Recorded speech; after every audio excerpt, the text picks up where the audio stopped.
Chapter 661. The Collision of Steel Torrents.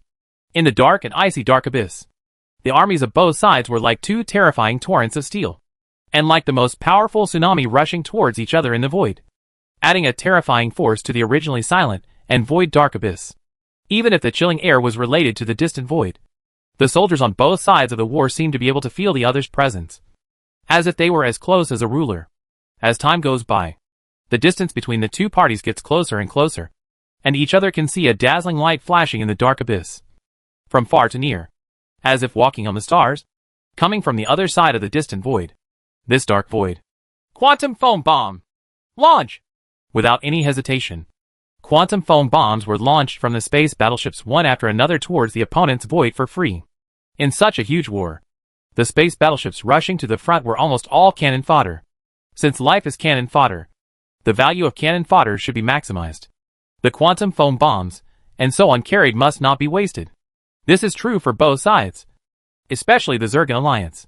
The power they have is too powerful. They have enough civilizations and territories under their hands to produce arms and weapons. It doesn't hurt at all to use quantum foam bombs. The space battleships in front threw quantum foam bombs out for free. The entire dark void became quieter. The quantum foam bomb was like a landmine in the cosmic era, covering a large area of void and flying towards the opponent's army camp at extremely fast speeds. Wave. From time to time, quantum foam bombs exploded in the void. Mysterious quantum foams flashed out quickly. In just the blink of an eye, the starry sky was cleared. These quantum foam bombs were obviously encountered. Asteroids, meteorites and the like are triggered. The quantum foam bombs in the void are too dense, and they will inevitably encounter some asteroids, meteorites and the like, and be triggered to explode. They are like terrifying demonic mouths, devouring everything within the range. The armies of both sides are very large. The void between the St. Malo River system and the Alloy River system is tens of thousands of light years wide and tens of thousands of light years high. There are brightly lit areas formed by battleships everywhere. In the distance looking at it, it looks like a swarm of rapidly flying fireflies, whizzing past in the void. The battleship group rushing in front was like sea water meeting a reef, or like an egg meeting a stone, as quantum foam bombs flashed rapidly in the void. In the void at the junction of the armies of the two sides, quantum particles appeared. The bubble bomb exploded in the void, and mysterious bubbles enveloped the void, forming the largest bubble wall, which seemed to cover everything. The quantum foam bomb exploded quickly and disappeared quickly. In just a blink of an eye, the armies rushing in front of both sides disappeared. The range of the void became darker and darker, because even the light from the distant void was blocked by the quantum foam. The bomb devoured everything. Wave after wave of quantum foam bombs flashed in the void, harvesting countless lives silently. The space battleship rushing at the front was completed without even seeing the enemy's face. He fulfilled his mission as cannon fodder. Energy battle formation! Quantum foam bombs flashed in the void from time to time, cleaning up patches of void. But neither side stopped because of this, and the subsequent armies continued to rush forward like robots fearless of death. Space battleships emitted beams of energy light in the void, connecting to the space battleships nearby. Soon, a huge energy battle array that was always emitting light appeared in the dark void universe. Some of these energy battle formations resembled various terrifying and powerful beasts. Some resemble some kind of responsible geometric figures, and some even resemble large fish in the ocean and birds of prey in the sky. The energy battle formations of each civilization are completely different. At this time, the void suddenly becomes colorful. Various types of energy battle formations emit powerful energy fluctuations in the void, each one crystal clear, like made of photons.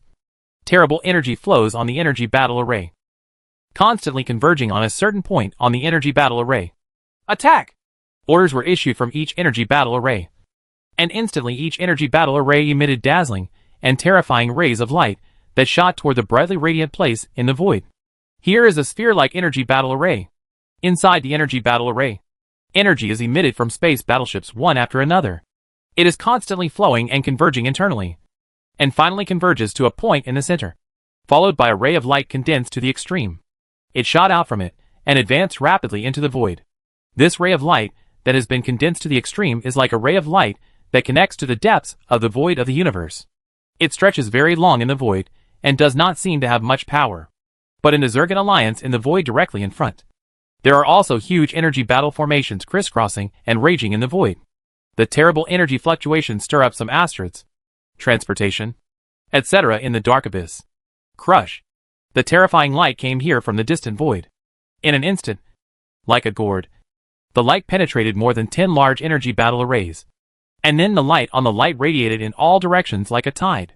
Terrible energy was released instantly. Boom! Groups of dazzling light rose up in the void, dispersing the surrounding darkness further away. At the same time, terrifying energy impacted in all directions, forming a colorful energy tide. A strange beast like a crocodile is fighting with energy. Its huge body swims very flexibly in the void, like an elf in the void, and it seems to be really lurking and walking in the water. The energy is constantly flowing, and the energy fluctuations are getting bigger and bigger. Its huge mouth opens, and a terrifying ball of light attacks the enemy camp like an arrow from a string. The terrifying light group is constantly rotating in the void. The void seems to be faintly split wherever it passes. From time to time, some colorful colors will appear. It seems that the space cannot bear this terrifying energy. The surrounding asteroids, meteorites, etc. were crushed to pieces, turning into interstellar dust that was constantly floating in the void. Finally, the light group came to the camp of the enemy army. The terrible energy condensed by the light group was like an inflated balloon. Released instantly, the terrible energy caused the surrounding space to continuously collapse, and the cracks in the space were like broken glass. It continues to spread in the void. Wherever the space cracks pass, huge energy battle formations continue to explode in the void. They are like the center of the storm, the source of energy, and the terrifying energy impact even makes the surroundings. Some energy battle formations disintegrated directly. Various energy battle formations attack wantonly in the void. Groups of light comparable to star explosions continue to rise in the void. Incomparably powerful energy forms brilliant and colorful energy tides in the void. The attacks are very dazzling, and gorgeous, but they are also like a huge meat grinder, crushing and smashing everyone who enters this range. The wreckage of the battleship could not even be found, because everything was beaten into interstellar dust by the terrible energy, and turned into the tiniest existence. As the energy fluctuations continued to spread in the void, it was originally very small. The clear void suddenly seemed to have blown up haze, and the starlight from the distant void became blurred, seeming to reflect all kinds of strange colors. The huge armies of both sides were like tides colliding together, and like tsunamis colliding with each other. Even the directionless and empty void seemed to be shaking. The originally unstable cosmic space of the dark abyss became more turbulent. Space cracks continued to form in the void, and everything the cutter passed by was formed. The terrifying space turbulence enveloped the void and swallowed up everything within the range. Everything. However, the armies fighting on both sides had no intention of stopping. The attacks released by various energy battle formations formed a dazzling ocean of energy, and a large area of void was enveloped by the ocean of energy. Terrible energy spread across the void, causing further turbulence in space. Space cracks, space turbulence, and space storms emerged one after another, swallowing up the humble cannon fodder. The dark abyss, which was originally dark, cold, and gloomy, has undergone tremendous changes at this time. The temperature in the void is rising sharply, and it is no longer cold. The dazzling attacks and energy ocean have covered every darkness here. After being dispersed, the silent void was filled with the roar of battleships, crisscrossing figures of energy, and those shouts that seem to be constantly condensing the lost souls. The collision of quantum foam bombs and the collision of energy battle arrays are just the beginning of this cruel war. The steely and powerful forces on both sides do not care about what is happening in front of them or what they are about to face. The armies of both sides only know how to keep moving forward. Just use your own energy to destroy all the enemies you see. A steady stream of space battleships are still catching up from the void behind. The huge battleship group has formed an ocean of battleships covering the void. Each ocean of battleships, large and small, has enveloped every void in the dark abyss. Like bricks that are closely connected, they form a vast and endless city wall, and they collide with each other. Chapter 662. The last afterglow of the era of huge cannons. Joint energy attack! There is a huge battleship phalanx in the Insecticide Alliance. The entire huge phalanx is composed of hundreds of millions of space battleships, covering a vast void within a light-year range. They are all composed of battleships from a powerful level 5 cosmic civilization. At this time, following an order, terrifying energy beams spurted out from the space battleships that had already been charged up, heading straight for an equally huge group of space battleships in the void directly ahead. Attack passed. Hundreds of millions of energy attacks formed a huge energy rain, carrying a thunderous force that enveloped a large void and attacked the enemy camp.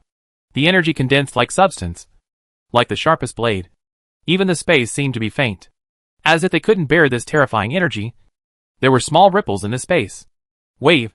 In the void directly ahead. In the camp of the Zergan Alliance army, a huge rain of light comes from the depths of the distant universe. Like a bright and dazzling starlight. From far to near. The closer it is, it seems to be the kingdom of God. Arrive. Bathed in light.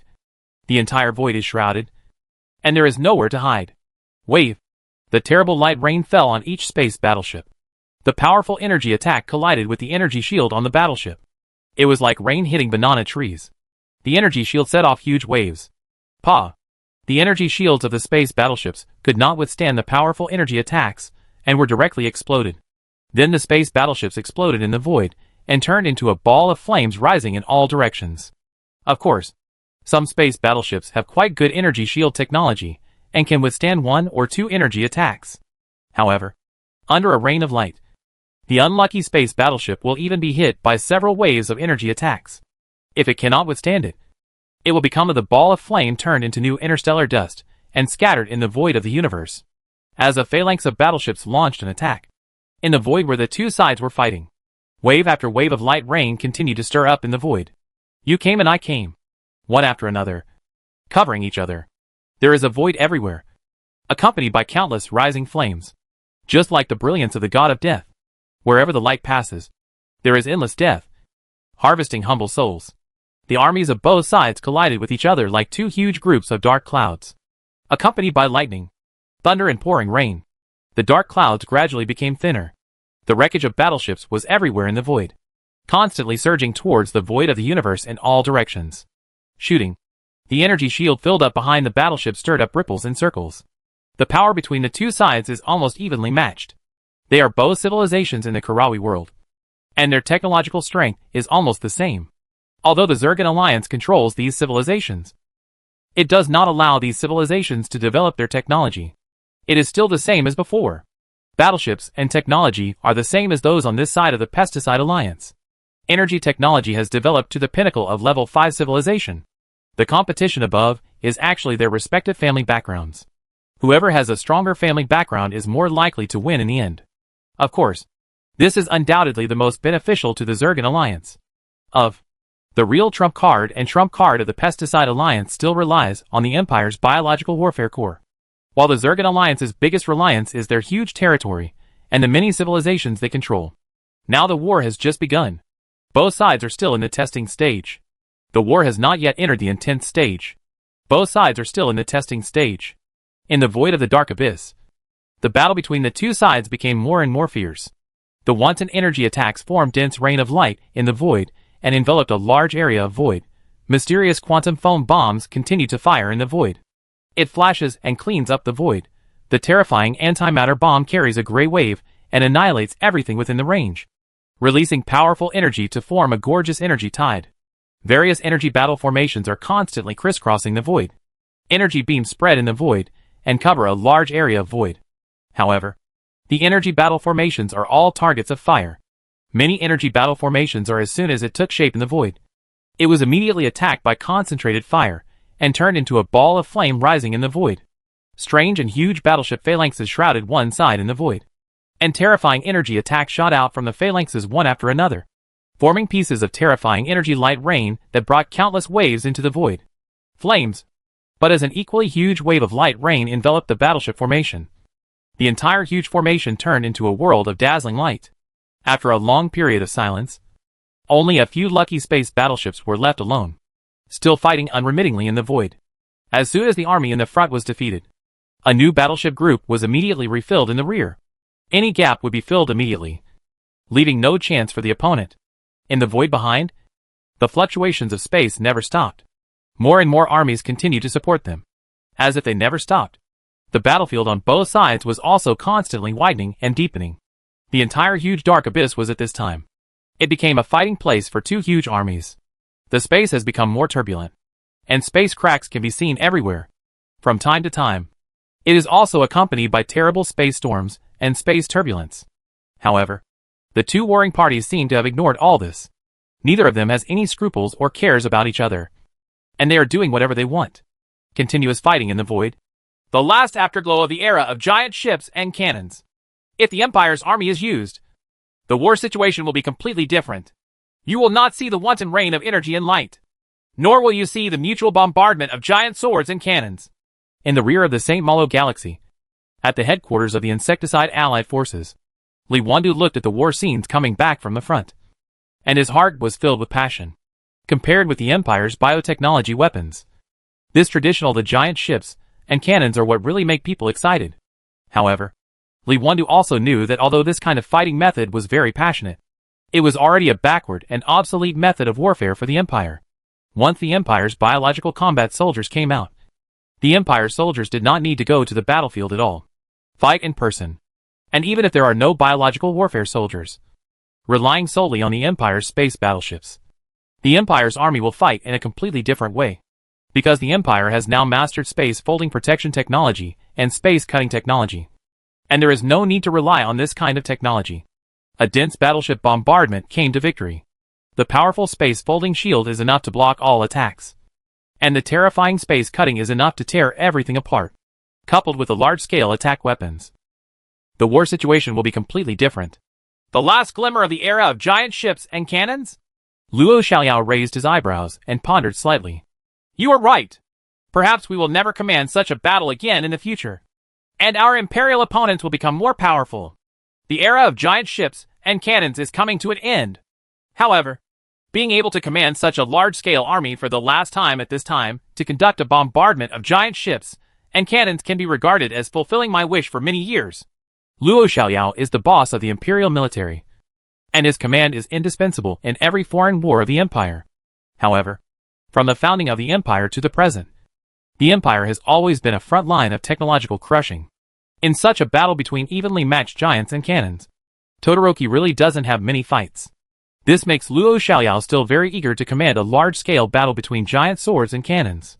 However, with the development of the Empire's biological warfare, such a wish has become increasingly unrealistic. Unexpectedly, now it has been realized. Commanding the army of the Insecticide Alliance to fight against the army of the Zergan Alliance. The collision of the steel and loud warships is passionate and makes people's blood boil. But it is also accompanied by endless death, as well as terrible consumption and losses. The war between the two sides has just begun. But after just one collision, the warships lost by both sides have already been calculated in tens of billions. And the number of soldiers killed in battle is even more numerous. However, the war has just begun. The battle between the two sides has no intention of stopping. And neither side will take a step back.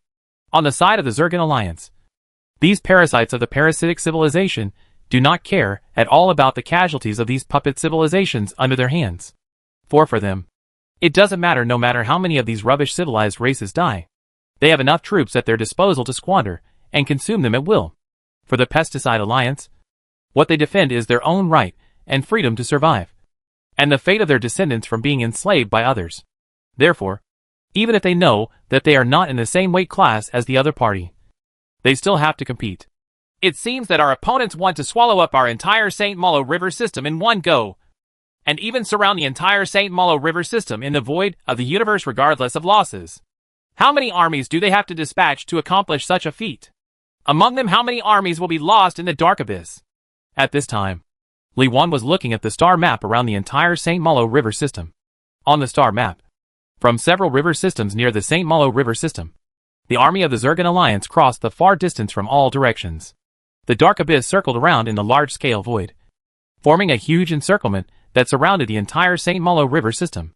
On the star map, a patch of red formed a huge circle around the St. Malo River system from all directions, like a huge mouth, trying to swallow up the St. Malo River system in one bite.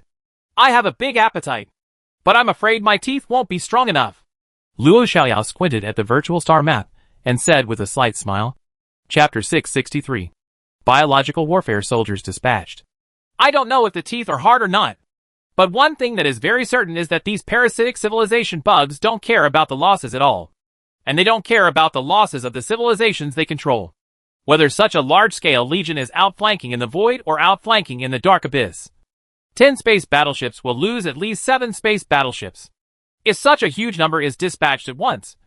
I don't know how many battleships there are. It was swallowed up by the dark abyss, Li Wandu said with some seriousness. Although we all know that civilizations controlled by parasites are puppet civilizations. And we also know that these insects may not care about the life and death of these puppets. But now it is fully demonstrated. In order to win, he didn't care about death at all, and directly sent large-scale legions to outflank the vast void of the universe. Even the most daring commanders did not dare to do this, because they simply could not afford the losses. But Zergan, this is what the League has done. This is why we must destroy this Zergan civilization. Once it is controlled by a parasitic civilization, it is a puppet. The person being controlled is a puppet, and the civilization being controlled is also a puppet. It is a parasite that can be abandoned at any time. A puppet, without a self, has no way to control his own destiny. Luo Xiao also nodded solemnly. Only these parasites could do such a fighting method regardless of loss and death, because they didn't care at all about the death of these puppet civilizations under their hands. What should we do now? If we let them come in, there will be problems in our rear, and the battlefield in the dark abyss ahead may be avalanched. Once the St. Malo River system is lost, the subsequent war will be difficult to fight. Our morale will be greatly affected, and our strength is not as good as the Zergan Alliance. Li Wandu shifted the topic back to the battlefield and carefully thought about the response strategy. The war had just begun. The Insecticide Alliance needed a victory to inspire people. This Battle of St. Malo can only be won and not lost. Deploy biowarfare soldiers to show everyone the power of our empire's biotechnology. Luo Xiao thought carefully and kept walking around.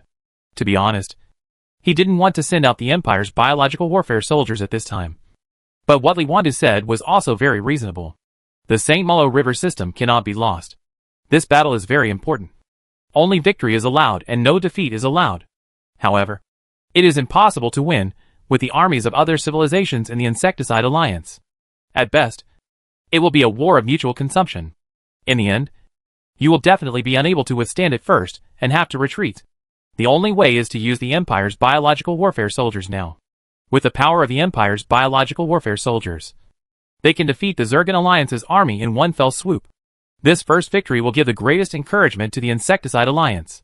Well, it's time to dispatch. Your Majesty is already annoyed to death by the leaders of other civilizations. They keep asking why our biological soldiers haven't dispatched yet. Otherwise, the frontal battlefield would not have to be fought so hard. Okay. Easily defeat the Zergan Alliance's front. Humph. They are not allowed to dictate matters in the Empire. If the Empire alone is too weak and does not have enough troops to monopolize the Karawi world, why would our Empire need to form an alliance with civilizations like them? Hearing that Li Fu was being accused, Luo Xiuya's face flashed with murderous intent. The Emperor of the Empire was accused, and his ministers were also humiliated. He looked very angry. Sooner or later we have to deal with him. Li Wandu also nodded in agreement. He was very confident in the Empire's own strength. The Empire's only weakness was that its development was too short and its population was too small. It was far from being able to swallow up the entire Karawi world by itself.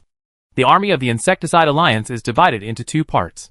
One part is the Yin Huang Empire's own army that forms a separate combat system, and the other part is an army jointly formed by other members of the Alliance. Because the Empire's army has strong combat effectiveness and powerful biological warfare soldiers, it is undoubtedly the trump card of the Pesticide Alliance and the Alliance's best hope for victory. As for the coalition forces formed by other civilizations, they are conventional armies. They are large in number, but have limited combat effectiveness. They can only be used as cannon fodder and cannot play a decisive role. Although both armies are under the command of the Alliance, the Empire's army operations are very secretive. Only the top brass of the Empire know about it, and the Alliance Supreme Council has no right to interfere. The reason is to prevent spies controlled by insects from mixing in.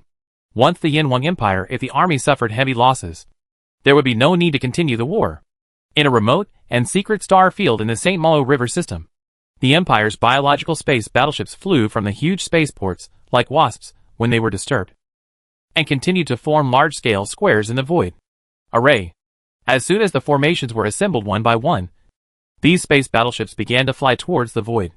When the space was stable and there were no other battleship groups nearby, they started their warp engines and began to fly towards their own battlefields according to the orders they received. Fly away. On each biological space battleship, in the huge warehouses, Biological soldiers are eating continuously at this time. The feed made from their respective heaven and earth spiritual materials exudes a refreshing medicinal fragrance. These are not so much feeds. It is better to say that it is the panacea in mythology and immortality novels. At this time, the biological warriors were eating feed in big mouthfuls, accumulating energy and adjusting the divine genes in their bodies to their peak state to prepare for the upcoming battle.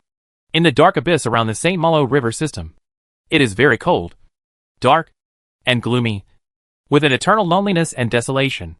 There is no human habitation, and there is no movement. Only the huge starlight that keeps moving from far to near seems to it indicates that a terrible battle is about to take place here. The space rippled in waves, spreading out like water waves. Time and space wormholes were opened one by one, and the Empire's biological space battleships continued to pour out of the time and space wormholes. As soon as he flew out of the space-time wormhole, various detectors were scattered in all directions for free, and he quickly knew his location and the basic situation in the surrounding void. Biological warfare soldiers are dispatched. Aboard the space battleships, the hatches on the battleship slowly opened, and the biological combatants, who had eaten and drank enough, came out of the space battleships, and soon formed a patchwork of biological combatants in the void. Group Silver Hornet. The familiar silver-ringed tiger bees are still the same.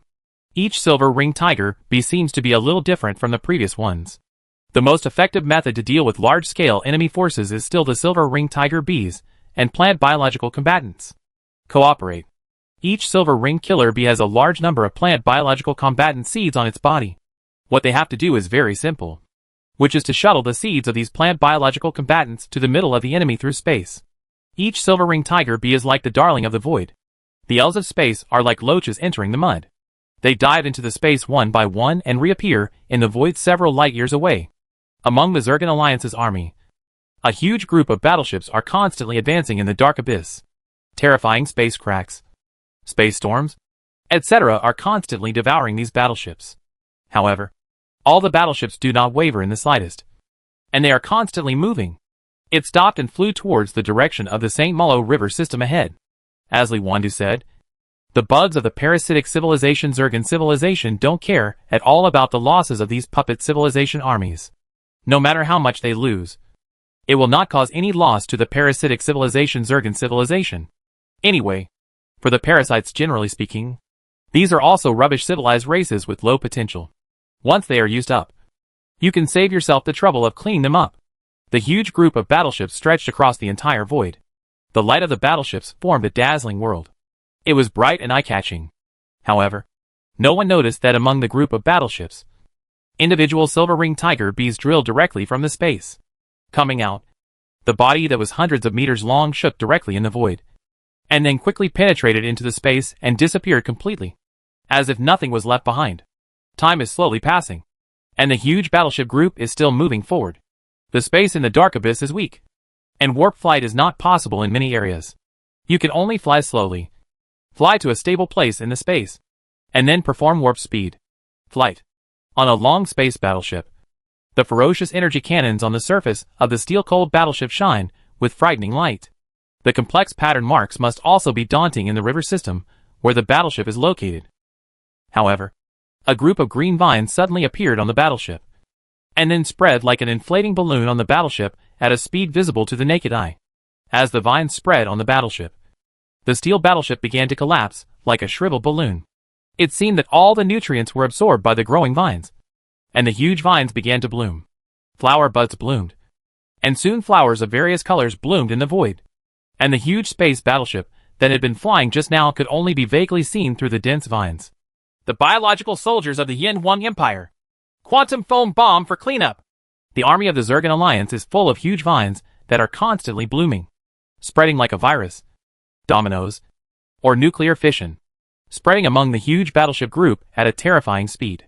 Someone in the army of the Zergan Alliance immediately recognized this terrifying biological soldier, exclaimed loudly, and quantum foam bombs began to flash again.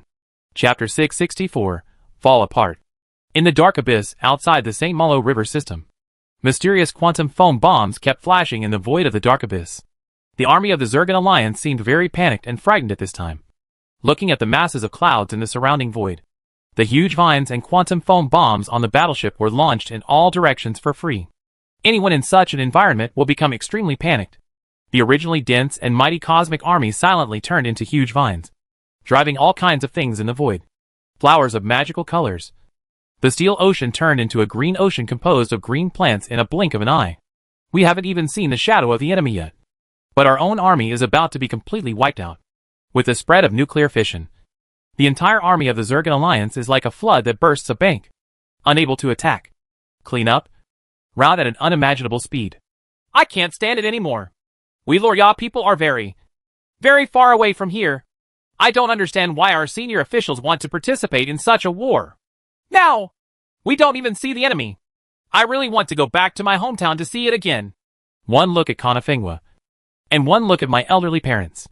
If we all die together, launch all the quantum foam bombs and attack with energy cannons. Aboard the space battleships, the soldiers of the Zergan Alliance were about to collapse. They themselves could not understand why their own civilization came to attack here. The anti-war sentiment was very high, and now they were even more confused. The enemies couldn't even see it, seeing the space battleships around them shriveled up by the terrifying green vines. Many people suffered a nervous breakdown. Go. Go quickly. Get out of here. I want to go home. I want to find my mother. The army of the Zergan civilization completely collapsed, and each space battleship even started the warp engine and flew behind them regardless of the risk. They hated this kind of war, and they were extremely frightened by such a war that they did not know why. Worry about being sucked dry by the green vines. However, all this has not been able to stop the spread of plant biological soldiers. One by one, the silver ring killer bee is still shuttled in the void, like a hard-working bee, and like the darling of time and space, traveling through space again and again, and again and again. The second wave scattered the seeds of plant-like biological combatants. Even if some of the Zergan Alliance army has reacted, it is completely useless to use quantum foam bombs to prevent the spread of plant biological soldiers in time, because the Zergan Alliance army is full of monsters. The Vine group, which was a mighty marching army a moment ago, turned into a vast green ocean in the blink of an eye. There was no way to continue the war. The Zergan Alliance's army tried to surround the St. Malo River system from all sides. However, as soon as the Empire's biological warfare soldiers were dispatched, the Zergan Alliance's army that came from all directions collapsed in an instant. They died and fled before they could really go back. There is not even one left. And coupled with the loss of the army that crossed the dark abyss at the beginning, it can be said that this time the losses were heavy. In the dark abyss in the direction of the St. Malo and Arroy rivers, the armies of both sides are still fighting non-stop. The vast armies are like tireless tides, constantly colliding with each other, accompanied by powerful energy tides. The terrifying flames continue to rise in the void, completely dispelling the darkness in every inch of the void here. I don't know when. One after another, the Empire's biological space warships arrived here. Soon, groups of silver ring tiger bees shuttled through space and rushed towards the army of the Zergan Alliance. Is in full swing. But traveling through space is very safe, and the attacks from both sides are not powerful enough to really disturb the space. In the army camp of the Zergan Alliance, armies from various civilizations are still fighting constantly, and powerful energy attacks form huge rains of light. Mysterious quantum foam bombs continue to flash in the void, clearing the void everywhere. Antimatter bombs, the gray energy releases extremely terrifying energy to form a gorgeous energy tide. No one noticed the silhouette of the silver ring tiger bees. They flashed quickly in the void, and with a shake of their huge bodies, they scattered the seeds of the plant-like biological warriors. Soon, huge groups of vines appeared in the camp of the Zergan Alliance army. The originally huge attack gradually extinguished. The unbreakable attack front was like corroded rotten wood, shattered with one blow. Ha ha! The Yin Huang Empire's biological soldiers have finally taken action. If we don't take action, we will almost be unable to withstand it. These bastards from the Zergan Alliance have finally realized how powerful they are. Now stop fighting. Beat them hard and wipe them out. Phalanx number 9832 listened to the order and immediately slowed down and stopped advancing. The Yin Huang Empire has dropped terrible biological soldiers in the area ahead. Let's just sit down and watch the show. Unlike the rapid defeat of the Zergan Alliance, the army of the Insecticide Alliance cheered. On the battlefield, they could clearly see that there was a huge problem with the army of the Zergan Alliance. Their attacks have become more and more sporadic, and they are not as overwhelming as before. At this time, the army of the Insecticide Alliance became happier and more relaxed the more they killed. The Zergan Alliance army, which was in chaos and unable to form a large-scale attack or defense, was like a lamb waiting to be slaughtered, killing them as they wanted. The void in the dark abyss gradually returned to calm. The light rain formed by the energy attack gradually disappeared. The explosions rising in the void were also extinguished. The brilliant energy tide also slowly disappeared. Darkness seemed to be taking control of this place again. Everything of. Ha ha! I survived. Thanks to God's blessing. In such a cruel war, I survived from the beginning to the end. The energy on the battleship has been exhausted. I thought I was going to be shrouded in horse leather. It's really a prophet. Survived. On the side of the Insecticide Alliance, some people were grateful that they could survive this extremely cruel war. At this time, they kept thanking their gods. And then they sat down helplessly, thinking of their sacrificed comrades. Sadness came back to me. The biological soldiers of the Yin 1 Empire are really terrifying. We civilizations, who fought to the death and alive, were not able to defeat the army of the Zergan Alliance. But as soon as the biological soldiers of the Yin 1 Empire came out, the enemy collapsed very quickly. It was terrifying, terrible. Commanders from various civilizations are constantly analyzing this war. Without the biological soldiers of the Yin 1 Empire, the two sides will continue to consume each other until one side cannot hold on and is defeated. There is no doubt that in terms of consumption, the advantage of the Zergan Alliance is definitely more obvious. But now, everything has completely changed. The biological soldiers are like a terrifying big hand, which instantly reverses the situation on the battlefield. The army of the Zergan Alliance is simply vulnerable to the biological soldiers, just like the autumn wind sweeping away fallen leaves. And it's like the wind and the remaining clouds. The situation is over, and it completely collapsed. Attack the Arroy River system. Soon, Luo Xiaoyu's order was once again conveyed to every corner of the Insecticide Alliance army. The Alliance army in the Dark Abyss attacked the Arroy River system without stopping. What kind of technological weapon is this? Why are there these huge vines everywhere in the void? Plant biological combatants are one of the most powerful biological combatants in the Yin 1 Empire. They are indeed worthy of their reputation. This fine group is a space battleship. Should we be okay now? When the Alliance's army passed by the void where the Zergan Alliance's army was, everyone was stunned. Looking at the huge sea of green vines in the void, they all felt deeply shocked. And there was an inexplicable feeling in their hearts. Fear. The entire void is filled with green seas composed of vines. The huge vines are blooming with strange flowers, as if watered with countless blood and souls, which makes people shudder. In a virtual hall, this is the General Command Center of the Insecticide Alliance. Generals from various civilizations gathered together. At this time, they looked at the picture sent back from the front, combined with the situation that was suddenly reversed. Everyone was silent. I have long known that the biological warriors of the Yin 1 Empire are very powerful and terrifying. But seeing them is worth hearing 100 times. They are indeed well deserved.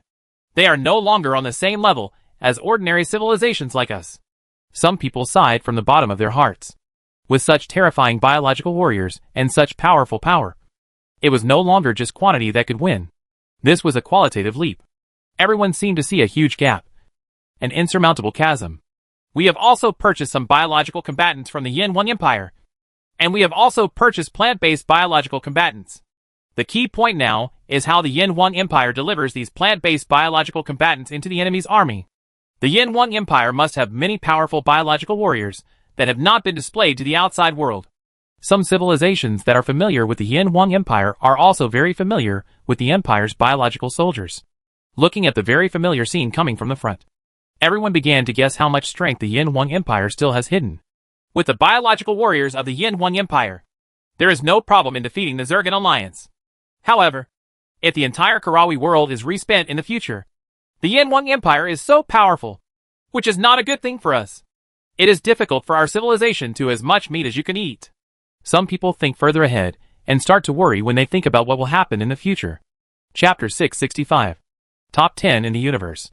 In the Arroy River system, the army of the Insecticide Alliance came like a tide, facing the Zergan Alliance army that was 10 times or 100 times larger than itself. The Insecticide Alliance did not have the slightest fear, and was even more frightened. He boldly wants to swallow the entire Arroy River system in one gulp. Different from the high morale of the Insecticide Alliance, the army of the Zergan Alliance has no morale at this time, looking like the remnants of a defeated general. Even though the scale of their own army is much larger, And although there is still a steady stream of troops from the rear, continuous troops are coming to support them. But at this time, they have no intention of fighting. They wish they could spread their wings and escape from the Arroy River system. As soon as the biological warfare soldiers of the Yin Huang Empire were put on the battlefield, the situation changed drastically. The army of the Insecticide Alliance began to launch a massive counterattack. Under the powerful attack of the biological warfare soldiers, the force was overwhelming. All the way from the St. Malo River system. Having reached the Arroy River system, they now have the momentum to devour thousands of miles, like a tiger. They want to swallow up the Arroy River system, the most important stronghold of the Middle Army, one of the three armies of the Zergan Alliance.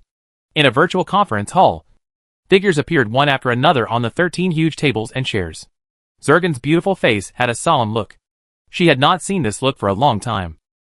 The 12 female insects below all lowered their heads, and did not dare to make a sound. I thought it would be a very simple matter. Relying on the existing strong territory and power, I should be able to easily crush that ridiculous pesticide alliance. But now, the change in the situation has completely exceeded the original expectations. The situation is very unfavorable for the Zergan Alliance. Under the powerful attack of the biological warfare soldiers of the Yin Huang Empire, the Insecticide Alliance was unstoppable. The three armies organized by the Zergan Alliance were all beaten and defeated, and suffered a disastrous defeat. Now the Insecticide Alliance is even more. A counterattack was launched, attacking the river system, the important core of the three-pronged army. Once the core river system of the three-way army is broken, the situation of the Zergan Alliance will be even more precarious. Although it still has a huge territory and controls a large number of powerful civilizations, it takes time to organize an army. The territory is so large that just dispatching it is difficult. Large armies take a long time. What's more, even if all of their puppet civilizations die, they won't feel the slightest distress. But without these puppet civilizations, the Zergan civilization itself is simply insignificant. What can it do to defeat the Pesticide Alliance? This Yin Huang Empire is indeed the civilized race I like. Judging from the current situation, their civilization level has developed to level 7. It is impossible for ordinary level 6 cosmic civilization to defeat our army so easily. Zergan spoke slowly. Her eyes were scarlet and strange, but her voice was very sweet and melodious, like the voice of a lark. There was a smile on her beautiful face, as if she was seeing a rare treasure. In less than 100 million years, it has developed from a weak civilization to a level 7 cosmic civilization. Such an excellent civilized race is rarely seen, even in the center of the universe. If I remember correctly, it took more than 1 billion years for the most powerful enemy the Ergan civilization encountered to develop into a level 7 cosmic civilization. And this is already called a miracle of the universe. It took less than 100 million years to develop to level 7 cosmic civilization. I am afraid no one would believe it. The development of science and technology requires a very long period of accumulation and precipitation, especially when encountering obstacles. Many civilizations cannot even survive until they perish. Breakthrough. I think this Yin Huang Empire must have some kind of adventure. Otherwise it would be impossible for it to develop so fast. Of course, no matter what, the civilized race of the Yin Huang Empire must be a very excellent civilized race. Even if the ordinary civilized race has some adventures, and has received the heritage and inheritance of some advanced civilizations, there is definitely no way to say that they have survived in such a short period of time. It developed to this point within a short period of time. To the lower right of Zergan, Windsor also nodded and said, "It is the earliest descendant of Zergan. It has also experienced a very long time, traveled to many places in the universe, and seen all kinds of things. Such civilization in the universe. Some civilizations are very lucky to have received the civilization inheritance or technological inheritance of some advanced cosmic civilizations, and they have risen to become a powerful civilization in a short period of time. Of course, this short period of time is obviously also calculated in billions of years. The universe is vast and boundless. Countless civilized races compete with each other. The winner is the king, and the loser is the enemy. Many powerful civilizations have gradually disappeared into the universe. But every civilization will not be willing to let its civilization inheritance be cut off. So when facing extinction, they will try to preserve the inheritance of their own civilization, which also allows some weak civilizations to be lucky enough to rise quickly. Such things are very common in the universe. As far as the Karawi world is concerned, the Andromeda Galaxy Alliance, the Sculptor Galaxy Alliance, the Golden Horn Empire of the Triangular Galaxy, etc. were wiped out by the Empire. These civilizations were driven out of their mother rivers. The system has become a wandering civilization in the universe. But now it has gradually disappeared from everyone's sight. Perhaps they found a remote and peaceful place and slowly developed. Or perhaps they gradually died out in exile in the universe. But their civilization inheritance will basically remain. And maybe one day, in the future, they will be mentioned by a certain civilization. Discovery and inheritance. I think the Yin 1 Empire may not have reached level 7 cosmic civilization. We have dealt with level 7 cosmic civilizations. Level 7 cosmic civilizations often have mastered space technology and have various powerful space technology methods. But the Yin 1 Empire, from our perspective judging from the information obtained so far, there are no breakthroughs or developments in space technology. Opposite Windsor.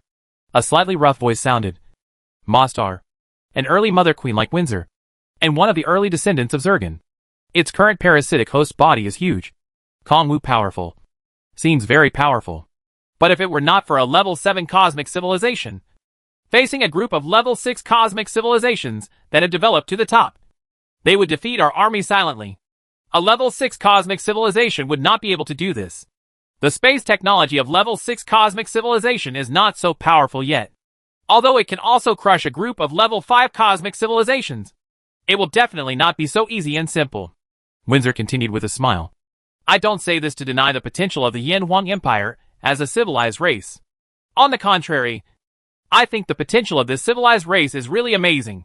The Yin 1 Empire has the strength of a level 7 cosmic civilization, but they are not the same as other civilizations in the universe.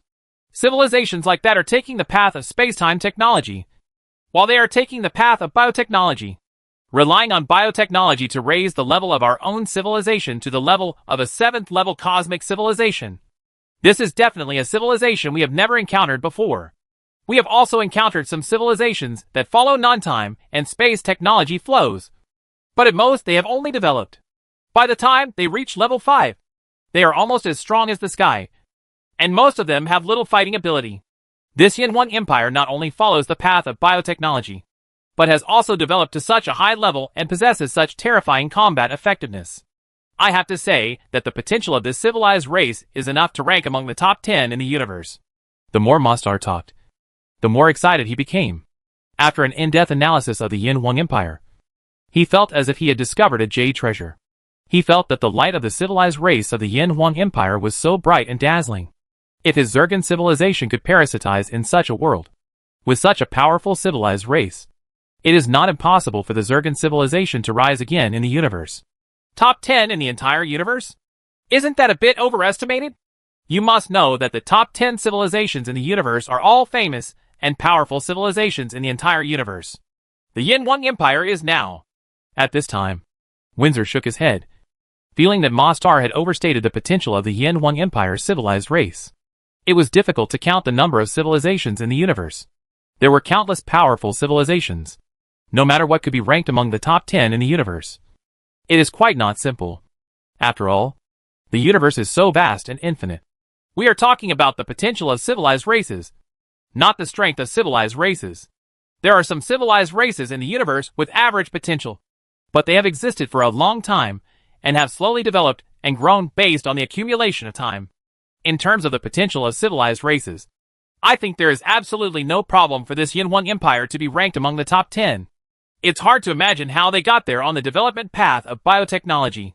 There are some civilizations that have embarked on the path of biotechnology in the entire universe, but most of them are very low level and are often vassals of other powerful civilizations. There is no such thing as the method has developed to such a terrible point. Mostal continued. In his opinion, the potential of the civilized race of the Yin 1 Empire is really amazing. It is the only one in the entire universe to follow the development path of biotechnology and develop to such a high level. No semicolon. Most of the cosmic civilizations follow the space-time technology flow, and the powerful civilizations in the universe now rely on space-time technology to become advanced cosmic civilizations. In terms of racial potential, it is not an exaggeration to rank among the top 10 in the universe. However, for such an outstanding civilized race to be born in a remote place like the Karawi world, I have to say that the universe is full of wonders. Zurgan also nodded slowly.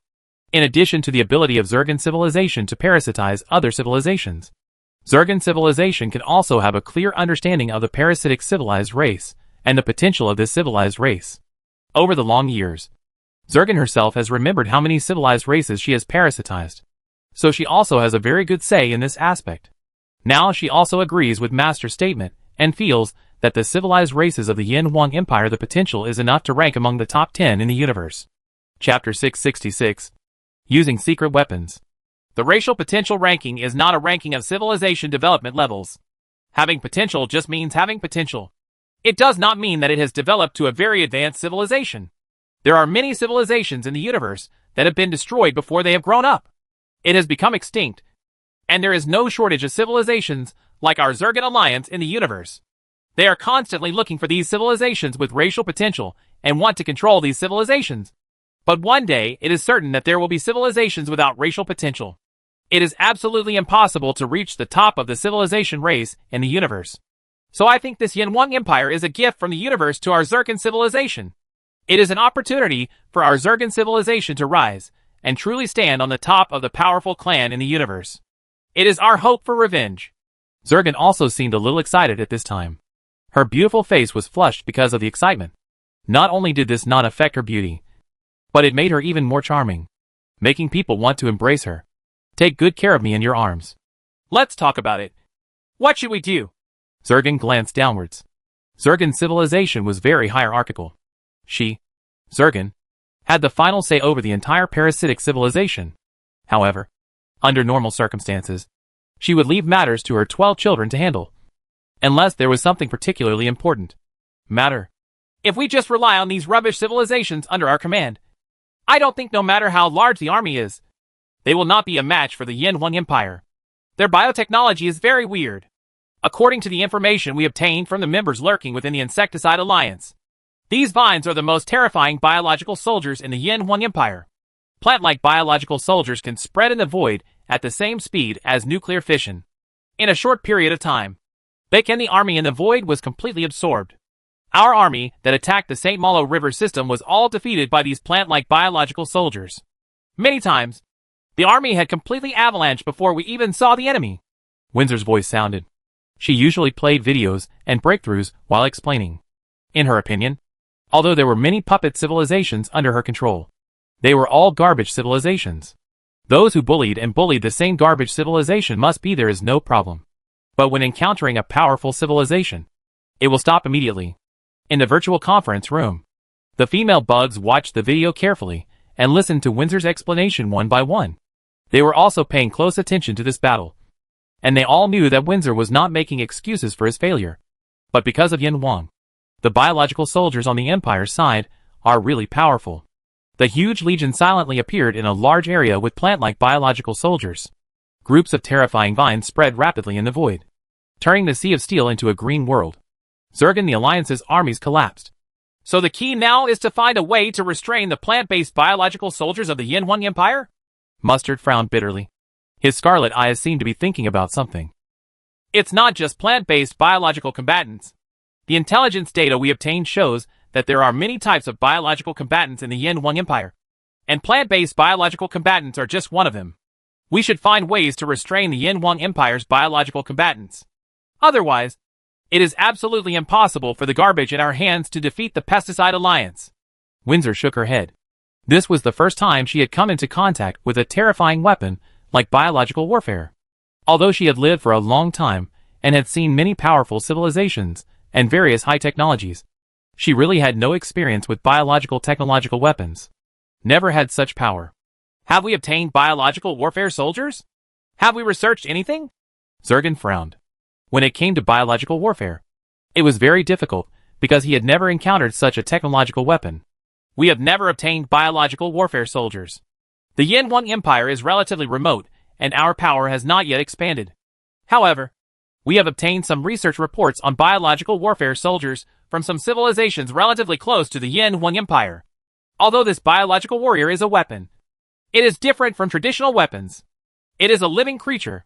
It is just that this creature is like the mythical beast in many civilization myths and stories, with all kinds of powerful and incredible abilities. So it's called a biological warfare soldier. Please take a look. This is one of the representative works of the biological soldiers of the Yin Huang Empire. This kind of biological soldier is called the Blue-Eyed Thunder Eagle. It can release a thunderball. The attack range of the thunderball can cover the size of a galaxy. Range. Here's a video. Windsor continued to speak, and at the same time said various information collected to everyone present. A video was also played in the virtual conference room. In the video, a blue-eyed thunder eagle soared wantonly in the void of the universe, a huge opening his mouth. A thunderball expanded rapidly in the void, just like the source of thunder and lightning, releasing terrifying lightning bolts, covering a large area of void, completely destroying everything within the range. This is the Earth Explosive Bear Biological Combat Soldier. It has mastered a powerful attack method. This is the Flame God Crow, which can release terrifying fireballs, enough to burn everything in a large area of void. Videos were played one after another, and various kinds of terrifying biological soldiers showed their powerful power, making the Zergan civilization female insects present unable to take their eyes away, with strange red light flashing in their eyes. This ability is only possessed by advanced Yuanli monks. Why can the Yin Wang Empire transfer this ability to living creatures? Or does it mean that the Yin Wang Empire has mastered a group of creatures with such powerful abilities? For a long time, Zergan spoke slowly, seeming to remember something. The Zergan civilization was once very powerful. It controlled many powerful civilizations in the universe. It thought it could run rampant in the universe. But it turned out that it met a powerful civilization and was defeated.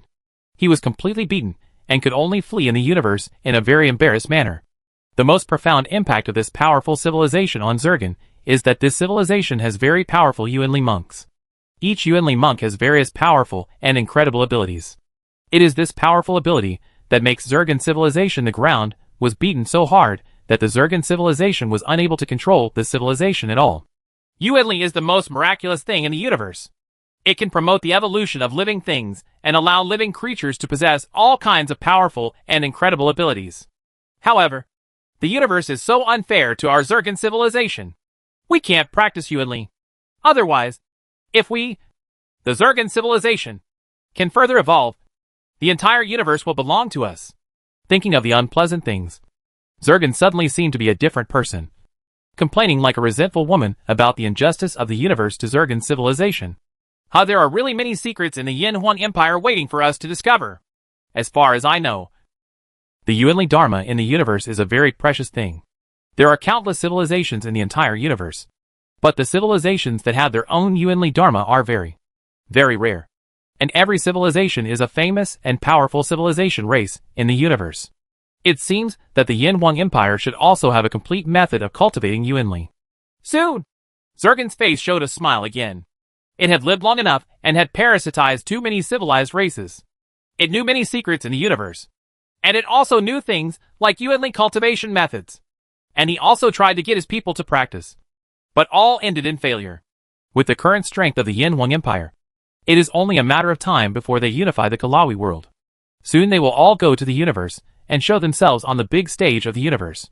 These garbage civilized races under our control cannot defeat them together. So if we want to defeat the Yin Huang Empire, we must use the secret weapons in our hands. But we don't have many of these secret weapons left. So use less. Speaking of secret weapons, all the mother bugs present became more confident. The Zergan civilization once controlled a powerful level 7 cosmic civilization and obtained the powerful technological weapons of this level 7 cosmic civilization. The power was astonishing. In the entire universe, that is something that can be obtained. However, later, the expanding Zergan civilization wanted to control a more powerful civilization, which completely angered this civilization. The two sides fought an almost endless battle, and the Zergan civilization was beaten and wandered in the universe. Very few weapons were left. We still have to use it. As long as we can parasitize the Yin Huang Empire, our Zergan civilization will soon have the strength of a level 7 cosmic civilization. Relying on this excellent civilized race, we will soon be able to develop more powerful when the weapons come out. We can fight back to the center of the universe. Zergan said very decisively that she is bound to win the Yin Huang Empire, because even if she continues to wander in the universe for 100 million, 1 billion, or 10 billion years, she may not be able to encounter a civilization as good as the Yin Huang Empire. Raise! This opportunity must be grasped. After passing this village, there will be no such store. Windsor, you are still responsible for this matter. You must do it beautifully. Try to wipe out the power of the Yin Huang Empire in one battle, and completely defeat the Yin Huang Empire. There is not much time left for us. I estimate that our enemy is now they haven't given up hunting us yet. Yes. Windsor nodded very solemnly and looked at Zurgan. The body Zurgan was currently inhabiting was a member of the civilized race that was the enemy of Zurgan's civilization. A powerful civilized race that was famous throughout the universe. Chapter 667. Singularity Bomb. In the Arroy River System. The armies of the Insecticide Alliance poured into this huge river system from all directions like a tide, with the biological warfare soldiers of the Yin Huang Empire clearing the way. The Arroy River System, which was heavily guarded by the Zurgan Alliance, was taken down. It's very easy, almost effortless. The entire vast Arroy River System and the bustling star fields are filled with seas of green vines. The terrifying plant-like biological soldiers have swallowed up everything in the entire river system. Spaceports, space battleships, space cities, and even living planets, rocky planets, asteroids, meteorites, etc. in the entire river system have all become nutrients for these terrifying vine-like biological warriors. The once extremely busy barracks was now in deathly silence. The Zurgan Alliance army was dying, fleeing, and being killed. It was completely unable to resist the attack of the Pesticide Alliance army. Rather than attacking, it is better to say accepting, because the entire river system has been cleaned up by the Empire's plant-based biological soldiers. Entering the entire river system, there was no decent resistance, and the river system was completely silent, which made the coalition soldiers who entered it feel a little creepy. But this does not prevent the coalition forces from taking over the Arroy River system. These vines all over the void are rich in metal resources.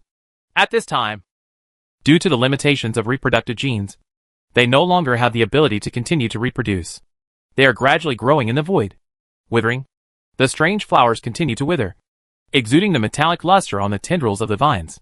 You only need to transport these vines to the factory for recycling, which is simpler than mining resources. And you can quickly create space battleships one after another. It is not only a biological warfare soldier, but also a perfect resource mining tool. The major mining groups in the Empire often use plant-based tools with the same principle for mining. Putting some seeds on a planet can destroy the planet. All kinds of resources are collected neatly. The army of the Insecticide Alliance has stationed in the Arroy River system. And at the same time, the army from the rear is also being transported up in a steady stream, with massive supplies and a large amount of manpower. The Alliance is preparing to make the Arroy River system a base for the Allied offensive. Forward base. We have one very easily in all three directions. If we continue at this rate, it will take us less than 10,000 years to sweep the entire Karawi world. Behind the St. Malo River system, at the headquarters of the Allied forces, Li Wandu and Luo Xiaoyao were discussing with each other facing the star map of the Kalani realm, planning the attack route for the Allied forces below. The Karawi realm is very large, and it is not an easy task to take over the entire star realm. Even if the Imperial biological warfare soldiers are very powerful, coupled with the support of the Insecticide Alliance, it will still cost tens of thousands according to the current progress. Year time. Don't take it lightly after winning the first battle. This Zurgan Alliance is nothing. They're just a bunch of rabble. What is really worrying is the Zurgan civilization. These parasites have been in the center of the universe. They should be more or less there are some powerful means. I've always felt a little uneasy these past few days, as if something big was going to happen, which made me feel very uneasy. Luo Xiaoyao looked towards the void outside. As a powerful Yuanli monk, he had never felt as uneasy as he did today. He had been marching and fighting all his life, and even in the most dangerous times, he had never felt as uneasy as he did today.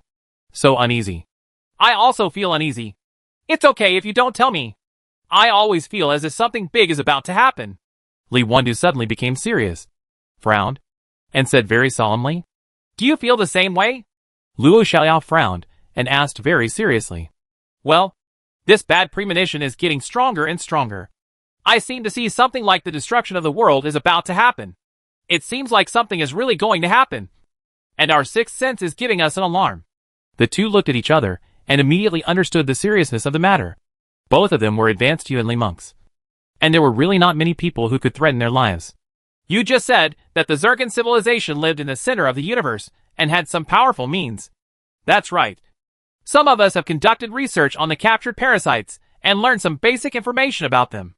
They indeed come from the center of the universe. In this case, I wonder if they will use a powerful secret weapon from the center of the universe. Li Wanda thought with great imagination. It's really possible. No, If that's the case, these troops on our front line will be like this. Luo Xiaoyao seemed to have thought of something, and then said in a hurry, "Immediately send an order to order all the armies of our empire to withdraw from the current river system and evacuate as far as possible to the rear river system. Let's leave quickly." With almost no hesitation, Luo Xiaoyao immediately issued the order for the imperial army to retreat. At this time, the dead Taoist friends were not dead, and they could not care about the army of the Insecticide Alliance. The warp engines of these civilizations within the Insecticide Alliance are too backward. If everyone is notified at the same time, chaos will inevitably occur. In the end, no one will be able to leave. It is better to withdraw the Empire's army alone. The Empire's army has always been kept secret. At this stage, only the top brass of the Empire knew the true location of the Imperial army, and no one knew even if it retreated alone. As Luo Xiaoyu's order was issued, the Empire's army began to quickly evacuate from the frontline battlefields on the three fronts of the Karawi realm. The powerful warp engines led the Empire's army to quickly escape towards the river system behind. It's indeed right. The further away we are, the uneasiness in my heart gradually calms down. On the space battleship on which Luo Xiaoyao was riding, Luo Xiaoyao looked in the direction of the St. Malo river system, and the uneasiness in his heart gradually calmed down, as if the danger had passed. I don't know if our feelings are right or not. If something goes wrong, we will become the butt of the entire league's jokes. Li Wandu also breathed a sigh of relief at this time, and the uneasiness in his heart gradually disappeared, just as the Empire's army quietly evacuated the frontline battlefield. In the void of the dark abyss outside the Arroy River system, the space suddenly rippled in circles, and a ship looked a huge, broken, decayed space battleship appeared in the void. The battleship appeared so suddenly that the various monitors placed here by the Insecticide Alliance seemed useless and could not detect its presence. Let you try the Singularity Bomb, the cosmic killer weapon from the powerful civilization of the universe. If you can die under the Singularity Bomb, you trash can be considered worthy of death. Inside the dilapidated space battleship, a group of civilized races of various forms were busy constantly. Each and every one of them had scarlet and strange eyes, which made people feel very creepy at first glance. This space battleship is a space battleship brought from the center of the universe by the Zergan civilization. It is a powerful space battleship manufactured by a level 7 space civilization. Although it is old and in disrepair and looks dilapidated, it is a genuine level 7 space civilization battleship. Level 7 cosmic civilization. The level 7 cosmic civilization of the spacetime technology flow has almost completely mastered space technology. This space battleship can be said to be a space battleship that integrates space technology. From the broken space battleship, 2 singularity bombs were launched, one towards the Alloy River system, and the other towards the St. Malo River system. The speed of the launched singularity bombs was very fast, far exceeding the speed of light, flying in the void of the universe at speed. Around the singularity bomb, space and time rippled in circles, like water waves. At the same time, the layers of space overlapped like the fur of a Shar-Pei. Very distant distances were folded together and spanned in a very short time, a distance of millions of light years. Level 7 cosmic civilization has mastered all space technology. When using various attack methods, distance is no longer a problem, no matter how far the distance is. Level 7 cosmic civilization can use space technology to send attacks to the enemy extremely quickly. Go to his home. Spacetime technology is also a real road to the top, and it is also the most common road taken by many advanced cosmic civilizations in the universe. Of course, this road is not that easy to walk. Space and time are both unmeasurable and unobservable, and even more difficult to figure out. They are extremely mysterious and mysterious. There are only level 5 cosmic civilizations in the universe. There are level 5 cosmic civilizations in any river system, but it is possible to advance in space technology.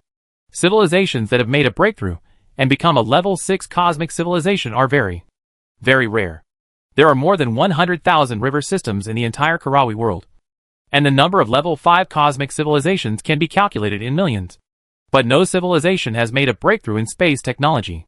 As for developing a level 7 cosmic civilization, it is even more difficult than reaching the sky.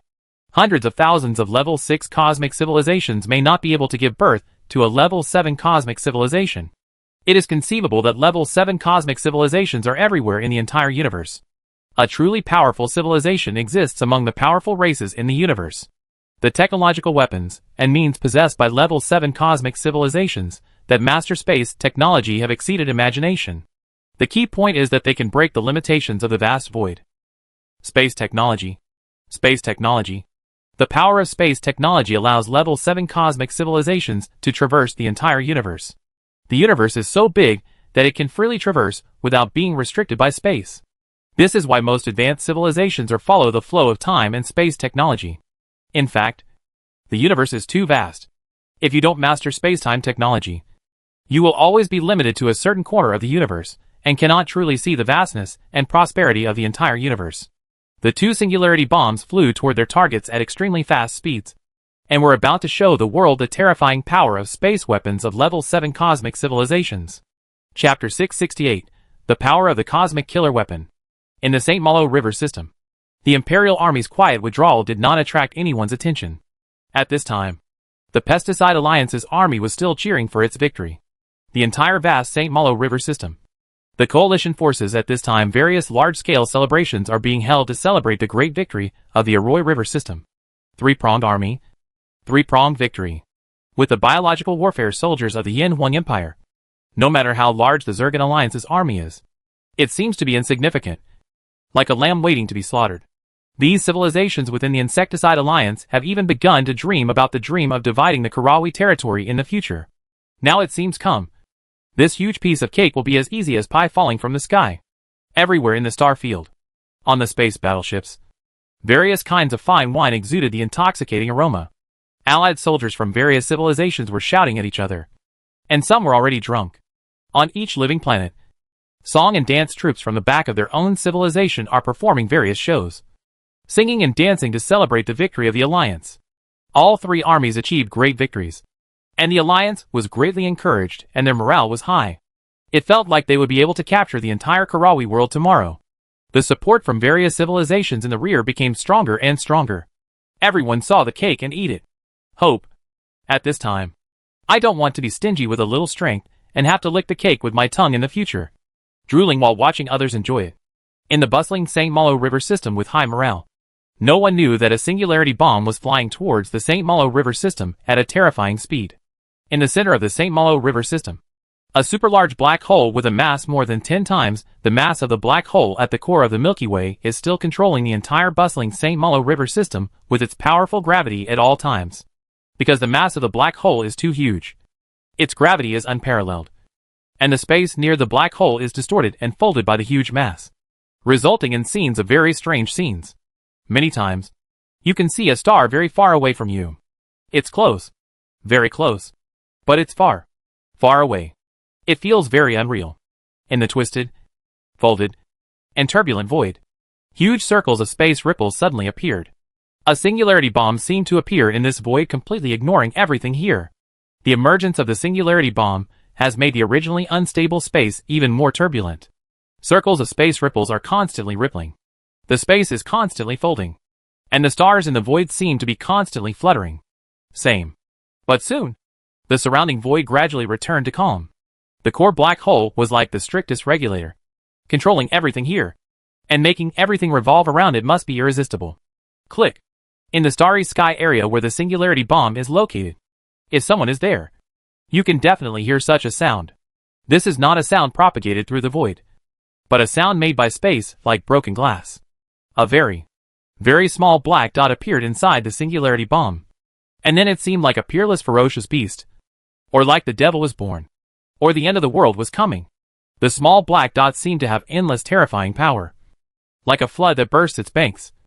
All the power is instantly released in all directions. Click. The surrounding space began to shatter. The sound of the space shattering was very clear. But no one could hear it. With the singularity bomb as the center, space becomes the smallest existence like powder. Colorful and turbulent oceans of time and space appear in this void, and spread rapidly in all directions at an unimaginable speed. This speed far exceeds the speed of light. Thousands, tens of thousands, or millions of times the speed of light. The black hole in the St. Malo River system also became fragile in the face of such a terrifying force. The terrifying power of space acted on this huge black hole, just like an extremely sharp knife, cutting countless times. The black hole turned into countless points, each one extremely dark and with huge attraction. The black spots continued to float in the ocean currents of time and space. and then quickly disappeared into the colorful ocean currents of space and time. The ocean currents of time and space seemed unable to withstand such a huge mass, and began to become more violent and turbulent. With the singularity bomb as the center, the terrifying power of space continues to extend and spread in all directions. This power of space is many times more powerful than the space cutting, space turbulence, etc. in the dark abyss. Everything is and they all seem fragile in front of this force. The space turned into powder, and everything in the universe, whether it was stars or planets, or the most inconspicuous cosmic dust in the void of the universe, everything became fragile under this terrifying power of space. Before each star had time to explode, it released its huge energy and was instantly annihilated. Just like a small spark encountering a terrible flood, it turned into a tiny existence and was annihilated without even raising a single wave. In the ocean current of time and space, powerful power was transmitted from the center of the St. Malo River system to the entire river system. Within a range of more than 10,000 light years in the center, everything was torn apart by the powerful power, turned into powder, and all sank into the ocean currents of time and space. Within the range of 10,000 light years to 100,000 light years, space is broken, and countless space cracks are like spider webs in the void. Terrible space cutting, space turbulence, and space storms are constantly raging in the void.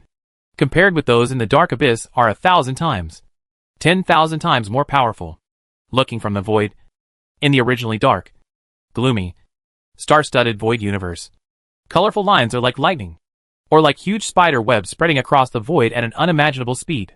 Wherever it passes, along with the powerful force of space, space twists and cuts, forming terrible space storms and space turbulence, just like extremely wide rivers, or colorful rivers. Wherever it passes, everything was completely annihilated. In the river system, in each star field, there are celebrating coalition forces everywhere. In the void, there are neatly arranged spaceports. A space crack passes directly through a row of spaceports. The huge spaceport instantly it was cut in half. And at the same time colorful spacetime ocean currents appeared, constantly separating the two halves of the spaceport. Just like in a fairy tale, the Queen Mother in the sky separated the cowherd and the weaver girl with a wave of her hand. A wide Milky Way separated the two, and this wide Milky Way continued to become wider at a terrifying speed.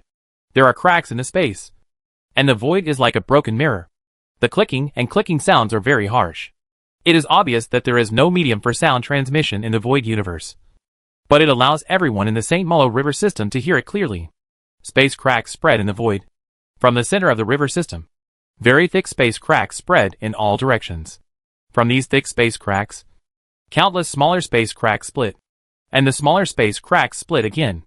Smaller space cracks. Every space crack is like the sharpest knife. Everything the cutter encounters makes the space like broken ice cubes floating in the void. On top of the ice cubes, there are space battleships, spaceports, and spaceports. Living planets and so on are like ants, constantly swaying with the waves of spacetime ocean currents, and then gradually sinking into the spacetime ocean currents. The closer you get to the explosion point of the singularity bomb, the more severely space will be broken. Everything within a diameter of 10,000 light years will turn into powder and disappear in the ocean currents of time and space. Within a scope of more than 10,000 light years, space will twist and break into pieces. Each small piece soon disappeared with the fluctuations of the ocean currents of time and space. With a range of more than 100,000 light years, the cracks in space are still spreading in the void. But the power of space in this range is no longer too violent, except for those who are unlucky enough to be cut and swallowed by the terrifying power of space near the cracks in space. Outside, in other areas, the space just feels like water waves, with constant ups and downs. Even if you are in space, you feel like the world is spinning, and it feels like a huge earthquake has occurred on the planet. Although the space is not broken, the cracks in the space are too dense. Along with the terrifying force of space cutting, powerful space storms and space turbulence rage in the void, sweeping everything. The terrifying space cracks have been spreading in the void until they become very small within a million light-year range. Space turbulence, space cutting, space storms, etc. are also like breezes, easy and indestructible. But even so, it is still like the dark abyss, full of dangers. An unlucky person may be involved in a space storm or be hit by a space cut. After a long time, the void gradually returned to calm. The space cracks gradually narrowed and disappeared. and the colorful space-time ocean currents were once again covered by darkness. Space has a strong self-healing ability. From the periphery of the St. Malo River system, the space slowly healed again.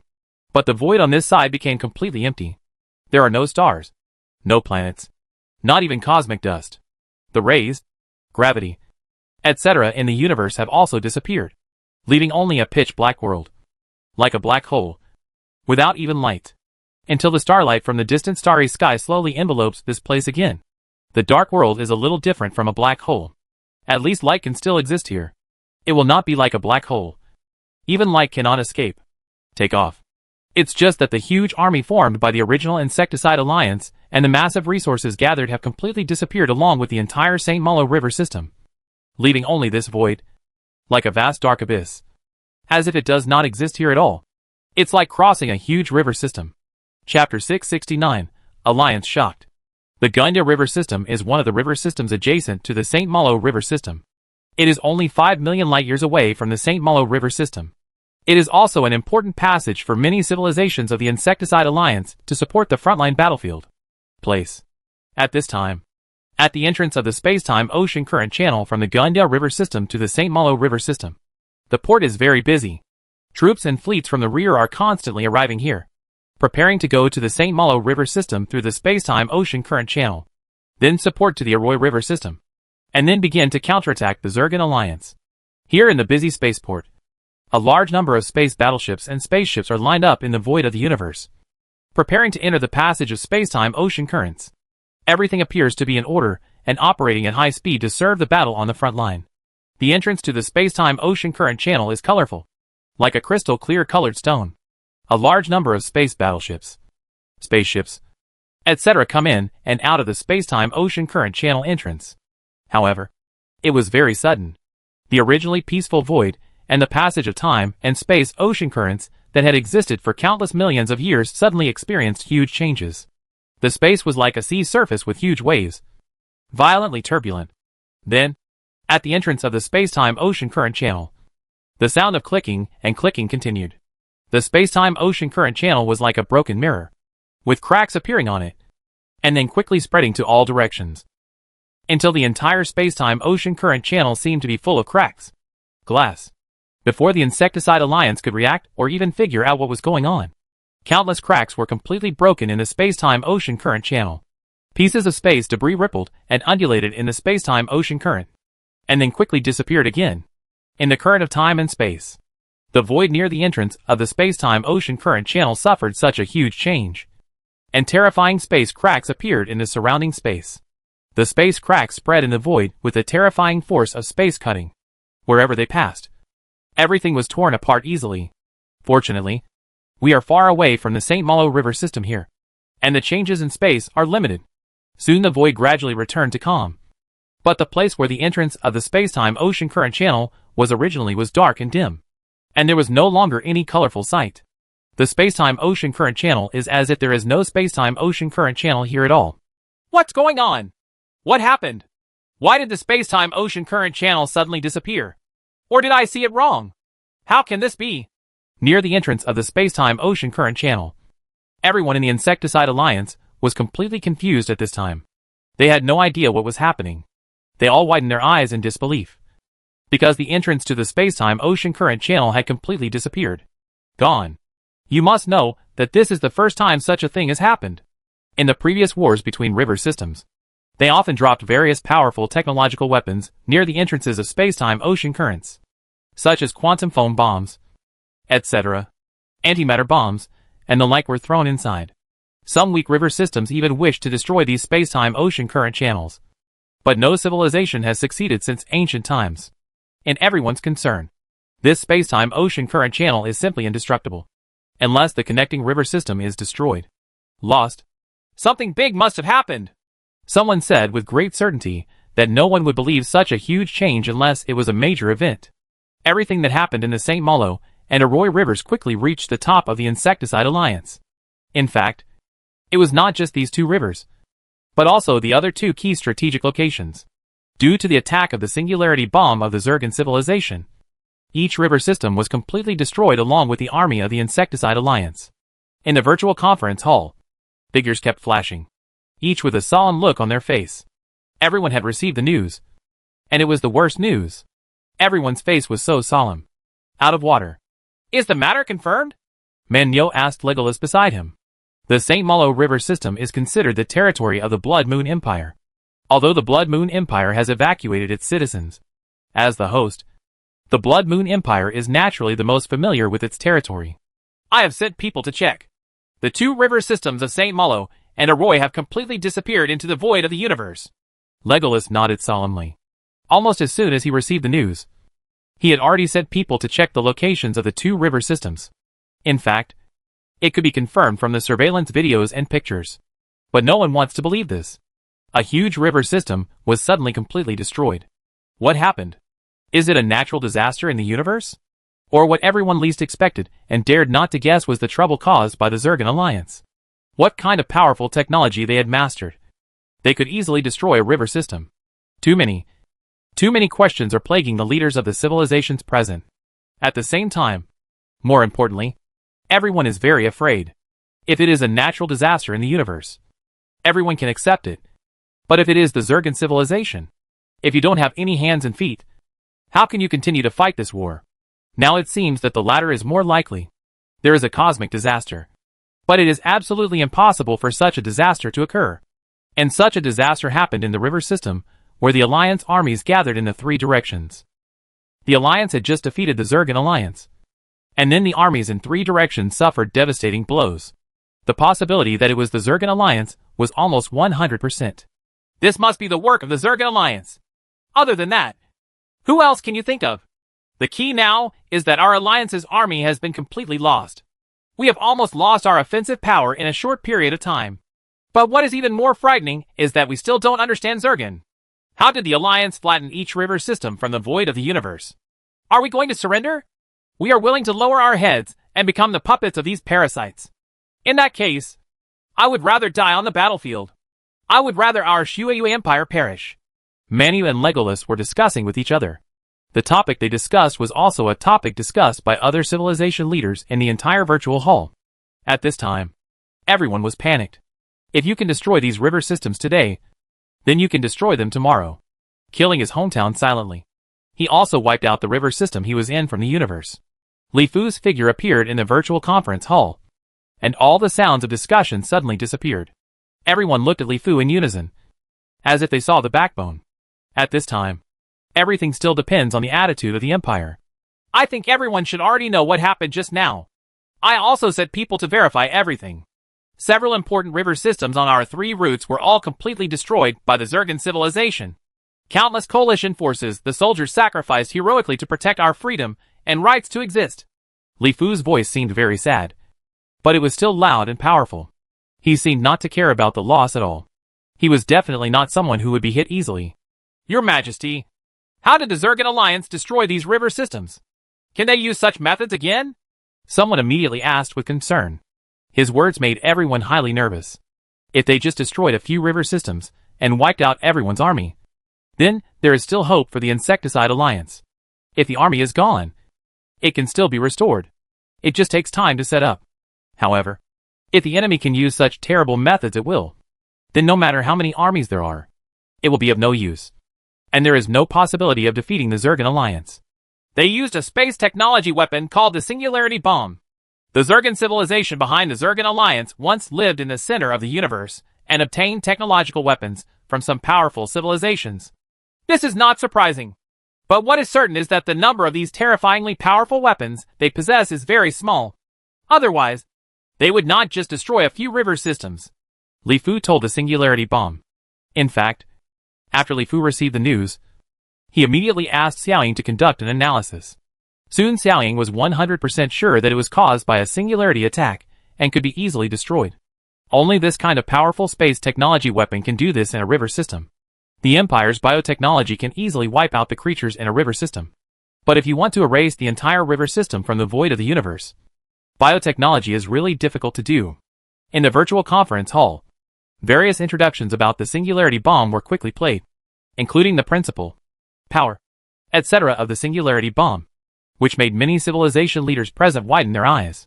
I didn't expect that space technology really exists. It's not absurd. If we, the Barn civilization, continue to research, maybe we will have made some achievements in space technology. It turns out that space technology is so powerful. No wonder scientists predict that if we want to break through to level 6 cosmic civilization, we must achieve success in space technology. We can easily destroy a river system. If we can master space technology, with such powerful weapons, our Ijik civilization can break the shackles and stand among the powerful tribes in the universe. Singularity bomb? How does the Yin 1 Empire know it is a singularity bomb? Has the Yin 1 Empire already made a breakthrough in space technology? Or does the Yin 1 Empire know a lot of things that we don't know? Different ideas flashed in the minds of each civilization leader. They saw the bright future of space technology and felt that the Yin 1 Empire was even more mysterious. Chapter 670. Zergan Civilization's Persuasion. The Singularity Bomb is a powerful weapon that combines space technology. It cannot be manufactured by ordinary civilizations. Li Fu watched everyone talking and continued to speak slowly. His words made the atmosphere here become more depressed. Since it is a powerful weapon that combines space technology and cannot be manufactured by ordinary civilizations, how can everyone go and fight with it? The battle between Zergan and the Alliance is tantamount to hitting an egg against a stone. Is there any hope for civilization? Legolas looked at Li Fu with unwillingness in his eyes. Should the great Blood Moon Elf become the puppet of those insects? This was something he absolutely could not accept. The proud Blood Moon Elf had never bowed to anyone before. Not to mention becoming a puppet of a parasite. Ha ha. You have no hope. Surrender to us as soon as possible. In this case, we can kill less. Before Li Fu could answer, a slightly hoarse voice sounded in the virtual conference hall. Everyone quickly followed the voice and looked over. The person speaking was Malaga, the leader of the Mateeg civilization. The Mateeg civilization also occupies a river. Although it is a civilization of the same civilization, its strength is very weak, and it is still far away from the Yin 1 Empire. Malaga has always been taciturn when attending meetings, but he did not expect that now he speaks astonishingly. Li Fu's eyes were shining with light, and he looked at Malaga. At this time, Malaga's originally black eyes were gradually turning red, and soon turned into a strange scarlet color, which made people feel a little chilly at first sight. I didn't expect Malaga to be infested with parasites. It's really hidden deep enough. My eyes have turned red, and now I have no scruples and are asking us to surrender. Dream, even if I die, I will never be the puppet of these parasites. In the virtual conference hall, everyone looked at Malaga and discussed with each other. It was obvious that they all saw the fact that Malaga had been parasitized by parasites. Malaga did not care about the attention of everyone, but looked at Li Fu. The two looked at each other. Malaga had a smile on his face, but Li Fu frowned, looking a little uncertain. Your Majesty, Emperor of the Yin 1 Empire, our Zergan civilization has wanted to talk to you for a long time. Malaga spoke slowly, seeming to look at Li Fu with admiring sunshine. Yeah, I've wanted to talk to you for a long time. Li Fu raised his eyebrows slightly and said, slightly surprised. Your Yin 1 Empire has developed to a level 7 cosmic civilization in less than 100 million years, and you are still following the path of biotechnology. I have to say that your race is very limited. Even our greatest mother, the Imperial Capital, believes that the potential of your Yin 1 Empire civilized race is enough to rank among the top 10 in the universe. Malaga's words made the entire virtual conference hall boo. Although everyone had long thought that the civilization level of the Yin 1 Empire must have exceeded level 5. They did not expect that the Zergan civilization actually gave a level 7 cosmic civilization. According to the evaluation, the entire Kalawi world is said to be a level 7 cosmic civilization. Even a level 6 cosmic civilization cannot be found without making any noise. The Yin 1 Empire has actually developed to the level of a level 7 cosmic civilization. Level 7 cosmic civilization? Ranked among the top 10 in the universe in terms of racial talent? What about us? Following the path of biotechnology? Are there many ways to break through to level 5 cosmic civilization? I have always thought that the Yin 1 Empire was extremely mysterious, but I never expected that it would develop to a level 7 cosmic civilization. No wonder it could easily defeat the Zergan Alliance army composed of a group of level 5 cosmic civilization armies. Thankfully, we organized the Honor Alliance to deal with the Yin 1 Empire. If the Yin 1 Empire really wants to expand, our Honor Alliance together will definitely not be our opponent. In the virtual conference hall, the civilization leaders and power representatives of each river system were secretly surprised. The mysterious Yin Wang Empire had actually developed to a level 7 cosmic civilization. Top 10 in the universe?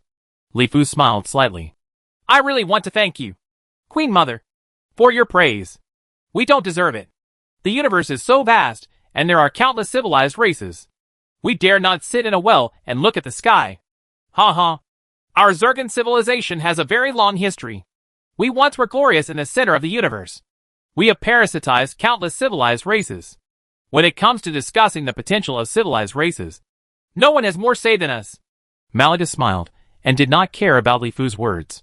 He revealed today that he had received an order from his mother. Although the Zergan civilization still had some singularity bombs, the number was very small. He needed to save some wealth for the future. However, it is difficult to defeat the Insecticide Alliance headed by the Yin Huang Empire by relying solely on these puppet civilizations. Although the current Insecticide Alliance has also suffered heavy losses. But as long as the biological soldiers of the Yin Huang Empire can still be dispatched, it will be difficult for the Zergan Alliance to win. After all, facing the endless and unpredictable biological soldiers, the Zergan Alliance has no possibility of winning. Even the Zergan Alliance, the military strength on the other side, is 1,000 or 10,000 times that of the Insecticide Alliance. You definitely didn't expose yourself today just to discuss the boring topic of racial potential with me. Right. Li Fu made a joke. Li Fu knew very well that the potential of his own civilized race could only be considered average. What was really powerful was the Yuanli cultivation method. If all the people practiced the Yuanli method, the descendants of Yin and Huang had already been reborn. But this was the Empire's, the secret will never be leaked to the outside world. Of course. Today I want to persuade everyone to surrender early. Especially your Yin Huang Empire. The Supreme Empress of our Zergan civilization appreciates your Yin Huang Empire very much. As long as you are willing to surrender and become a vassal of our Zergan civilization, then our Zergan civilization Ergan civilization is willing to give your civilization a way to survive. Malaga had a smile on his face and said in an arrogant tone, as if a superior god was giving gifts to the world, and the world should kneel down devoutly and pray for mercy from their gods. To be your vassal? To be your puppet? Right. Although Li Fu has always had a good temper, he couldn't help but sneered immediately at this time. What's the difference? Our Zergan civilization will not kill everyone. Most of the people are still the same as before. And as long as we accept us and coexist peacefully with other civilized races, we can also reduce killings and disputes. Ordinary people's life can also be taken to the next level. Malaga didn't care at all about Li Fu's ridicule, and shamelessly talked about the many benefits of being controlled by the Zergan civilization. Even if we die standing up, we will definitely live on our knees. Next to Li Fu, the Emperor of the Blood Moon Empire, Legolas, answered first and refused without hesitation. The proud Blood Moon Elf would never surrender and become a puppet of a parasite. Yes, we will definitely surrender even if we fight to the last soldier. We will never become the puppets of you parasites. Don't think that we are easy to bully. Although our army is gone, we can still organize a new army. Do you Zergan civilization really think that you will win? Others followed suit.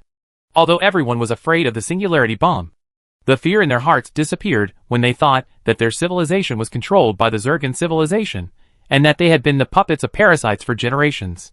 However, there were some people among the crowd who were wavering and seemed to be afraid of something. They remained silent, and their eyes moved back and forth between Li Fu and Malaga. Hey, it's good to have courage, but you have to think about it clearly. Each of you is a leader of a civilization. Don't harm your own civilization because of your own impulses. The foundation of civilization is hard won.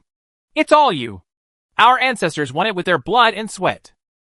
Malaga looked at everyone with a smile on his face, as if he had convinced everyone. Perhaps you are still worried that you will be controlled by us after surrendering. You can rest assured about this. As long as you are willing to surrender, we can guarantee that we will not parasitize you. When the time comes, you will give up your position as the leader of your civilization, and you can choose a green mountain. I think it would be good to live a good old age in a place with water. The inheritance of civilization can be continued, and you can enjoy your old age in peace. Moreover, after our Zergan civilization unifies the Karawi world, you can still roam freely in the entire huge Karawi world. But if you are stubborn and insist on going against our Zergan civilization, then don't blame our Zergan civilization for being ruthless. Just one singularity bomb can destroy an entire river system. Don't you know? How many river systems in civilization are there that we can destroy? Malaga continued to throw out a bait, promising to give these civilization leaders a peaceful life as long as they were willing to surrender. At the same time, he used carrots and sticks to threaten everyone with the singularity bomb. His words made the virtual conference hall become even quieter. Many of the voices clamoring for a battle with the Zergan civilization just now seemed to have disappeared. As for those who were originally wavering, it seemed that they had already decided. We, the Valen Empire, are willing to surrender, and we also ask the great Zergan civilization to let me go. In the silent virtual conference hall, someone could not withstand Malaga's attack and was the first to declare surrender. Ha ha. Very good. Those who know the current affairs are heroes. I want you to promise that nothing will happen to you.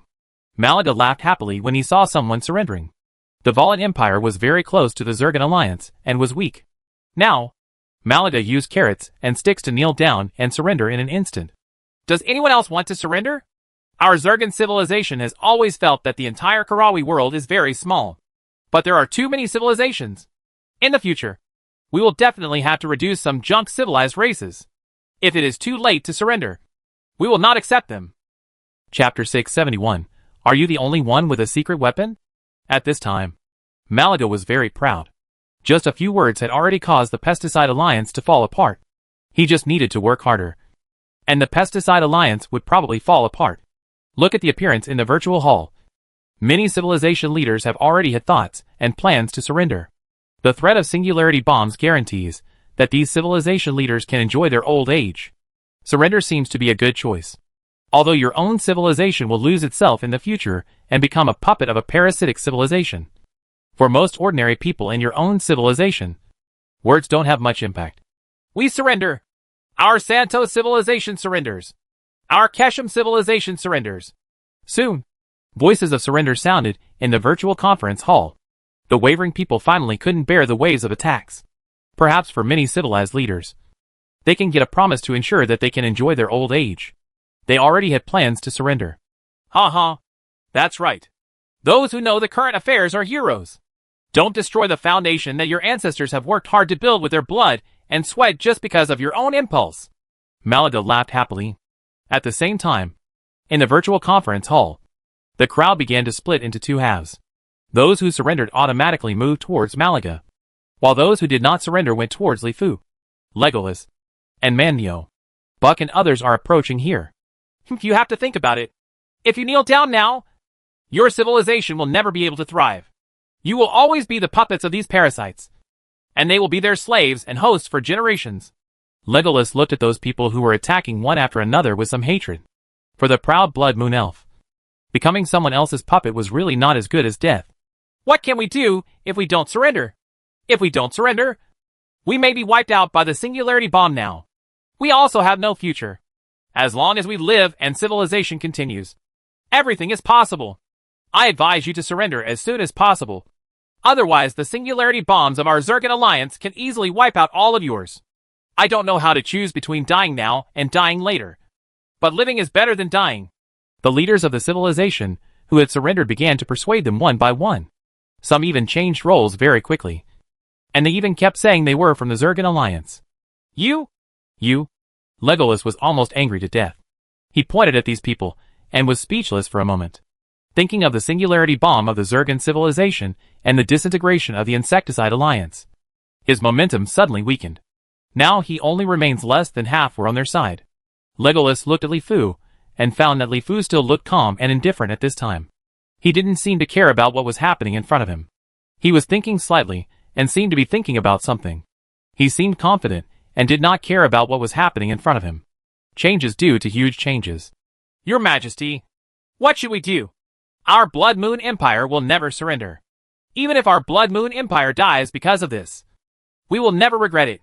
Legolas' tone was very firm, and the proud Blood Moon Elf was ready to die in battle. Yes, we will never surrender. We would rather die standing than live on our knees. We orcs in the Custer Empire don't know anything else. But we still know this one truth. Manyo, the Emperor of the Custer Empire, also spoke up.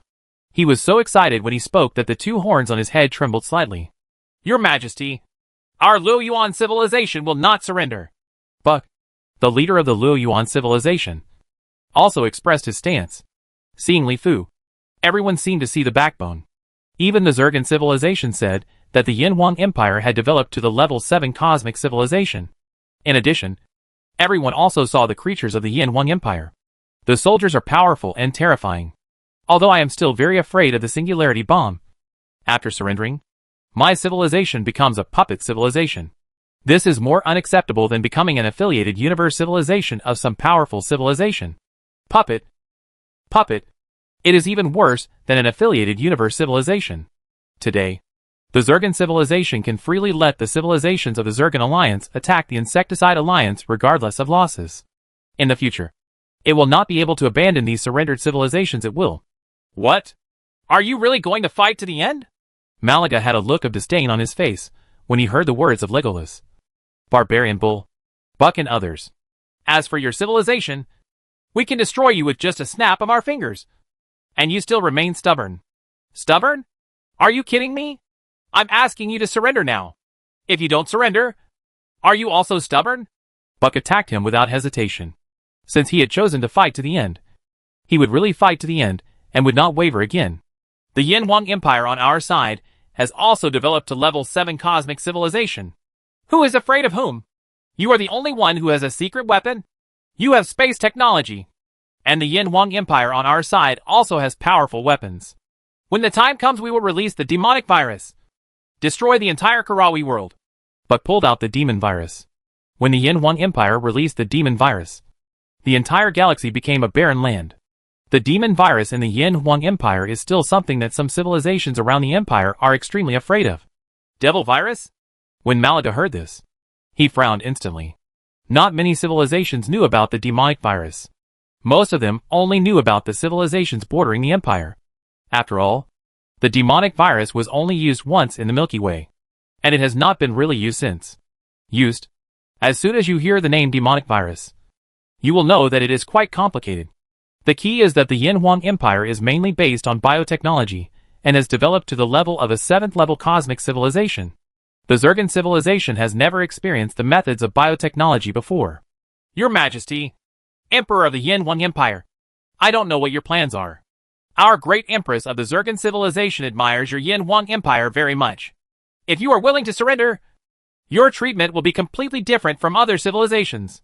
Malaga shook his head, not bothered by the devil virus, and continued to lobby. Different? What's the difference? They're all your puppets. Li Fu spoke slowly, his face full of sarcasm. Puppets are also divided into high-level puppets and low-level puppets. We will naturally cherish excellent civilized races like your Yin Wang Empire, and we will definitely not treat them like those rubbish civilized races. Then do I still want to thank you? Thank you for your kindness.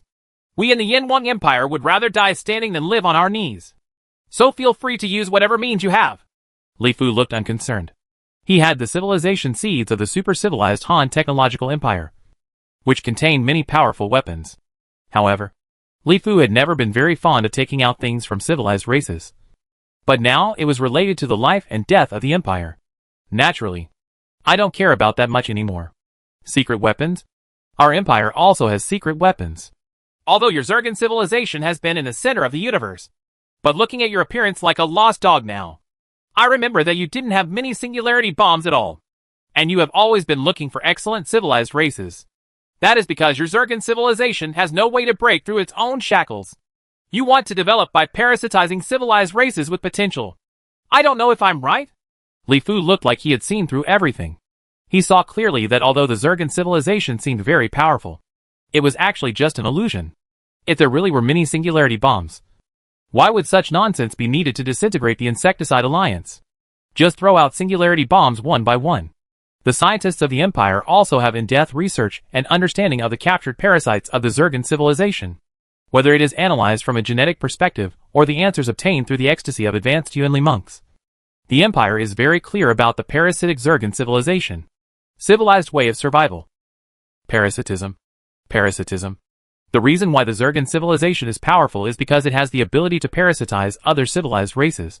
But it is precisely because of this that the Zergan civilization itself has no way to improve the level of its own civilization. You must know that no matter how weak the civilization is, as long as you give them some time, they can slowly develop technology and slowly improve their civilization level. But the Zergan civilization is different. If they don't parasitize other civilized races, they won't even be able to survive, let alone develop technology and improve their civilization level by themselves. When Malaga heard Li Fu's words, he immediately felt as if he had been thoroughly seen by Li Fu. Everything about his Zergan civilization had been clearly known to the Yin Huang Empire. The shortcomings of his civilization and race where the Yin Huang Empire was exposed. Ha ha. That's it. Let me just say, bugs are bugs. No matter how awesome they are still bugs. It is indeed like this. You can't even develop the level of your own civilized race. You all rely on parasitism. TSK. Tut. Keep saying what you say. Rubbish civilized race. I think your Zergan civilization is the real rubbish civilized race.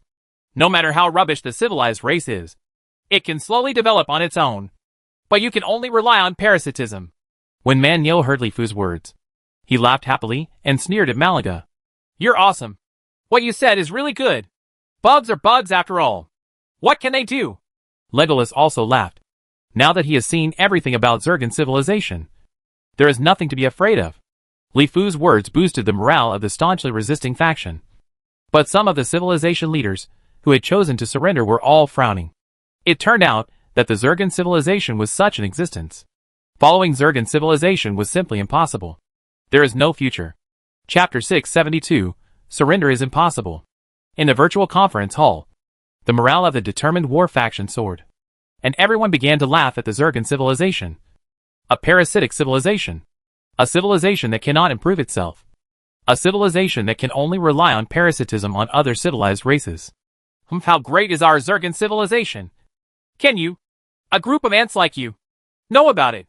Malaga snorted coldly, looking quite angry at the cynicism in front of him. He had always been proud of his own civilization. He didn't need to work hard on his own. He only needed to be parasitic on other civilized races to take away everything from others. Turn it into the nourishment for the growth of your own civilization. The Zergan civilization has always divided civilization into two types. The carnivore civilization and the herbivore civilization. Just like the animals on the grassland, they are divided into carnivores and herbivores. The Zergan civilization has always been based on the carnivore civilization. In the eyes of parasites, other civilized races are just food in their mouths. Ants? To us, you are the real ants. How can a group of insects pretend to be a big-tailed wolf? Man Yo didn't care at all. At this point, there was nothing to fear. Your Majesty the Emperor. Do you, the Yin Huang Empire, really want to fight our Zergan civilization to the end? Malaga ignored the others and looked at Li Fu, hoping that Li Fu could give an answer. The Yin Huang Empire was the one that the parasitic civilization most valued and wanted to control. As for other civilized races, in the parasitic in the eyes of civilization, all races belong to the rubbish civilization, and there is no difference between those who have them and those who do not. What does it mean to fight against your Zergan civilization to the end? Now it is your Zergan civilization that insists on going your own way and wants to turn us into puppets.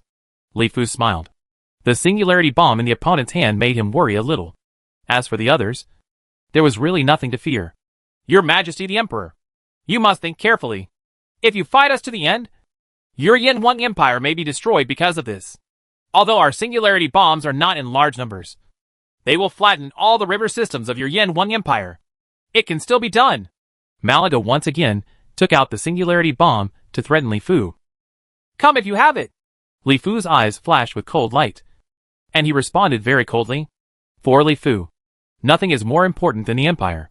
The other party actually threatened to destroy the Empire. Li Fu had already made up his mind, and would never let it go. Zergan civilization. Very good. It seems that you are determined to confront our Zergan civilization? Malaga looked at Li Fu, and then turned his attention to Man Yo, Legolas, Buck and others beside Li Fu. Go away, you damn parasites. I feel sick when I see you. I really don't understand what you are thinking. Once you surrender, your civilization will completely become the puppet of these parasites. It will be the livestock raised by these parasites for generations. As a civilized leader, he has no thoughts about his own civilization. How sad.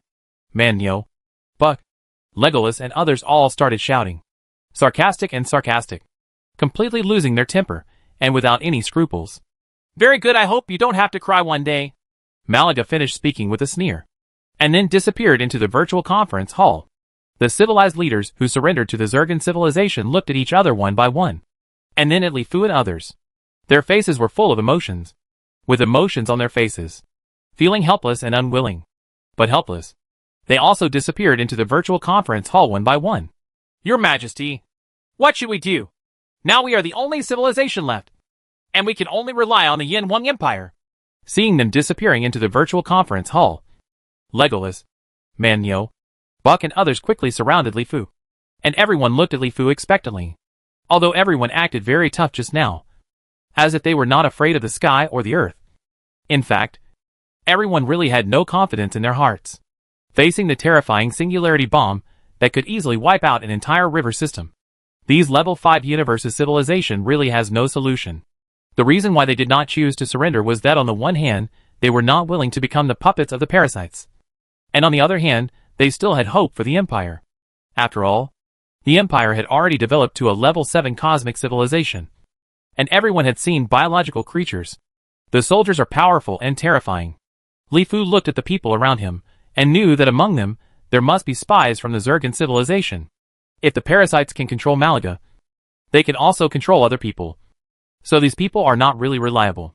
However, seeing that there were only less than half of the original number of people around them, the Insecticide Alliance was almost disintegrated by the Zergan civilization sect in a few words.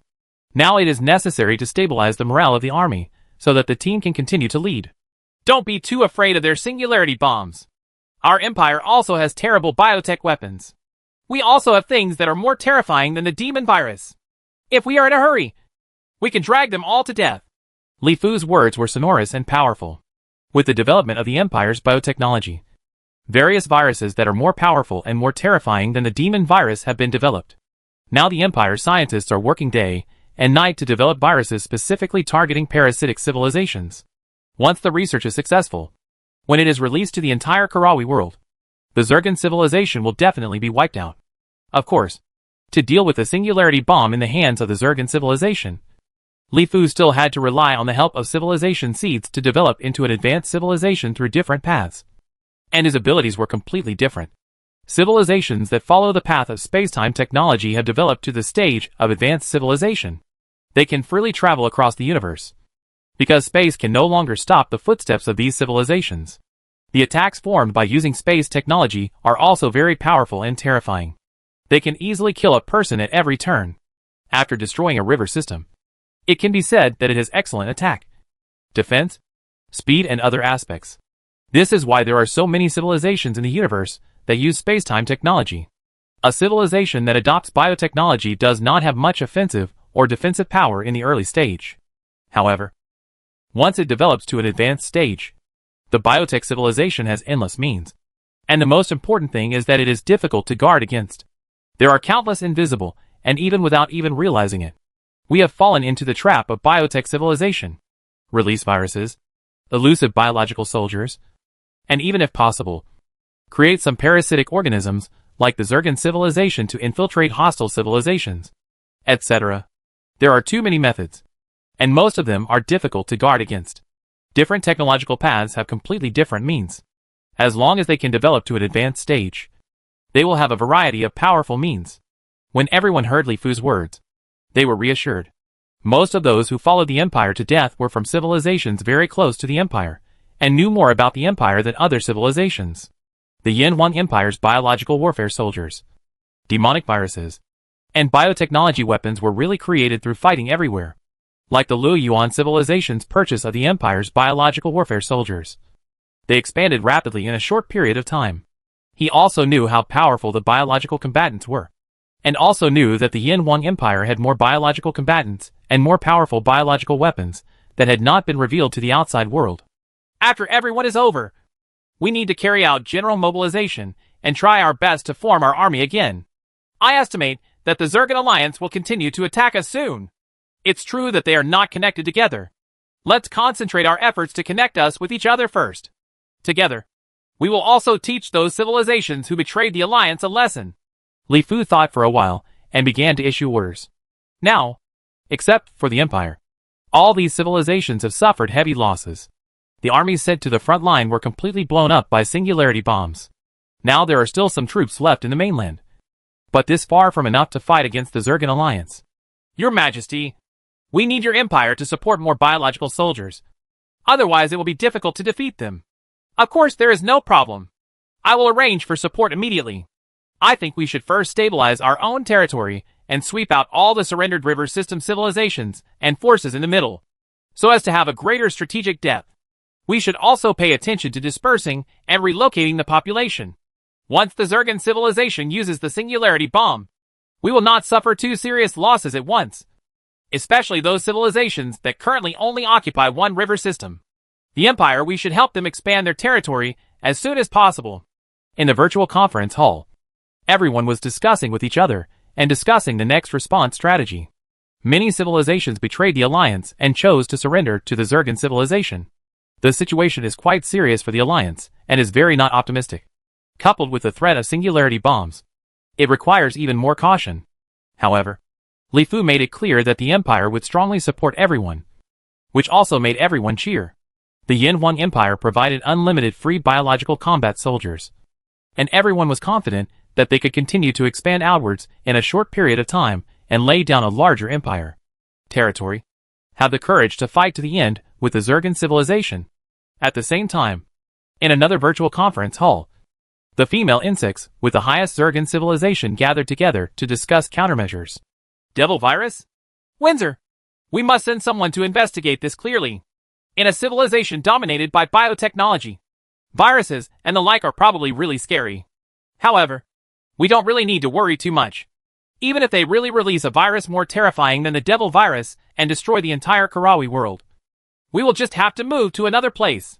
I am determined to win the Yin Huang Empire, since their emperor is stubborn. It seems that we need to carry out a beheading operation. Chapter 673. Here to deliver food.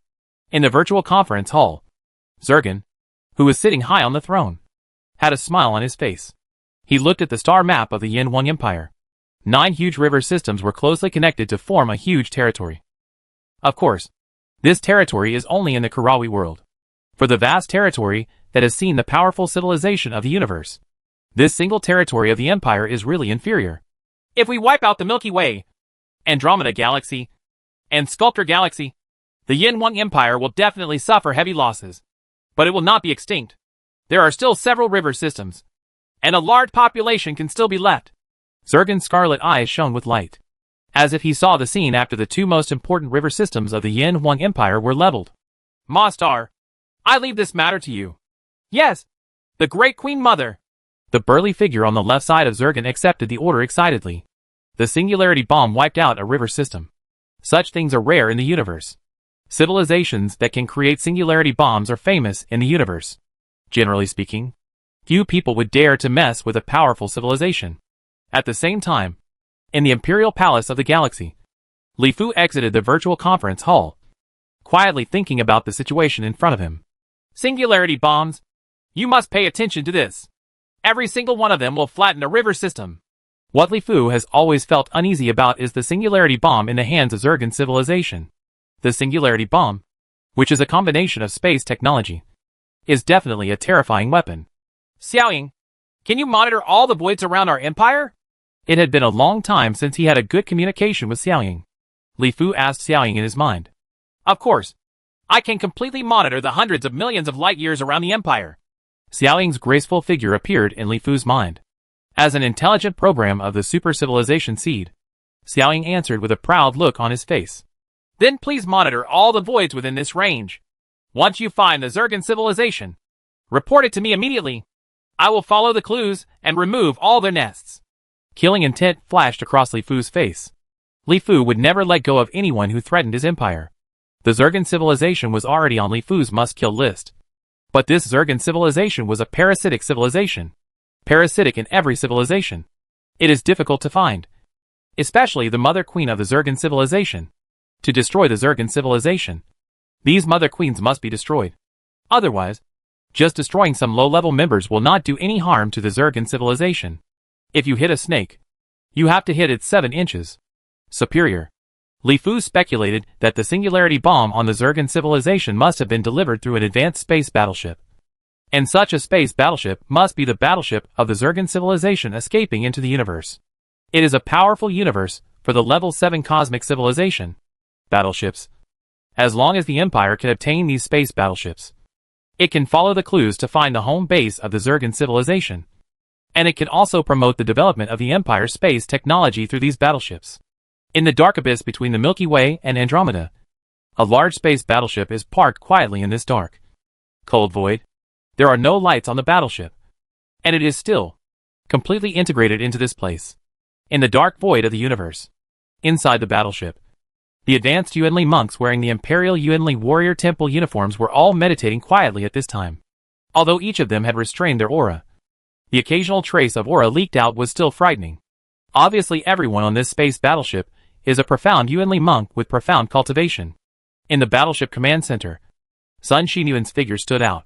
At this time, he was completely integrated into the surrounding void, carefully feeling the fluctuations and changes in the surrounding space. As the space elemental force monk with the deepest cultivation in the Empire, Sun Xinyuan is unmatched in terms of space elemental force. He is also the most sensitive to space. As long as there is a slight fluctuation in space, Sun Xinyuan can clearly sense it. At this time, his whole body was like the surrounding space, eternal and unchanged, like a pool of stagnant water, seemingly unable to make any ripples. Here we go! Take action! Suddenly, Sun Xinyuan's eyes suddenly opened, and then his spiritual consciousness immediately transmitted to everyone on the spacecraft. At the same time, his figure suddenly merged into the space and disappeared completely. Sun Xinyuan had just taken action. The Space Force cultivators on the space battleship also opened their eyes one after another. Their eyes were flashing with an aura as vast and majestic as the universe. At the same time, the figures also changed, blurred and disappeared into the space battleship. In the cosmic void that was not too far away from the space battleship, the originally dark and dim cosmic void suddenly started to ripple in circles. Several large space battleships that looked somewhat dilapidated and very old were coming out of the void, slowly revealing his figure. These space battleships are very fast, and advanced space technology makes the fluctuations in the surrounding space very small. If it were the Empire's own detectors, it would be difficult to detect these space battleships that suddenly appeared. It's really here! Your Majesty is really good at predicting things. But how did your Majesty know that these parasites would appear here? Sun Xinyuan, who kept flashing in the void, looked at the several ruined space battleships in front of him, and was shocked in his heart, because not long ago, he received an order from Li Fu, asking him to lead 10,000 immortal level Yuanli monks here to prepare for the parasitic attack. The civilization's attack, unexpectedly, actually waited for the space battleship sent by the parasitic civilization to sneak attack. Everyone listens to the order and acts separately. There must be no mistakes. All use soul control. Sun Xinyuan sensed the figures flashing rapidly in the void, and the powerful spiritual consciousness transmitted his voice. At the same time, his figure suddenly appeared in the command center of a battleship. In the command center of the battleship, people of various civilized races are busy at this time. Their eyes are scarlet and shining with a strange light, which makes people shudder. Arrived at the dark abyss on the outskirts of the galaxy. Prepare the singularity bomb. Inside the space battleship, a man with a horn on his head was giving orders. Haha, chaos of time and space. When Sun Xinyuan heard this, he quickly used the method of soul control. The parasitic civilization bug in the battleship only felt that the void around him was distorting, and everything he saw in his eyes was changing.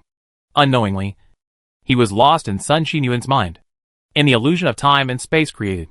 He was unknowingly controlled by Sun Xinyuan's soul. Battleship number 1 was successfully controlled.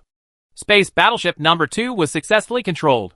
Battleship number 3 was successfully controlled.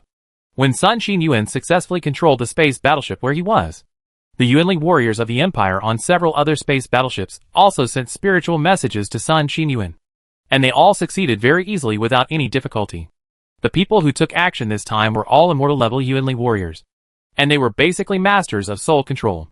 Dealing with these parasites on several space battleships was like a piece of cake for Zhang Fei eating beans.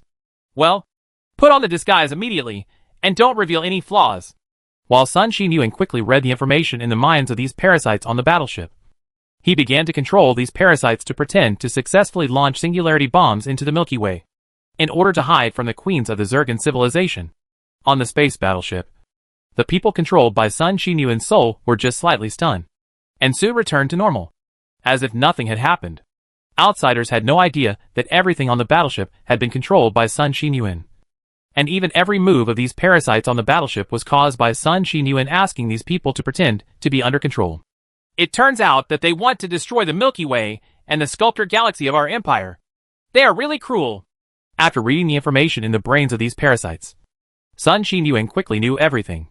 These space battleships did not appear here for no reason.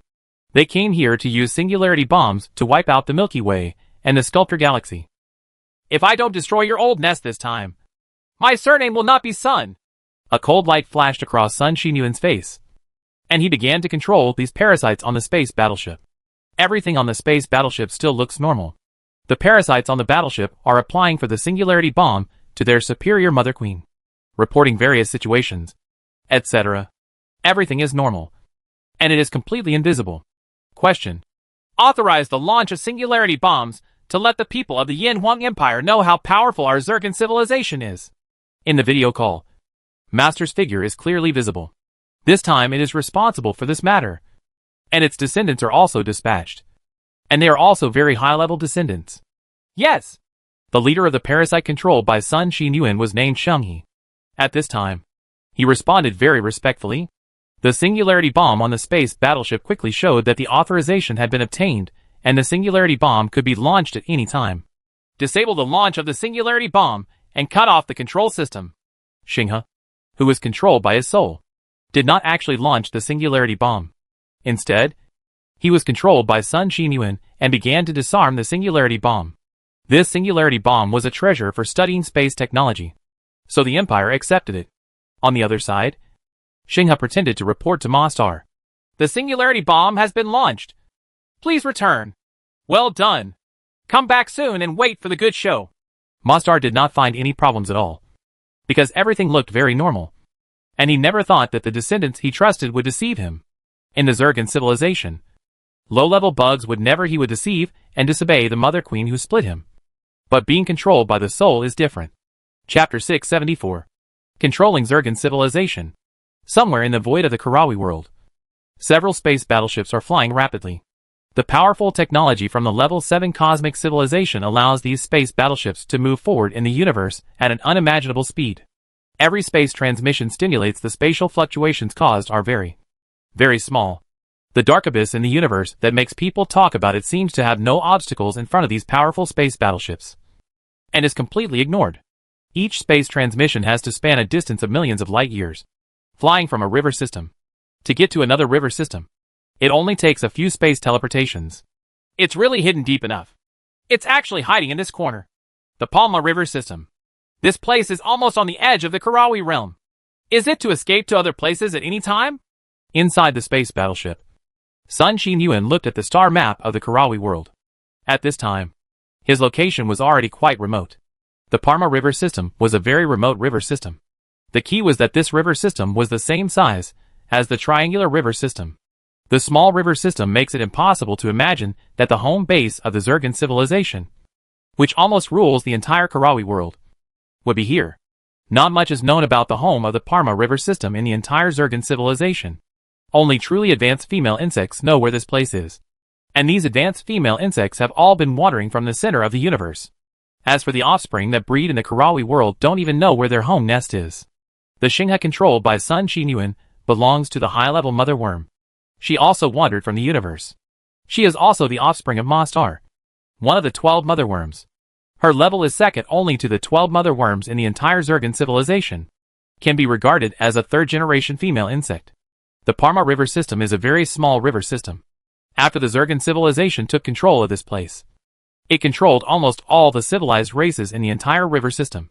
At the same time, for the sake of its own safety, all the uncontrolled people in each civilized race were controlled. They were all slaughtered.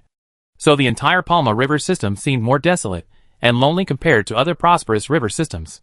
In the Gulak River system, a prosperous galaxy in the center of the Palma River system, several space battleships flew out from the space transmission with slight ripples in the space. The Gulak River system is the home base of the Zergan civilization in the entire Parma River system. So it is very prosperous here. The large spaceports are filled with space battleships. At a glance, you can tell that these space battleships come from different places. The civilization, design style, and style are completely different. Among them are several large spaceports, where large space battleships that look very dilapidated are parked. The area around these spaceports is very quiet, with few spaceships coming and going. It seems that this is a restricted area. Ordinary space battleships and spaceships cannot be parked here. Several space battleships controlled by Sun Xinyuan and others slowly flew towards these spaceports. On the several space battleships, the figures of Sun Xinyuan and others began to become blurred, completely blending into the surrounding void. In the void there were constant flashes flying towards the spaceport. Sure enough, there are more than 1 or 2 such space battleships. Unexpectedly, there are nearly 100,000 such space battleships. Fortunately, we have enough manpower this time. Otherwise we would be in trouble. In a port, Sun Xinyuan looked at the space battleships parked in the port. The appearance, design style, etc. of these space battleships were exactly the same as the several space battleships he controlled. They were obviously built by the same civilization. Space battleship.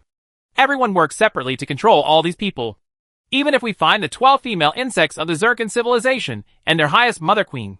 Sun Xinyuan's huge spiritual consciousness ceremoniously occupied the entire galaxy and began to search. From Xinghe, Sun Xinyuan already knew many secrets of the Zircon civilization. He knew that the real controllers of the Zircon civilization were the 12 mother insects and the Supreme Mother, Emperor. The source of everything lies in these 13 female insects. As long as he controls these 13 female insects, he is equivalent to controlling the entire Zircon civilization. We found the person. Here. Soon. Sun Xinyuan's eyes lit up. And then his figure began to flash in the void and ran towards a living planet in the galaxy. Hork. The top living planet in the entire Parma River system. Zircon still knows how to enjoy it, and ordered people to build a very luxurious and huge palace on this planet.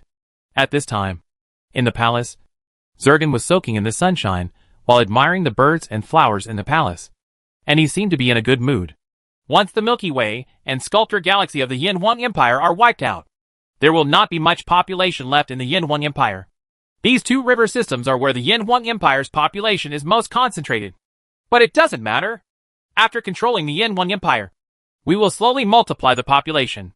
By then, using the entire Karawi realm as the soil, it will be enough to cultivate the Yin Huang Empire into a super civilization. With the potential of the Yin Huang Empire civilized race, it has now developed to the level of level 7 cosmic civilization. In a few 100 million years, I can return to the center of the universe, and the Tianyan Empire will chase us all over the universe. Zircon civilization, I will definitely uproot your Tianyan Empire. Thinking of the Tianyan Empire, Zircon's beautiful face showed a ferocious look. She had never been so aggrieved. She was once extremely glorious and controlled a powerful level 7 cosmic civilization. But she was defeated by the Tianyan Empire. A bundle of human beings had to keep running and escaping in the universe. A civilization that adopts biotechnology, powerful biological soldiers, and terrifying demonic viruses.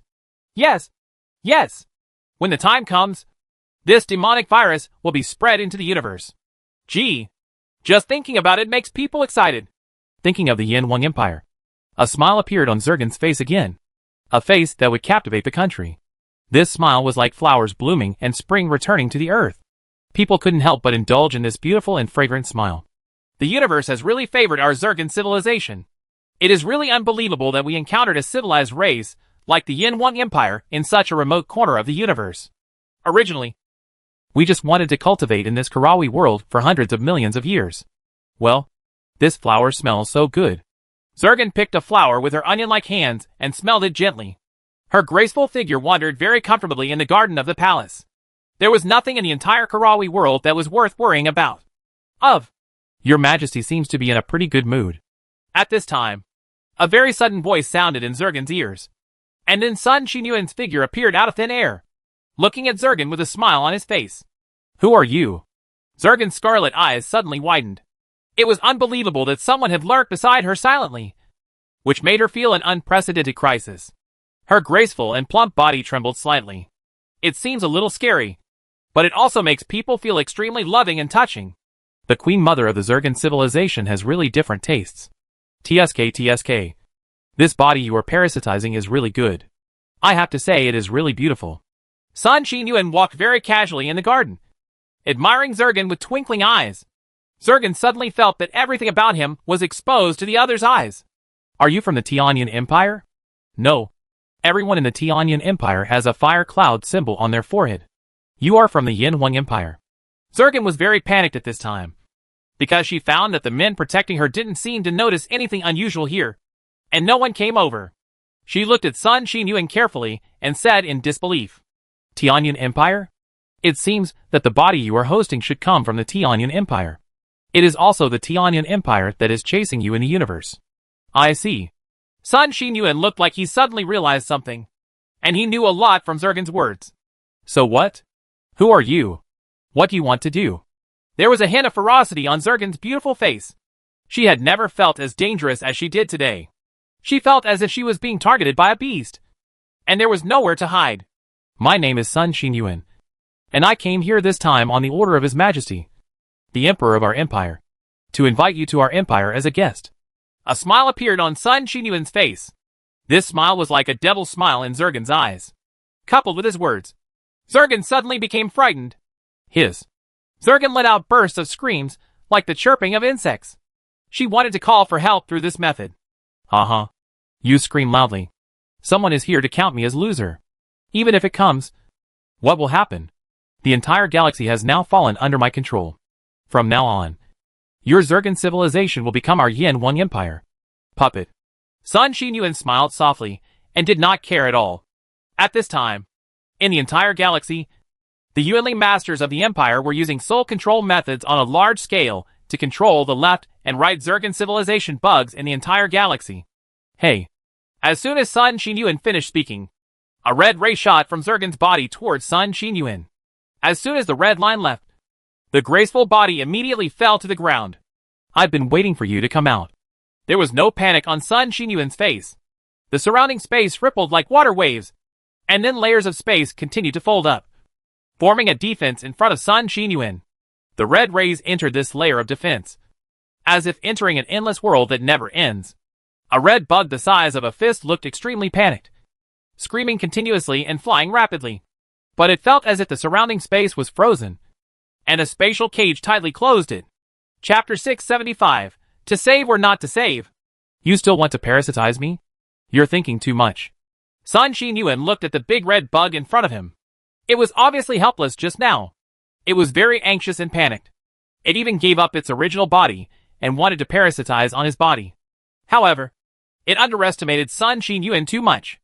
As an immortal level Yuanli cultivator, and also a Yuanli cultivator of the space system, Sun Xinyuan's power is beyond imagination. What on earth do you want to do? Seeing that his struggle was useless, although Sun Xinyuan looked as close as a ruler, no matter how much Zergan flew, he could never fly to Sun Xinyuan's body, let alone reach Sun Xinyuan's body again. What don't you want to do?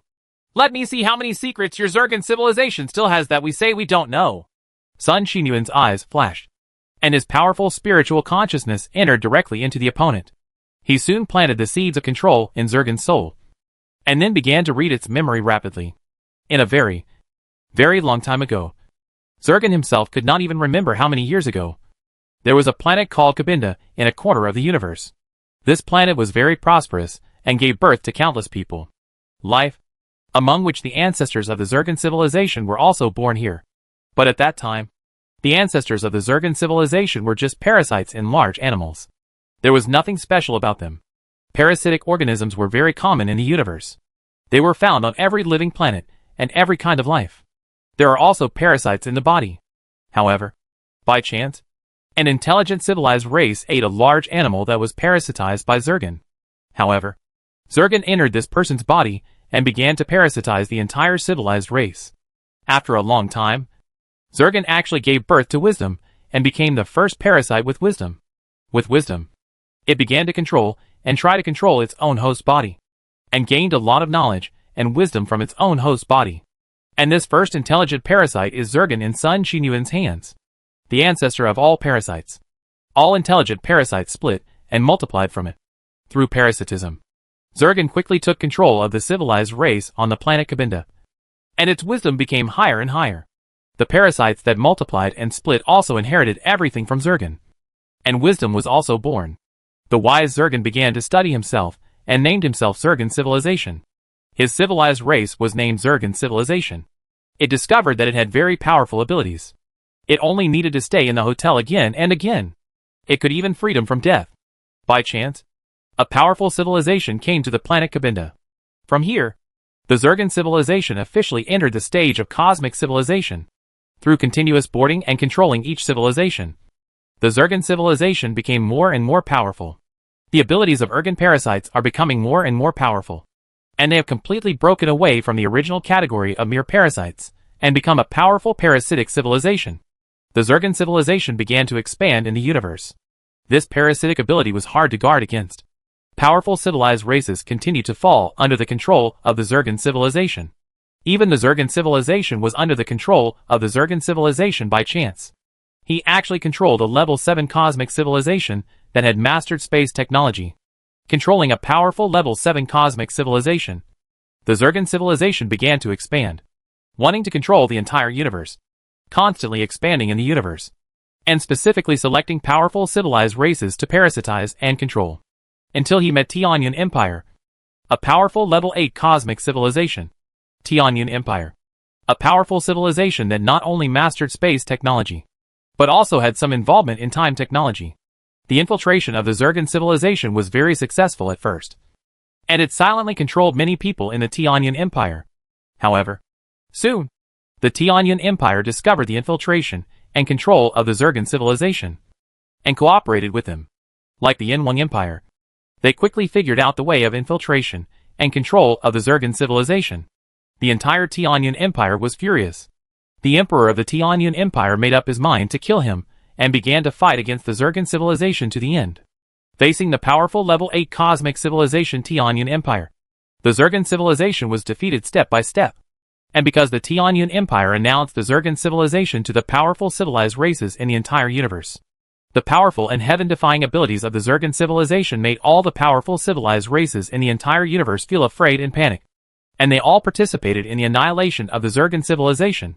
The Zergan civilization wanted to resist at first, but soon found out that all this was in vain. It could only carry the advanced female insects of its own civilization to start wandering and escaping in the universe. However, no matter where the Zergan civilization fled, the Tianyun Empire pursued and killed it. Over a very long period of time, the Zergan civilization, which was once arrogant and attempted to control the entire universe, became extremely weak, and finally wandered and hid. Karawi realm. You're really arrogant, trying to control the entire universe. After quickly browsing Zergan's memories, Sun Xin Yuan couldn't help but shake his head. Each of the powerful civilizations in the universe is quite extraordinary. He just controls a level 7 universe civilization, and wants to control the entire universe. No wonder he was beaten up to this point. The once huge Zergan civilization controlled countless civilized races, and its tribesmen were hard to count. But now, there are only less than 100,000 space battleships left wandering in the universe, and came to Kara. Weijia. How desolate it is. At this period when Zergan civilization was strong, it had all the power of a powerful level 7 cosmic civilization, let alone a small Karawi world. The entire universe is so big that there are very few civilizations that can be more powerful than it. The people of this Tianyun Empire must also be in a civilization where Yuanli practice is very popular. Otherwise, it would be difficult to deal with the penetration and accommodation of the Zergan civilization. Sun Xin Yuan pondered slightly and thought carefully. Then he came to the side of the Tianyun Empire woman. At this time, Zergan had broken away from the old body. The woman completely collapsed on the ground, with her peerless appearance and graceful figure. Even in the empire like this, there are not many beauties either. Huh? He's still breathing. He's not dead. Sun Xin Yuan felt slightly, and found that the other party was not dead. Logically speaking, as soon as the parasite leaves the old body, the body will die. Because the parasites are parasitic in the brain, and control the host by controlling the brain of the host. Once everything in the body leaves the brain, the host body will inevitably die. However, the Tianyun Empire woman in front of her was not dead. She still had a vague aura and exuded a faint fluctuation of Yuan power. If Sun Xin Yuan was not an advanced Yuan power cultivator, it would be really difficult to discover this. As expected, everyone in the Tianyun Empire really has Yuan power cultivation. And it seems that this woman's cultivation is quite profound, almost reaching the level of Yuan Lord, even if her brain is controlled by Zergan. But it's not that easy to die. Oh, it turns out that this girl from the Tianyun Empire is really smart enough. She hides her soul deep down, probably waiting for someone to save her. This insect like Zergan must be reluctant to part with such a good boarding body. A boarding body with Yuanli cultivation is not comparable to ordinary boarding bodies. No wonder he didn't leave directly at the beginning. He must be reluctant to part with it. He was forced to do so later. He left this body out of desperation and wanted to stay in my body. Soon, Sun Xinyuan figured everything out. This woman's identity in the Tianyuan Empire should be quite extraordinary. Otherwise, there would be no need for the Tianyuan Empire to pursue her. And there should be some way to track her. Save or not. If I don't save, she will die completely in a short time. After a long time, there is not much energy left in her body, and she will not be able to support it for long. Zergan only knows that boarding is. I don't know how to practice. But if we save her, will it be detrimental to our empire if the Tianyuan Empire pursues her in the future? If we don't save him, will the Tianyuan Empire trace our empire to the Kalawi realm in the future? Will we be angry with our empire? For a moment, Sun Xinyuan was also caught in a dilemma. To save or not to save. He was not only considering this issue, but also considering the Tianyuan Empire behind him. A powerful level 8 cosmic civilization that has mastered the power of time and space technology. Civilization. Forget it. Whether it's a blessing or a curse. We can't avoid it. We'll save it first, and then talk about it. Sun Xinyuan gritted his teeth and decided to save people first. No matter what. He saved her life. If he repays kindness in the future, he would have to accept it as bad luck. After lifting up the Tianyuan Empire woman, powerful Yuan power began to enter her body. With Sun Xinyuan's Yuan power input, the Tianyuan Empire woman's body was like the earth that had been dry for a long time encountering rain and dew. The original energy in her body was very weak. The Yuan power also began to circulate, just like a dead tree blooming with spring and the earth resurrecting, bursting with vitality. Well, for the time being, we can only stabilize it first. If we really want to save it, we still have to ask Yinjia, the holy hand of the empire, to take action. Only her life element power can truly bloom the dead trees. This body has been tossing by Zergan for too long. Too long. If it hadn't been for his profound Yuanli cultivation, this body would have been unable to support it long ago. It can be considered lucky that he met our empire. If other civilizations, even if we defeat the Zergan civilization, we will not be able to save you in the end. For a long time, Sun Xinyuan put away his Yuanli and hugged the woman, and examined her carefully. With the input of Yuanli, the life breath in her body began to stabilize and slowly became stronger. Chapter 676, Expansion or Dormancy. Sun Xinyuan led his people to destroy the home base of the Zergan civilization, and a large number of advanced female insects of the Zergan civilization fell into the control of the Imperial Yuanli warriors. By controlling these advanced female insects, the entire Zergan civilization fell under the control of the Empire. He further controlled the entire Karawi world. Of course, for the sake of safety, the Empire will naturally clean up all these parasites that are poisoning the entire star world.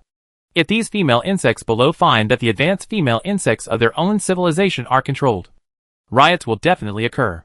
It will be difficult to clear the Karawi world. Controlling Zergan, he asked Zergan to recall batch after batch of his civilized advanced female insects outside to the Parma River system, and control all of these advanced female insects again through soul control, one batch after another. Fortunately, the Zergan civilization has nearly 100,000 level 7 space civilization warships. The speed is very fast. In less than a few years, all the advanced female insects in the Zergan civilization were controlled by the Empire. In the back garden of the Imperial Palace, a group of elders and high-level officials of the Empire gathered together to discuss the future strategic policy of the Empire. The situation in the Karawi world had undergone tremendous changes, and the strategic policy of the Empire also needed to be revised and formulated. It's time. Now that the Zergan civilization is under our control, it can be said that the entire Karawi world is also under our control. There is no need to worry about the problem of parasitic civilization. What we need to discuss now is whether our empire should be legitimately unified. The whole Karawi world. Everyone formed a circle, and Li Fu spoke slowly. Our empire has now developed to a level 7 cosmic civilization. Logically speaking, it is perfectly possible for us to rule hundreds or thousands of star realms as big as the Karawi realm. But we use biotechnology to as a civilization dominated by China. Our achievements in space technology are still very low. We have not mastered powerful transportation technology. and it is simply difficult for us to rule a vast expanse of starry sky. As far as the current Karawi world is concerned, we can easily unify the entire star realm. But now we have no way to truly rule the entire star realm. It will take us tens of thousands of years to get from our empire to the center of the Karawi world. Time! And this still depends on the ocean currents of time and space. If we just rely on our own spacecraft to fly, it will take even longer. So I think we have continued to hide our capabilities and bide our time. On the one hand, we are controlling the Zergan civilization and controlling the entire star realm, pretending to be fighting with pesticides. On the other hand, we are developing by studying these level 7 space civilization ships captured by Zergan. Space technology. When our empire has fully mastered space technology and developed advanced transportation technology, we will expand our recruitment step by step and bring the entire star realm under our rule. If we unify the entire Karawi realm now, it will not be a good thing for our empire. The territory is too vast. Our own population is small. And more importantly, we do not have advanced transportation technology. Once the regions are divided for a long time, if there is little communication with each other, independent forces and sides will slowly breed. And in the end, it is very likely that we will kill each other internally. So my opinion is that we should not expand enrollment on a large scale now. Maintain the current situation, and strive to develop space technology and advanced transportation technology. When conditions are mature, we will expand enrollment on a large scale. Step by step. Walking steadily is more important than anything else. Tu Shuoyang, the Prime Minister of the Imperial Cabinet, was the first to speak.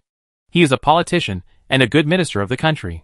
He is familiar with ancient and modern history.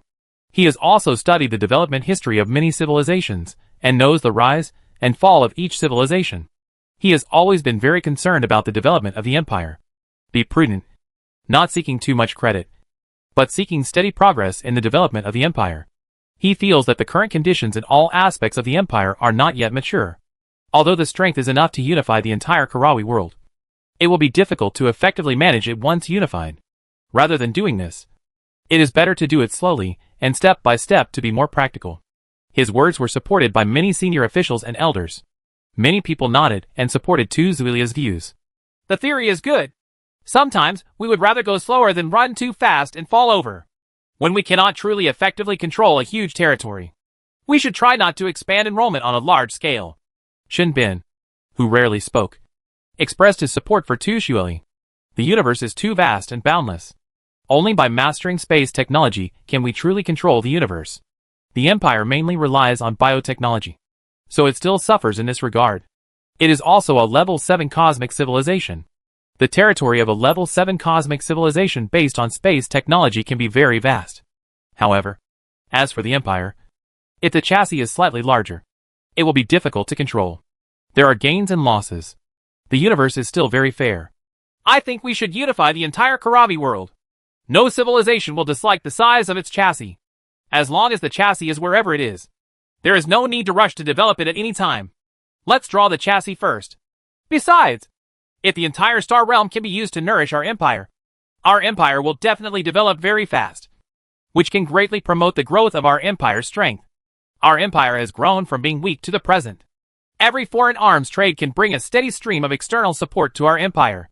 It is like receiving sufficient nutrients that we can develop so rapidly. If we don't occupy the Kalawi realm, maybe it will be taken over by other powerful civilizations. Then it will be difficult for us to take it back. Yu Liang has always been a representative figure who is aggressive and enterprising. He now regards the entire Kalawian world as the flesh of the empire. He can't wait to occupy the entire Kalawian world now and let the descendants of Yin and Huang spread throughout the void. I also support external expansion now. Our empire has been dormant for many years, and the existing chassis of the empire has become increasingly difficult to meet the needs of the empire's development. In addition, academic theory says that separatist forces will arise. I do not agree with this view. With the education our citizens have received since childhood, coupled with the fact that we have reasonable institutional norms and a fair, just and open social environment, separatist forces will not exist at all. There is no soil for any survival. What we need to do now is to sow the seeds of the descendants of the Yin and Huang people to the entire Karawi world. Over time, the entire Karawi world will become the new cradle of our descendants of the Yin and Huang people. Chao Haidao also spoke out. Like Yu Liang, He is a representative figure who supports foreign expansion now. I didn't say we won't expand to the outside world. We can also expand around the empire now. What I mean is that we develop while we generally expand slowly. It doesn't mean that we won't expand to the outside world now. There are many civilizations around our empire that betrayed us. After getting the insecticide, they quickly switched to the Zergan civilization.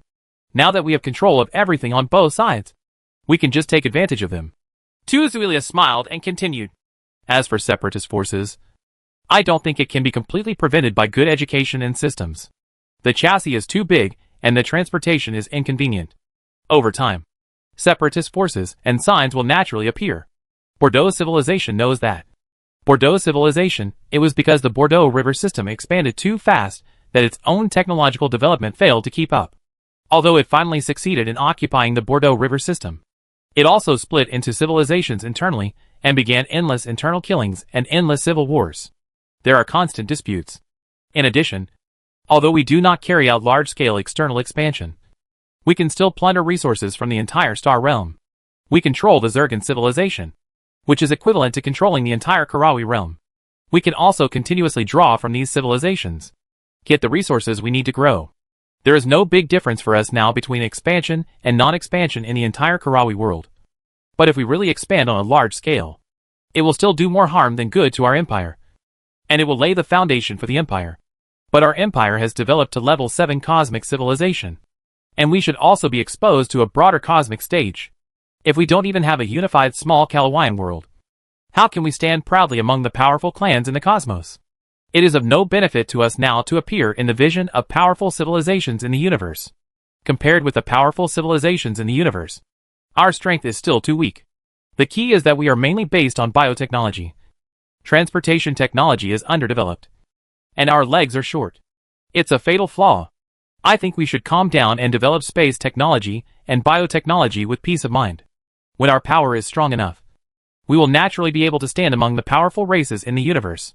Li Fu quietly listened to the opinions between the two parties. As the emperor of the empire, Li Fu knew that every decision he made would profoundly affect the future of the empire. So he must be careful and cautious. There is also the Tianyan Empire. The Tianyan Empire, which has developed to level 8 cosmic civilization, may come to the Karawi world at some time.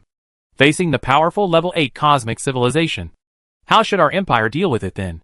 It's actually better to keep a low profile now. Let's develop space technology more deeply first. If biotechnology can also be further developed, then there will be nothing to worry about. Li Fu's heart was still inclined to support Tu Xueli's point of view, to develop technology while expanding. And there was no need to rush into the universe. The history of the empire's development was still too short. He could develop more than 1 billion people in the Karawi world. By that time the empire will become a truly powerful cosmic civilization. Chapter 677. Entering game mode. With Li Fu's support, the empire's senior officials and imperial elders quickly formulated a strategic policy for the empire's future development. The new strategic policy centered on the 4 words: stability while making progress.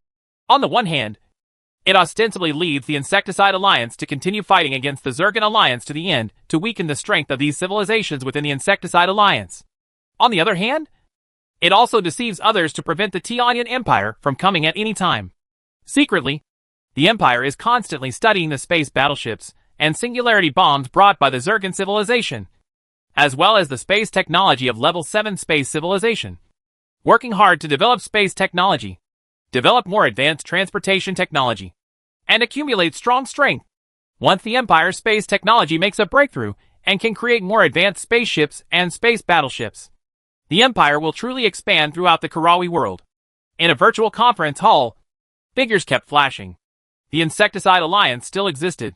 At this time, various civilizations had no idea that the Zergan civilization, the sworn enemy of the Insecticide Alliance, had fallen into the control of the Empire. At this time, everyone has a solemn look on their face, because the Zergan Alliance has controlled various civilizations to continue to press forward with troops, making everyone feel a lot of pressure. Li Fu's figure flashed in the virtual conference hall. Li Fu's face was expressionless, and he seemed to be feeling a lot of pressure like everyone else. After all, on the surface, the strength between the Insecticide and Zergan hastened. The comparison is still very different. We've gathered everyone together today to discuss one thing: I want to take advantage of Zurgen's army not being mobilized yet. Let's first deal with the traitors who betrayed our alliance. Kill the chickens and scare the monkeys. And tell them that the traitors will definitely not end well. Li Fu glanced around and saw that there were not many civilizations still in the alliance. There were only 100 or so, and each of them was very strong. Even when facing the powerful Zurgen alliance, they had no choice. Surrendering is not a bad idea. You can conquer it and make it a subsidiary civilization of the empire. Your Majesty, we have been waiting for your words for a long time. Now our Blood Moon Empire has been surrounded by the Zurgen Civilization Alliance. Please open a channel to support us as soon as possible. I'm afraid we won't be able to support it for a long time. The Emperor of the Blood Moon Empire seemed very anxious to come to Gross at this time. Most of the civilizations left behind in the Insecticide Alliance were civilizations very close to the Yin Wang Empire. The Blood Moon Empire was the farthest away, and it was those around the Blood Moon Empire that all the civilizations in the river system have surrendered to the Zurgen civilization. It is conceivable that the current situation of the Blood Moon Empire can be said to be besieged on all sides, with enemies everywhere. If the Blood Moon Empire was not also a powerful civilization in the Karawi world, the surrounding river system civilizations are weak. Of course, the most important thing is that the Empire controls say the Urgan civilization did not actually order an attack on the Blood Moon Empire. Otherwise, the Blood Moon Empire might have been destroyed by now. The Blood Moon Empire is not strong enough to ignore the Zurgen alliance. It only needs to mobilize the armies of some civilizations in the surrounding river systems to easily destroy the Blood Moon Empire. Don't worry. Our alliance will open the channel as soon as possible. Li Fu nodded. The Blood Moon Elf was still very arrogant. Even in this situation, he would rather die in battle than surrender to the Zurgen alliance and refuse to become a puppet of the parasites. This Blood Moon Elf is pretty good. You can take him in as your little brother. Well, let the Zurgen alliance put some more pressure on them.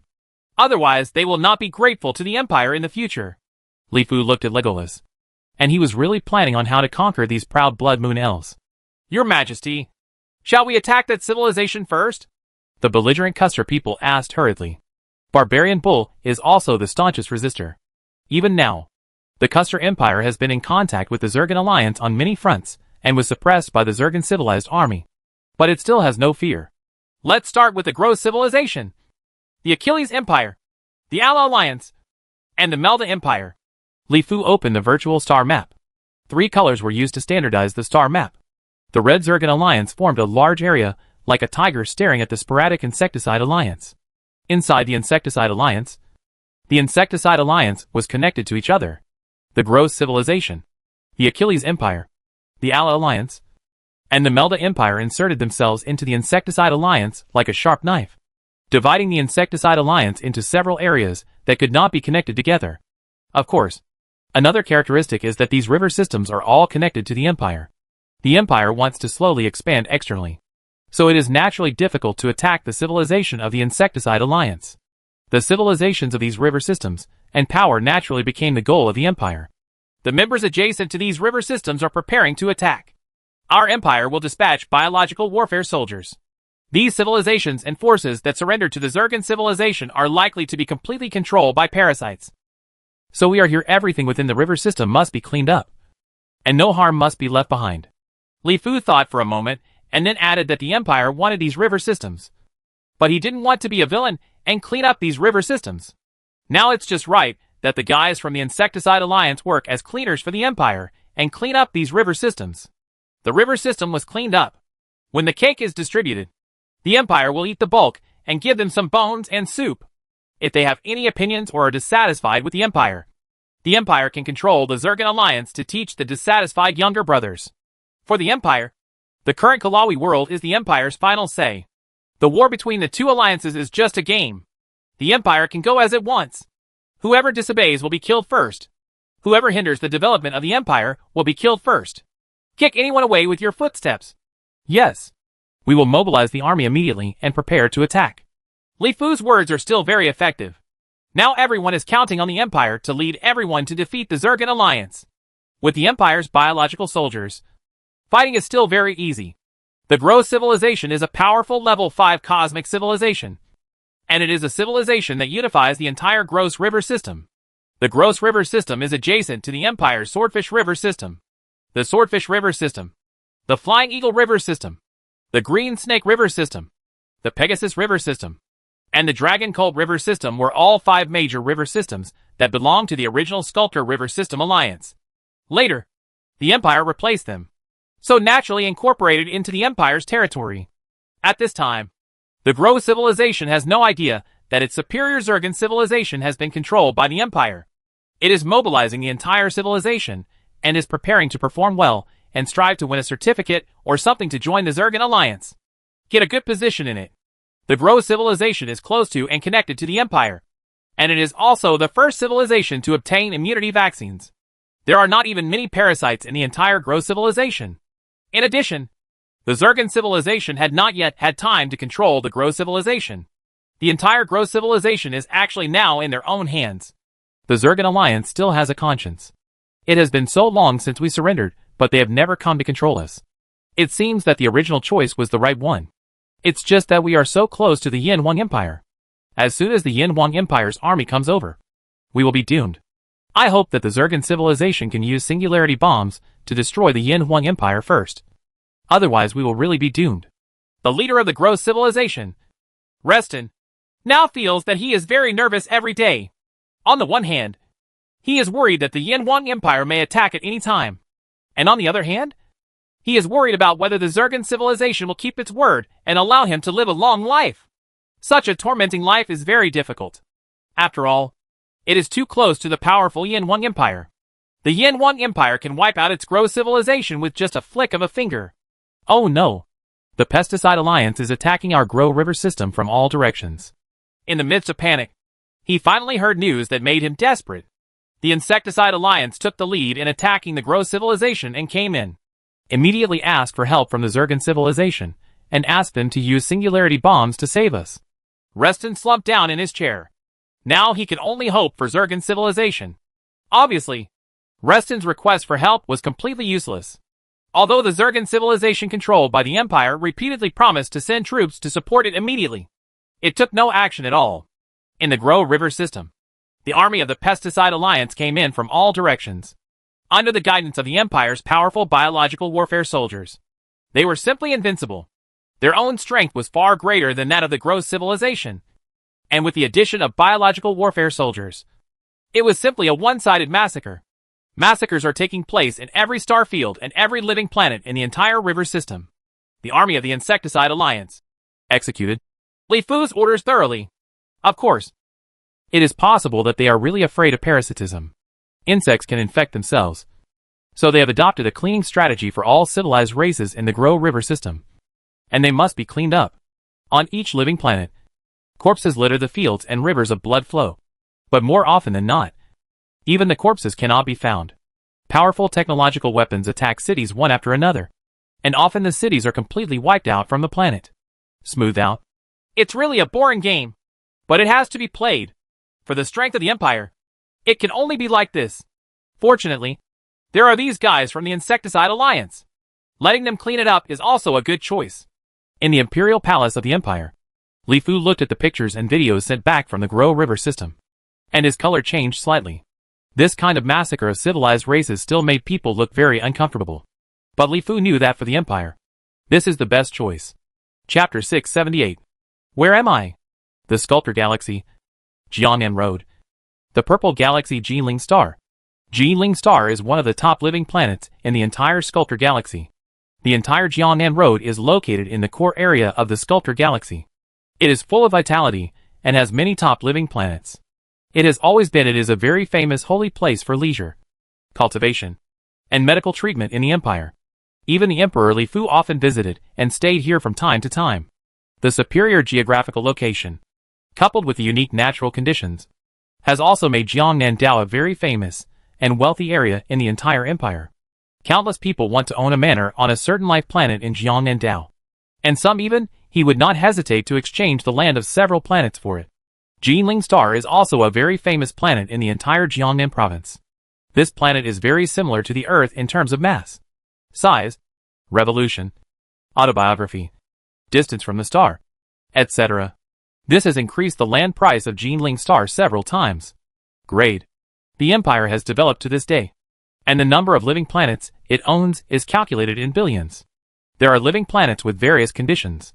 However, the people of the Empire still have a soft spot for planets with conditions similar to those of Earth. Generally, the conditions are similar to those of Earth. The land on this planet will become very expensive. The Empire's citizen housing is allotted. Once the population on a living planet reaches a certain level, the Empire will move the excess people on the planet to other planets. The truly private land of the Empire is the private land awarded to the people of the Empire through the Interstellar Colonization Act, when the Empire encouraged interstellar immigration in its early days. On private land, the people of the Empire can build the houses they like. The standard for rich people in the Empire is to own their own private land. Well, it usually has to be passed down from ancestors. The Empire has never sold land. The most common way for ancestors to obtain private land is through immigration. Of course, if you are very, very rich, you can also buy private land from others at a high price.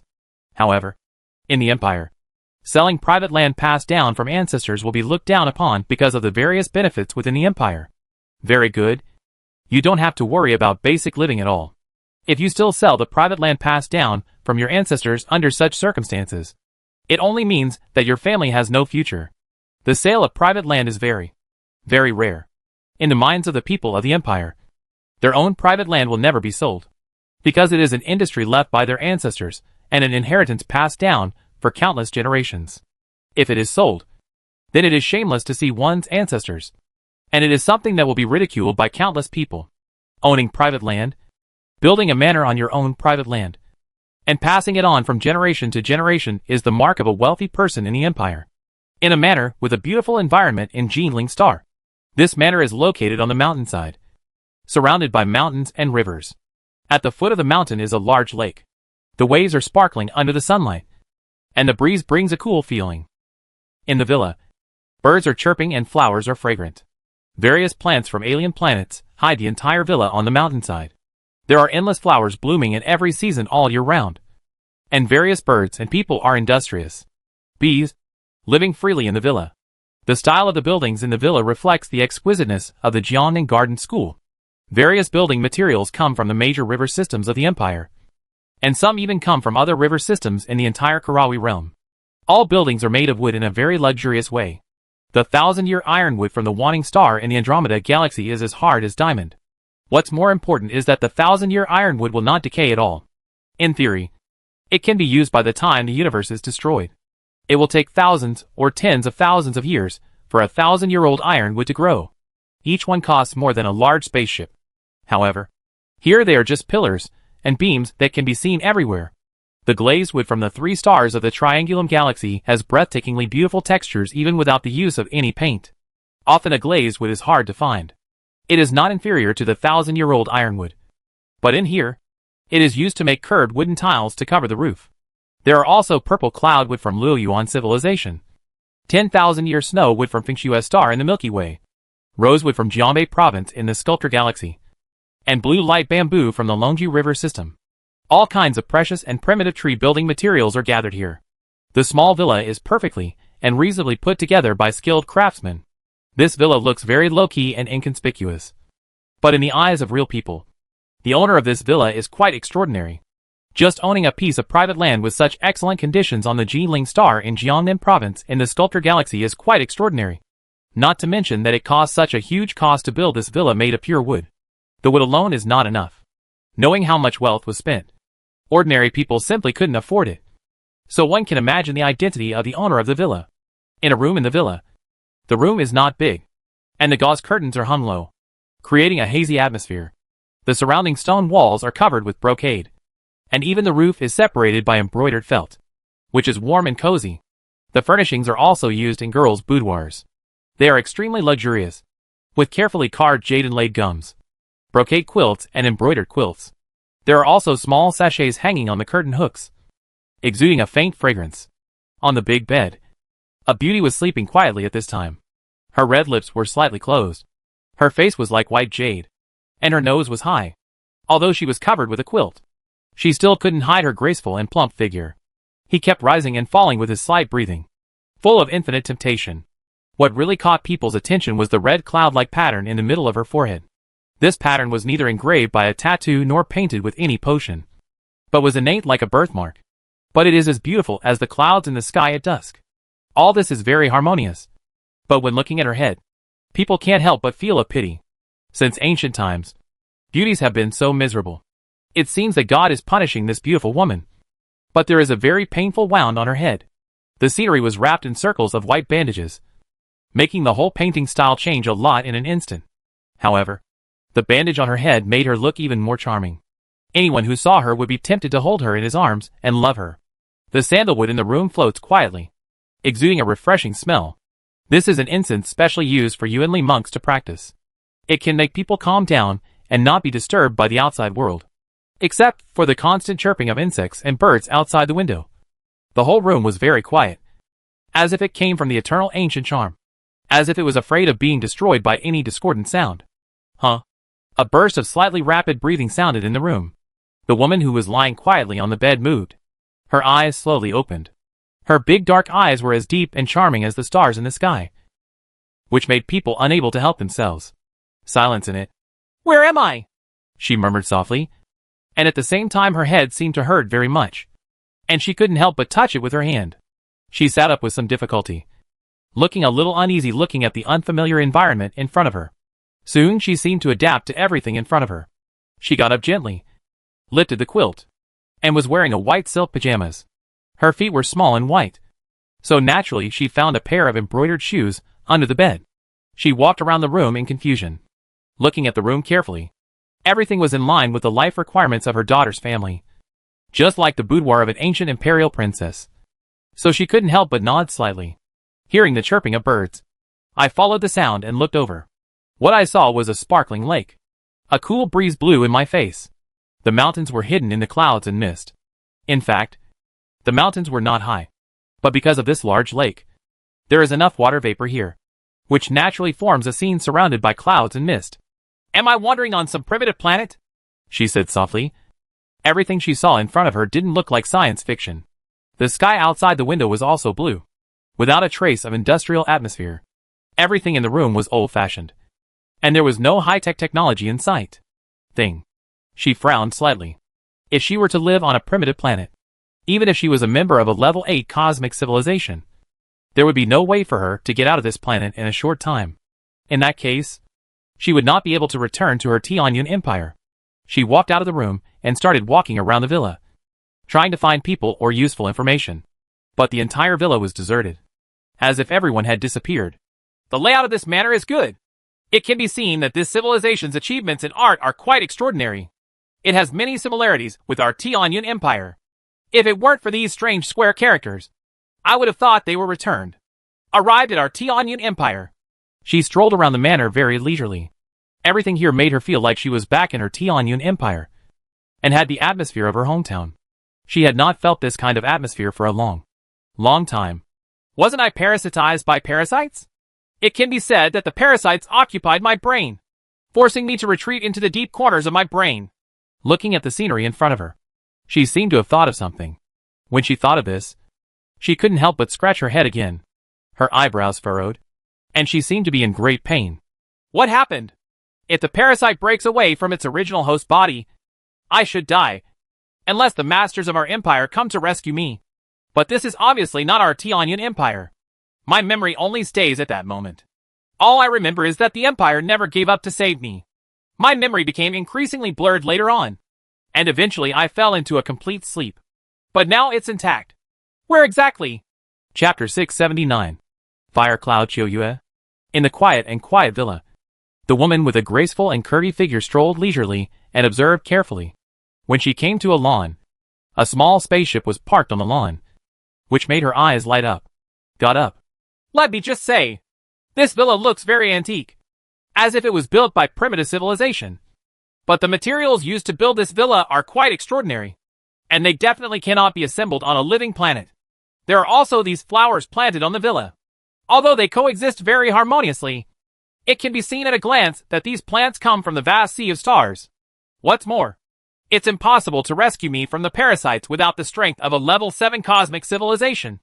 But in my memory, it seems that no powerful civilization uses this kind of writing. It will take a while. Not sure yet." She looked at the small spaceship in front of her. The spaceship was not big.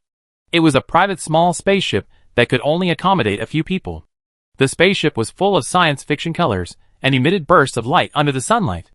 It's a pity that the seeds of civilization in my body were taken away by parasites.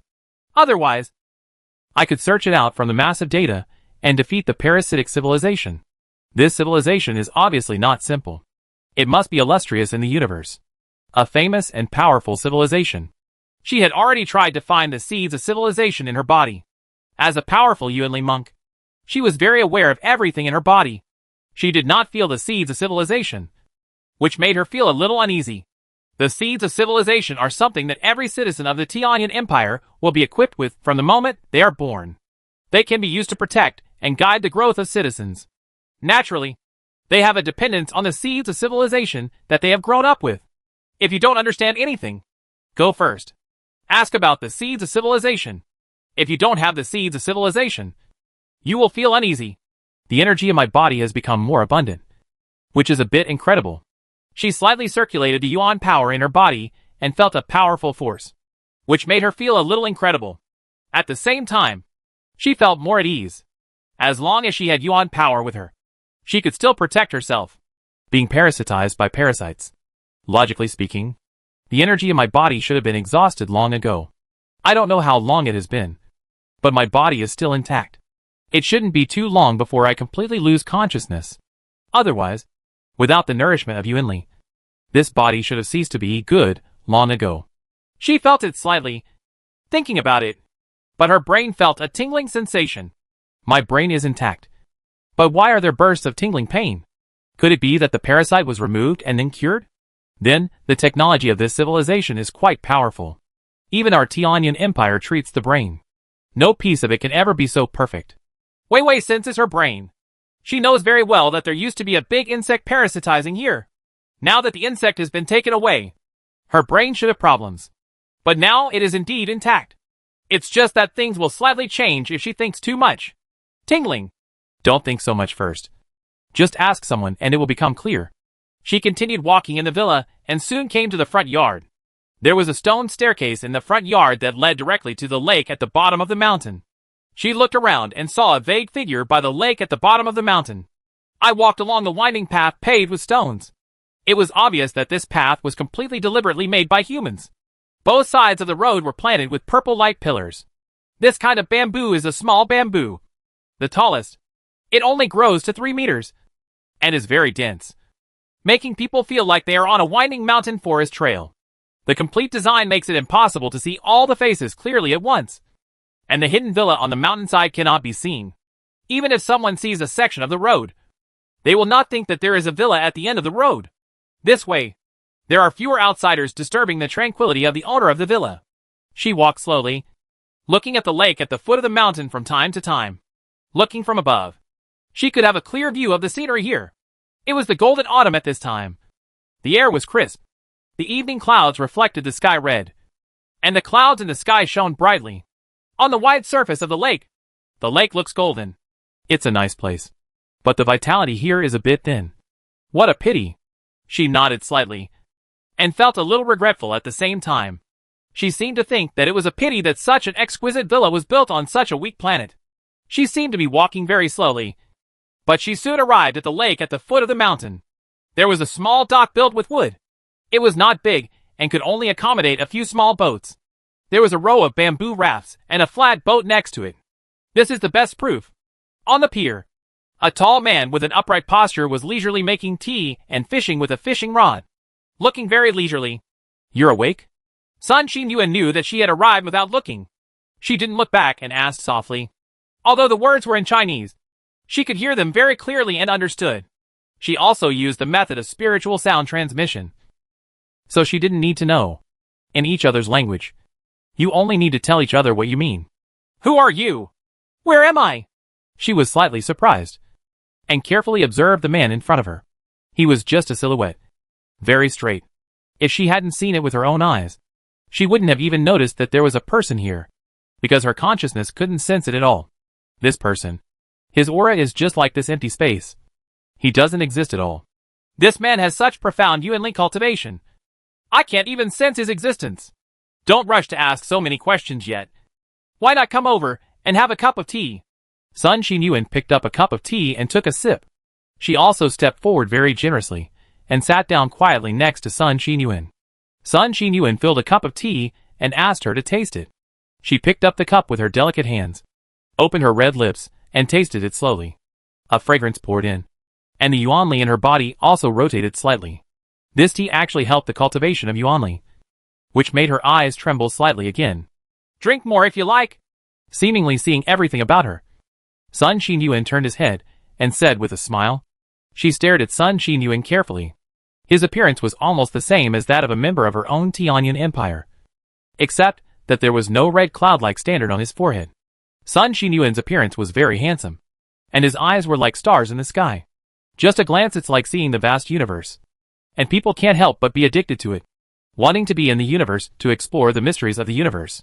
You haven't answered what I just said. She quickly came back to her senses.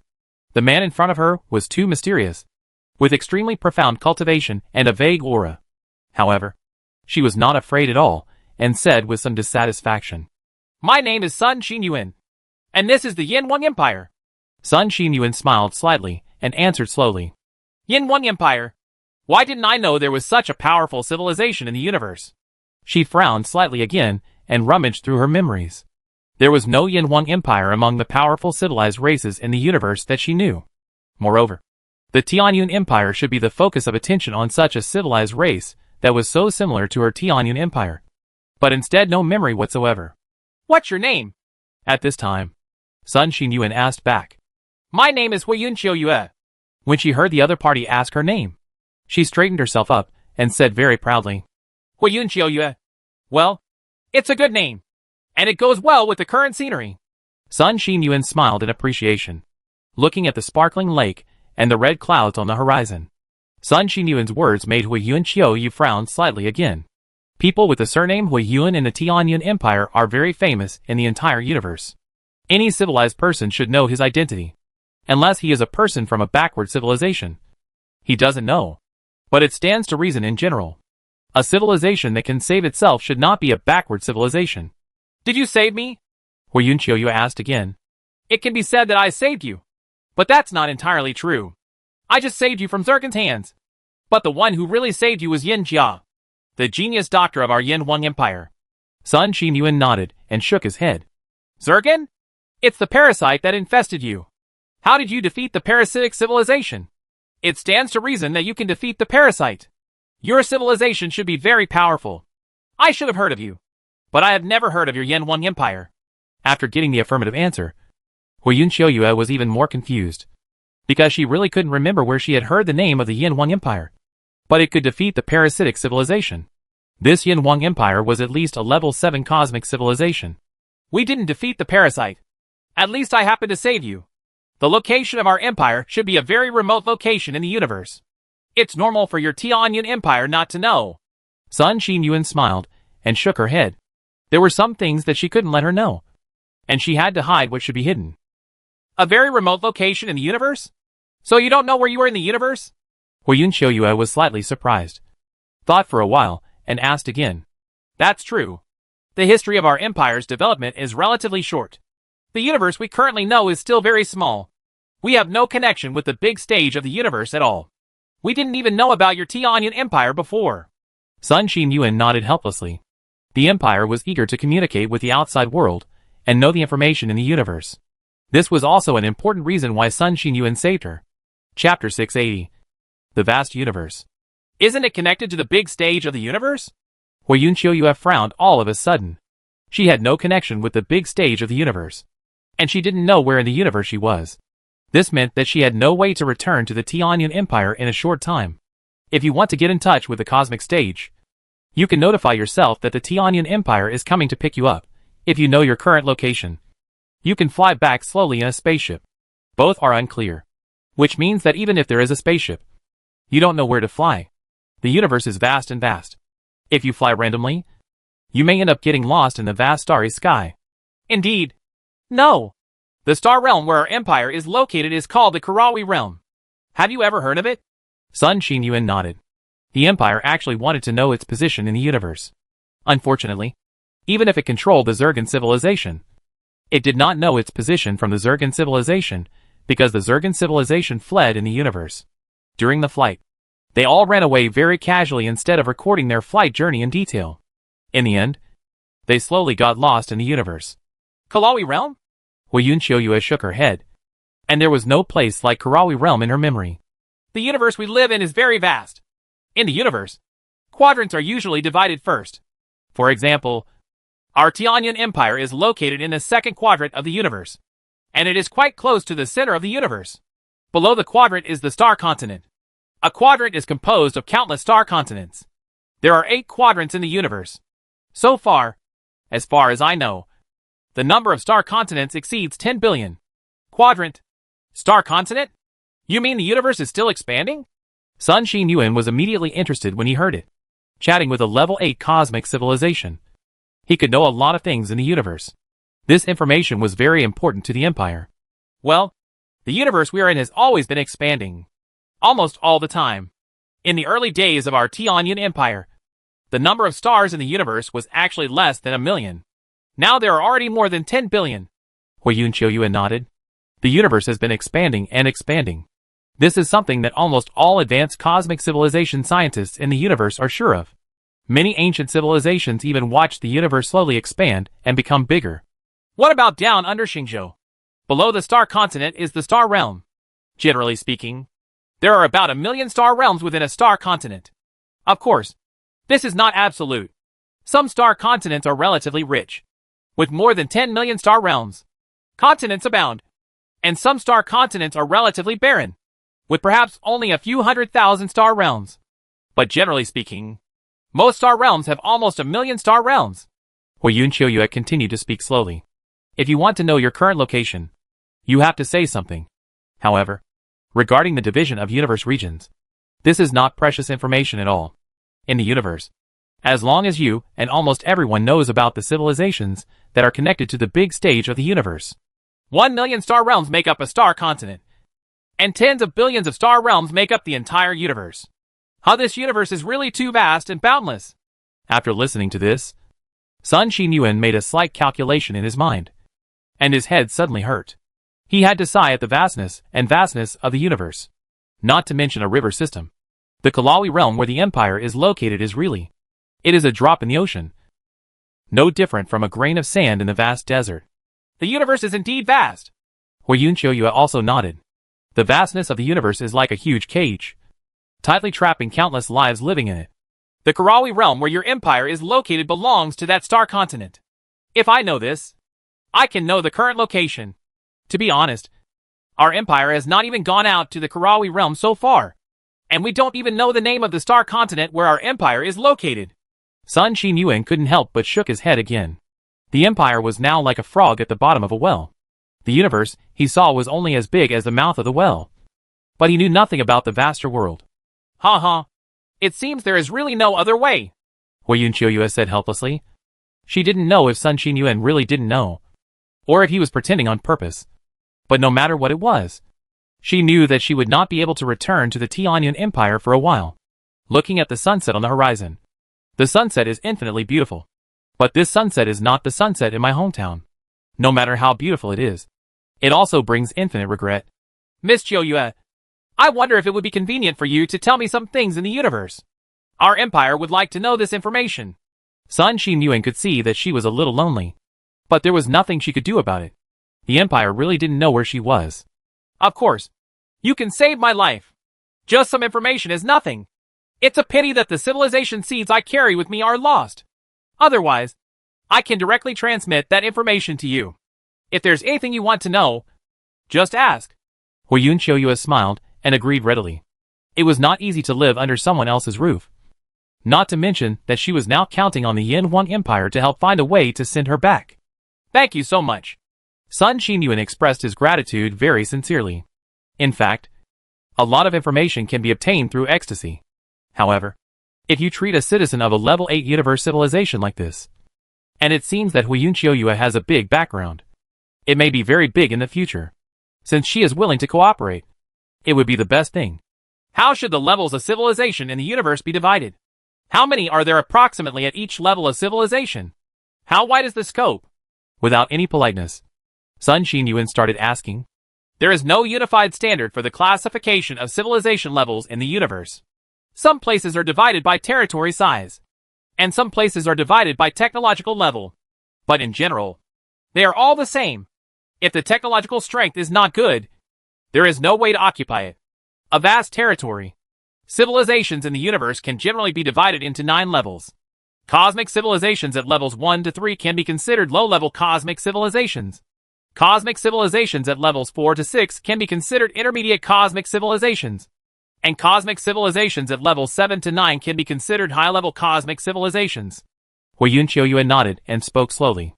Level 1 cosmic civilization generally refers to those civilizations that have not separated from their home planet.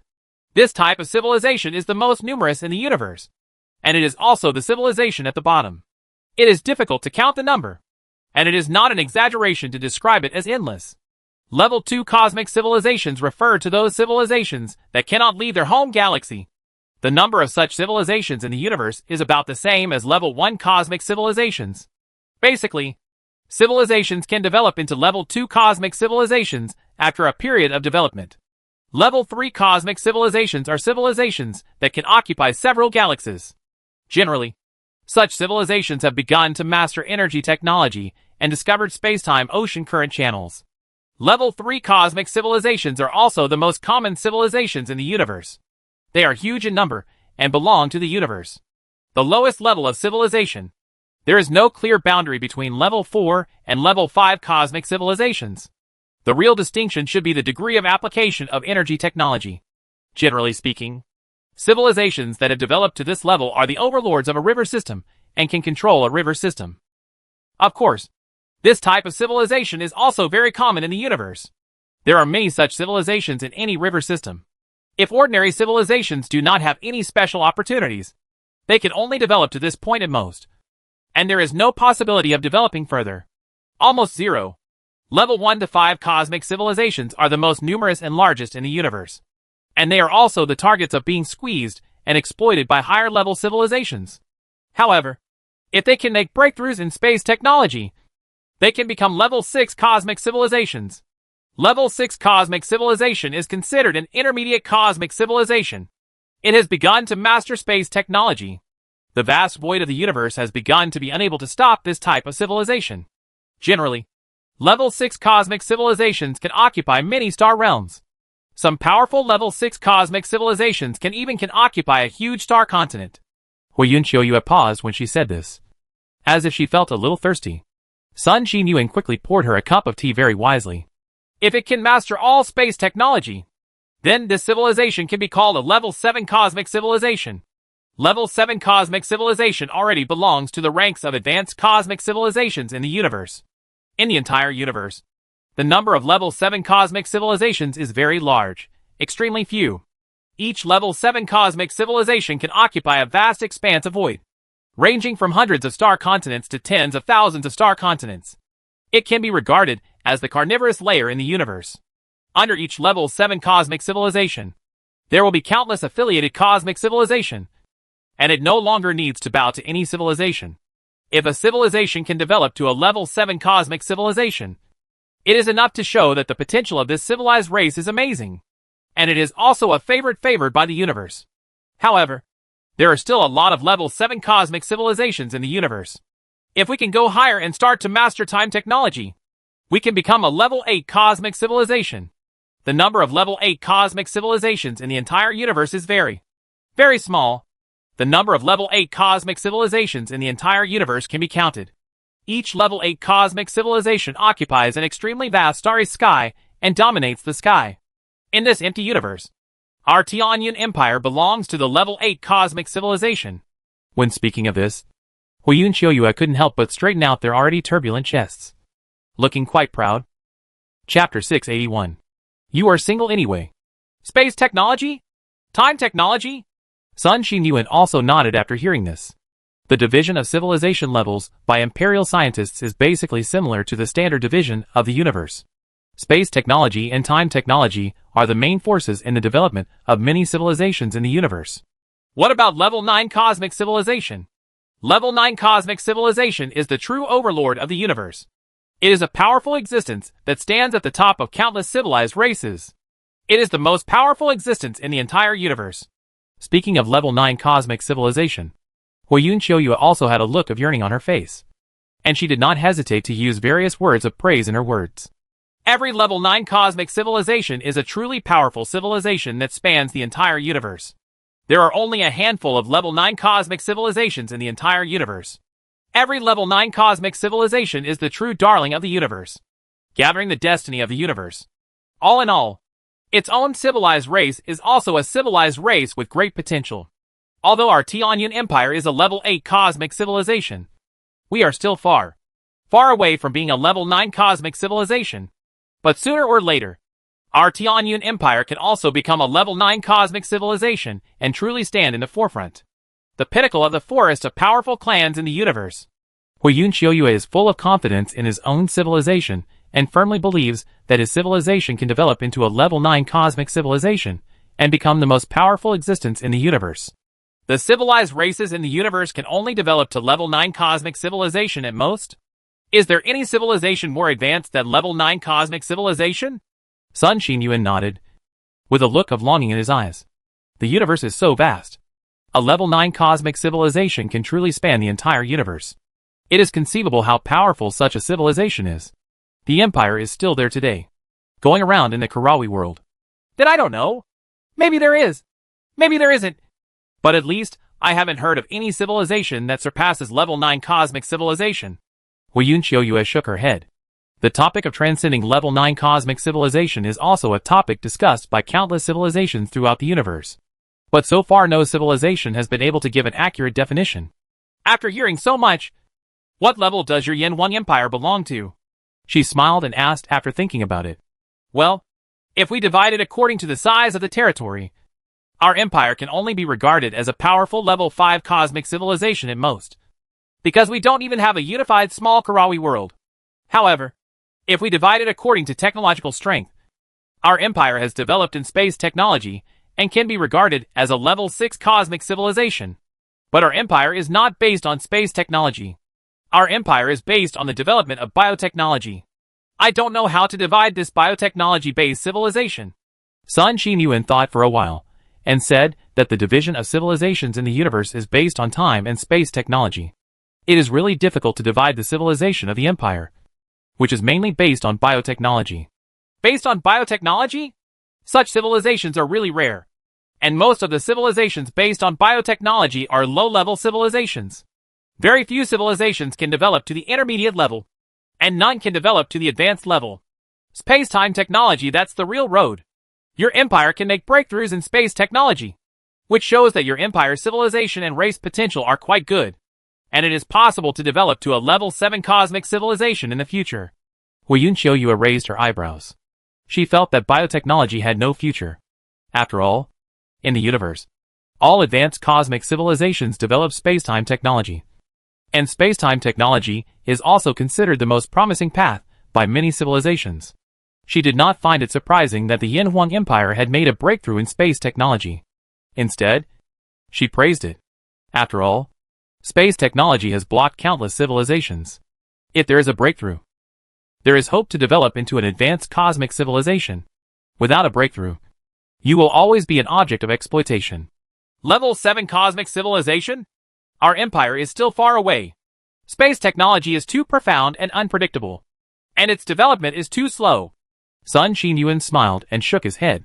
The empire's development speed in space technology has indeed been very slow. Of course, this is compared with the empire's biotechnology. If compared with other civilizations in the universe, it will definitely be amazing. How many years has it taken the empire to develop until now? Take your time. As long as there is a breakthrough, progress will be much faster in the future. Huiyun Qiuyue smiled. Space technology and time technology are two major problems that plague countless civilizations. How can they be developed so easily? Otherwise, the entire universe would have been filled with level 9 and level 8. Now that you have settled down in our empire, maybe people from your Tianyun Empire will find you here soon. After our empire comes into contact with the big stage of the universe, you will be sent back to the Tianyun Empire as soon as possible. My villa is pretty good, so I'll give it to you. If you have any needs in the future, you can contact me directly. This is a biocomputer provided by our empire for every citizen. It has my contact information on it. I wonder if this arrangement will work. Sun Xinyuan shook his head and looked at the sun that was gradually setting on the mountain. He was ready to take a moment. Regarding Huiyun and Qiuyu, the empire's senior officials had already discussed it and would temporarily accept her as a citizen of the empire. She could freely move around. Empire moves. I have no objection. That's all I can do for the time being. Huiyun Qiuyu nodded. She had just woken up, and many things were not clear yet. She was also full of curiosity about the Yin Wang Empire, which looked very similar to the people of her Tianyan Empire. Not to mention that this Yin Wang Empire had also evolved from a parasitic civilization. He saved himself in his hands. Then I'll take my leave now, and won't bother you again tomorrow. Sun Xinyuan put away his fishing gear and said goodbye neatly. Then the figure became blurred, blended into the surrounding void, and completely disappeared. This person has such a deep Yuanli cultivation. Even in our Tianyan Empire, there are very few such powerful Yuanli cultivators. Moreover, he just left without causing any space fluctuations. Isn't it a rare space? Are you a Yuanli cultivator? After confirming again and again that there was no aura of Sun Xinyuan around, Huiyun Qiuyu's eyes widened. The way Sun Xinyuan left really surprised her, and she didn't sense the slightest fluctuation. This kind of situation only occurs when people with very different cultivation levels. It will only appear if the situation arises. In fact, Sun Xinyuan did not leave. The empire gave him a task to keep a close eye on Huiyun Qiuyu. He was hiding in the space at this time, and Huiyun Qiuyu's cultivation could not be discovered at all. Report to His Majesty the information obtained today. As soon as he thought about it, the biocomputer he carried with him began to contact Li Fulai. In a virtual world, Sun Xinyuan's figure flashed out. He looked at the people in the virtual world. They were all high-level officials of the empire. They were obviously waiting for his news. He truthfully reported what he had obtained from Huiyun Qiuyu today.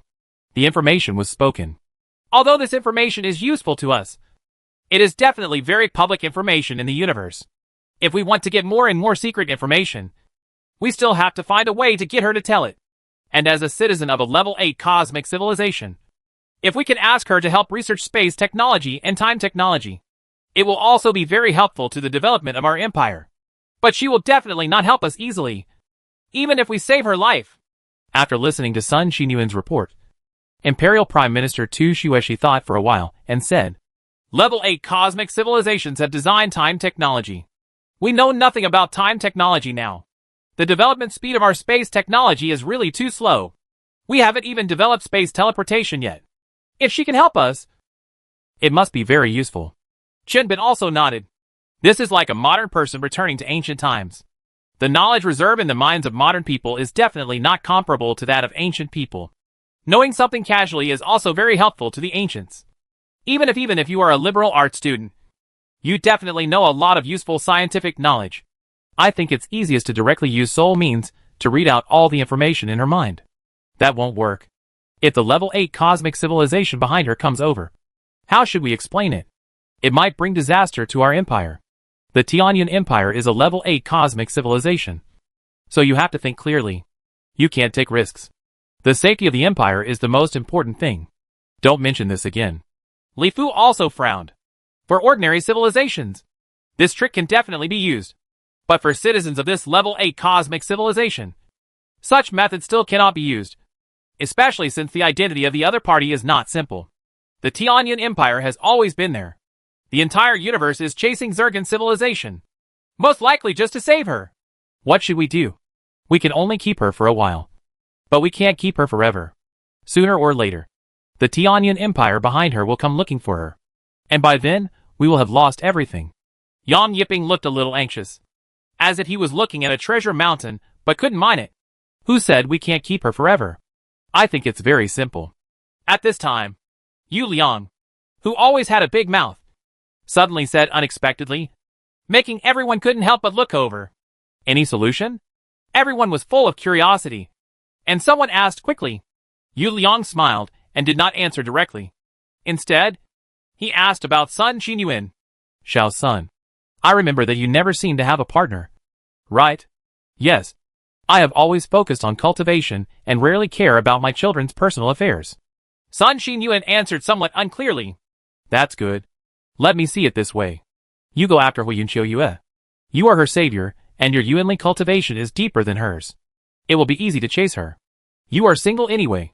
As for a woman, it doesn't matter whether she is a person from level 8 or level 9 cosmic civilization.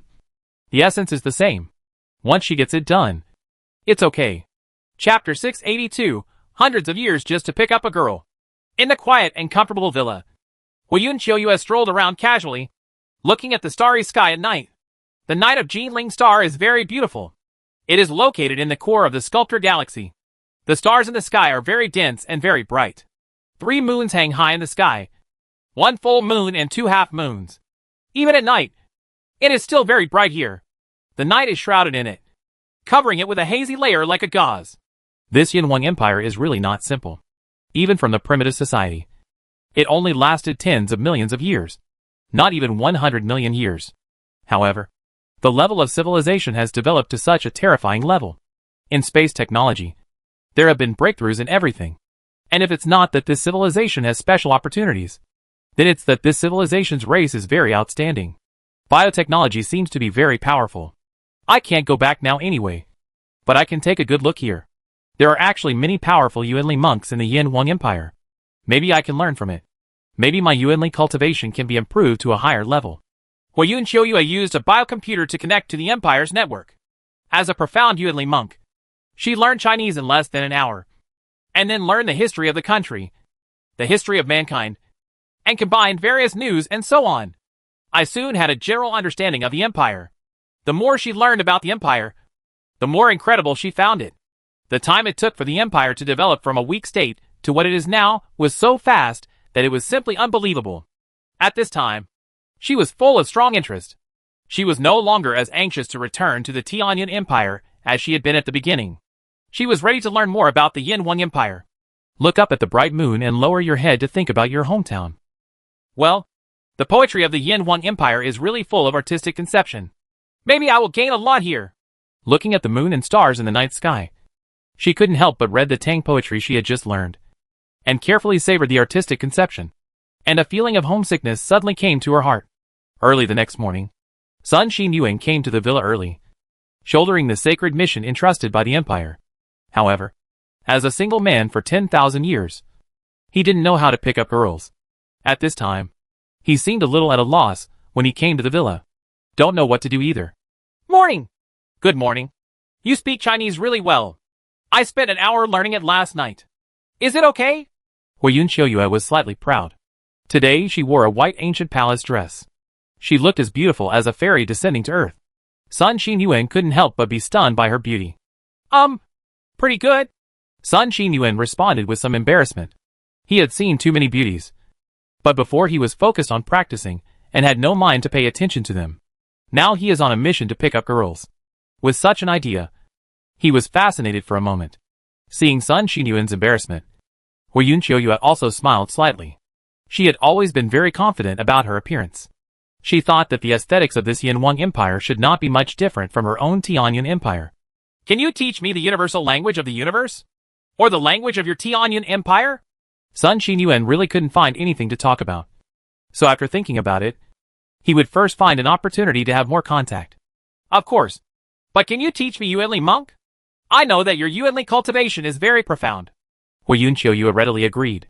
She also wanted to have more contact with Sun Xinyuan, because she knew that the person in front of her had very profound and terrifying Yuanli cultivation. She would benefit a lot from a little guidance on her own practice. You have to practice by yourself, especially after your Yuanli cultivation has reached your level. You have to rely more on yourself. But I can give you some pointers and my personal practice experience. Sun Xinyuan thought for a moment and nodded. She was already a Yuanli cultivator at the Yuan Lord level. If she wanted to make further progress, she could only rely on herself to comprehend nature and understand the universe. It was useless to be taught by others. She could only give some pointers. Okay, let's do this. I'll teach you the language of our Tianyan Empire first. It should be very simple for you. You can probably learn it in an hour. Hui Yue nodded happily. What Sun Xinyuan said was exactly the same as what her teacher said before. She could be sure that Sun Xinyuan's cultivation would not be worse than her teacher. And her teacher was a famous master in the entire Tianyan Empire. This she couldn't help but look at Sun Xinyuan with admiration. although I know that his cultivation is very deep. To what extent is really uncertain. But now it seems that he is on the same level as his teacher. Such a person is a pillar of a powerful civilization and a national treasure. Hui Yunqiuyue and Sun Xinyuan began to live inseparable, learning each other's language and exchanging cultivation experiences together. Occasionally, after staying in the villa for a long time, they would travel to various galaxies and life planets in the Empire, looking like a couple of gods and gods. Carefree look. You are so amazing! You are actually a Yuanli monk of the space system. Did you know? Yuanli monks of the space system are very rare in the entire universe. Each of them is a very valuable talent. If you are at a weak civilization, when such talents are discovered, many powerful civilizations will even fight. However, most space system Yuanli cultivators cannot cultivate to a very high level. Those who can reach your level are really rare.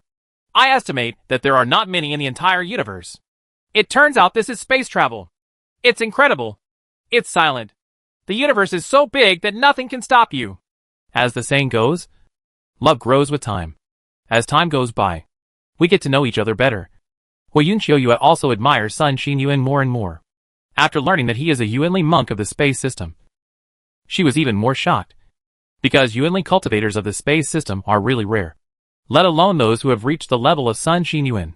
Originally, Hui Yunqiuyue still had the arrogance of a citizen of level 8 cosmic civilization, and looked down upon the Empire. After all, in his eyes, the Empire was only a level 6 cosmic civilization. The subordinates of Tianyuan Empire did not know about such a civilization. There were so many, but as she walked around the Empire and learned more about them, her arrogance gradually disappeared. The biotechnology that she originally looked down on also amazed her. The powerful bio-warriors crisscrossing the area and sweeping across the void left a very deep impression on her. Every citizen of the Empire has Yuanli cultivation in their body, and there are countless people who have reached her level. When she came to the city of the Empire, there were powerful auras surging everywhere, and there were many existences that she couldn't sense. This is a powerful civilization that will be famous in the universe sooner or later. Hui Yunqiuyue is very sure in her heart that although the current Yanwang Empire is still far behind the powerful civilizations in the universe, she sees the infinitely bright future of this civilization, and concludes that the Yanwang Empire will definitely stand as the strongest civilization in the universe. The top of the clan. Time is passing slowly, and hundreds of years have passed in a blink of an eye. Xinyuan, I want to apply to join the Empire. One day, Hui Yunqiuyue said to Sun Xinyuan very seriously. At this time, the relationship between the two parties was already very close, and even the titles were very intimate. Are you serious? Although we still haven't figured out where we are. Sooner or later we will be able to contact your Tianyuan Empire. Sun Xinyuan's eyes suddenly opened. Hundreds of years had passed. He knew very well that Hui Yunqiuyue wanted to return to the Tianyuan Empire.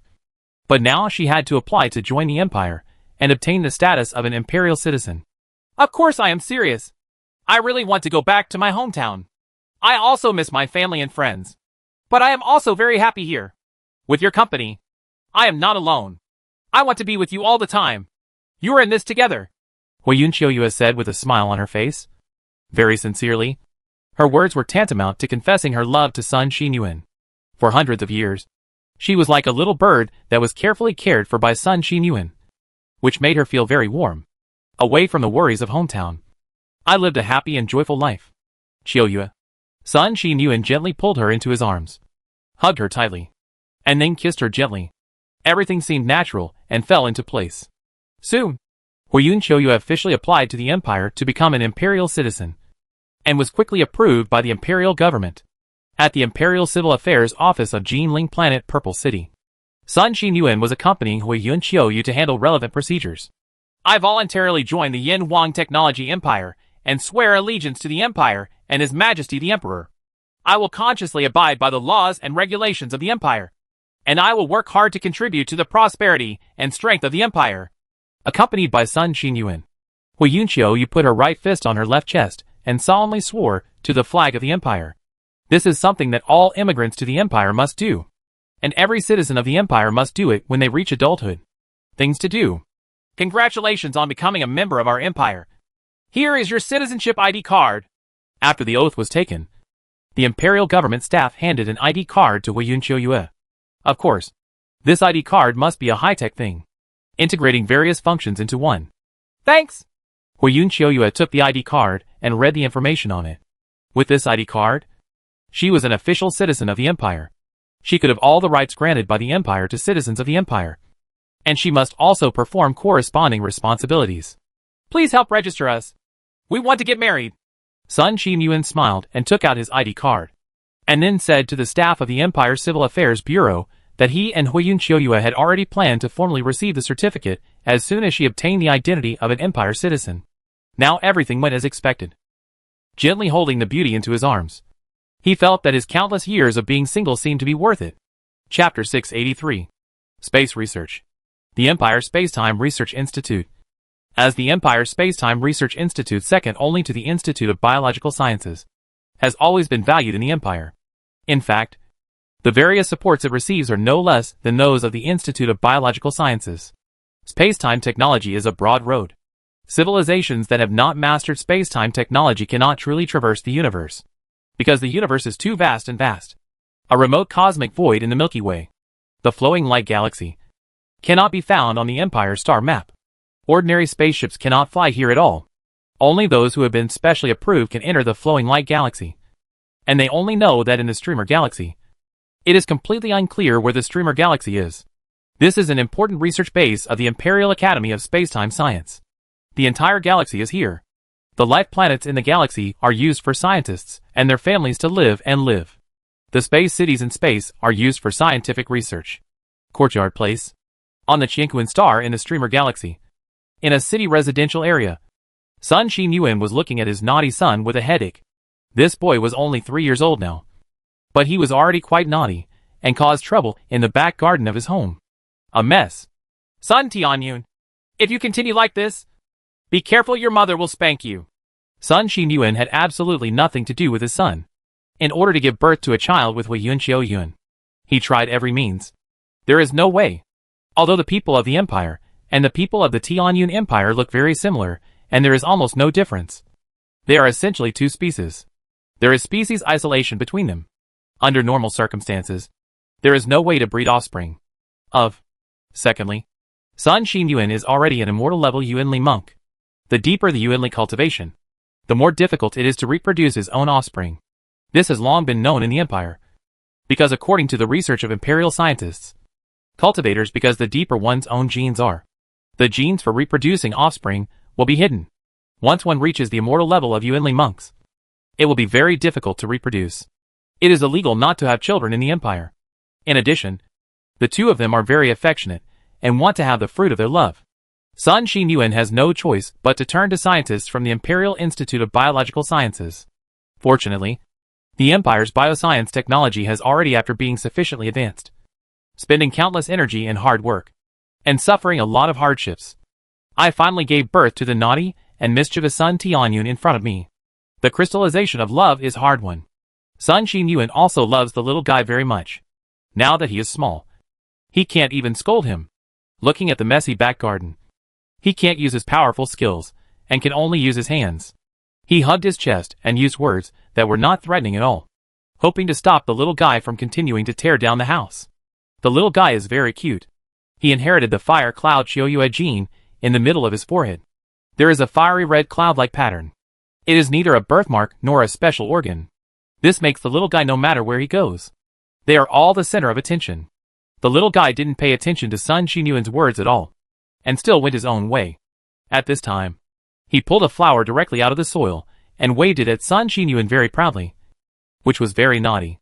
Every time I ask you to take care of the child, it's like this. You can't coddle him like this. I don't know when. Huiyun Qiuyue came back, looking at the messy back garden. She frowned. At this time, the little guy seemed to be very afraid of Huiyun Qiuyue. After seeing her, he immediately stopped his destructive actions. He opened his hands very obediently, and ran straight towards Huiyun Qiuyue. Mom! Hug! The sound of milk is milky and quirky. Ha ha! This little guy! Sun Qinyuan looked at the scene in front of him, and shook his head helplessly. The little guy used this trick every time he made a mistake. It was very effective for him.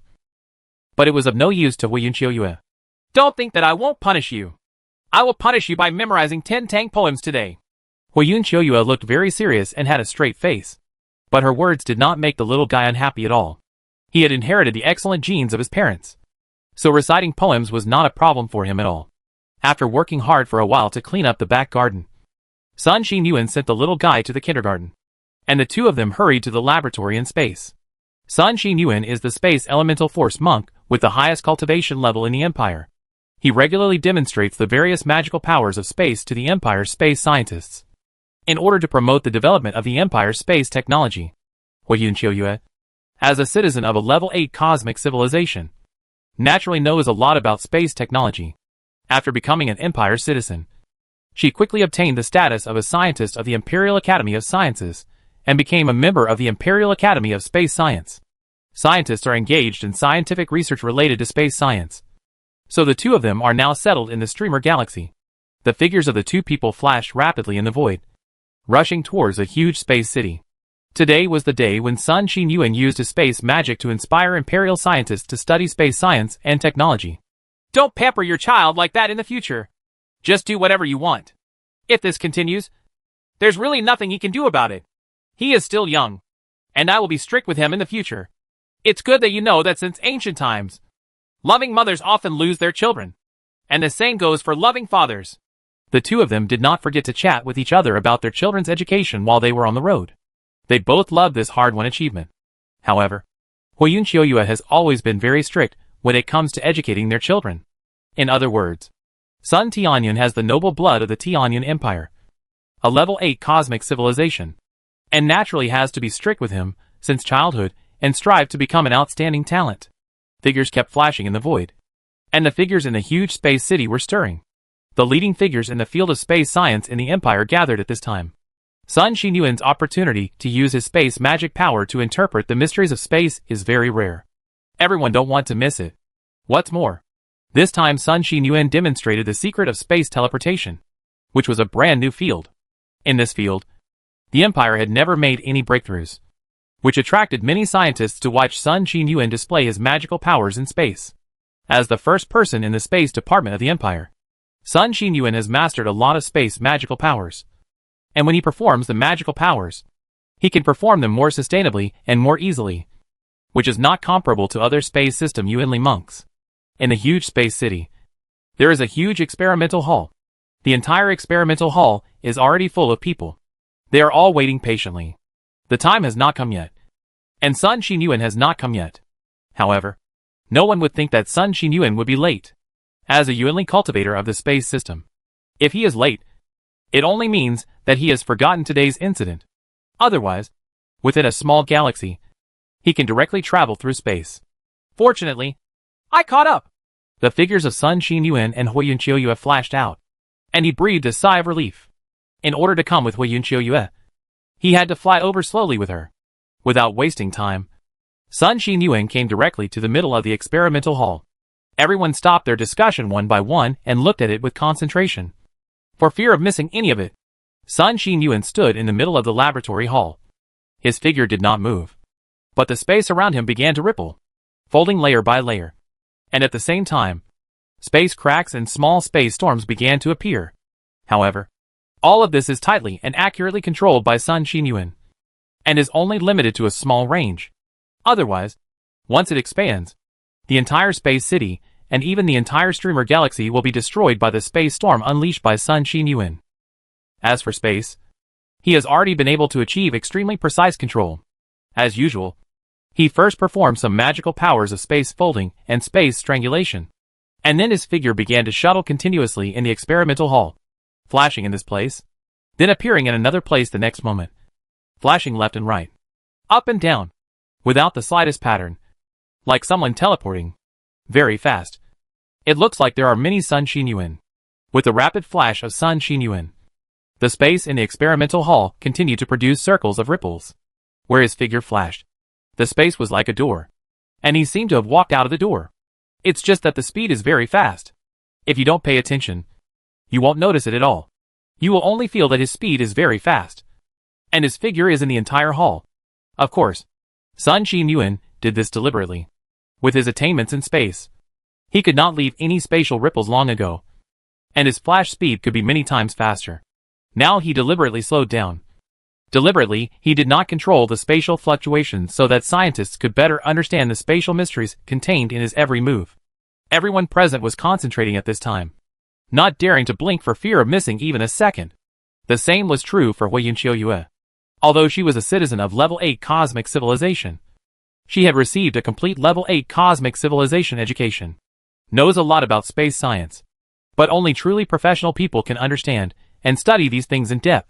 She only knows a little bit. But to really understand it, she still has to study it in depth from beginning to end. This is like knowing that E equals mc squared. But when we are asked to deduce this formula ourselves, we are definitely in the dark and have no way to start. If we are asked to rely on this mass energy formula to build a nuclear bomb, it is even more impossible. Chapter 684. Space Teleportation. Fire Cloud Qiuyue's beautiful eyes are shining with joy and admiration. In the experimental hall, Sun Xinyuan's figure keeps flashing, causing ripples in the space. Every time he travels through the space, it is like opening a door. Walk out and walk through the door of void. The speed is very fast, as if someone is teleporting, which is dizzying. The ripples in the space are superimposed on each other, and there is a faint potential of a stormy sea, but he is very well controlled. Otherwise, the power of the space fluctuations would be enough. The entire space city was shaken to pieces. The Yanwang Empire is really quite powerful. It has long been known to use space system Yuanli monks to use space magical powers to study space technology. This method is second only to using the heart of time and space to study space in the universe. However, it goes without saying that using the heart of time and space, or using the space system's Yuanli warriors to use magical powers to study space technology, both methods are inseparable from the space system's Yuanli warriors. This is why the space system's Yuanli warriors, the reason why it is so precious is that every one of them is a national treasure level existence. And there are many powerful civilizations in the universe who are willing to exchange huge star continents for those who can cultivate to the level of Xinyuan. Coming from a level 8 cosmic civilization, Hui Yunqiuyue is very clear about the value of space system Yuanli monks. It is discovered that a talented space system Yuanli warrior is enough to cause the robbery of many powerful civilizations in the universe. Every civilization needs space system. Yuanli warriors came to help research space technology. Even the Tianyan Empire, which had developed to level 8 cosmic civilization. If one has time talent, such a person is enough to make the 8th and 9th level cosmic civilizations in the universe tear themselves apart and fight for it at all costs. People with time talent are even more powerful than those with space talent. They are so rare that the entire vast Yanwang Empire has not found a single person with time talent until now. Even our 8th level cosmic civilization Tianyan Empire only discovered 2 people with time talent. It was these 2 talents that allowed our Tianyan Empire to make a breakthrough in time technology and become an 8th level cosmic civilization. Cosmic civilization. Hui Yunqiuyue thought of time talents, space-time technology, and space-time technology in her mind again. Time technology is more profound and elusive than space technology. People and creatures with time talents are very rare in the universe. Maybe it may not be possible to find even one in a huge star continent. Sun Xinyuan is very popular in the universe as an immortal level space element warrior. Even if he reaches level 9 cosmic civilization, he can still achieve a high status. Level 9 cosmic civilization is even willing to pay a huge price to kill him. Stay within your own civilization. Being able to marry Sun Xinyuan, Hui Yunqiuyue thought it was okay. Although her identity was not simple, Sun Xinyuan was completely worthy of her. Thinking of this, she felt even more happy, as if she had found a treasure. The ancients said that misfortune lies where blessings depend, and blessing lies where misfortune lies. Misfortunes and blessings depend on each other, and world events are unpredictable. I thought that I would definitely die under the influence of parasites, but I didn't expect that I would come to the Yanwang Empire, get married and have children. But in the future, if people from the Tianyan Empire come over. Thinking of this, she looked a little worried. As a person from an 8th level cosmic civilization marrying a person from a lower level cosmic civilization, she would definitely be ridiculed. What's more, her identity is not simple, and she will definitely be indispensable in the future. A lot of trouble. Thoughts were flying around, and his mind was not on business at all. In the experimental hall, Sun Xinyuan's figure gradually disappeared, and the ripples and fluctuations in the space gradually subsided. Finally, Sun Xinyuan stood in the middle, slowly adjusting his breath. Around the hall, there are scientists from the space department. Some of them frowned and seemed to be deep in thought. Some had blank eyes, as if they had gained nothing, and some shook their heads again and again, as if they were thinking. I came across something that negated some of my previous ideas. How was it? Did you gain anything? I don't know when it was, but Sun Xinyuan's figure appeared next to Wei Yun Qiuyue and asked in a gentle voice. I was just thinking wildly, and I wasn't thinking about these things at all. Wei Yun Qiuyue smiled and shook her head. It's not very normal. I don't know how many times I have used my space magic power. Each time, I basically didn't gain much. However, if I accumulate a little, I will slowly develop the Empire's space technology. The technological development of the Empire has been astonishing. In just tens of millions of years, there have been many breakthroughs in space technology. Just talking about it is enough to shock the entire universe. The two couples were chatting very casually. In life, they were husband and wife. And in work, they were colleagues. They had many topics in common, especially in space technology. And they had no fun talking about it. Haha, I understand. I finally understand. Space teleportation. It turns out that it is so simple. In the hall of the laboratory, a voice attracted everyone's attention. Originally, everyone was talking to each other and discussing their thoughts and experiences this time. Now everyone's eyes followed the voice and looked over. Is it him? Long Shafei. Someone recognized that person at a glance. At this time, the person named Long Xiaofei seemed very excited. He kept hugging the people around him, with a smile on his face, and shouted happily from time to time. I didn't expect that this kid was the first to realize space teleportation. He is indeed the proud son of the Empire. Yuan, the leading figure in the Imperial space science community, looked at Long Xiaofei and couldn't help laughing.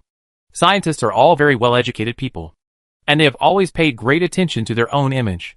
Even if they speak in a low voice, they are afraid of disturbing other people. However, there is one exception. That is, the scientists have encountered a difficult problem and cannot solve it for a long time. Came out, until one day I suddenly had an enlightenment, became cheerful, and figured out the key. At this time, scientists will be very excited, shouting, running, and even streaking. It is not surprising that everyone understands this very well and often responds with a smile. We are all people engaged in scientific research. We all know how we feel at that moment. We are happier and more excited than at any other time. It is understandable and tolerable to make some abnormal actions, and often everyone will be envious of them. Everyone hopes that one day they will have an epiphany in some aspect and then run wildly. At this time, Long Xiaofei was running, shouting excitedly, and hugging the people around him from time to time, even if the person was completely unknown to him. Many female scientists could not help but hide quickly. But he was also very curious as to what Long Xiaofei had figured out. The racial potential of the people of the Yanhuang Empire is really terrifying. How quickly someone figured out space teleportation is really scary. At this time, Wei Yun Qiuyue also stared at her own research. After staying in the Empire for a long time, she had long been shocked by the terrifying talents of the Imperial people. With many things, as long as she gave a little reminder, the scientists of the Empire would soon be able to find out. There is now another breakthrough in space technology very soon. Space folding and space strangulation. The Yanhuang Empire has already mastered two fields related to space technology. It can be regarded as the space teleportation that Long Xiaofei understood. The Empire has quickly mastered three fields. It has only been a few years.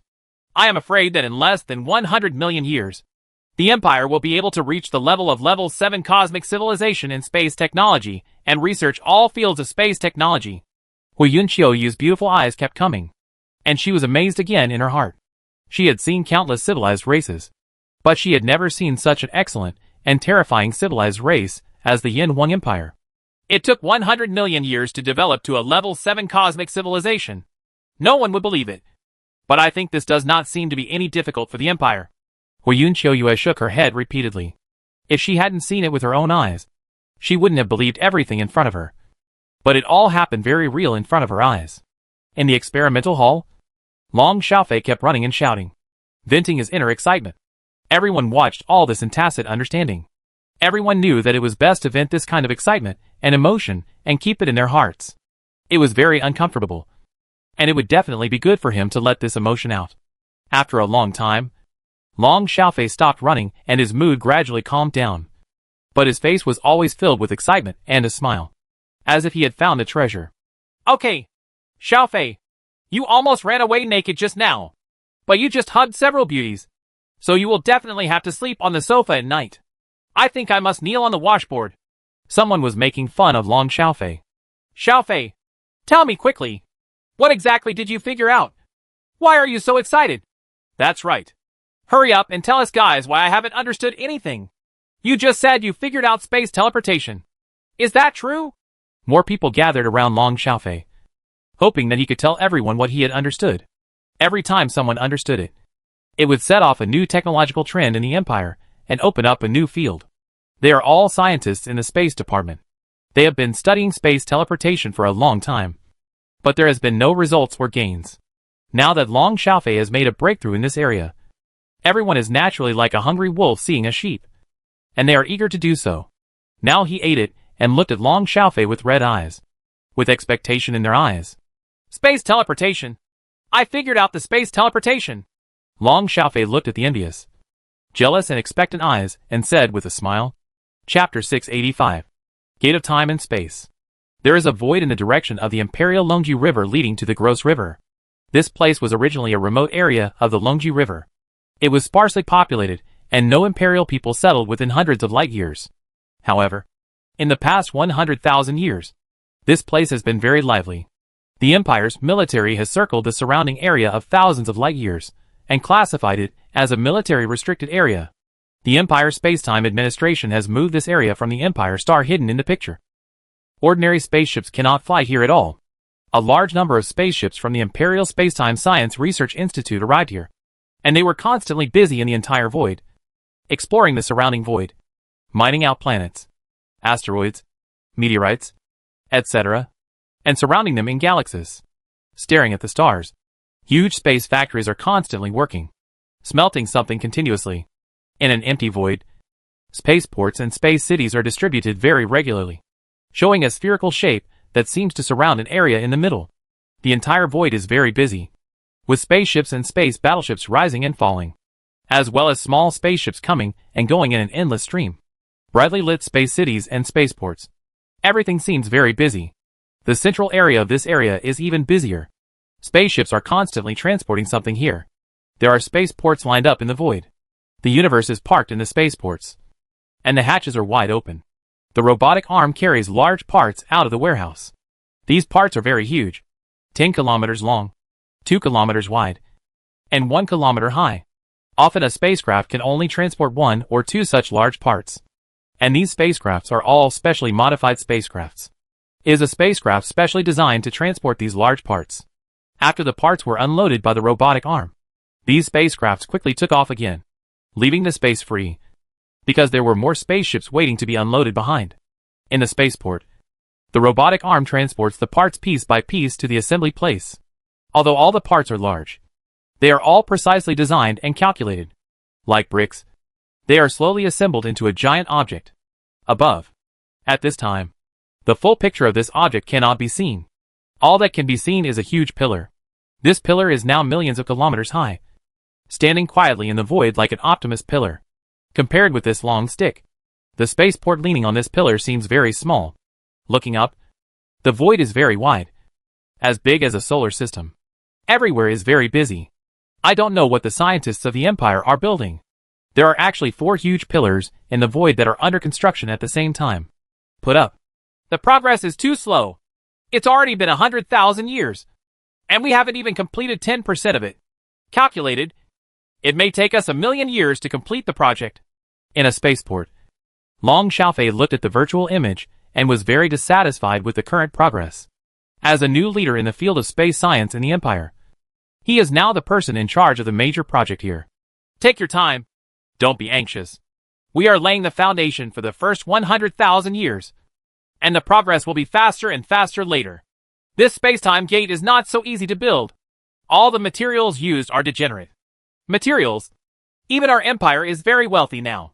But the empire's finances have suddenly become tight over the years. If we concentrate more power and financial resources to build the gate of time and space, our imperial prime minister may have to pull all his hair off. These are all degenerate materials. The space battleship only uses a layer of material on the surface. It's just a layer. But here we use one whole piece. And we don't know how many galaxies we have to hollow out before we can build it. Next to Long Xiaofei, Yuan seemed very patient. He knew very well how much money the huge project in front of him cost. It was just piling up money and slowly pushing it forward. The most important thing was that it still needed time. I know it too. But if the theory of time and space teleportation is not tested, it will remain just a theory. But I can't wait any longer. Long Xiaofei smiled bitterly and shook his head. Long Xiaofei was the first to realize the secret of space teleportation. Over the years, Imperial scientists have also made rapid progress in this field. But if they want to develop further, practice is absolutely indispensable. This is true for everything. Theory must be consistent with practice.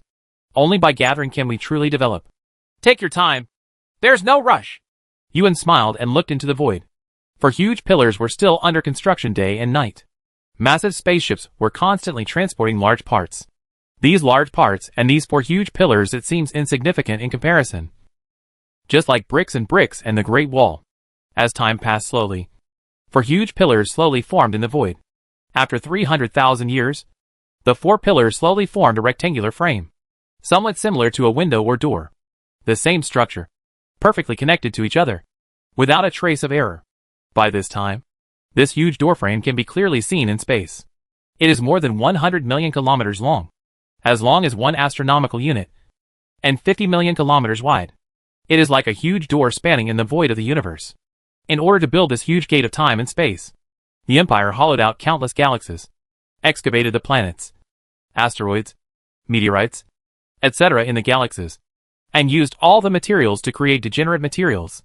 And this huge gate of time and space is not solid. If it were completely solid, it would probably hollow out a large swath of the starry sky in the entire Longji River system. The door frame composed of the huge gate of time and space is carved with complicated patterns. Spaceships are inspecting the entire huge project. If there is even a trace of failure in such a huge project, it means that countless people will be injured over hundreds of thousands of years. People's hard work is wasted in vain. On this huge gate of time and space, there are 9 huge holes. Each of these 9 huge holes has a diameter of more than 5 million kilometers. All the carved patterns seem to revolve around these 9 huge holes. Depicted, a huge gate of time and space. A gate of time and space made of degenerate materials. Its mass is very huge. Near it, the space is twisted and folded. It seems that the space between them cannot bear such a heavy weight. Gate of time and space. Finally finished. Long Xiaofei looked at the huge gate of time and space standing quietly in the void, and let out a long sigh. Just to build a gate of time and space, the Empire concentrated a large part of its power, and it still took 400,000 years. Wealth can no longer be measured in numbers. The next step is to install the energy source. Thinking of this, Long Xiaofei couldn't help but get excited. The energy consumed by the gate of time and space was very huge, and the traditional energy output could no longer satisfy its huge appetite. Therefore, the scientists of the Empire thought of the star array and directly picked the stars. Come here and use it as the core energy source. In the void not far away, a team was using optomagnetic traction technology and space translation technology to fly a star with a mass of 1.5 times the mass of the Sun rapidly towards the gate of time and space. This team had received a mission 400,000 years ago. It was to find a suitable star in the nearby void to serve as the core energy source for the gate of time and space. Finding a suitable star is obviously a very simple matter. The most difficult key is to transport the star to the location of the gate of time and space. The masses of stars are very large, and conventional means cannot move them at all. Moreover, moving stars can easily cause gravitational chaos in the void of the universe, and may cause chaos among the stars in the void. Therefore, the work of moving stars can be done. Not an easy task. Fortunately, the Empire's technology has developed to this day. Although moving stars is somewhat difficult, it is not impossible. Among them, optomagnetic traction technology and space translation technology are integrated. And moving stars is also possible. The so-called space translation technology principle here is actually very simple. Treat the space as a plane, and when you need to move an object on the plane, apply influence in the corresponding direction, forming a slope in this area, and you can naturally move the object above. Relying on 2 technologies to move stars, the speed is definitely not much faster. 400,000 years have passed. and there is still some distance from the area where the gate of space and time is located. There are a total of 9 teams like this. At this time, each team has dragged a huge star towards the gate of time and space. These 9 stars have been carefully selected. Their masses are about 1.5 times the mass of the Sun. Most of their lifespans are between 4 billion and 6 billion years. Their mass, size, age, and stability are all about the same. Time passed quietly again, and the void where the gate of time and space was located became brighter. Within the small void around it, 9 stars transported from the distance were constantly emitting endless light, illuminating this void, as if entering the kingdom of God dominated by light. Filled with light. Install stellar. All the conditions were mature, and Long Xiaofei had already been eager to conduct experiments and began to order the installation of energy power for the gate of time and space. A team slowly pulled a star towards the huge gate of time and space. The hole reserved on the gate of time and space is used to install energy galaxy stars. The diameter of a hole is 5 million kilometers. The next star is more than enough. Chapter 686. Super long-distance space teleportation. In the busy void, some spaceships that were closer to the gate of time and space have already moved away. Everyone is looking at the moving star in the void, like a night pearl, illuminating a void and dispersing the darkness. Under the influence of the optomagnetic traction beam and space translation technology, it slowly flew towards a hole on the door of time and space. Everything was strictly calculated, and there would be no difference in the slightest. As time goes by, the stars are getting closer and closer to the gate of time and space, and they are perfectly embedded in the holes on the gate of time and space. Of course, the word embedded is not appropriate. A hole is directly 5 million kilometers away, and the stars are placed in it. After that, there is still plenty of space, but from a distance it looks like a gem embedded in it. After one star is installed, then the second star is installed. Each hole is distributed very regularly, and the distance between each other has been strictly calculated. After all, the mass of the stars is too huge, and the gravitational force between them is it's very scary. In such a small range, the gravitational pull between each other will definitely pull each other. So the gravitational pull between each other must be balanced to minimize the influence of gravity. The installation of stars is also a science. It is not enough to install stars one by one in sequence. Sometimes it is necessary to install 2 stars, or even 3 stars at the same time. Everything is arranged around gravitational balance. Finally, when the last star was installed on the gate of space and time, the entire gate of space and time was truly completed. Looking from the void in the distance, a huge door stretched across the void of the universe. This huge door it is inlaid with 9 dazzling gems, which are constantly shining into the void. Their brilliance sets off each other, making this void like a heaven where gods live. Finally finished! Long Xiaofei looked at the gate of time and space in the void, unable to conceal the excitement in his heart. After hundreds of thousands of years, the gate of time and space was finally built successfully, and the exciting space teleportation was about to begin. Experiment. One last inspection. Yuan on the side seemed more calm, and slowly ordered. Such a huge time and space gate costs a lot of money, and even transported 9 stars to use as the energy core. There must be no problem. Otherwise, this responsibility can be that big. Spaceships are flying above the huge gate of time and space, just like very tiny ants walking on the gate. These spaceships are making final inspections of the gate of time and space. At the same time, the gate of time and space has its own. The control and detection system has also started to start. The inspection work alone lasted for several years. The gate of time and space was carefully inspected several times from beginning to end, and it was confirmed that there were no problems. All designs were in accordance with the originally set parameters, and space teleportation experiments could be carried out. On this day, this side of the void became very lively. The Empire conducted the space teleportation experiment for the first time. Emperor Li Fu and many imperial elders, imperial cabinet prime ministers, etc. all gathered to watch the space teleportation experiment in person. If space transmission technology can be successful, it means that the Empire will truly begin to enter the stage of the macrocosm. From then on, the vast space of the universe will no longer be able to block the Empire's journey. Surrounding the gate of time and space, the huge spaceships and space battleships in the surrounding void are all brightly lit, and everyone is waiting patiently. The space teleportation experiment begins. Following the order from Chief Engineer Long Xiaofei, the time gate began to slowly activate. On the dark threshold, rays of light began to light up. and soon began to swim along the complicated lines on the gate of time and space. As if electric snakes and snakes of light were constantly swimming around the gate of time and space. Wherever he passed, the lines on the gate of time and space began to shine. Soon, the entire huge gate of time and space began to become brighter, and the complex lines on the gate of time and space could be clearly seen. These were like blood vessels and meridians, with energy flowing through them, and the surrounding space rippling slightly. Stand up. This is just the beginning. Among the 9 stars above the gate of time and space, a black line appeared in the middle equatorial area. Then the black line spread towards the poles of the stars at an extremely fast speed.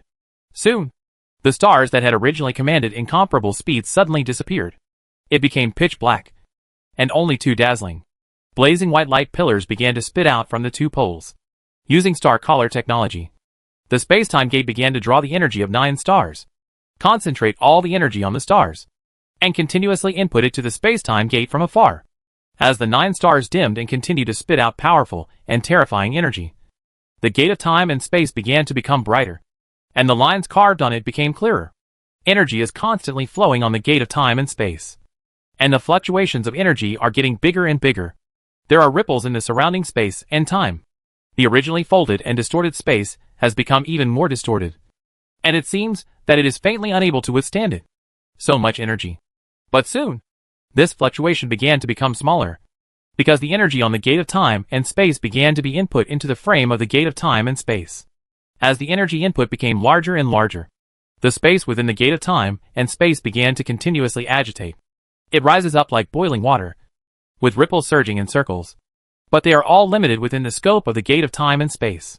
Within the gate of time and space, huge amounts of energy are constantly being input. The turbulent space begins to calm down, as if there is no energy input. However, this is all an illusion. In the originally dark space, in the middle of the gate of time and space, there is a colorful space. Colorful dots began to appear. As soon as the dots appeared, they started to move in all directions at an extremely fast speed, like a ball of light spreading out in the void, and soon spread to the entire space-time gate. The originally dark and dim space has completely changed, turning into a colorful time, with flashing lights and constant agitation of time and space. This is the vast ocean of time and space. However, the changes have not stopped, and energy has been continuously input. The huge energy from the 9 stars is like an endless energy source, pouring majestic energy into it. In the middle of the gate of time and space, in the middle of the colorful ocean of time and space, a space-time wormhole was slowly opened. As soon as it appeared, the space-time wormhole began to spread continuously, and soon filled the entire gate of time and space, replacing the colorful ocean of time and space. The space fluctuations in the void are getting smaller and smaller, and everything has stabilized. Looking from the void in the distance, the gate of time and space at this time is really like a huge door, leading to the unknown world. Spatial coordinate parameters are input, and the first batch of experimental spacecraft are prepared. Long Xiaofei's voice sounded again. There was already a fleet of uncontrolled spaceships in preparation in the void. These spaceships were filled with various things used for experiments, including various animals, plants, and even people from some intelligent and civilized races. The first space teleportation. The transmission distance is 1,000 light-years. The parameters were quickly set successfully, taking the location of the gate of time and space as the starting point. 3-dimensional parameters were used to set the spatial coordinates. This was not a problem for the scientists of the Empire. Enter! The uncontrolled spaceship fleet numbered over 1,000 spaceships. Following an order, they flew to the gate of time and space one after another, as if they had entered another world. One spaceship after another disappeared through the gate of time and space. Everyone began to wait patiently. The distance of 1,000 light-years was very close. The warp engine on the Empire's spaceship could easily cross the 1,000 light-years at one time. Didi! The space transmission was successful, and the transmitted information was received. In just a few seconds, the command center received the information sent back from the experimental spacecraft. These spacecraft arrived at the target area very quickly and safely. There is no damage. All experimental items are intact, and there is no error in the parameter position. All the information was fed back very quickly, which was very exciting. A distance of thousands of light-years was covered in just a few seconds. This speed was beyond imagination, and it was also very accurate, without any errors. Re-enter the coordinate parameters and prepare the second batch of experimental spacecraft. This time, the teleportation distance expanded again to 10,000 light-years. Soon another group of uncontrolled spacecraft quickly entered the gate of time and space. In less than 1 minute, the headquarters received the message again. Please arrive at the design area accurately and safely. Enter the coordinate parameters and target the Groshi River system, which is 10 million light-years away. As the experiment progressed step by step, 10,000 light-years, 100,000 light-years, 1 million light-years, and now the 10 million light-years experiment. Everyone began to become nervous again. The distance between river systems can easily be calculated as millions of light-years. Only those who can span tens of millions of light-years at a time can truly have the ability to teleport over long distances. Spaceships filed in one after another, and everyone was waiting patiently. Time was slowly passing. More than 10 hours later, the command headquarters once again received news from the Gro River system. The fleet was going very smoothly. We arrived at the Gro River system. Everything was intact and very safe. However, there were some deviations in the transmission time, which was millions of kilometers away from the set location. Haha, it worked. Our empire has finally entered the era of ultra-long-distance space transmission. The news quickly spread throughout the surrounding void. On board the space battleships, everyone involved in this great project began to cheer. It took only a dozen hours to reach a distance of tens of millions of light-years. Arriving smoothly is tantamount to a leap in development, which also means that the Empire will begin to open a new glorious chapter. Chapter 687. History of the Universe. The Empire's time and space transmission technology has officially been declared successful. Although the time and space transmission technology is still very low level now, it needs to build a huge time and space gate. A huge time and space gate uses stars as energy sources and uses degenerate materials, which costs hundreds of thousands. It took years to build and consumed an unknown amount of wealth. Such a time and space gate makes the Empire's finances become tense. You must know that the Empire can now plunder resources and wealth from the entire Karawi world. The Empire cannot build too many such time and space gates. But now this is just the beginning of time and space transmission technology. Just like when computers first came out, it required a whole building to load them. As computer technology slowly develops, it becomes smaller and smaller, and its functions become more and more powerful. This is with the power of technological progress. I believe that with the efforts of imperial scientists, space transmission technology will become more and more mature, achieving miniaturization, safer, more accurate, faster, and farther. In the back garden of the Imperial Palace, Li Fu once again convened the Empire's senior officials and the Empire's elders to discuss the future development path of the Empire. Everyone sat together, seemingly casual, drinking tea and discussing state affairs. Our Empire's time and space teleportation technology has been researched, which means that one of the most important factors hindering the development and expansion of our Empire has been overcome by us.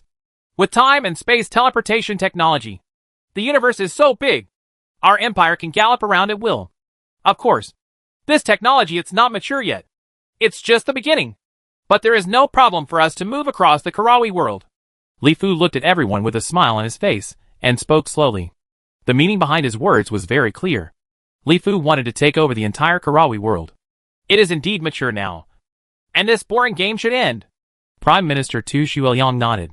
The Empire has been manipulating the Pesticide Alliance openly and the Zergan Alliance secretly, causing the two alliances to constantly fight back and forth, while expanding the Empire's territory. The Pesticide Alliance was also controlled secretly. Some of the disobedient ones were destroyed. The entire war in the Karawi world was actually a game controlled by the Empire. If it ends now, it won't actually be of much benefit to our Empire. We can easily unify the Karawi realm. However, our Empire has a sparse population and does not have enough power to develop the entire Karawi realm. When the time comes, we want to be like it's not so easy to plunder resources and wealth like this now. I think we can still proceed step by step as before, but the pace can be enlarged, and it is better to gradually encroach on the entire Karawi world. Yang Yiping thought for a while and put forward his own opinion. He has been paying attention to the construction of the Gate of Time and Space over the years. He knows that the Gate of Time and Space consumes manpower, material resources, and financial resources.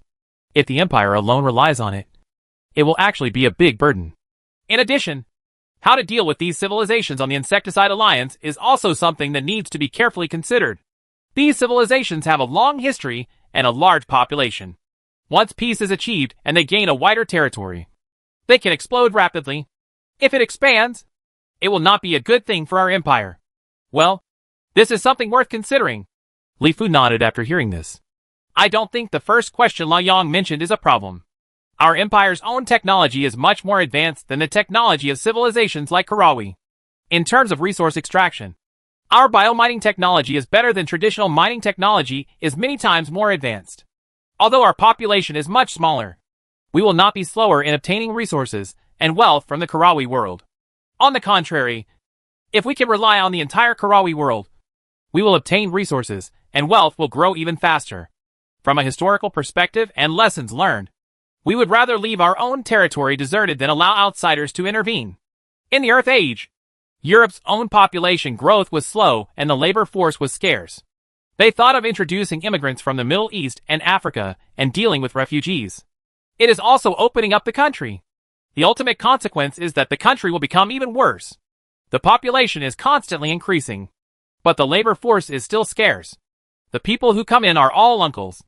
They only want benefits and don't know how to contribute. If you become a big tail, you can't lose it. Big problem. We must not forget this lesson.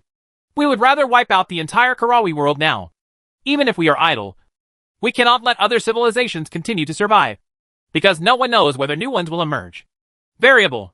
Shen Bin, who had always rarely spoken, pondered for a while and then spoke, objecting to Yang Yiping's statement from a technical and historical perspective. We should take down the entire Karawi realm now with lightning speed. If we encounter a powerful civilization in the future, we can legitimately appear on the big stage of the universe as the Lord of the Karawi realm. Even if we with the further development of space technology, I think we should not be limited to the small Karawi world. We should continue to expand externally and have a larger territory. It would be best if we could occupy a star continent. From Huiyun Qiuyue. We know that although the universe is constantly expanding and there are more and more star continents, the powerful civilizations in the universe are also constantly expanding their territory. Occupy new stars. I estimate that the star continent where our empire is located must be a new star continent. If we don't seize the time to occupy it now, a powerful civilization will come over in the future, and we will not be able to justify our name by then. Shinbin raised another concern of his. The empire has obtained a lot of useful information from Huiyun Qiuyue. It knows that the universe is constantly expanding and expanding. And it also knows that powerful civilizations in the universe are desperately trying to occupy new territories. Combined with the research and understanding of the universe by imperial cosmic astronomical scientists. Imperial scientists also speculated that the current location of the empire is likely to belong to that kind of newly born star continent. Because the light currently observed by imperial scientists, the longest history of obtaining materials does not exceed 20 billion years. But according to Huiyun Qiuyue, the history of powerful civilizations in the universe is very long. The history of Tianyun Empire is calculated in terms of epochs. One era is equal to 1 trillion years. The history of Tianyun Empire has exceeded its been 10,000 epochs. But the Tianyun Empire is not the oldest civilization in the universe. The history of the entire universe, according to the inferences and calculations of many powerful civilized scientists in the universe, the history of the universe has been approximately 1 million epochs. This is a very, very long history. The first few 100,000 epochs of the birth of the universe were very chaotic. No life was born at all. After chaos, the universe slowly became stable, and life began to be slowly born. However, the early life forms were all races with very powerful individual abilities, but these races were not intelligent. This stage probably continued again. The long period of hundreds of thousands of epochs is called the era of the divine beasts. The history of the two eras, the era of chaos and the era of divine beasts, occupies most of the history of the universe. It was only after these two eras that the great explosion of civilized races in the universe ushered in. Just like 100 flowers blooming in the spring breeze overnight, countless civilized races in the universe emerged and opened the era of civilization. The Tianyun Empire, which has a history of 10,000 epochs, can only be regarded as a rising star. However, although it is a rising star, the Tianyun Empire has risen very quickly. In 10,000 epochs, it has developed to the level of 8th level cosmic civilization, which is considered to be the highest in the entire universe. Very amazing speed.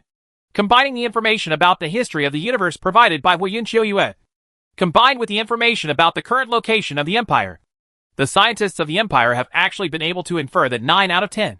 The location of the Empire belongs to the kind of new universe that is constantly expanding. Among the derived star continents, the civilizations in the entire Karawi world actually have similar histories. The longest one is only more than 10 billion years old. This is considered the earliest civilization. As for earlier civilizations, everyone has never even heard of them. After listening to Chin Bin's words, everyone present couldn't help but frown. This is exactly what the Empire is currently worried about. The powerful civilizations in the universe are constantly expanding. If the Empire cannot occupy a star continent as soon as possible, if you want to have your own star continent in the future, you will definitely have to fight with the powerful civilizations in the universe. The powerful civilizations that span the universe are not comparable to these civilizations in the Karawi world. Each of them has mastered powerful space technology. Even if the Empire's biotechnology is very powerful, but against such a powerful civilization, for the Empire, words are not a good thing. If you have just started to enter the universe, it is best not to make enemies first. Not to mention, no one knows how powerful civilization you will encounter. If you encounter a level 8 or 9 cosmic civilization, it will be really bad. Therefore, the best way for the Empire is to first occupy the star continent where its empire is located as a powerful civilization.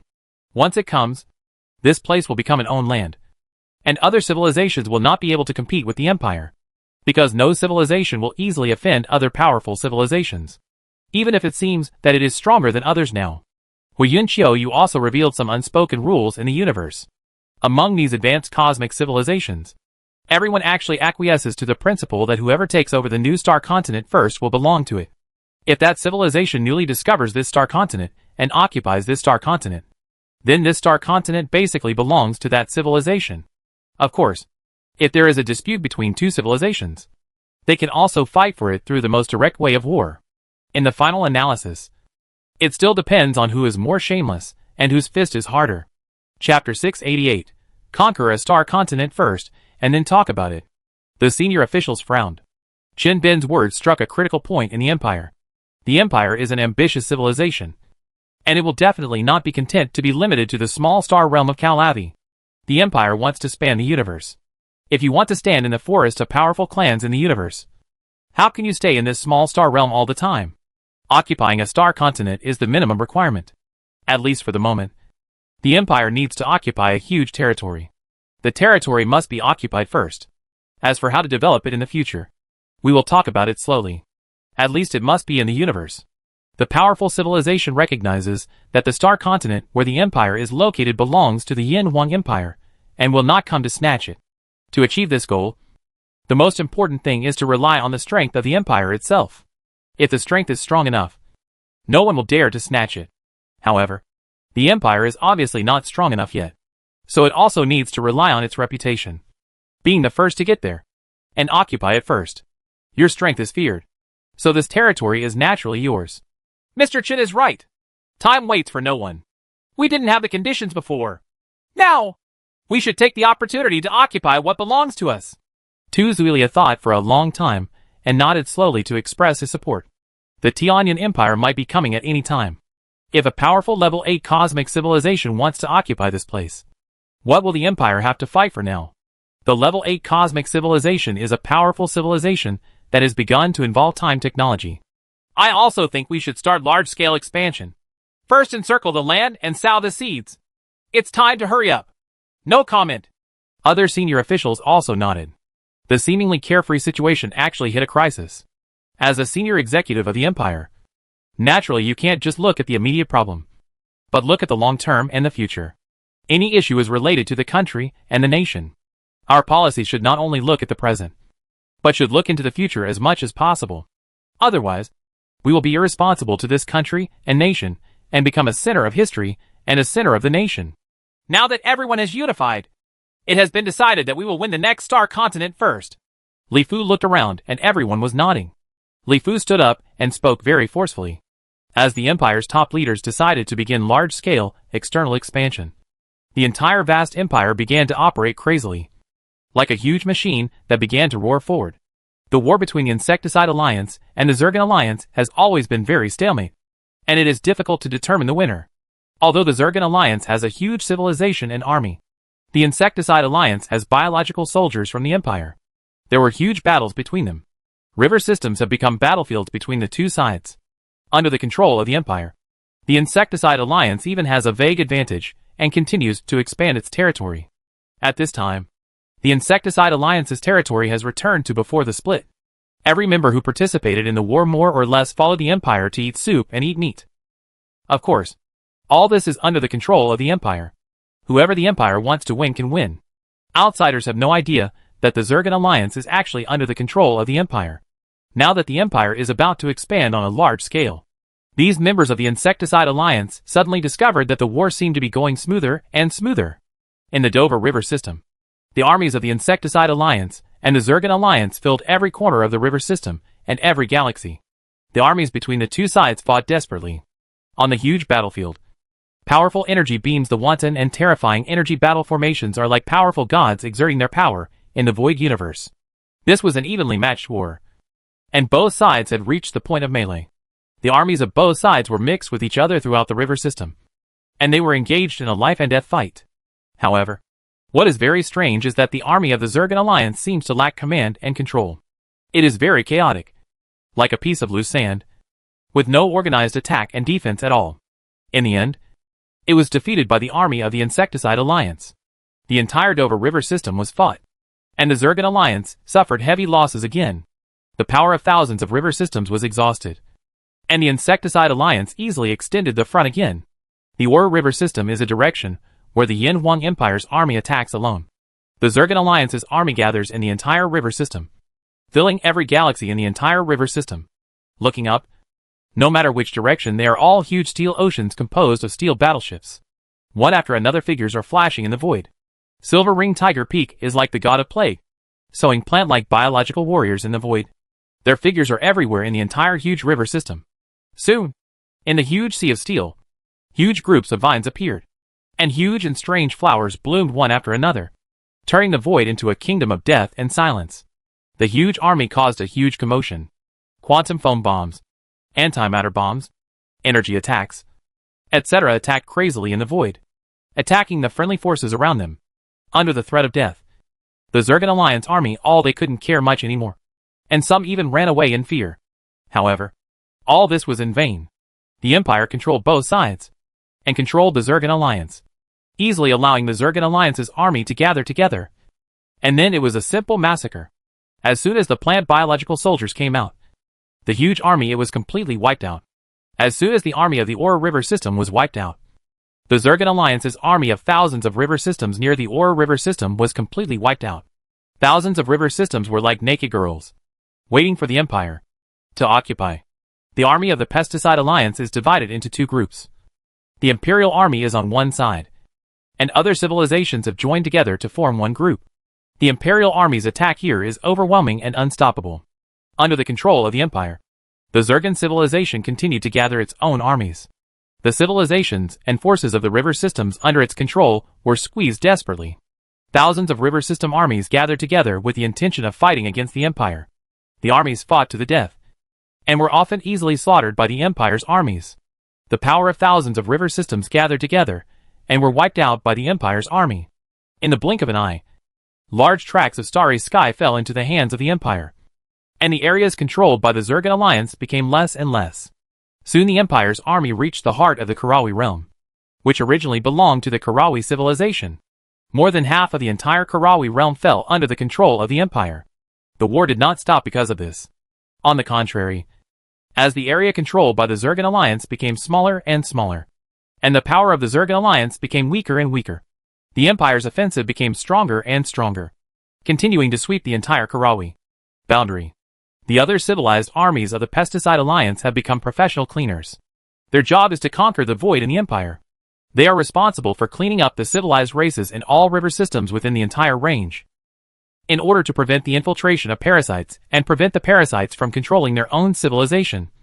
These armies of the Insecticide Alliance are ruthless in cleaning up all the river system civilizations, forces, and their own armies have been mobilized and slaughtered by the Yin Huang Empire. The remaining ordinary people actually have no resistance at all. Once the army of the Pesticide Alliance arrives, Each river system is simply a lamb waiting to be slaughtered. A bloody massacre is staged on every living planet in the entire river system. The fear of parasites or the madness for wealth. Or perhaps for the convenience of future civilized immigration expansion. The cleaning policy was implemented very thoroughly. Civilizations that were once brilliant are disappearing in the long river of history.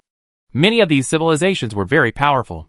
They were once the overlords of one party, controlling many river systems, and creating a very glorious history. However, now, with the arrival of the Pesticide Alliance army and the bloody massacre, everything in the entire civilization has gradually disappeared. Their cities have been completely destroyed. And everyone has been killed. Even those in space. All the space buildings and the like were completely destroyed. All the memories belonging to this civilization were wiped out. And this once glorious civilization could no longer be found in the entire universe. Time is slowly passing and disappearing. And the entire Karawi world has undergone earth-shaking changes. The Pesticide Alliance is raging in each river system. And the Zergan Alliance is still stubbornly resisting. But no matter how you look at it, it is driving death, struggle, destruction is only a matter of time. The war that swept across the Karawi realm lasted for a full 100,000 years. The army of the Insecticide Alliance killed people for the entire 100,000 years. And finally wiped out the entire Karawi realm. The formerly prosperous river systems and civilized races, the cradle of the world has now become a dead river system. Without the existence of civilized races, it is as if the world has lost its color and turned into a black and white picture. Very gray. The Zergan Alliance was ultimately under the control of the Empire. The Zergan civilization pretended to escape to other star realms, which gave the world an explanation. However, the real situation is that the Zergan civilization was firmly controlled by the Empire. With superficial work still needs to be done. The higher-ups in the Empire know this very well and must do it. Otherwise, it will be difficult to explain to the Tianyan Empire in the future. It cannot be said that the Zergan civilization is controlled by me. At least on the surface. Everyone must be told. Man, the Zergan civilization was defeated by our empire. I don't know where it went. This way, we can avoid a lot of unnecessary trouble in the future. Even if the Tianyan Empire comes after us, the Empire will have an excuse and an explanation. Chapter 689. Eat well and drink hot food. In the virtual conference hall, figures kept flashing. And everyone's face was filled with smiles that could not be concealed. The Pesticide Alliance won. And they drove away the Zergan Alliance so quickly. Yes, this is beyond everyone's expectation. It turns out that the comparison of strength between the two sides is actually not on the same level at all. Without the Yinhuang Empire, civilizations such as the Insecticide Alliance would not be able to block the wave of attacks from the Zergan Alliance. After all, the Zergan Alliance almost unified the entire Karawi world. Huge problems arose within the Pesticide Alliance. And many civilizations surrendered to the Zergan Alliance. It was not easy to persevere at that time. On the one hand, we had to always worry about the singularity bomb from the Zergan civilization. On the other hand, we were faced with the attack of the huge army of the Zergan Alliance. The hope of victory was actually very slim. But no one wanted to become a puppet of the parasites. So they had the confidence to persevere rather than surrender. Unexpectedly, the development of things was unexpected. I thought it would be good if I could persist. Unexpectedly, under the leadership of the Yinhuang Empire, the alliance actually won one major battle after another. In the end, it directly won the war and was completely defeated, formed the Zergan Alliance and drove the Zergan civilization out of the Karawi realm. Everyone looked at each other and saw the smile on each other's faces. This victory came so suddenly, so unexpectedly, so quickly that it felt unreal. But everyone knows that all this is true. The alliance has won.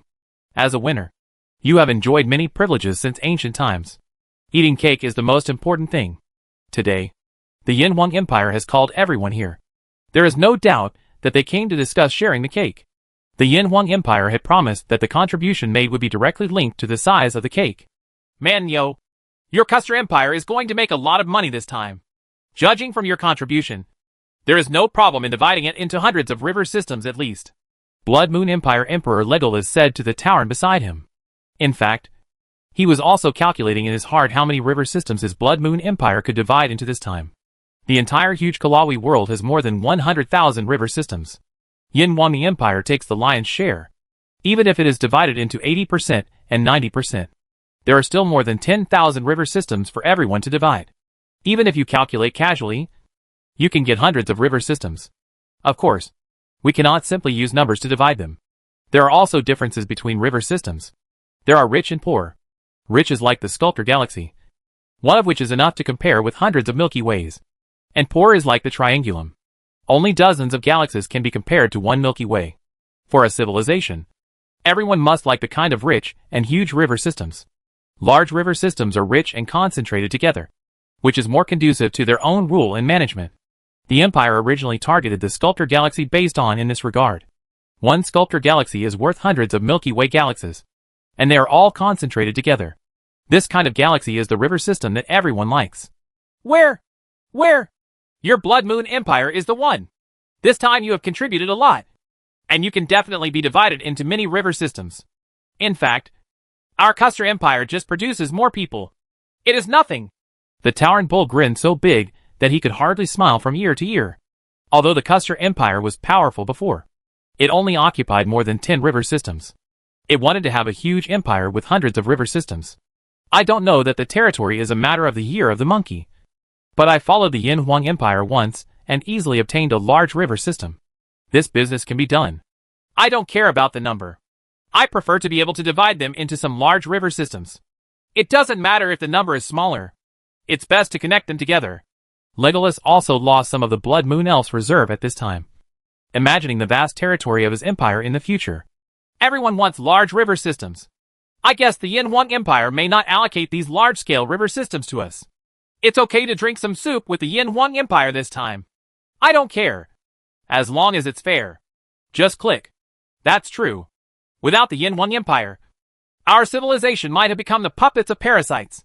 This time, we have to wait for the Yin Huang Empire to be full before we divide the cake. Throughout the virtual conference hall, civilized leaders were talking to each other, looking relaxed, comfortable and full of expectations. Sharing benefits has always been the most exciting thing. Everyone enjoyed it. But everyone also knew that all this depends on how the Yin Huang Empire divides it. Soon, Li Fu's figure appeared in the virtual conference hall. His Majesty! Upon seeing this, everyone else stopped talking and greeted Li Fu in unison. Even the proud Blood Moon Elf Emperor Legolas and the powerful Tauren Emperor Man Yo did the same. Li Fu smiled and nodded. As a return gift, the Empire was able to wipe out the Karawi realm. And these civilizations also contributed a lot. At least, being the executioner cleaning out the river systems one by one. It is hard work without credit. I have called everyone here today, and I think you all must have guessed what it is about. I won't say any more nonsense, and will go straight to the topic. Li Fu looked around and directly opened the star map of the Karawi world. There was no nonsense. This made everyone present become nervous. How much meat can his own civilization eat? Will the Yin Huang Empire fulfill its original promise? All of this is related to the vital interests of our own civilization. I said at the beginning that as much meat as you want to eat, you have to make as much contribution as you do. Your efforts are directly proportional to your rewards. Today is the time to fulfill your promise. Li Fu waved his hand, and a list appeared. A list of contributions. I would like to explain here the criteria for dividing the size of contributions. In this war, every legion sent out is considered a contribution of 1 point. Every enemy legion destroyed is also considered a contribution of 1 point. Every contribution of 10 trillion Yin Huang coins, etc. Price materials and resources are also counted as a contribution of 1 point. And each river system cleared is counted as a contribution of 1 point.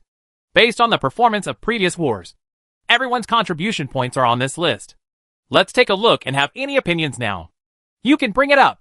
While everyone listened to Li Fu's explanation, they quickly transmitted what Li Fu said back to their own civilization, asking their own civilization to quickly calculate it, and then looked at the ranking list. Ranking first is undoubtedly the Yin Huang Empire. The Yin Huang Empire has obtained up to 25 million points. And there will be a detailed explanation later. The main source of the Yin Huang Empire's 25 million points is the Zergan Alliance army that was destroyed by the Yin Huang Empire, including the biological warfare soldiers of the Yin Huang Empire used by various civilizations, are also counted against the Yin Huang Empire. Next came the Luo Yuan civilization. The Luo Yuan civilization used 80,000 points. These 80,000 points mainly came from the Luo Yuan civilization's troops, materials, resources, and wealth contributed by the Luo Yuan civilization, as well as the points obtained from cleaning up the river system in the later period. They all added up. It has reached 80,000 points. But compared with the first Yin Wang Empire, it is obviously far behind, which is also expected by everyone. Ranking third is the Blood Moon Empire. The Blood Moon Empire has 75,000 points. The points are mainly derived from sending troops, contributing to the river system as a battlefield in the early stage, and cleaning up the river system in the later stage. The fourth is the Custer Empire, with 74,000 points. The points come from sending more troops, being more active in cleaning up the river system, and scoring more points in terms of contribution of materials and resources. Everyone looked for the position of their own civilization, looked at the points list in detail, and compared it with other civilizations. They quickly contacted their own civilization to see if the points contributed by their civilization were according to the point system of the Yin Wang Empire. There will be too big a discrepancy. It's still fair. After a long time, Legolas nodded and approved the points list, because according to the calculations of his civilized intelligence team, the points on the Blood Moon Empire's side and the points on the list will not be too far apart, although they are a little lower. Not too big. It's quite fair. We in the Custer Empire have no objection. The Honest Tauren also said that they have no objections. This list is generally fair, as long as the civilizations that contribute to the alliance have obtained good points. Some civilizations in the rear area are not active in sending troops and supplies. The supply side was delayed, and the river system was cleared later. These civilizations had very few points. At the beginning, these civilizations were determined to fly.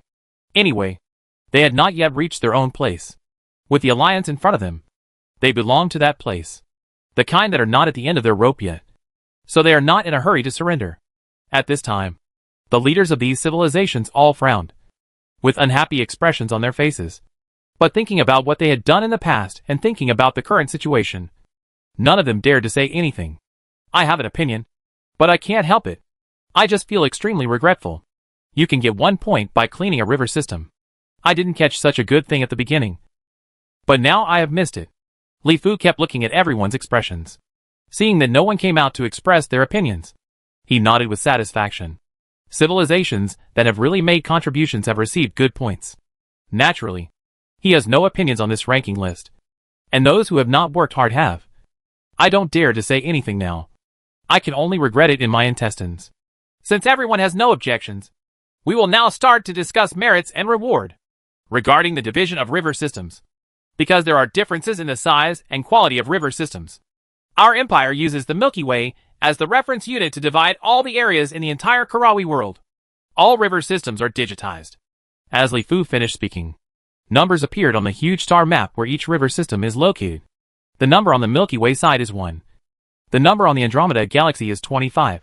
And the number on the Triangulum Galaxy is 0.1. The number of the Sculptor Galaxy is 150. And the number of the Lin Yuan River system of the Luo Yuan civilization is 24. Obviously these numbers are used to indicate the richness of these river systems. The larger the number, the richer the river system, and vice versa. The poorer the river system. Everyone quickly checked the river systems ruled by their own civilization, and then compared it with the surrounding river systems. They soon discovered that these numbers were actually evaluated based on the number of stars in a river system. The number of stars also reflects the wealth and prosperity of a river system. It was an important sign of no. Everyone nodded and expressed that they had no opinion. The entire Karawi world has 119,823 river systems. The total value of all river systems is about 3 million. According to calculations, every 10 points can be exchanged for one river system with a value, which means that our Yin Huang Empire can obtain 2.5 million. The Luo Yuan civilization can obtain a territory with a value of 8,000.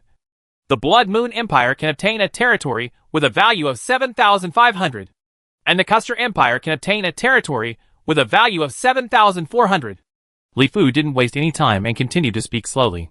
The advantage of digitizing everything is that the calculation is very convenient.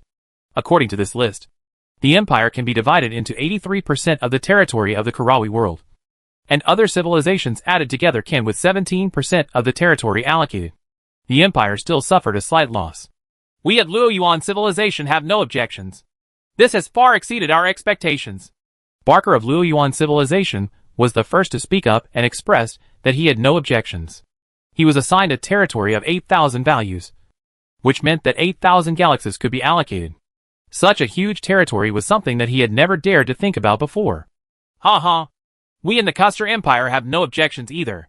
We are really very grateful to the Yin Huang Empire and your majesty.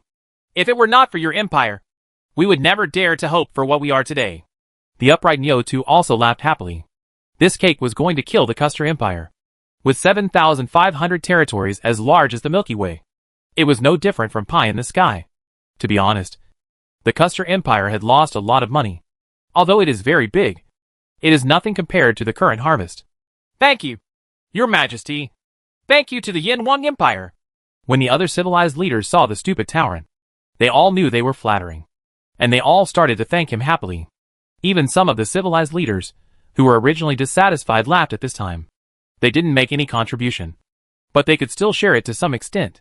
Going to some territories seems to be very good. Although after seeing the numbers of other civilizations, I still feel sour. But when I think about my own civilization's original performance, there is nothing much to say. Well, since everyone has no objections, let's start dividing the areas. According to the order of the list, the greater the contribution, the greater the priority will be given to start dividing the territory. Our Yin Huang Empire has already divided it, and the remaining areas belong to everyone. According to an order, it will be Luo Yuan civilization's turn to draw up territory, followed by the Blood Moon Empire and the Custer Empire. Li Fu nodded with satisfaction. Dozens of areas on the huge star map instantly dimmed. These areas were exactly what the Empire had drawn away, and together they were exactly what the Empire should receive. The territories that the Empire had taken away were naturally the best and core areas of the Karawi world. And the most important thing was that they were still connected together. What was left to other civilizations were fragmented areas and peripheral areas that were not yet connected. When the leaders of the civilization saw this, they also smiled bitterly. It was almost as expected. Although the Yin Huang Empire was kind, it was not a fool. It would never connect everyone together and give everyone the core area. To put it another way, in fact, if you were from the Yin Huang Empire, your appearance would probably be even more ugly. After thinking about this, everyone else started to happily cut and eat the meat in order. It was enough to eat some. Not to mention it was a big meal. Chapter 690. The Mission of Cosmic Astronomers. The Imperial Academy of Astronomy and Astronomy, as a college that studies the universe, has always been an academy that the Empire's senior officials attach great importance to. Human beings have always been most concerned about the living environment around them, because it is related to their own life and death.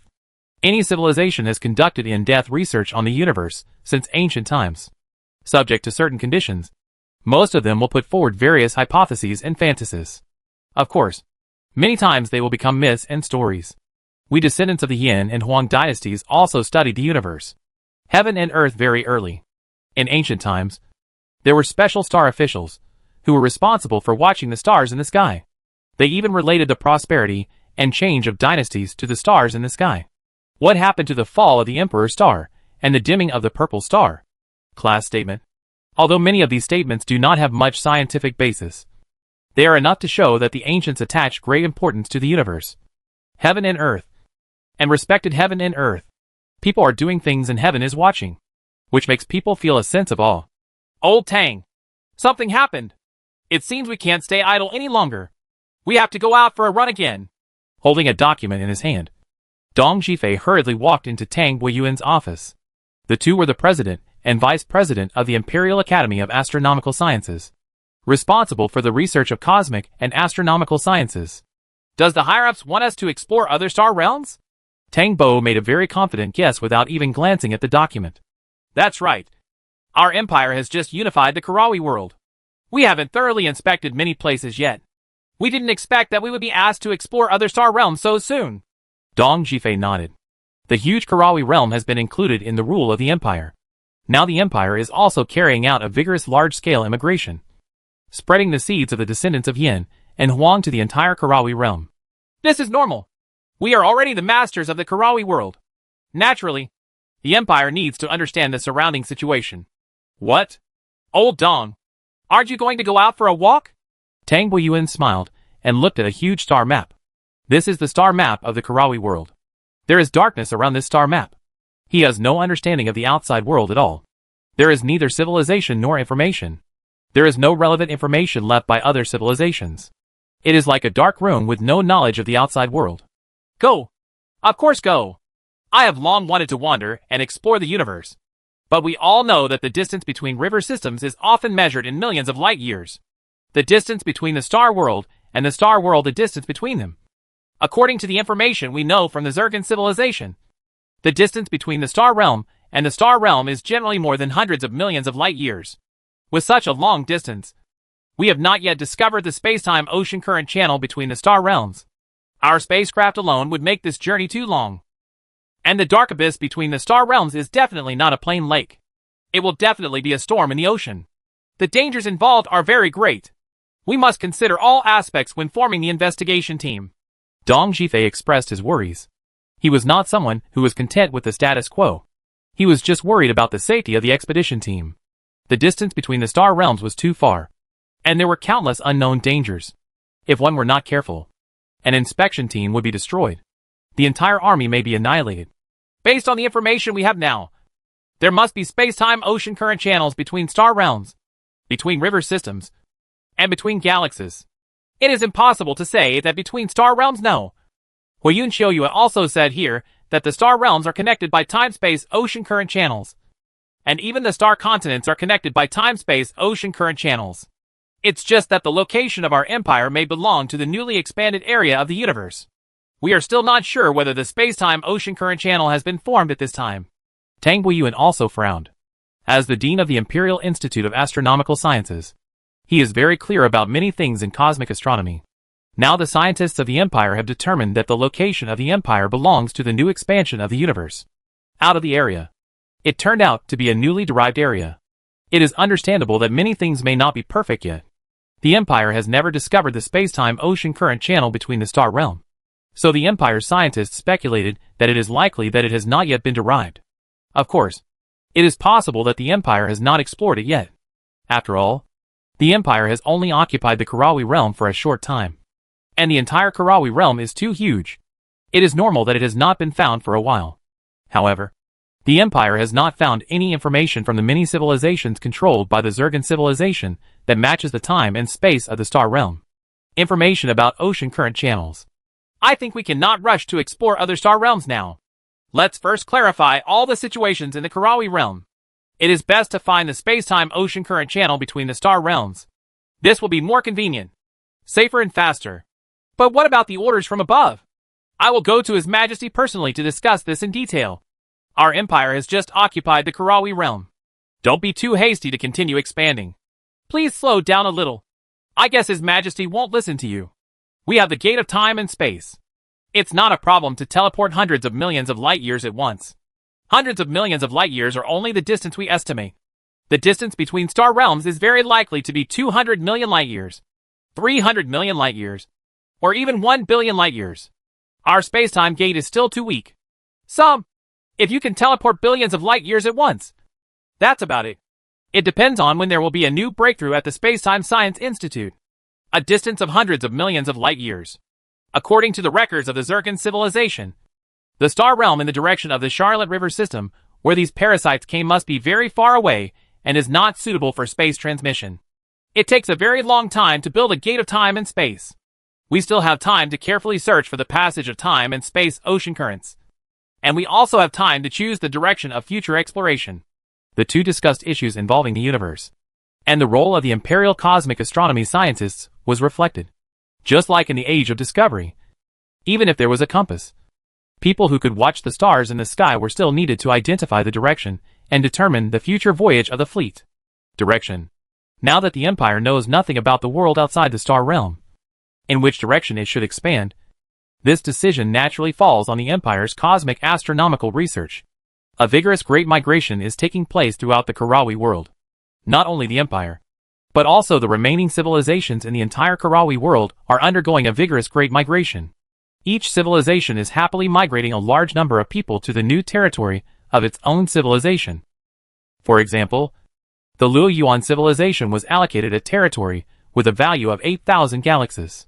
The Luo Yuan civilization was very smart and chose some river systems that were relatively close to itself and had huge masses. After all, there were hundreds of river systems. At this time, the entire civilizations are undergoing vigorous large-scale immigration, and various bills to stimulate immigration are emerging one after another. Of course, the most lively immigration is from the Empire. The empire has acquired 83% of the entire river system in the Karawi realm. And it is also the richest river system in the entire star realm. Therefore, the new immigration bill introduced by the empire this time is also unprecedentedly powerful. As long as they are willing to immigrate to a new territory. A family with a slightly larger population can even directly own a living planet as their own private planet. Private land, which has permanent ownership and inheritance attributes, has always been a sign of successful people in the empire. And it can only be obtained when the empire encourages immigrants.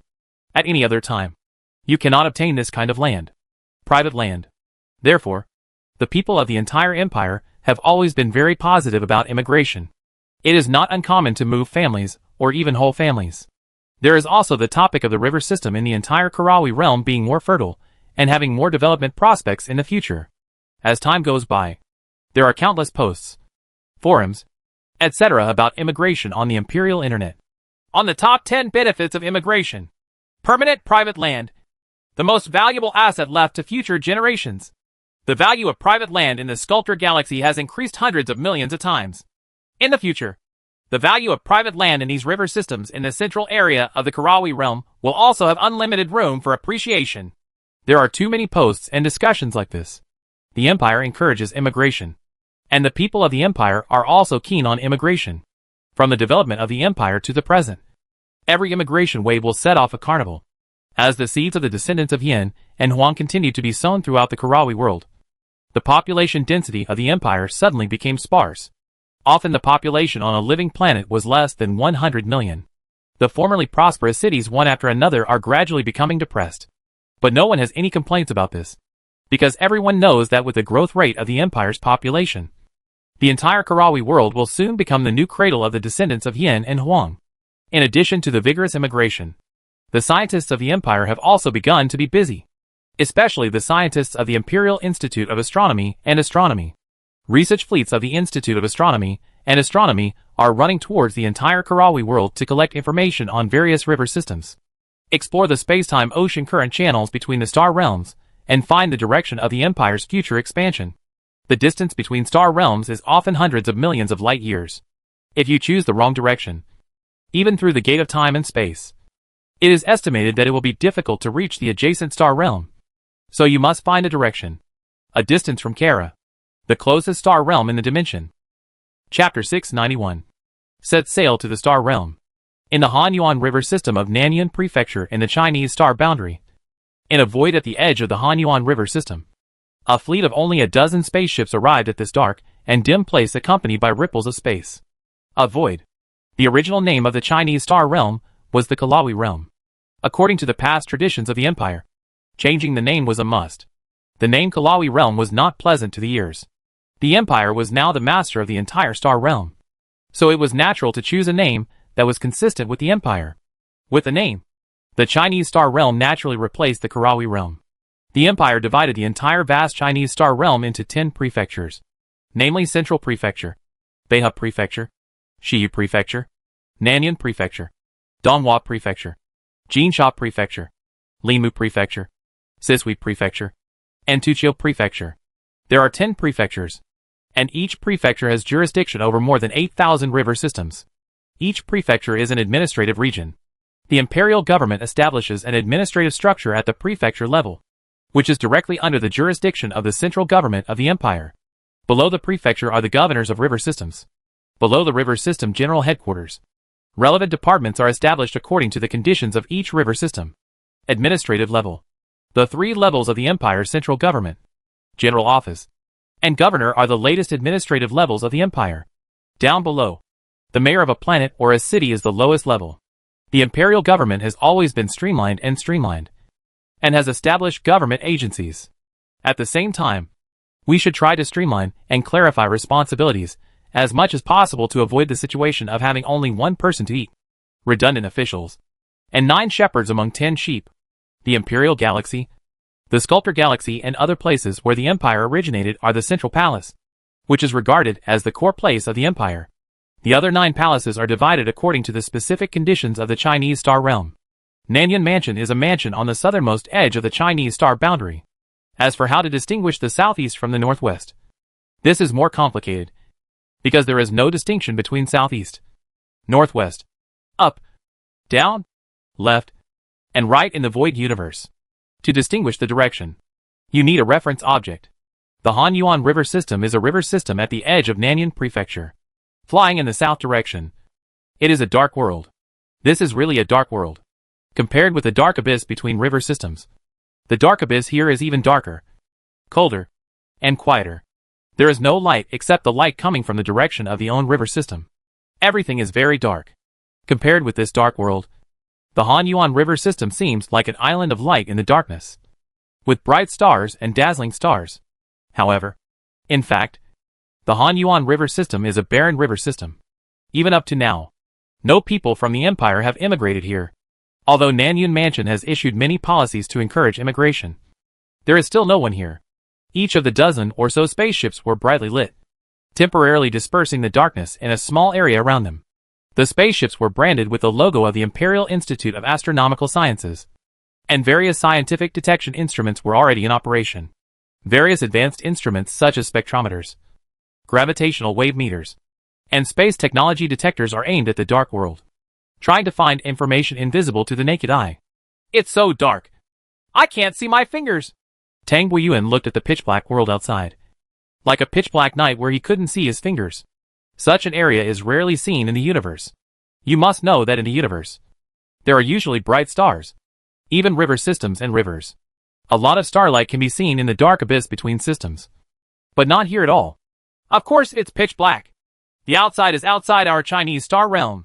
The light from the void hundreds of millions of light years away has long been dimmed. Dong Zhifei was staring at the computer monitor. The spectrum analyzer was collecting starlight for analysis.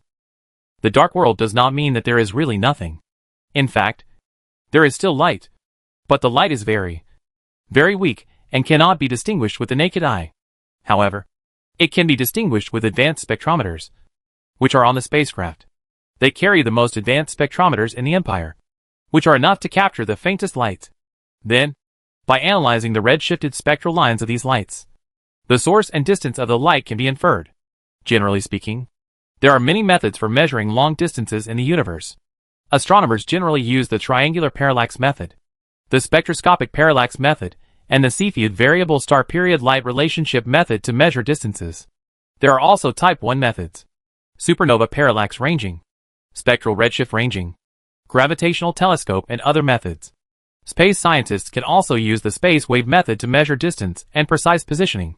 The use of parallax for distance measurement is generally more suitable for targets that are relatively close. There is no problem in measuring targets that are thousands or tens of thousands of light years away.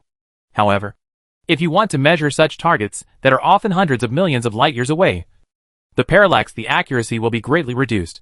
Generally, at this time, a combination of methods such as Cepheid variable star paraphotometry, spectral redshift ranging, gravitational lens penetration, space fluctuations, etc. will be used to measure distance and position. Ha. It seems we are lucky. We finally made a new discovery here in Nanyuan Mansion. Judging from this spectral analysis, this light comes from the void 150 million light years away. It is the closest we have found. Dong Zhifei looked at the computer monitor. Many of the research tasks of the Empire scientists could already be automated. They received the spectrum and automatically analyzed it to calculate the distance and location of the light source. This could greatly save the precious time of the Empire scientists. 150 million light years? When Tang Guiyuan heard this, he immediately rushed up to take a look. The two of them were the heads of the Imperial Institute of Astronomy and Astronomy. They didn't have to come out in person at all.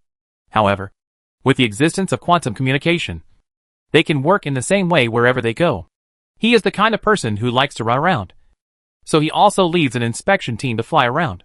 The spatial fluctuations also show the same, so it seems to be correct. Tang Guiyuan carefully compared the data of several scientific instruments. The principle of the space fluctuation instrument is very simple. Massive celestial bodies will cause distortion and folding of space, causing fluctuations in space. We also know that all celestial bodies in the universe are actually moving along its own trajectory, including massive black holes. These massive celestial bodies move in the universe, and the space fluctuations caused by them will propagate very, very far. By analyzing these space fluctuations, distances, movement trajectories, etc. can be accurately calculated. This space fluctuation rangefinder is currently the Empire's most accurate distance measurement method. Its error is very small. Of course, its applicable targets must be massive celestial bodies, such as massive black holes, river systems, etc. If the target mass is too large, small, but not as accurate as other scientific instruments, because the space fluctuations caused by small mass celestial bodies are very, very small, or even unable to cause space fluctuations at all. Start focusing in this direction and conduct a comprehensive analysis. It seems that our Empire's first goal has been found. Tang Buiyuan became more energetic and issued an order to his team. The Empire was ambitious and was not willing to be limited to the Chinese star boundary. The original goal was to capture a star continent first. It's best to see if we can find a space-time ocean current channel. According to our inference, this space-time ocean current channel should be within 1 million light-years from the star realm. Dong Zhifei also became excited. The Imperial Institute of Astronomical Sciences has been searching throughout the Chinese star realm for a long time. Searches have been carried out in all directions. In other directions, the light closest to the Chinese star realm comes from 300 million light-years away. Such a long distance.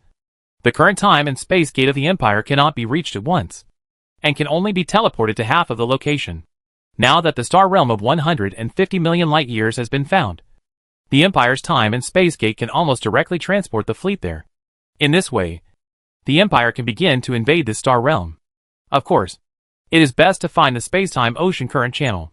Building a huge time-space gate is too expensive and takes hundreds of thousands of years. Now that the Empire is undergoing a vigorous immigration, the finances are still relatively tight. If you can save it, you will naturally save it. It's better to come down. Tang Buiyuan's team began to get busy. On the large spacecraft, all kinds of instruments were turned on, and they were constantly drawing a star map of the distant starry sky. At the same time, from these large spacecraft, small unmanned spacecraft constantly flying towards the void in all directions. As for those small detectors, etc., they were released as if they were free of charge. The news soon spread back to the Empire's base camp, and the Empire's senior officials were also very excited. They finally found a target that they could attack. Li Fu even got excited and named this newly discovered continent Star Boundary. It means the beginning of the Empire's conquest of the cosmic interstellar sea. Soon, the entire Han Yuan River system began to become lively. News spread within the Empire. The people of the Empire soon realized the value of the Han Yuan River system. This place is likely to be the starting point for the Empire's future invasion of the Star Realm. The bridgehead. After the Empire takes over the Star Realm in the future, this will be the bridge connecting the two star realms, and it will be the hub and center of transportation. If a space-time ocean current passage can be found here, it will be the best. In that case, the status of the Han Yuan River system will be even more unshakable. If there is no space-time ocean current passage, the Empire will build a space-time gate here. The role of the space-time gate is naturally no doubt. Since ancient times, any place on a transportation thoroughfare has become very wealthy. The Suihongzhou Canal in ancient China has made both sides of the river the richest areas in China. Singapore, which is on a transportation thoroughfare, is rich just by doing some transit trade along the river. Areas along rivers, coasts, roads, etc. all mean wealth. The Han Yuan River system, which had previously been ignored, suddenly became a popular place. In a short period of time, hundreds of millions of people from the Empire applied to immigrate to the Han Yuan River system, all wanting to seize the opportunity here. Chapter 692, Want to follow the meat-eating brothers. The Han Yuan River system, which was previously a place that no one cares about and where birds don't poop, suddenly became a fragrant steamed bun. A large number of immigrants from all areas of the Empire flocked in, and the entire river system began to become prosperous. The construction plan of the Gate of Time and Space has been put on the agenda. Later, the Empire's huge engineering team began to station in the Han Yuan River system. The rockets taking off seemed to be like clockwork machines. The entire Han Yuan River system quickly became the most prosperous and lively river system in the entire Nanyuan Prefecture. From the center of the river system, to the private lands belonging to the family, to the various star fields in the river system, there are spaceships everywhere, and newly built space factories everywhere, working day and night. Construction. A huge gate of time and space. Its cost exceeds what can no longer be measured numerically. The gate of space and time is made entirely of degenerate materials. A small piece of it is like a brick-like part of the Great Wall. Its value must exceed 10,000 square meters. If it falls on the head of any company, it will be a huge pie, enough to choke people to death. To build a huge gate of time and space, there are as many small parts as there are bricks on the Great Wall, and they are all calculated in hundreds of millions. At this time, such a huge project has all fallen here in the Hanyuan River system. It can be imagined that now the entire Hanyuan River system is so busy. Enterprises, individuals, institutions, teams, etc. from all corners of the empire and all directions are filling every corner of the entire river system. From the mining, smelting, aggregation, processing, transportation, etc. of raw materials. All industries and industries are in the entire river system, started to bloom everywhere. The workers and engineers required for each link are measured in hundreds of millions. Around these workers, other industries closely related to life are also being born.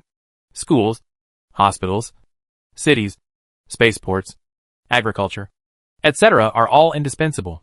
There are more than 1 trillion people serving the construction of the gate of time and space alone. The entire river system is like a busy construction site. Every star field, every star, there are extremely busy figures everywhere on the living planet and in every void.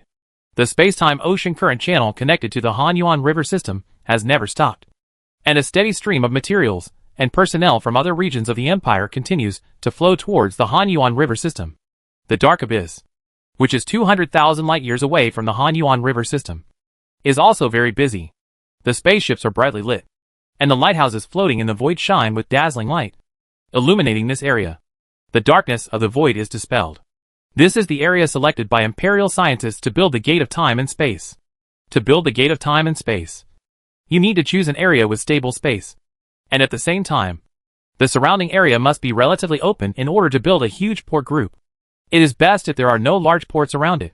The existence of massive celestial bodies can reduce the influence of gravity. At this time, the place is busy. The spaceports are under intensive construction. They are neatly arranged and dotted in the void. In the void not far away, the ripples of space have never been heard. Circles of ripples are constantly coming. Ripples in the void. Large spaceships continue to arrive here through warp speed, transporting massive amounts of supplies. There is no trace of the gate of time and space yet. But in order to build a gate of time and space, these early preparations have made the entire river system extremely busy. Fortunately, the empire has long changed from what it used to be, and the empire's national power is already very huge. Otherwise, just building a space-time gate is enough to bring down the empire. Time is slowly passing by, and the Hanyuan River system is becoming busier and busier. The imperial military has also begun to station in the Hanyuan River system to protect the safety of the Hanyuan River system. Of course, it has also revealed to the entire empire. In one sense, the empire will definitely invade the Qihong star boundary in the future. The Chinese star realm has ushered in a period of stability and peace. Whether it is the empire or the various member civilizations of the original Insecticide Alliance, they are all silently digesting the territory they have acquired. Each of these civilizations has obtained dozens of at this time. Large-scale immigration work is also carried out in new territories, which is twice or even hundreds of times larger. It will be difficult to digest it within hundreds of thousands of years. It will take more than millions or thousands of years to truly consolidate it. Thousands of years. 200,000 years have passed in the blink of an eye. The Hanyuan River system has become even busier, and the gate of time and space has begun to take shape at this time. But it will still take almost 100,000 years to complete. Spaceships from various star fields in the Hanyuan River system will carry out large parts one by one. It is constantly transported to the void where the gate of time and space is. Just like ants building a nest, building the gate of time and space bit by bit. At the beginning, other civilizations did not know about the empire's huge actions in the Hanyuan River system. But as time went by, other civilizations gradually figured out what the empire was doing in the Hanyuan River system. A remote river system has become very busy. Now the prosperity of the Hanyuan River system is enough to rank among the top 100 river systems in the empire. It is one of the best river systems in Nanyan Mansion, and only the central mansion where the Milky Way is located. There are many river systems more prosperous than this. Other civilizations naturally paid great attention to such a strange phenomenon. In addition, the empire did not deliberately conceal it, so the news soon spread to the ears of various civilizations. In a virtual conference hall, figures kept flashing, and the civilized leaders of the original Insecticide Alliance all arrived, with relaxed and cheerful expressions on their faces. During this time, Everyone's life has been very good. They are all busy reclaiming new lands. There is no pressure from the outside. With the Yin Huang Empire here, no one dares to make any mistakes. Everyone is peaceful, and there is nothing wrong. Conflicts of interest and the like. Everyone was talking and laughing with each other when we met. I heard that the Yin Huang Empire is building a huge space-time gate in the Hanyuan River system of Nanyuan Prefecture, and is preparing to invade the Qihong Star realm closest to our Chinese realm. Blood Moon Empire Emperor Legolas is already very old. His life can be regarded as a legend. He was born in a glorious era. Later, the Blood Moon Elves were almost wiped out by the Zergan Alliance. With his insistence, the Blood Moon Empire returned. Following the Yin Huang Empire, he defeated the Zergan civilization, acquired hundreds of river systems, and suddenly expanded the territory of the Blood Moon Empire hundreds of times, becoming one of the greatest emperors in the history of the Blood Moon Elves. Although he is very old and does not have much time left to live, Legolas is still ambitious and wants to bring the Blood Moon Empire to greater glory. However, it is obviously impossible to go against the Yin Huang Empire in the Chinese star boundary. Like everyone else, they are all determined to cling to the lap of the Yin Huang Empire and follow the Yin Huang Empire. It is also good for the Yin Huang Empire to eat meat and drink soup by themselves. Yes, our Custer Empire has also obtained accurate information. The Gate of Time and Space involves technologies related to space technology. It can transmit hundreds of millions of light years at a time. I am thinking of asking the Yin Huang Empire to help build it. It's a gate of time and space. Our new empire's territory is too far away from our hometown. The Tauren Emperor Mania also spoke up, and started drooling when he mentioned the gate of time and space. When the empire divided the territory of the Kalawi realm, it removed all the surrounding river systems, leaving some scraps for other civilizations. So there is a long distance between the new and old territories of civilization, and it is still very inconvenient to travel between them. The gate of time and space is very good, but we can't build it now. It's too expensive. Buck from Luoyuan civilization also came over to join in the fun, and said that Luoyuan civilization was the first to establish diplomatic relations with the empire. And he was also very familiar with the empire, and knew many things. My focus is not on the gate of time and space, but on the Yin Huang Empire's invasion of the star boundary. Don't you have any ideas? Legolas smiled and highlighted the key points of his topic. Everyone already knew about the gate of time and space, but now he was eyeing the star boundary. Do you, the Blood Moon Empire, want to steal the Yin Huang Empire's business? Manyo widened his eyes and said in disbelief. At the same time, he unconsciously stayed away from Legolas and grabbed the Yin Huang Empire's business. Was there something wrong with his brain? I said you Tauren shouldn't think too much about trying to steal the Yin Huang Empire's business. There's something wrong with my brain, Legolas said helplessly. There was really nothing he could do about the Tauren in front of him, and he didn't know how they managed to survive until now. They couldn't even understand the meaning of these words. Are you saying that you want to follow the Yin Huang Empire to invade the star boundary? After Buck pondered for a while, he said slowly. That's right. The Yin Huang Empire eats meat, and we eat soup as well. If we divide it into hundreds of river systems, there will definitely be no problem. What do you think? Are you interested in making this suggestion to His Majesty? Legolas nodded and said with a smile. This rat-headed and rat-tailed Luoyuan civilization man is smarter. Yes. Our Custer Empire's population has been growing rapidly recently. There is no problem in having tens of thousands of legions. Only then did Manu understand something, and he quickly raised his hands to express support. It also depends on whether the Yin Huang Empire is willing to take us to play. Now I just want to ask everyone what they think. If everyone agrees, then we will apply to the Yin Huang Empire together. And then we will follow the Yin Huang Empire. We will do the dirty work, the tiring work, the hard work, and follow the Empire to enjoy life and enjoy life. Legolas nodded with a smile and spoke out his proposal. When the other civilization leaders around him heard this, their eyes suddenly lit up. The civilizations that firmly followed the Yin Huang Empire to resist the Zergan Alliance are now living a good life, and have easily acquired hundreds of river systems. Everyone has been talking about such a good thing, and they all nodded in support. Chapter 693. The Point System is launched. Li Fu has been in a pretty good mood recently. He took over the entire Chinese star realm, and spread the seeds of the empire to the entire star realm. After hundreds of thousands of years, the entire star realm will be like the earth blown by the spring breeze. With flowers blooming, it's like bamboo shoots after the rain, growing taller and taller. The empire began to become more prosperous. although the number of time and space gates in the empire was still very small, and the exchanges between various palaces were not very frequent. With the explosion of the empire's population, relying on the entire huge star realm, the empire's strength is getting stronger and stronger. And now the empire has put forward a plan to build 10 gates of time and space in each palace. Each of the 10 palaces of the empire has built 10 gates of time and space. There are a total of 100 gates of time and space. In a short time, it is enough to meet the empire's long-distance travel and transportation needs. It is a bit like the high-speed attack speed of the ground era. The nature of high-speed rail. The investment is very large, but the effect is also very large. And the key is that it is also very necessary for the empire. Even though it is a huge burden on the empire's finances, the Supreme Council of the empire still passed this motion. Once the construction of the 10 gates of time and space in the 10 mansions is completed, the entire vast Chinese star realm will be truly integrated, and the empire's mobilization of manpower, material resources, financial resources, etc. will be more convenient and faster. In addition to its own construction, the empire's pace of external expansion has not stopped at all. Once the time and space gate in the Hanyuan River system is completed, the empire will officially begin to invade the star boundary. By then, the empire will be able to acquire an even larger territory, enter and capture the entire star continent where the empire is located. The empire is thriving and becoming more prosperous and powerful.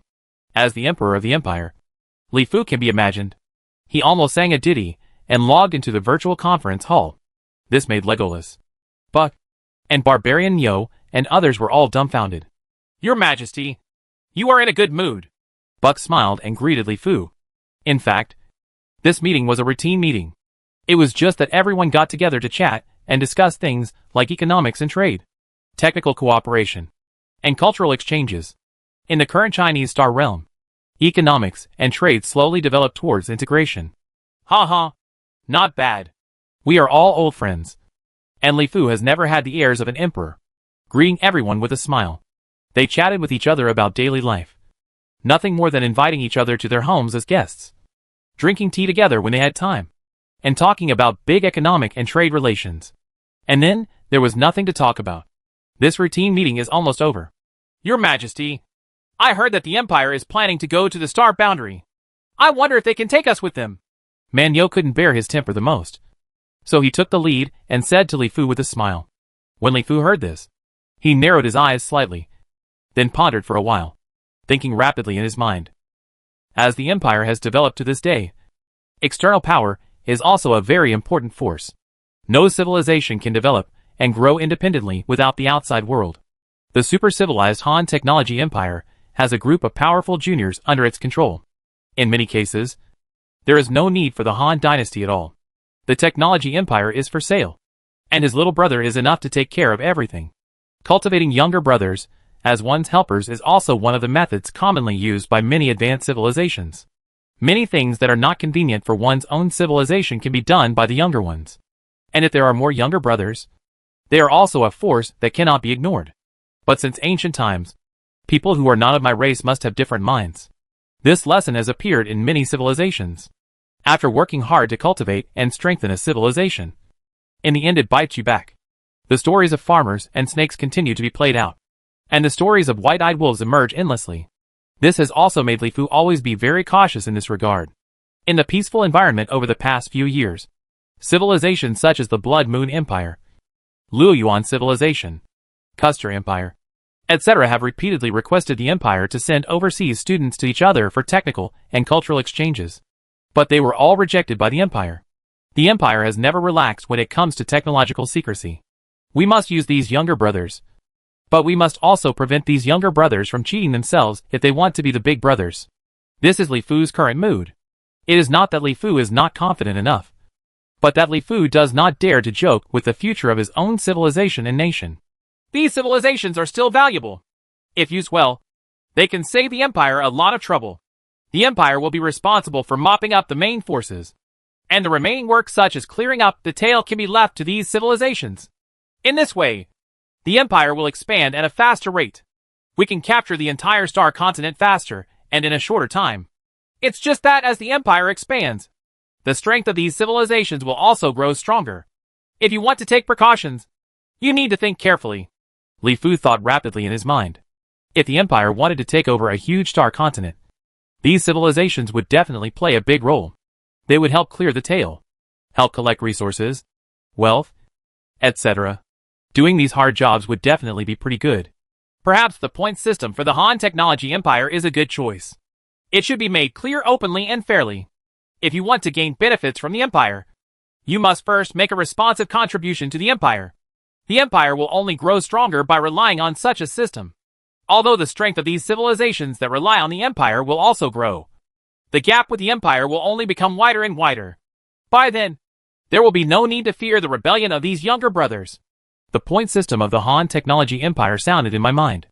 If the cosmic civilizations affiliated with the Han Technology Empire want to obtain benefits, they must first contribute to the Empire, cultivate outstanding scientists, help expand territory, contribute wealth, etc. Those who contribute, there are many ways to get corresponding points. Points can be used to exchange for larger territories, advanced technological weapons from the Han Technological Empire, and even the skills of Yuanli warriors. Relying on such an affiliated universe civilization platform and policy, the strength of the affiliated universe civilization of the Han Technology Empire has developed rapidly. Of course, it is the Han Technology Empire that really benefits the most, because it has many subordinates. The water in the pool will only become more and more. The Han Dynasty's technological empire relied on this system to greatly promote its development and growth. After figuring out some of these things, Li Fu opened his eyes with a smile on his face. Everyone looked at him eagerly, with expectations, following the Yin Wang Empire. But it is quite good. He must be popular and drink spicy food. It is indispensable. But if the Yin Wang Empire does not let everyone play, everyone can only stare. Since everyone wants to continue to follow our empire is naturally very welcoming. In the future, our empire will continue to expand in the universe and become a truly powerful cosmic civilization. As long as everyone follows our empire, they will definitely enjoy good food and drink. Li Fu spoke slowly, first clearly expressing his imperial ambitions, and at the same time welcoming everyone to follow. However, as the saying goes, there is no rule without rules. Our empire is also preparing to introduce a system, or a shared mechanism, so that we can all gain benefits under the system, make progress together, and move towards a broader cosmic stage. I will call this system a point system. Just like the last time we fought together against the Zergan Alliance. You can get 1 point for how many troops you send, 1 point for how many enemies you destroy, and you can get 1 point for how many materials, wealth, manpower, material resources you contribute, etc. You can also get corresponding points. The points you have earned can also be exchanged with our empire for what you need, including the river territories you need, high-tech weapons and equipment, and even Yuanli cultivation, scientific and technological exchanges, overseas students, etc. that you have always longed for. Wait. As soon as Li Fu's words came out, everyone's eyes widened again. Originally they just wanted to have some soup with the empire. But now the empire has directly created a point system. You can earn points by contributing to the empire. With points, you can get various benefits you want from the empire. Yuanli practice?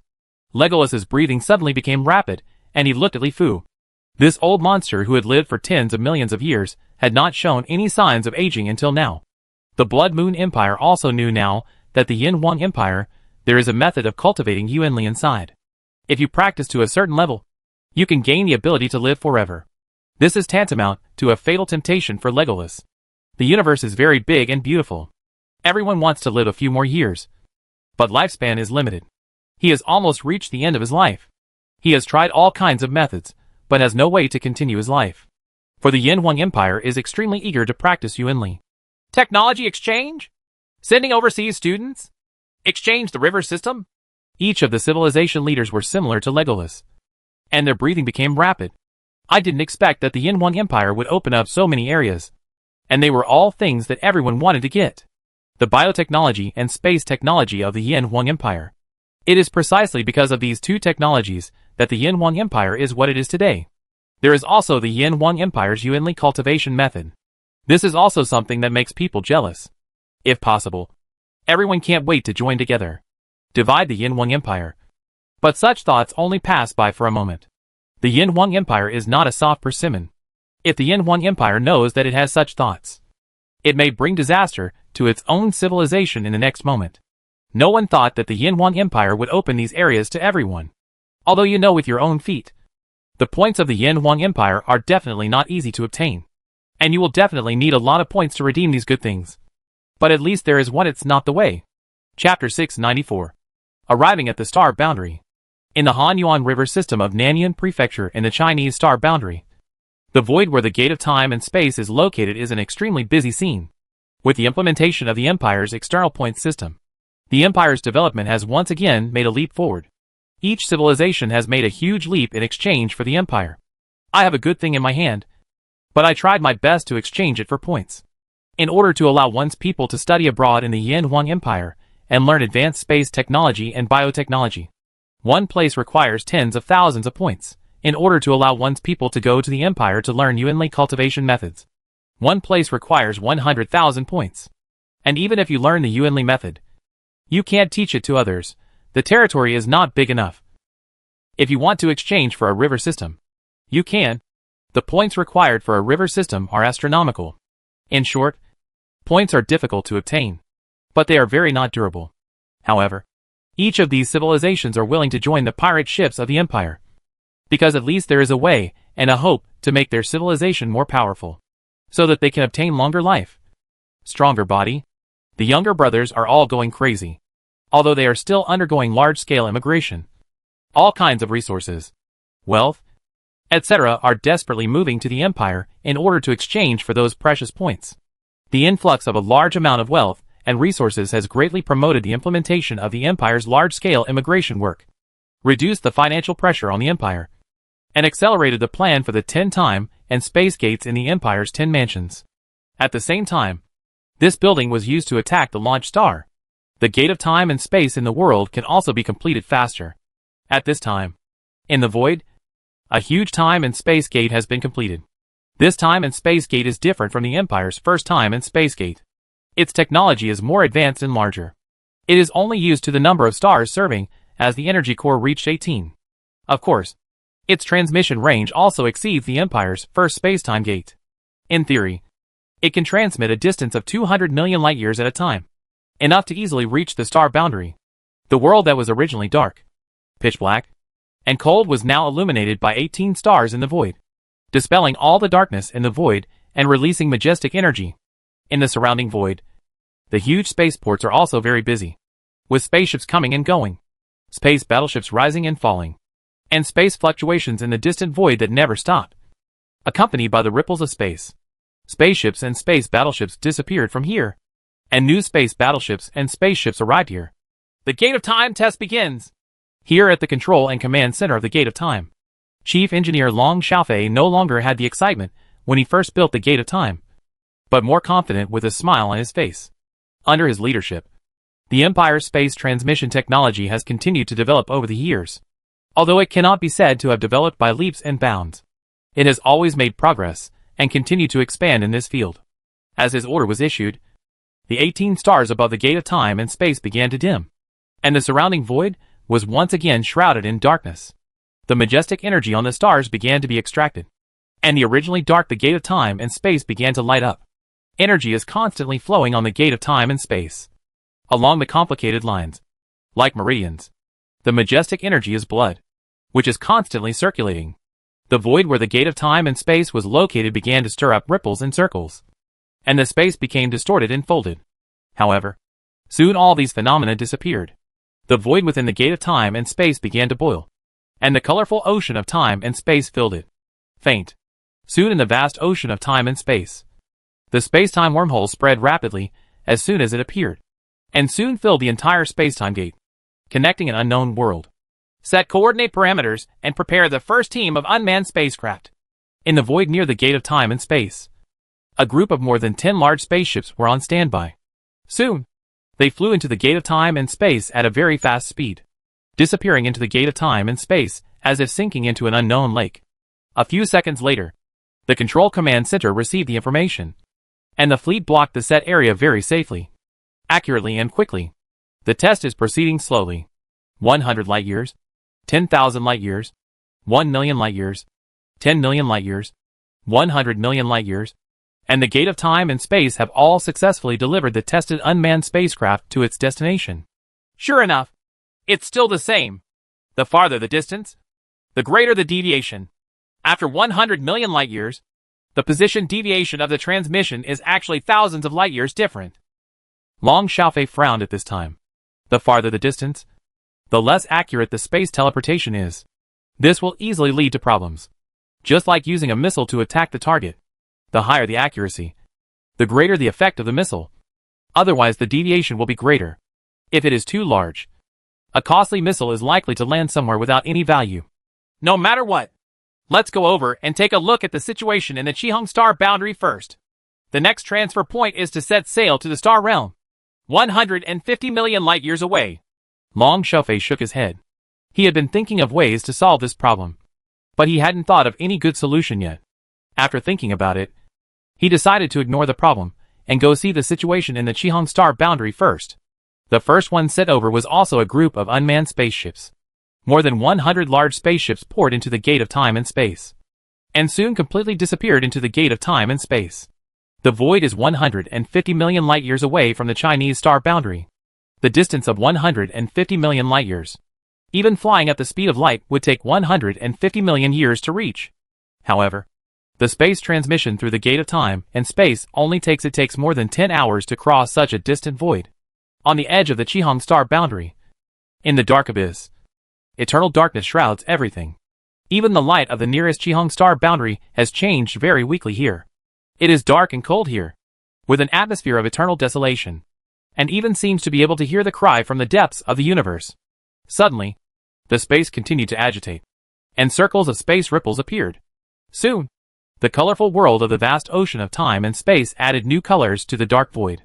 Then the space-time wormhole continued to expand. Soon, more than 100 large spaceships are constantly pouring out of the wormholes in space and time. Every spaceship is brightly lit, as dazzling as fireflies in the dark night sky in midsummer. The light on the spacecraft seems to be swallowed up by the darkness in the void. But it is very tenacious.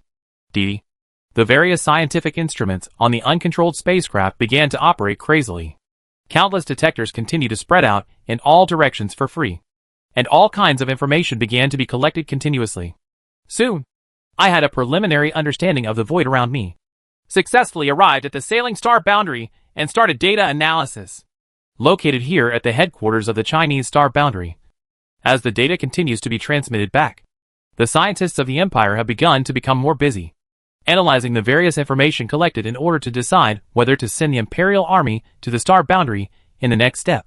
The two star realms are 150 million light-years apart. It is very simple and fast to teleport from the Chinese star realm. But it is not a simple matter to come back after the teleportation, because only in the Qihong star realm Bien also built the Gate of Time and Space to be able to teleport back again. To build a space-time gate, even if all the materials are transferred from the Chinese star boundary, it will still take hundreds of thousands of years. It will also require a very large engineering team. The most important thing is that it will also need to be launched from the Qihong star boundary. With a foothold, you can build the Gate of Time and Space with peace of mind. If there is no stable stronghold from the beginning, there will be no way to build the Gate of Time and Space, and it will be impossible to come back. This must be carefully considered. Currently, we can only know the situation of some nearby river systems. Judging from the density of these river systems, they should be more prosperous than our Chinese star realm. However, the data is too little and too biased. It is recommended to send unmanned spacecraft into these river systems. See if there are powerful civilizations. Cosmic astronomical scientists are constantly analyzing. A huge star realm cannot be known clearly by just relying on a little information. Relying on the analysis of space fluctuations and spectrum analysis. At most, we can only know the conditions of some nearby river systems. Basic situation. Setting sail to the star realm. The unmanned spacecraft that arrived here first received the order from the base camp, and the automatic control program on the spacecraft began to control the spacecraft toward the nearest river system. These spaceships are the most advanced spaceships in the Empire, equipped with the most advanced warp engines. After just a few warp speed flights, they soon arrived in the nearest river system. Dee Dee! All the various instruments on the spacecraft were fully turned on and began to continuously receive various information from within the river system. The most important of which is information such as radio waves. Through the analysis of this information, we can roughly figure out the river system. Some basic information. Especially the most critical thing is to know the development level of civilization in this river system, so that the scientists of the Empire can evaluate and analyze the development level of the entire star boundary civilization. Data is constantly being transmitted back to the base camp, and various situations about this river system are becoming clearer and clearer.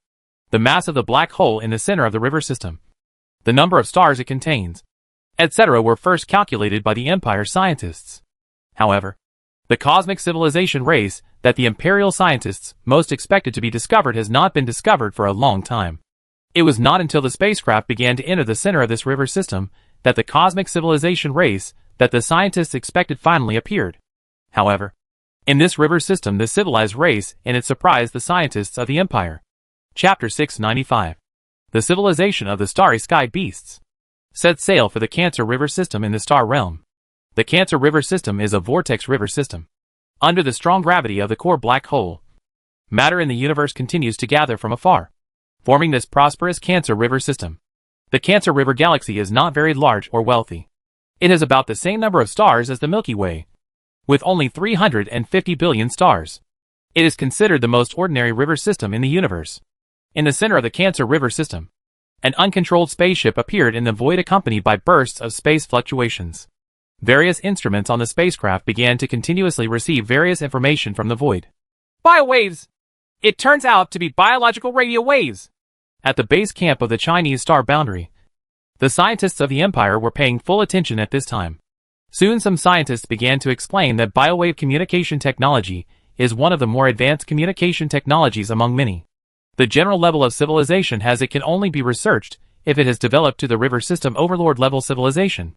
Civilizations below level 3 usually use electromagnetic wave communication technology, or optical and magnetic communication technology. It doesn't make sense. If the civilization of this river system is very prosperous, then there should be some figures found on the periphery of the river system. A civilization that dominates the river system must span the entire river system. Soon, the Empire's scientists were full of doubts. In the outer area of this river system, the Empire scientists did not find anything special, but they found bioelectric waves as soon as they entered here, which was a bit unusual. Start translating and analyzing the meaning in the biowaves. Imperial scientists began to translate and analyze these received radio waves, hoping to obtain useful information from these biological radio waves. It is not difficult for the current Empire to parse a brand new language in text. Soon, the Empire scientists will be able to roughly understand some of the meanings of the biowaves. How about we go hunting purple shrimp today? Purple shrimp taste quite good, but there are more of them. If there are fewer people there, it will be difficult for us to defeat them. No, there are too many purple shrimps. Every time I go there, I will be missing arms and legs. I think it is better to hunt blackfish. Blackfish is also very delicious. The attack power is not very good. It is safer, but it is a bit faster. Blackfish? Blackfish are also fine, but they need to be carefully arranged and set up traps. Otherwise, it will be difficult for us to catch up with their speed. When information like this was translated by the Empire's linguists, the Empire scientists were immediately dumbfounded. So much so that some people wondered whether the information had been translated incorrectly. Purple light shrimp. Blackfish. How come they feel like the names of marine creatures? But now they appear in distant river systems, and they are transmitted using biological radio waves. What kind of civilization is it? The scientists in the Empire suddenly became interested one by one, and felt that it was starting to become interesting to come into contact with this civilization. Through these language conversations, we can also know that this civilization is not low in wisdom, but it is also full of all kinds of doubts. In the distant Cancer River system of the star boundary, in a void, there are hundreds of huge starry sky creatures, which look a bit like crabs. They have flat bodies and two huge pincers, and they move quickly through the void. Mid-flight, these crabs are very huge. Each one is like a huge asteroid, with a diameter of more than tens of thousands of kilometers. They are like large spaceships, far exceeding the silicon-based life discovered by the Empire in the Sculptor Galaxy. Hundreds of crabs are like a well-trained army in the void, arranged neatly, with uniform steps, flying continuously in the void. Huge crab legs walking in the void, causing ripples in the space, like a water spider walking on the lake. Suddenly, the leading crab waved its pincers, and hundreds of marching crabs suddenly stopped moving forward. Then these huge crabs were like loaches burrowing into the mud, one by one with bursts of space. The ripples disappeared into the void one after another. The unmanned spaceship controlled by the Empire was continuously receiving various information in the void. Suddenly, in the void around the spacecraft, there were slight ripples in the space, and then huge crabs appeared directly, emerged from space, and tightly surrounded the Empire's spaceship. Who are you? Which tribe do you belong to? Why haven't I seen you before? What do you want to do in the territory of our Tar tribe? The spacecraft quickly received the biowave signal. The meaning of the signal was obvious, and the crabs actually started asking, "Crab civilization?" At the Chinese Star Boundary Base Camp, the scientists of the Empire suddenly widened their eyes when they saw the large crabs that suddenly appeared and surrounded the Empire's spaceship. These crabs have the same ability to travel through space as the Silver Ring Tiger Peak. Their perception is very strong. They must have sensed changes in the space where our Imperial spaceship is located. So they discovered our spaceship. This is simply incredible. Their ability to perceive space is too strong. Our spacecraft is not very massy, so the space fluctuations caused should be very small. I didn't expect that this would be sensed. The Empire scientists began to analyze these crabs, and soon exclaimed again, "These crabs are simply the darlings of space. Their ability to perceive space is so powerful, and they also have powerful space shuttle capabilities." Let's talk to these crabs first, and get some useful information. Long Xiaofei looked at the picture transmitted back from the Qihong Star Boundary, and his eyes widened. There were many species living in the void of the universe. The biological soldiers in the hands of the Empire could survive in the void of the universe. They can survive in the environment, but their size is far inferior to these crabs. More importantly, these silicon-based creatures in the hands of the Empire have no intelligence at all, let alone have social organizations and the like to form civilizations. I'm from the Sea Urchin tribe. I entered the noble territory unintentionally. I offended you so much. Please forgive me. The Empire's spaceship sent a message to the surrounding large crabs through bioradio waves, showing a friendly but undoubtedly offensive meaning. Sea Urchin tribe? Never heard of it. Kill! The leader of the big crabs was stunned for a moment, and then gave the order without any hesitation. Suddenly, the big crabs around them began to fly rapidly. With the ripples in the space, the figures of these crabs began to change in the void. Erratic. Before the Empire's spaceship could make any move, several huge pliers fell directly on the Empire's spaceship. Suddenly, huge gaps appeared on the spaceship, and pieces were torn off. Click! Click! These crabs threw the torn parts of the spacecraft into their mouths, and started to eat them with a click, and then spit them out quickly. It doesn't taste good. It tastes terrible. It's similar to dirt or rocks, and it's very hard. Some crabs seemed to be very disgusted and threw the torn parts into the void, while using bioelectric waves to notify other crabs. The other crabs are very fast. Each crab moves quickly and advances and retreats in an orderly manner, like a strictly trained army. Each crab is responsible for one task, and its huge pincers keep falling on the spacecraft. In the blink of an eye, a large spaceship was torn into pieces by these crabs, and the fragments fell into pieces in the void. From time to time, bursts of fire appeared, and electric sparks continued to flicker. Sea urchins? Sea urchins that can't be eaten are really weird. Seeing that this unknown enemy was easily torn into pieces, the leader of the crab was full of doubts at this time. The other enemies he had encountered before had more or less something to eat, but the sea urchin tribe in front of him clearly had something to eat. It's huge, but everything is inedible, and has no effect at all. But it's nothing to be afraid of. They are so vulnerable. These SHLs are very hard. We attacked them many times before tearing them apart. We can take them back as a souvenir. The big crab shook his head and didn't take it to heart, because he defeated this self-proclaimed sea urchin tribe very easily. In the Cancer River system where force is supreme, races without fighting power are the lowest, and they are free to be eaten by humans. Incredible! Our unmanned spacecraft has discovered giant creatures similar to these crabs throughout the Cancer River system. And these creatures are intelligent and possess powerful space capabilities. As various information came from spaceships that penetrated into the river system, the scientists of the Empire began to have a preliminary understanding of this Cancer River system. Are the giant beasts in the starry sky civilized? The scientists of the Empire looked at videos and pictures one after another. Not only were they giant crabs, but also giant crabs, prawns, huge fish, etc. All kinds of strange large creatures were found throughout the entire river system, living freely and freely. Everyone possesses wisdom and forms a group of people. How could this happen? Just 150 million light-years apart. The Qihong star boundary is very different from our Chinese star boundary. It has actually formed a civilized world dominated by giant beasts. Is it because the Qihong star realm is a star realm derived from the universe not too long ago? It is similar to the history of the universe and belongs to an early stage. So it gave birth to these huge behemoths. And our Chinese star realm has it took longer to gestate. So it has entered the second stage? Chapter 696. Many dangers. It's no wonder that the scientists of the empire think so. The Chinese star realm where the empire is located, and the civilizations that are common in the universe as learned from Huiyun Qiuyue, have only been heard of in the early days of the universe. There were these powerful starry sky behemoths that roamed the universe. As for later, when civilization began to bloom everywhere, these powerful starry sky behemoths disappeared. Contact Huiyun Qiuyue immediately. Long Xiaofei told his men that maybe he could find out by asking Huiyun Qiuyue. Soon the figure of Huiyun Qiuyue appeared in the virtual image dialogue video. Long Xiaofei briefly introduced the empire's discovery in the Qihong star boundary to her and raised his own questions. It seems that our empire is really at the edge of the universe. This situation usually occurs in the newly derived star continents of the universe. Huiyun Qiuyue pondered for a while, and then slowly spoke. The situation of this Qihong star realm is similar to that of the early universe, because it was just arrived not long ago. The entire Qihong star realm should actually not be stable. If I am not wrong, the entire Qihong star realm is not stable. Space should be similar to the area in the middle of the dark abyss. There should be more space cracks, space storms, space debris and the like, which are not stable enough.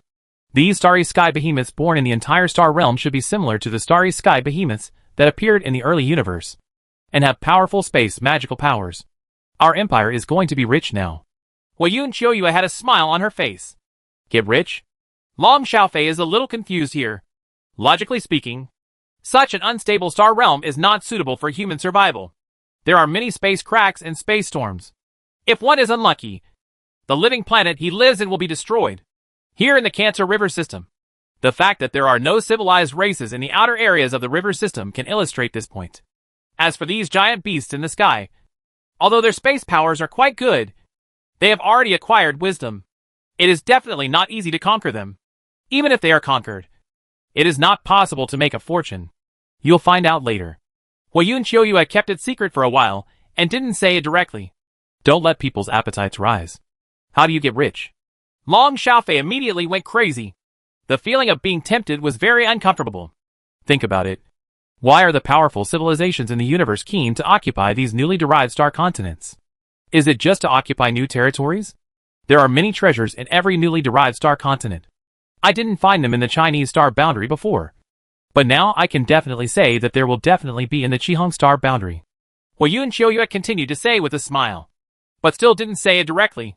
Send people to search carefully. You will definitely find them. There should be a lot of them. I didn't expect that they have reached the edge of the universe. This star boundary must be a newly derived star realm. Otherwise, these giant beasts in the sky would have been there long ago. It must have become extinct, she said to herself, and then ended the call, leaving Long Xiaofei confused. Baby? Not much? What on earth is it? Long Xiaofei touched his head and couldn't think of anything.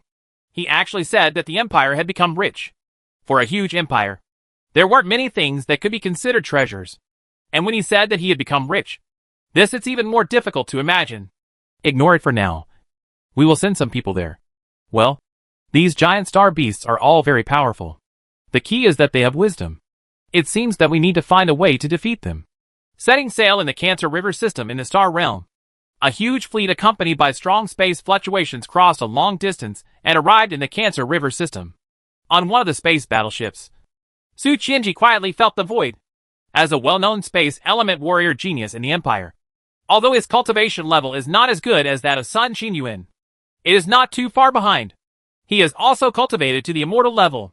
He has always been an important and valuable asset of the Imperial Space Science Research Institute and has contributed to the Imperial Space Science Institute. Scientific research has made great contributions. The space here is very unstable, and it is so close to the river system. But it feels to me like I am on a piece of floating ice, swinging in the endless ocean of time and space. And it will sink at any time. Su Qianji's eyes opened.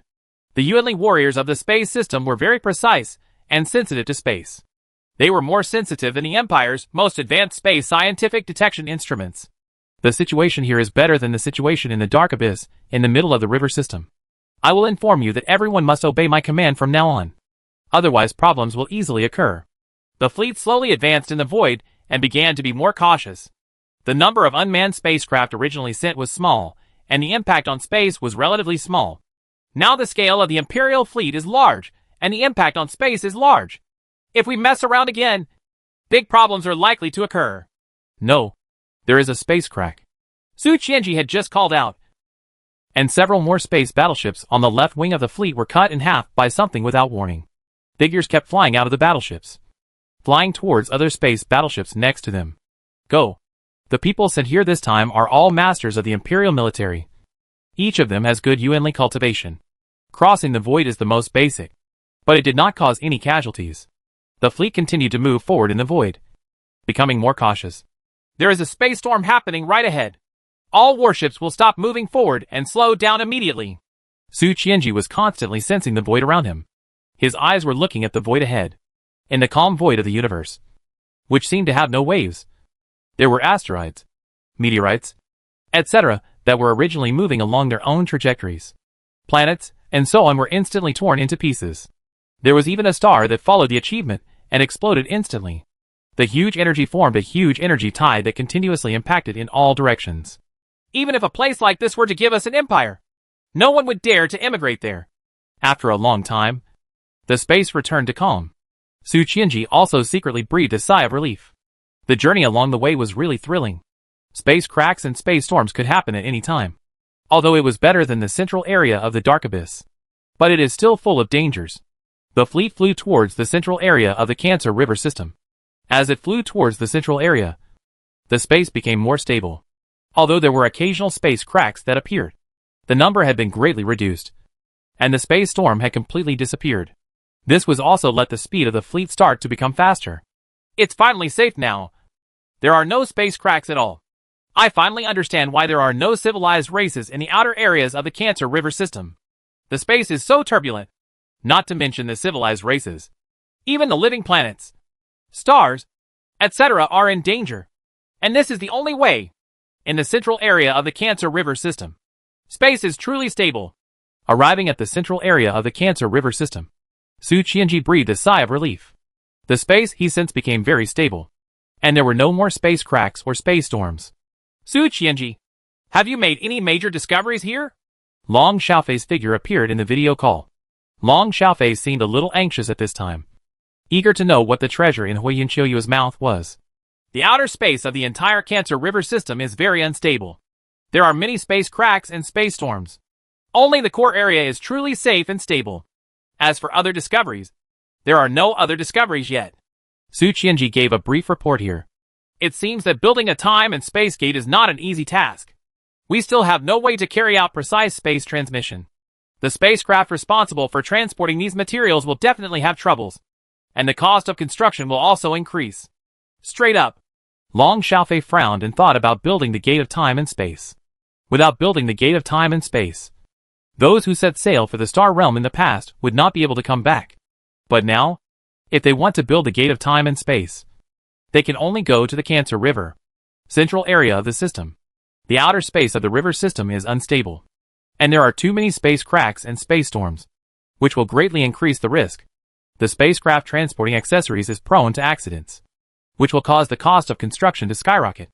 Huiyun, the treasure Qiuyu mentioned, has not been found yet, but if calculated based on the loss rate of crossing the dark abyss, I estimate that the cost of building a time and space gate here in the Qihong star boundary will definitely be doubled. Long Xiaofei frowned bitterly. Spending money was nothing.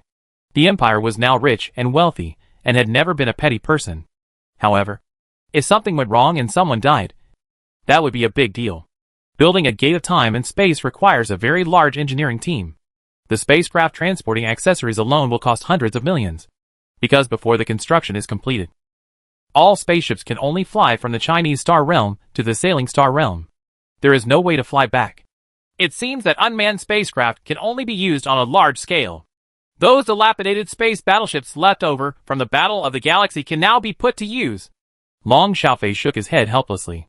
The Qihong star boundary seemed to have little value. At least for now. Please help us select an area to build the gate of time and space. It will serve as our base. We will first establish a firm foothold in the Cancer River system. Okay. Alright. Su Qianji ended the call with Long Xiaofei. He was now becoming melancholy. It was obviously unrealistic to go back in a short time. The construction of the gate of time and space seemed to take longer. And it is definitely indispensable to constantly protect them. Chapter 697. Explained again. Setting sail in the star boundary Cancer River system. The fleet led by Su Qianji spread out to the central area of the Cancer River system and began to look for an ideal base. Knowing that there were many powerful starry sky beasts in the river system, everyone also changed very careful. On each battleship, various detectors were launched in all directions for free, and began to collect information about these starry behemoths in the entire river system. It doesn't make sense. Why are these galaxies so barren in the central region of the galaxy? On the space battleship commanded by Su Qianji, cosmic astronomy scientists Tang Guiyuan, Dong Zhifei and others who had arrived with the fleet were frowning at the various numbers set by the detectors in the galaxy. On the virtual image, the star map of a galaxy is being continuously improved, with the star dominating the center, a few massive gas planets, and then nothing more. This is indeed very strange. Logically speaking, a galaxy must have rocky planets, and there are even more asteroids, meteorites, and the like. However, in this galaxy, in addition to massive gaseous planets, there are also intermediate ones. Outside the star, everything is gone, as if someone has moved everything away. Dong Zhifei also nodded at this time. What he saw in front of him was too unusual. This is the central area of a river system. Although the Qihong star boundary is a new star realm derived from the universe, it should not be so barren. In the Qihong star boundary, there are many rocks in any galaxy, planet, and according to our computer calculations, there should be planets at these locations, but our detectors found no trace of planets at all. I believe there is definitely not a problem with our detectors. Are other galaxies like this too? We have collected hundreds of galaxies so far, and the situation is all the same. However, on the outskirts of the river system, all galaxies are in the same situation as our Chinese star realm. There are a large number of rocky planets, and some galaxies are even it's relatively wealthy. Is it really considered that it was all mined? Who could it be? It couldn't be these starry sky beasts. Could it? The two of them discussed with each other, looked at the star maps, and frowned. It was so unusual that such a thing would happen in the center of a river system. In the Oort cloud belt area outside the Turku galaxy in the center of the Cancer River system, accompanied by bursts of space fluctuations, an Imperial space battleship appeared in the void. All kinds of detectors on the battleship were all open. Various small detectors are continuously launched into the void in all directions, and many of them are flying towards the Turku galaxy. As the probe continued to fly towards the Turku system, a brand new world began to slowly appear in front of the Imperial scientists. On the periphery of the galaxy, there are a large number of huge starry sky beasts constantly patrolling. These starry sky beasts look a bit like fish that have been enlarged countless times. Each one is as big as a large space battleship. But there are long tentacles that swing in the void, causing ripples in the space. They are very fast, and you can tell at a glance that they are a strictly trained army, even if they are training in the void. These fish and the like are still in formation without any disorder. They are obviously among the giant beasts in the starry sky. A race. On the periphery of the galaxy, one after another such patrol teams are constantly patrolling in the void, firmly protecting the entire galaxy. If there is any disturbance, these trained teams will immediately arrive quickly through space shuttle, in addition to the teams responsible for patrolling. In the outer void, teams of outgoing teams will return from time to time accompanied by bursts of space fluctuations. Many of these returning fish have injuries on their bodies, and some are even quite serious. More or less, they will return with the corpses of other kinds of starry sky beasts. In addition to those returning from going out, you can also see teams preparing to go out from time to time. The fish in these teams are huge, strong, and full of evil spirits, and they seem to be very difficult to mess with. It seems that we have found the lair of the starry sky beast. Long Xiaofei couldn't help but get excited as he looked at the images sent back by the detector ahead. Many space battleships were sent out, and he didn't know how many detectors were sent out. Finally, he made a new discovery. In the Turku galaxy, the detectors released from the Imperial space battleship are still flying towards the galaxy. These detectors are very small in size and light in mass. They do not attract any attention at all and enter very smoothly to the interior of the galaxy. As the detector goes deeper, it encounters more and more starry sky beasts. In the inner area, there are more patrol teams, and they are denser. Obviously, wars often break out between the starry sky behemoths. Each other is wary of each other, and attacks each other. There are starry sky behemoths returning from hunting, and their long tentacles drag the starry sky behemoths of the same size flying in the void. Most of these starry sky behemoths are all kinds of creatures in the ocean. There were a lot of fish, shrimps, crabs, etc. Each of them was as big as a spaceship, and their bodies were covered with scars. Some were even alive, but they were no longer able to struggle. We had a great harvest this time. We killed more than 100 blackbacks, which was enough for us to eat for a while.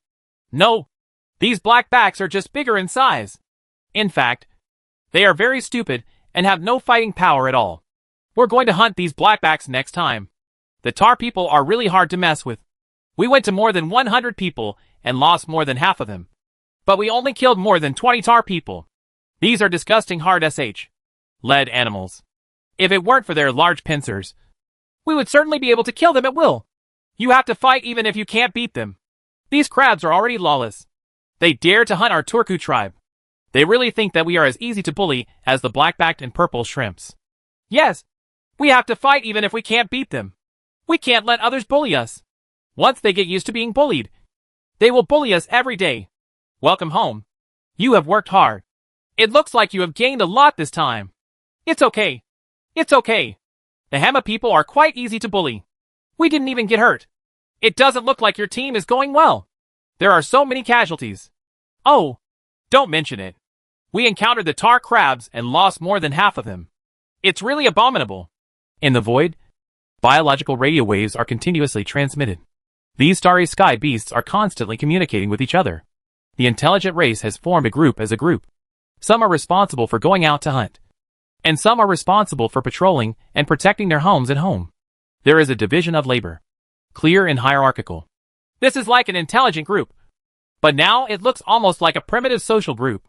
The scientists of the Empire carefully analyzed and obtained a large amount of useful information from the biowaves, and began to have a relatively in-depth and comprehensive understanding of the entire starry sky beast civilization. Although these starry behemoths are huge in size, they are very intelligent and have formed a complex civilized society with a clear division of labor. The probe continued to advance inside the Turku galaxy. The closer it got to the internal stars, the light became brighter and brighter, and more starry sky beasts were seen. Slowly, not only adult large starry sky beasts were seen, but you can even see groups of giant starry beasts that look relatively small at first glance. These little starry sky behemoths live and play in the void very comfortably, in groups of 3 or 5, constantly shuttling in the void from time to time, chasing and playing, looking carefree. At the same time, there are also adult starry sky beasts that are constantly busy. A huge number of starry sky beasts are constantly transporting asteroids, meteorites, etc., in large numbers. In a large area in the void, a very dense, large number of asteroids, meteorites, etc. form a vast asteroid sea. I asked where the planets, meteorites, and asteroids in the surrounding galaxies have gone. It turns out that they were carried to their home nests by these starry sky behemoths. Judging from the appearance of these asteroid fragments, many of them were cut from planets. Come down. What's just strange is that so many asteroids, meteorites, etc., can be added together to form tens of thousands of large rocky planets. If they are all moved together, they should logically aggregate with each other. Together, they form massive celestial bodies, which are then controlled by the gravity of the central star to form new planets in this galaxy. But why can these fragments stay very quietly together without any attraction to each other? Has the law of gravity failed? Or do these starry sky beasts have some special method? Tang Guiyuan, who had been paying attention to all this, suddenly realized when he saw the scene in front of him. He finally figured out the whereabouts of rocky planets, asteroids, meteorites, etc. in the surrounding galaxies. But at the same time, new doubts appeared in his mind. As a leading figure in the field of imperial cosmic astronomy, he knows these most basic things very well. When a large number of asteroids, meteorites and the like gather together, new massive celestial bodies will definitely be formed. and all celestial bodies in a galaxy will be affected by the gravitational pull of the central star. It will rotate around the star. But the picture in front of us completely violates this basic law. How is this possible? However, before Tang Weiyuan, Dong Zhifei and others could figure out the principle and mystery, the detector sent back new images. After Tang Weiyuan, Dong Zhifei and others saw it. Their eyes widened, and they hurriedly exclaimed, "Starry Sky Continent!" Chapter 698, Capture the Turku Galaxy. Through the monitor, a huge and vast starry sky continent appeared in front of everyone's eyes. Although it was still some distance away from the starry sky continent, it was still very huge when viewed from the void. It is an irregular rectangle as a whole, with a length of tens of millions of kilometers, a width of millions of kilometers, and a thickness of hundreds of thousands of kilometers. Such a huge starry sky continent stretches across the void, and it immediately attracts everyone's attention. On the starry sky continent, there are high mountains, huge oceans, vast grasslands, and flatlands. There are even prosperous lives on the starry sky continent, including flowers, plants, trees, insects, ants, birds, and beasts. Looking at it from the distant space, it doesn't look like it's deserted. Instead of a world, it is a green world full of life. And even the starry sky continent exudes the same halo of life as the living planet. In the void, this starry sky continent is like a huge nest. All the starry sky beasts come in and out of this huge starry sky continent. You can also see many small starry sky beasts living freely on the starry sky continent. Very peaceful and lively. Starry sky continent. Such a huge starry sky continent. How does it exist? Tang Weiyuan looked at the surveillance screen in front of him. His eyes widened. He didn't expect that this kind of thing that only existed in science fiction novels actually existed. None of our detectors have detected its existence. It seems to have no mass, and will not cause fluctuations, distortions, or folds in space. Logically speaking, for such a huge volume, its mass would even exceed the center. A star, under the influence of hydrostatic equilibrium, should collapse into a spherical shape. Dong Zhifei was also full of doubts at this time. What he saw today was really beyond his knowledge. A huge number of asteroids gathered together, and they were peaceful with each other. Now a huge starry sky continent appeared in front of him. Many iron laws in the universe seem to have completely lost their effect, as if they cannot be affected at all. How does such a huge starry sky continent operate? It has two sides. What is the situation like on the other side? Also, why is there life on it? Even if there is water, logically speaking, life should not be born. Is this starry sky continent built by these starry sky beasts? Could it be that the resources in the surrounding star field were all mined to build a starry sky beast? Questions kept ringing in everyone's minds. Is it possible for our empire's warships to capture this galaxy and defeat these starry behemoths? Tang Weiyuan hurriedly found Su Qianji. He was now very eager to go to this galaxy to conduct a careful inspection and answer the questions in his mind one by one. It's not difficult to defeat these starry sky behemoths. They only have the ability to travel through space, and their other attack methods are also very primitive. Su Qianji pondered for a moment and then slowly spoke. I want to report it to the base camp and see what the base camp's opinions are. The news quickly spread back to the base camp, and even the Emperor Li Fu was alarmed. A huge starry sky continent can still breathe life. This is definitely a huge wealth. If nothing else, just used for personal residence, such a starry sky continent is enough to support the population of several Beijings. Is this the treasure Huiyun Qiuyu has said? Long Xiaofei looked at the information sent back, and finally a smile appeared on his face. 10 people could know the value of this starry sky continent. A starry sky continent is more precious than millions or thousands of living planets, and it is enough to feed countless people. Qing population. First take down a starry sky continent and study it carefully. The base camp also quickly issued new orders. There must be many mysteries in how the starry sky continent was formed. If the Empire can study it clearly, the Empire itself can also build a starry sky continent in the future. On the periphery of the Turku galaxy, accompanied by waves of space fluctuations, space battleships appeared in the void. There were Imperial space battleships all around the entire galaxy, and a surrounding force was vaguely formed. It was obviously we must catch all these starry sky beasts in one fell swoop. Enemy attack! The fluctuations in the space quickly attracted the attention of the starry sky beasts.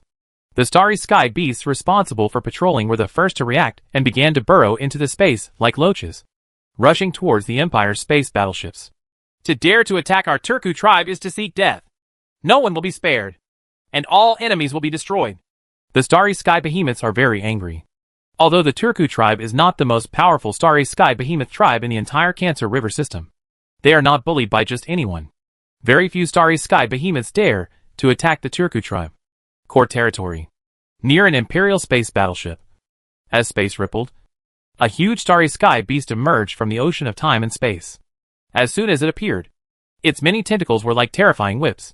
In the void, swinging, even the space faintly stirred up circles of ripples, carrying the force of thunder and whipping towards the space battleship. There is no doubt that even a huge small planet was whipped a few times by this tentacle.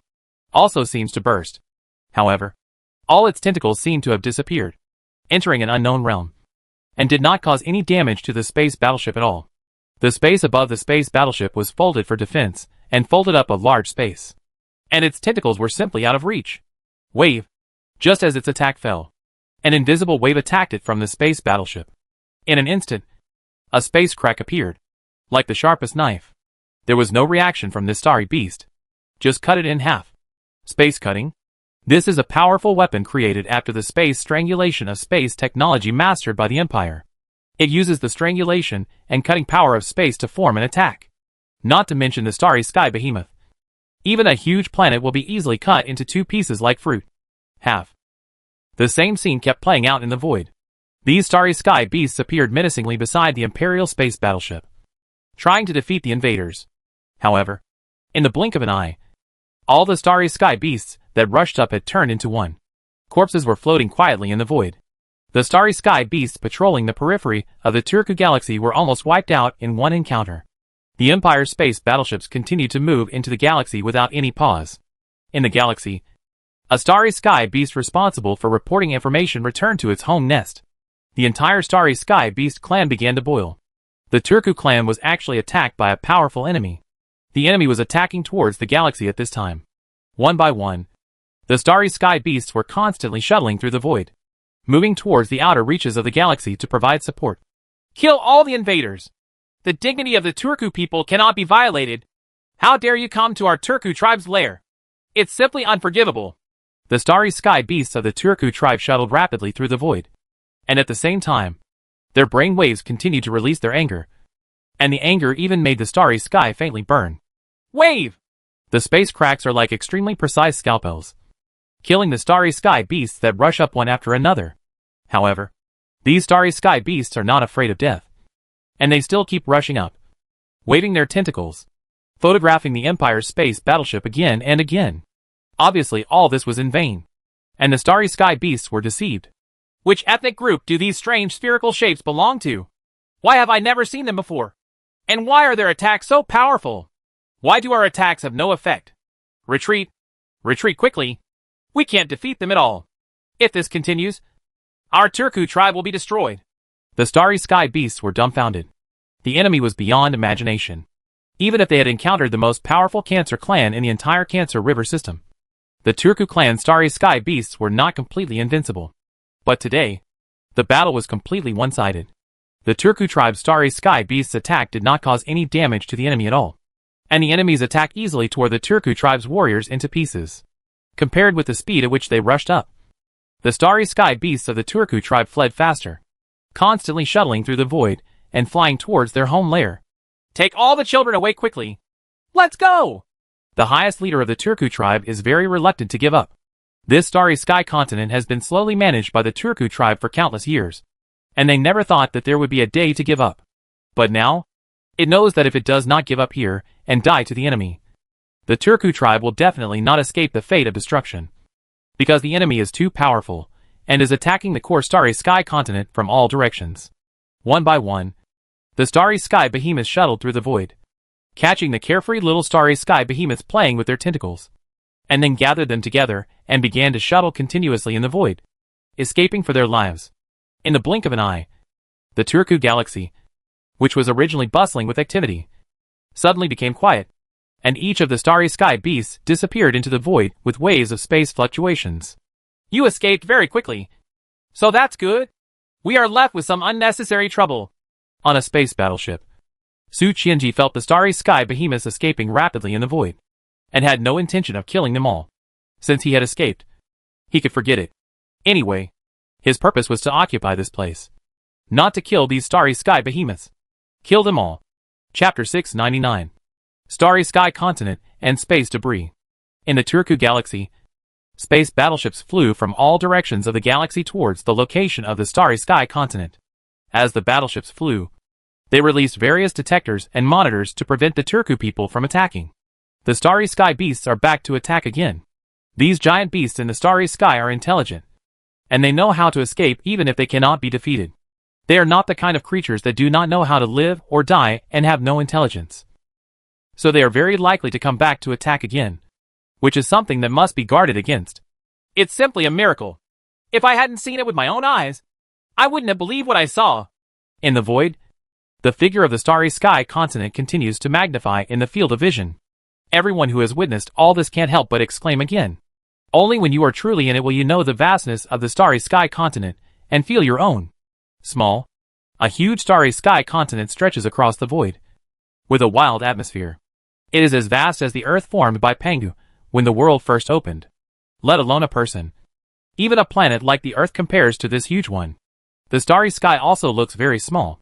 If the Earth is placed on this Starry Sky Continent, it is equivalent to a grain of sand placed on a dining table. The scientists began to get busy. Various detectors were continuously launched into the surrounding void. At the same time, more detectors were launched towards the Starry Sky Continent. In the computer, everything about the entire Turku Galaxy began to be recorded. Keep getting richer. That doesn't make sense. This Starry Sky Continent has no mass. This is impossible. Such a huge Starry Sky Continent has such a prosperous life world on it. Is this all fake? Tang Buiyuan stared at the star map of the Turku Galaxy. Various detectors showed that there are no massive celestial bodies in the void where the Starry Sky Continent is located. However, calculating the mass of the Starry Sky Continent alone is an extremely huge number. This is obviously very contradictory. It turned out to be space debris. The space here is so stable. Where did these space debris come from? At this time, scientists in the Imperial Space Field made a major discovery, and some people shouted in surprise. Lao Chiu, what have you discovered? I'm so happy! Dong Jifei had no clue. Hearing this voice, he hurried over to join in the fun. This is what scientific research is like. Sometimes, only by analyzing one thing from multiple fields and angles can we be more accurate and comprehensive. The old Chiu he mentioned was named Chiu Gang, and he was an outstanding space scientist. At this time, he seemed very excited. Looking at a picture, he seemed to have made some major discovery. Old Dong, are you worried that you can't find out the reason why the Starry Sky Continent has no mass? Chiu Gang smiled mysteriously, looked at Dong Jifei and Tang Buiyuan, who were coming over, and asked with a smile. How do you know? Dong Jifei widened his eyes. Hey, although I don't study cosmic astronomy, as a scientist in the space department, I know something about cosmic astronomy. I also know the most basic things like fluid static equilibrium. Such a huge Starry Sky Continent should not exist in the universe, because its huge mass is enough to cause collapse and even form a black hole. However, it exists anyway, which shows that it has reason to exist. Look, this is the space map of the entire Turku Galaxy that I constructed. Chiu Gang smiled, and then began to explain his major discovery. He began to explain the pattern he constructed. The virtual imaging played the star map of the Turku Galaxy. But this star map was different from the stars he usually saw. There is a big difference in the picture. Various lines, and so on are used to form the same thing as a plane. And then, there are points, and the like on it. Where the points are located, the plane composed of lines even creates phenomena such as twisting and folding. Why are there two floors where Starry Sky Continent is? Dong Jifei immediately noticed something special, and asked with a frown. That's a good question. I think this is the key to the existence of the Starry Sky Continent. This Starry Sky Continent is built on a piece of space debris. So that's why people pay attention to it. Chiu Gang smiled and nodded. On top of a piece of space debris? That's right. It's a piece of space debris. We all know that in areas where space is unstable, space will be broken into pieces. These fragments will sometimes be superimposed on each other. This is the case now. The Starry Sky Continent is located. Space debris is superimposed on top of the space where the entire galaxy is. This is like a piece of broken ice on top of another piece of ice. The two are superimposed. The space where the starry sky continent is located and the space where the entire galaxy is located are not together. So when you conduct quality testing on the starry sky continent, you should never be able to measure its mass. For the entire space of the Turku galaxy, this starry sky continent has not had any impact. Dong Jifei and Tang Boyuan listened carefully, trying to understand the meaning of Qiu Gang's words. It's not just the location of the starry sky continent. If you look at these areas, these dense groups of asteroids are located on pieces of space debris. Therefore, even if a large number of asteroids gather together, they will not attract each other, come together and cause collapse. Qiu Gang pointed to several locations in the galaxy. These locations are where asteroids gather in the galaxy. They are also one of the places that make astronomical scientists feel puzzled. Wait a minute. Even on space debris, it stands to reason that it should abide by the basic laws of the universe. If the void where our entire Turku galaxy is located is viewed as a large fragment, if it is the same as the larger when large fragments are added together, do all the celestial bodies in the galaxy no longer need to obey the influence of fluid static equilibrium? Tang Boyuan seemed to have thought of something and interrupted Qiu Gang's words. Of course, it is affected by the static balance of the fluid. I haven't finished what I said.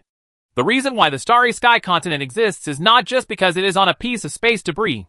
This also involves another field of our space technology, the field of space freezing. Qiu Gang nodded and continued. Space freeze? Dong Jifei's eyes lit up. Well, how should I put it?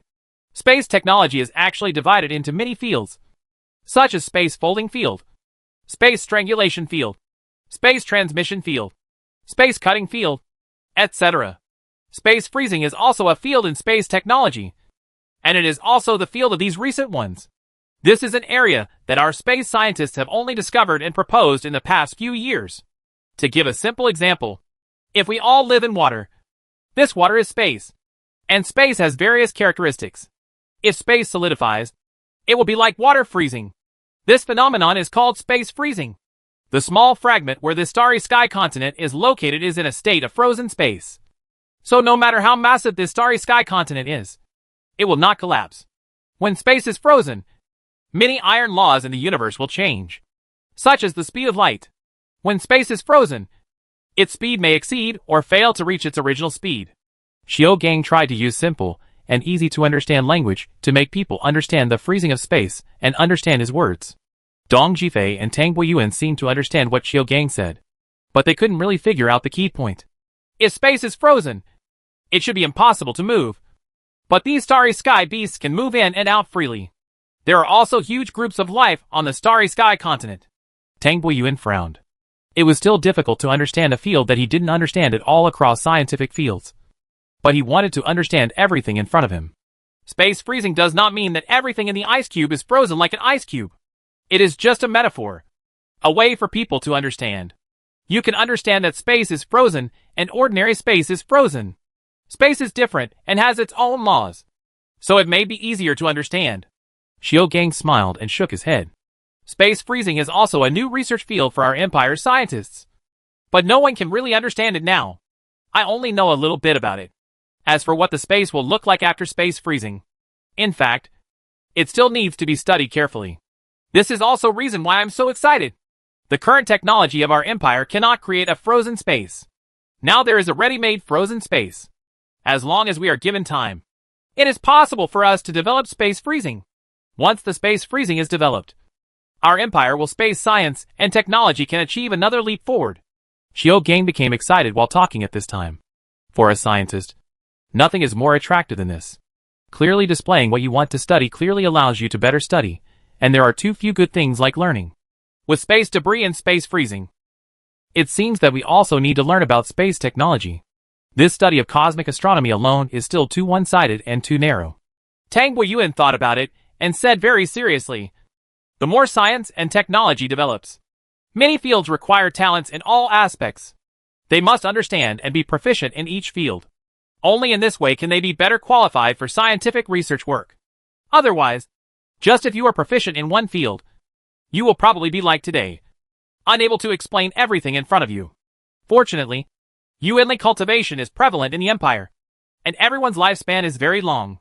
If you practice to the immortal level, you don't have to worry about your lifespan. You have plenty of time to learn other fields. Chapter 700. Huge. On the starry sky continent in the Turku galaxy, figures appeared from space and landed directly on this huge and vast world. There were also spaceships constantly passing over the starry sky continent, and various detectors start a detailed exploration of the entire starry sky continent and draw a detailed map. It's so vast. People living on this continent would definitely think that they are really the center of the universe.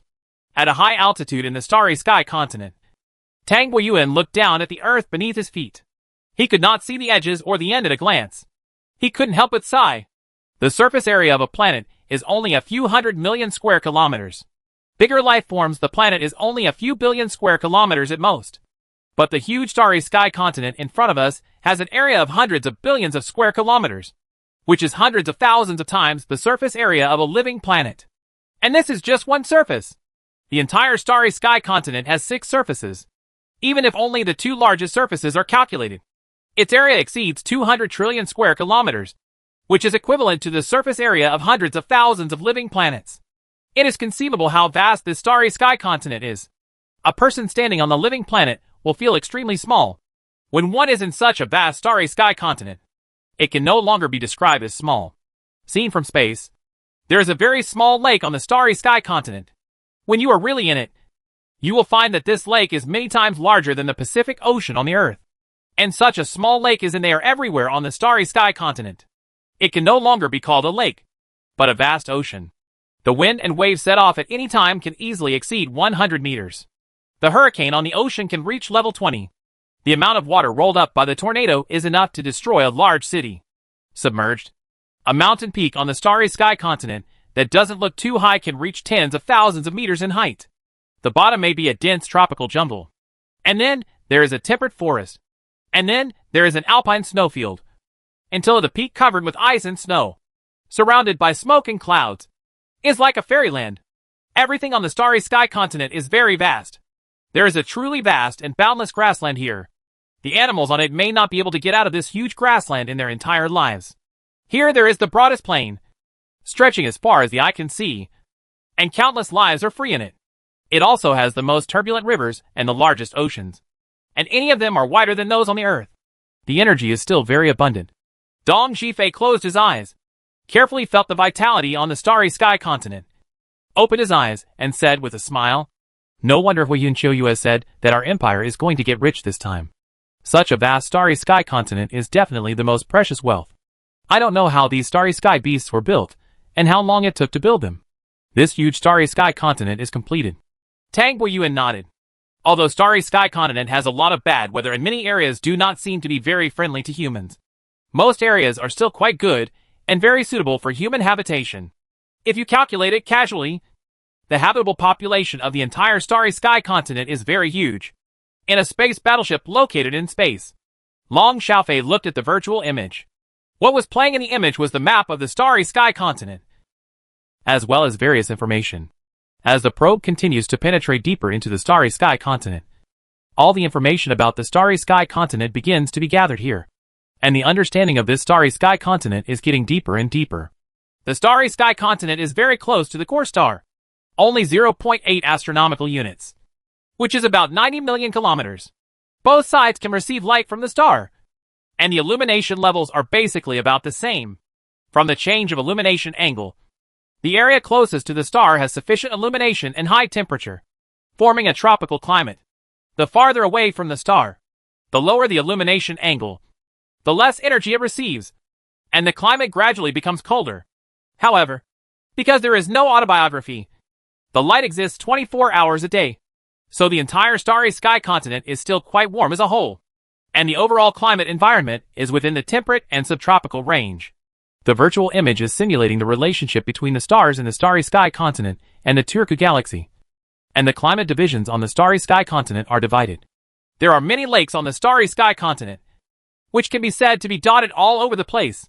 The largest lake covers an area of more than 500 billion square kilometers, which is thousands of times the surface area of the Earth. Each lake is equivalent to a huge climate regulator. Surrounding these large numbers of huge lakes, huge regions with unique climates are formed. The highest peaks on starry sky continent A and B are more than 100,000 meters high, reaching straight into the sky. Judging from the traces, they must have been artificially shortened by the starry sky beast. In fact, there should be a long section above them. The species are extremely rich.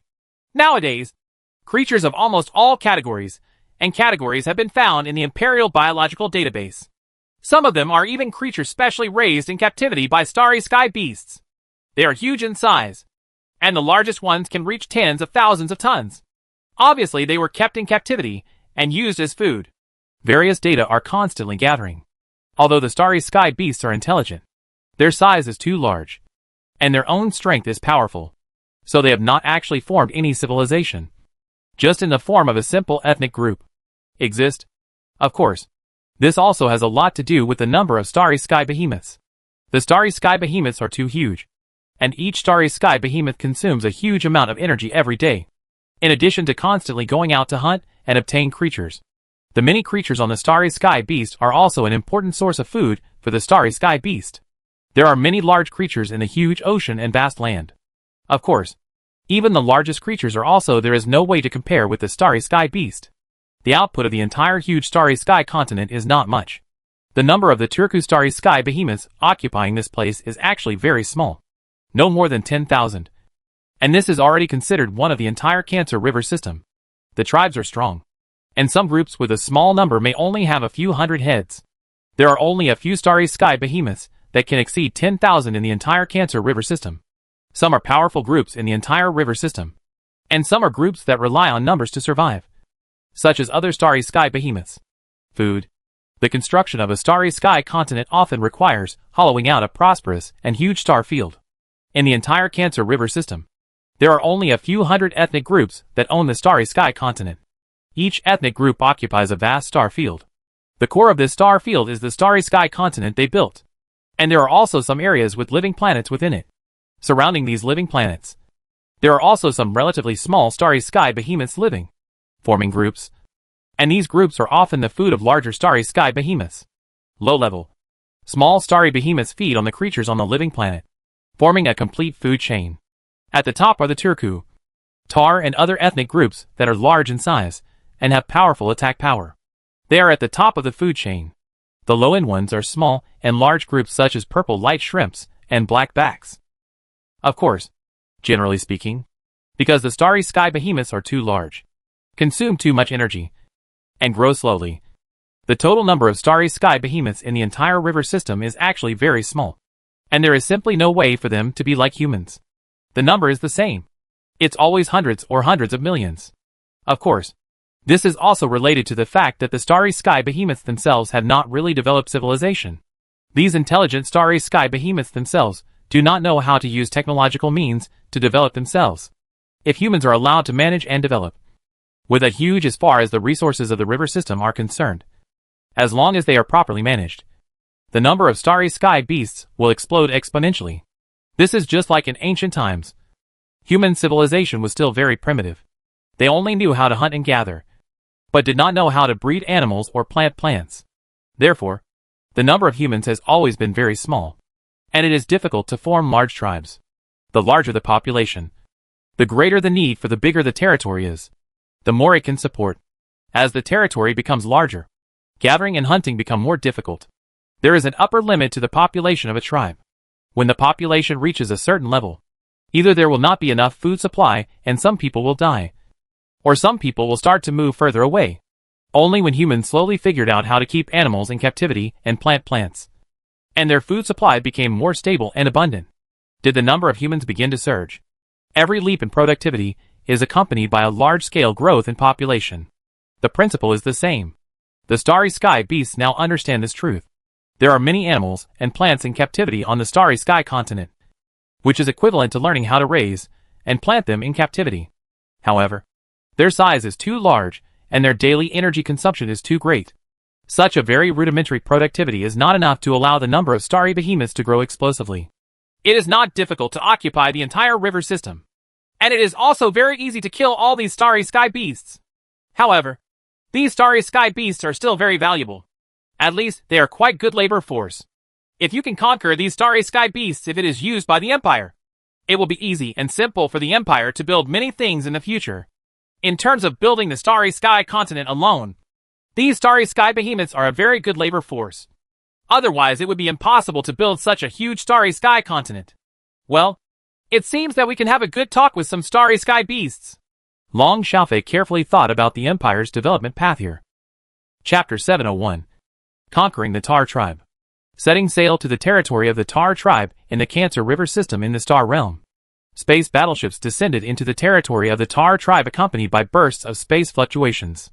The powerful aura and violent space fluctuations were undoubtedly revealed in the void. The Starry Sky Behemoth's Tar clan is a very powerful ethnic group in the entire Cancer River system. Basically, there are no natural enemies in the Crab River system.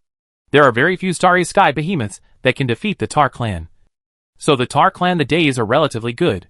The number of the Tal tribe exceeds 30,000. Of course, this refers to the adult Starry Sky beasts with fighting power. They have a large and prosperous star field as the territory of their tribe. In the core galaxy of the territory, they have built of the Starry Sky continent is even larger than the Turku tribe. At this time, in the Tal galaxy, the core territory of the Tar tribe, giant crabs were rushing towards the outer reaches of the galaxy, as if they were facing a formidable enemy. It was unbelievable that Starry Sky beasts from other ethnic groups were invading the Tar tribe.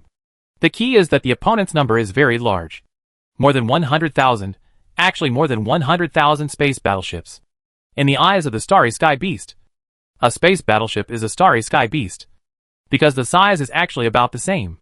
In the Kuiper Belt area on the outskirts of the Tar galaxy, along with the fluctuations of space, huge crabs continued to appear from the void, and soon formed a huge square array. The giant crabs were arranged neatly in a defensive formation, staring at another huge formation in the void. More than 100,000 space battleships were arranged in the void. With a fierce and aggressive attitude, he looked ready to attack. The Tar camp is in the void at the front. A giant crab that is 3/3 larger than the average Starry Sky beast seems a little uneasy at this time. As its legs swing in the void, it moves wandering back and forth in the void. His eyes were fixed on the huge camp opposite. In terms of numbers alone, I am definitely no match for the other party. And if the other party dares to directly attack the core territory of my Tar tribe, they are definitely prepared. If I am not careful, my Tar tribe may have to kill them this time. Being uprooted.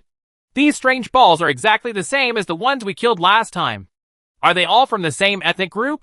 Why have you never seen it before? I know all the ethnic groups in our Cancer River system very well. There is absolutely no such ethnic group. And 100,000 of them are dispatched at one time. Such a huge number can only be found in other prosperous river systems. Yes, there is absolutely no such thing in the entire Cancer River system. The leader of the big crab thought carefully in his mind. It has powerful force, but its own intelligence is also not low. The situation in front of it is very unfavorable to its Tar tribe. This is why it did not recklessly start a war with the opponent immediately. Reason. This is the territory of our Tar tribe. I am the hairy crab of the Tar tribe. Please speak to your tribe leader. The hairy crab stepped forward, and its brain waves conveyed the intention to negotiate. Hairy crabs? I also dominate king crabs. In a space battleship. Su Qianji looked at the translated information and couldn't help laughing or crying.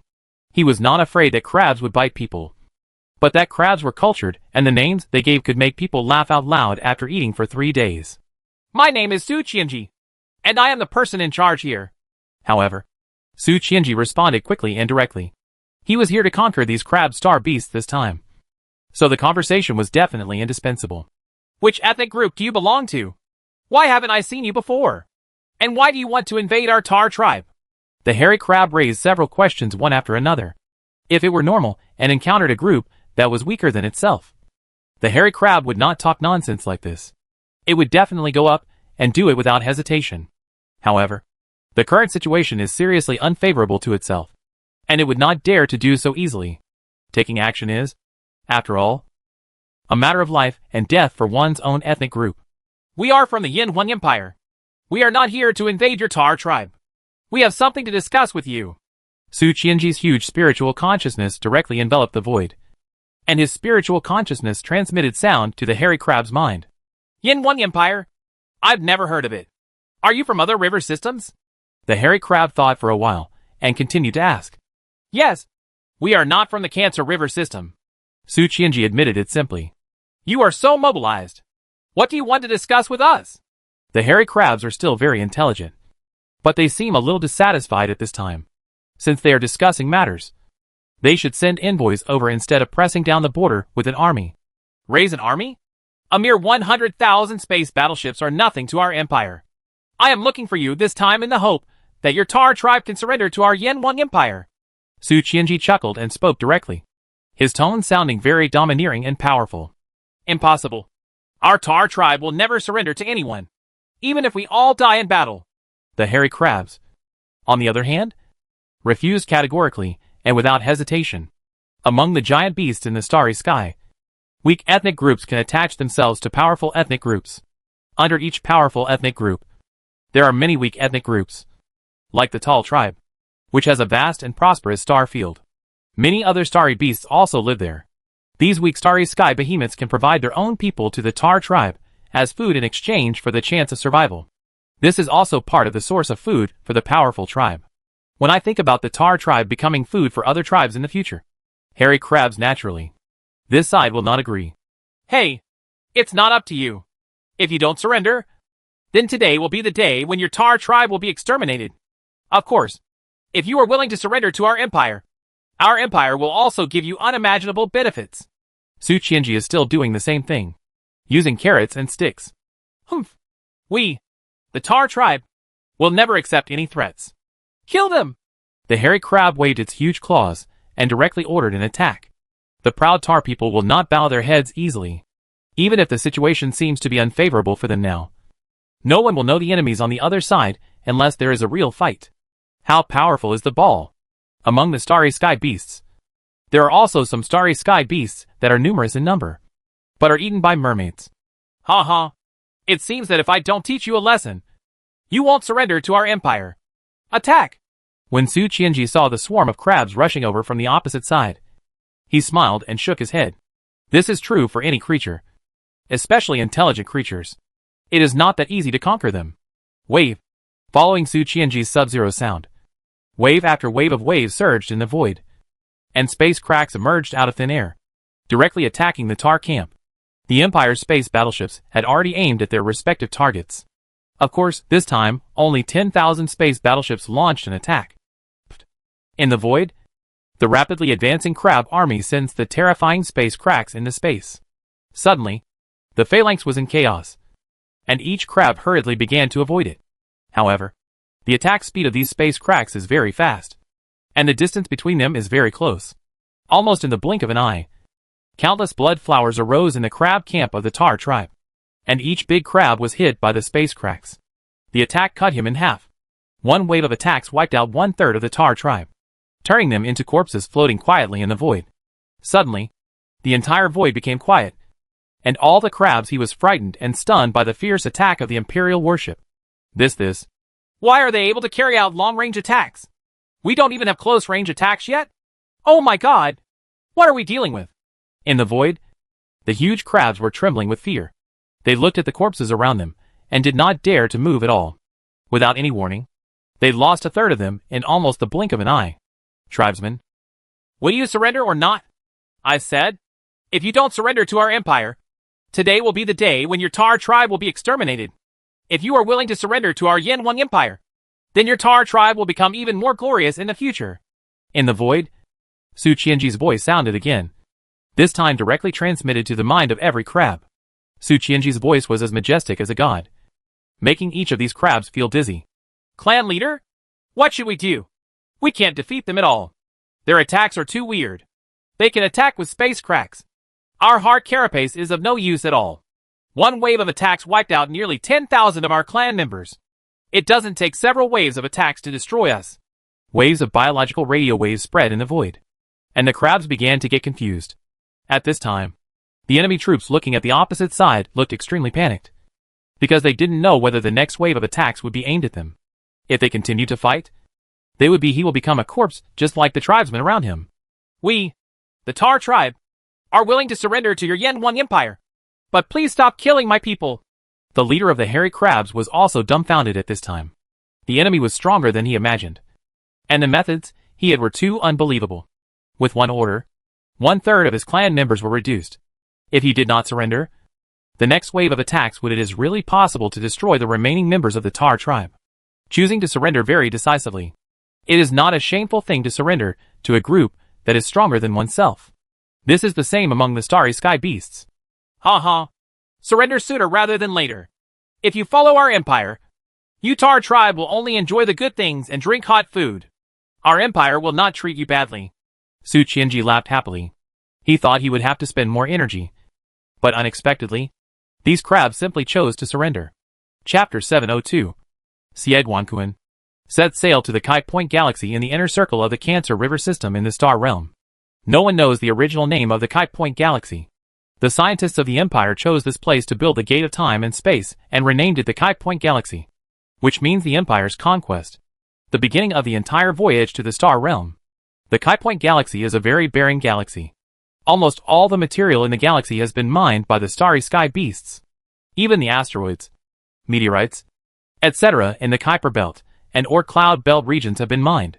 There are only unminable stars and a few gas planets left in the entire galaxy. Although there are few resources, the space in the area where Chitian Galaxy is located is very stable, which is very suitable for building a time and space gate to return to the Chinese star boundary where the Empire's base camp is located. At this time, the entire galaxy was very busy. Huge spaceships came here from distant areas accompanied by waves of space fluctuations. Each spaceship carried large parts of the spacetime gate. A huge spacetime gate has begun to take shape at this time. The huge spaceports in the surrounding void are brightly lit, and the rising and falling spaceships and space battleships are busy, making it a lively scene. If it weren't for the giant starry beasts that are neatly arranged in the void and carrying things, you would even think that this is the Chinese star realm of the Empire.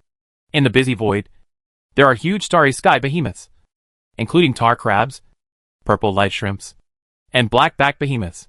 All kinds of starry sky behemoths that look like creatures in the ocean are magnified many times. They are also extremely busy at times. Some of them work together to pull large parts. Some are transporting asteroids, meteorites, etc. from the distant void to the space factory of the Chitian Galaxy. And some are transporting asteroids, meteorites, etc. Some cargo is moved from this space factory to another spaceport. The void in the entire galaxy is full of busy figures of these starry sky behemoths. The ethnic groups that were once incompatible with each other and faced life and death all work together in harmony. And there is no fault between them. Siegwankuan is one of the many busy starry sky beasts. Since the Tair tribe's starry sky beasts surrendered to the Empire, the Empire's army also began to conquer the starry sky beasts throughout the Cancer River system, with almost no effort. Let all the starry sky beasts in the entire river system surrender to the Empire honestly. Originally, they thought that after surrendering to the Empire, the starry sky beasts were worried that life would be difficult. However, as time went by, the starry sky beasts found that their lives were getting better and better, and they were much more comfortable than before. At the very least, the starry sky beasts don't have to worry about starvation. With the Empire's current technological level, which is mainly based on biotechnology, the Empire can easily supply a large amount of food to satisfy the starry sky beasts' huge population. Appetite. Even though the starry sky beasts were very powerful in the past, they often didn't have enough to eat because their appetites were so big. Although they knew a little about captivity and planting methods, they were only a drop in the bucket, and each other still needed constant support. Hunting is the only way to get enough food. Insufficient food is also the most important factor that limits the number of starry sky beasts. After surrendering to the Empire, the most basic thing is to be able to eat enough without having to worry about starvation. This has also allowed many starry sky beasts to slowly serve the Empire willingly, and slowly truly accept and integrate into the Empire. The crabs of the Tar tribe were the first ethnic group to be integrated into the Empire. All members of the entire ethnic group have a common surname, Crab. Their names have also begun to follow the traditional habits of the Empire. Each member even has an Imperial Citizen ID card. Siegwankuan's two huge pincers were dragging an asteroid. This asteroid was rich in iron elements, and he could earn a good income by selling it to the Empire's space factory. In a huge space factory, there is a special window for purchasing asteroids, meteorites and the like, specifically for the starry sky beasts. At this time, in space, the starry sky beasts are lining up in a long queue. Asteroids and meteorites waiting to be transported here are waiting to be sold. Old Crab, how was your harvest this time? Behind Siegwankuan, there is a starry sky monster that is also huge and looks a bit like a shrimp. It has purple highlights all over its body. It is a member of the purple light shrimp family. Its long dragon whiskers are curled up. He was looking at an asteroid and talking to Xie Guanquan through bioradio waves. It's SOSO. I can barely survive for a month. How about you? Xianun. Xie Guanquan knew who it was as soon as he heard the voice. The two-star beasts Xiaoyun and Xie Guanquan often went out together to look for asteroids, meteorites, etc. So they were old acquaintances. In the past, it would have been impossible for the Tar tribe and the Purple Light Shrimp tribe to play together, because the Tar tribe often hunted the Purple Light Shrimp tribe, and the two were considered natural enemies. But now they have become good friends. Mine is not bad. Ha. Don't underestimate it. It contains a lot of gold elements. Enough to last a year. Xianyan responded with a smile, and at the same time proudly rolled out his harvest to show Xie Guanquan. Looks like you've made a fortune. So if you want to treat me, just drink beer. When Xie Guanquan heard this, the little crab's eyes rolled. No problem. It's just beer. Just take care of yourself. Xianyan rarely spoke boldly. Refreshingly. Brother, I also got a good piece of equipment recently. I will send it to you later. Xie Guanquan laughed happily, and then said somewhat mysteriously, What good equipment? The prison of your most desired weapon. Brother, you can get even the warden. Tell me, how many times have you cleared the water prison? Hee. I'm lucky. I cleared the water prison with a few people of my clan.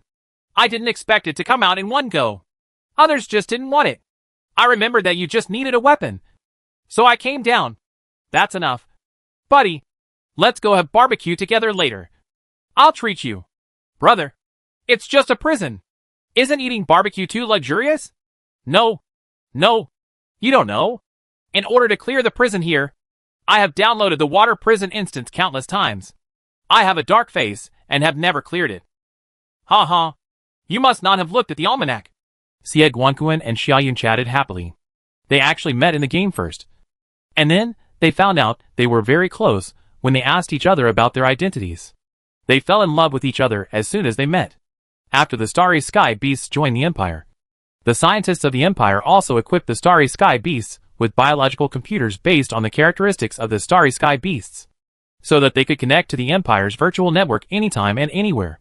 There are all kinds of fun and exciting games, massive knowledge, movies, TV, etc. on the virtual network.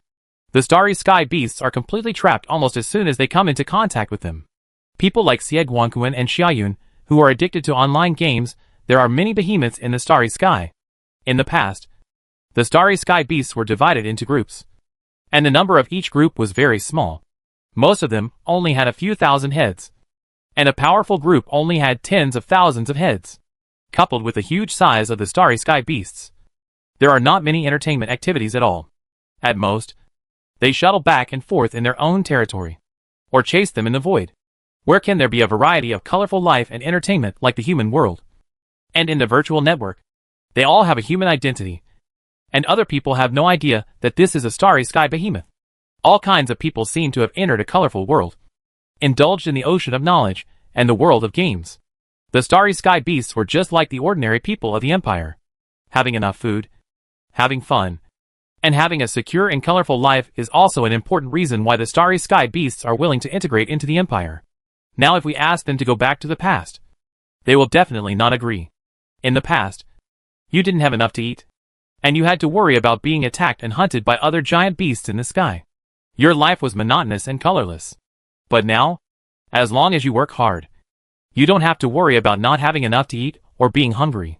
In addition, you can also surf the internet, make friends, etc., and live naturally and comfortably.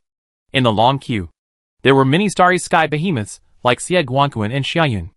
At this time, they were all discussing with each other, discussing what to eat, or discussing how to play games online together after get off work, etc.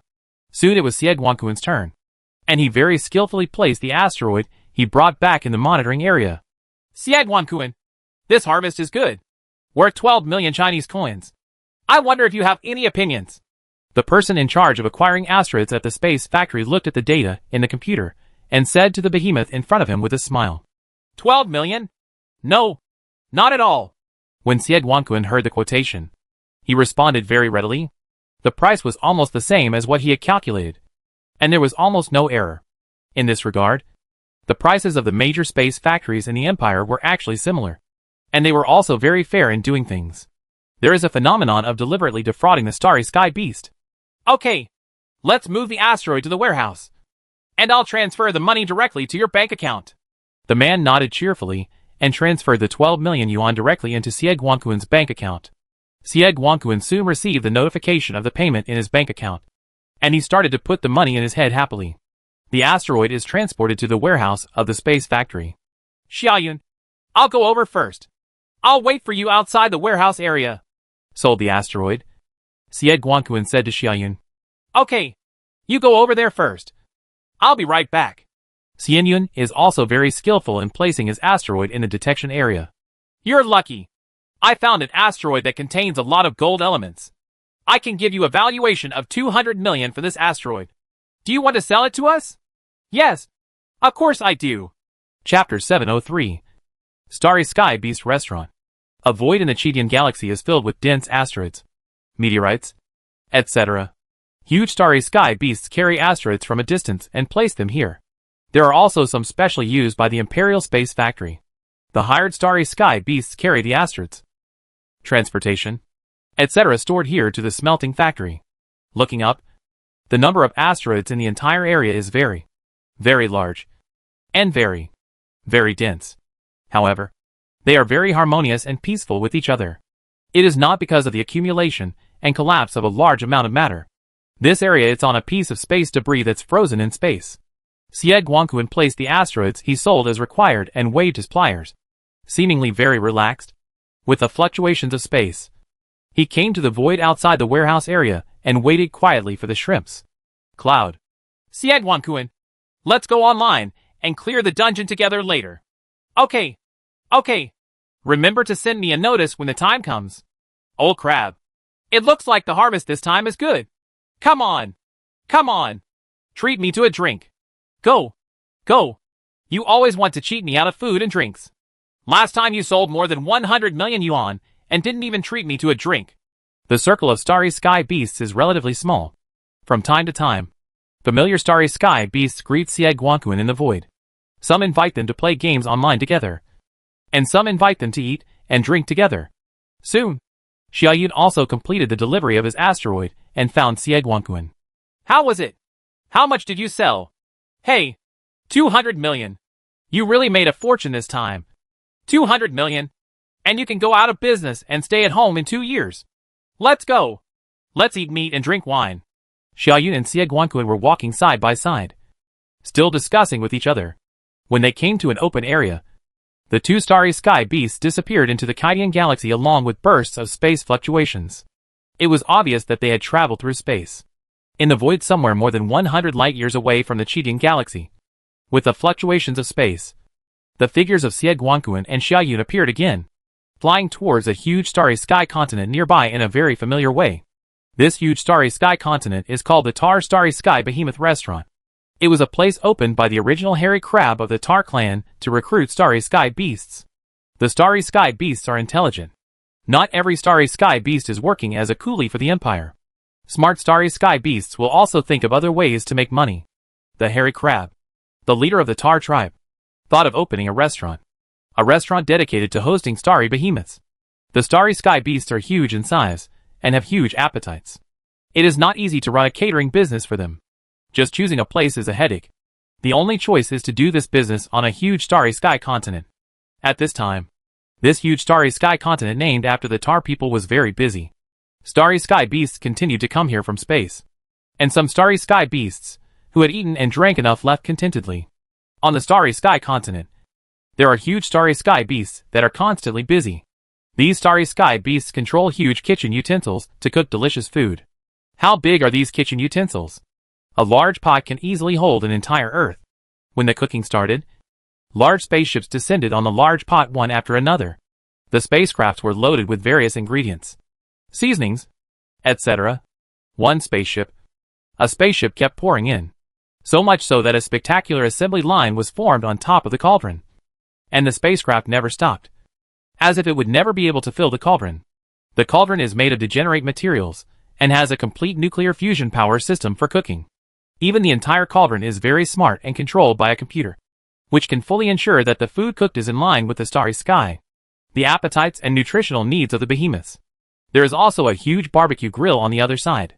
The length of this barbecue grill is enough to be 100,000 kilometers. It is set up high, and the meat of equally huge animals is sizzling on it. The Empire's biological scientists collected the genes of the starry sky beasts and used genetic recombination technology to easily breed a variety of species that are as large as the starry sky beasts. These species are not intelligent, grow quickly, and have meat quality that meets the requirements of the starry sky beasts. The appetite and nutritional needs of the starry sky beasts are specifically for meat. There are also huge barrels on the starry sky continent, which contain a variety of fine wines. Most of these wines are very cheap beers, which are large in quantity, cheap in price, and quite simple to make. Guanquan and Xiaoyun, like many other starry sky behemoths, arrived on this huge starry sky continent, and immediately a crab from the tall tribe came up to greet them. Guanquan, what do you want to eat this time? Ha. I'll treat you cheaply this time.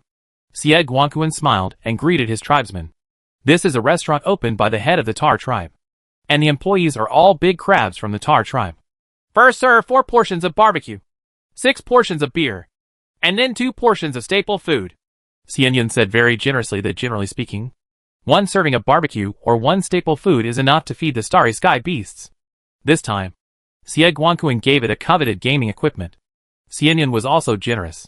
Once, 4 portions of barbecue are 4 million, 6 portions of beer are 1 million, and 2 portions of staple food are 100,000. A total of 5.1 million. The crab in charge of the reception quoted the price very skillfully.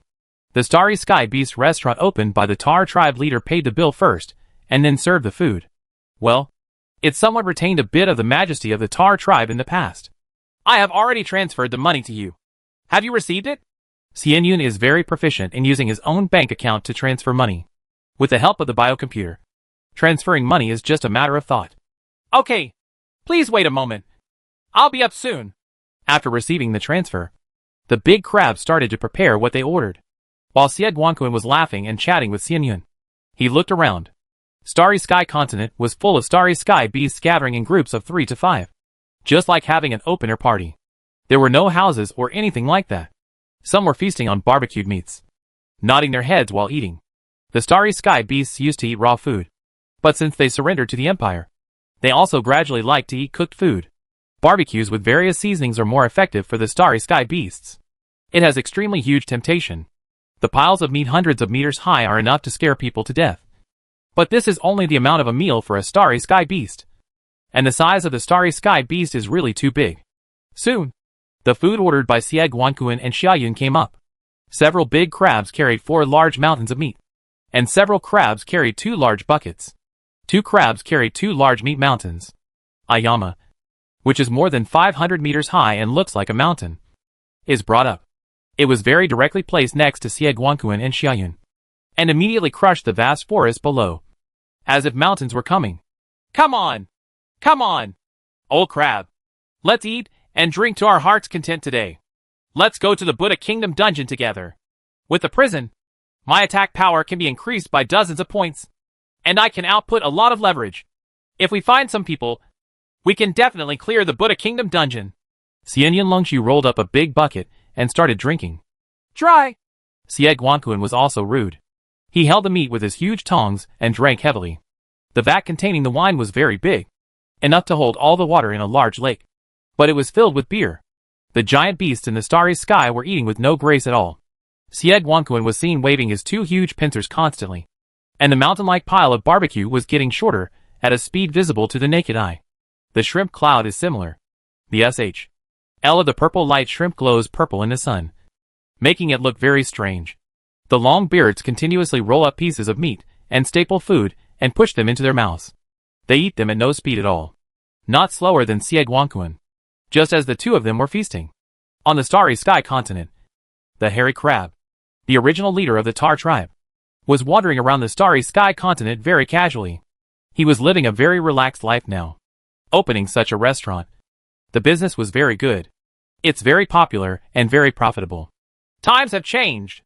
Looking at the Starry Sky beasts gathered in small groups.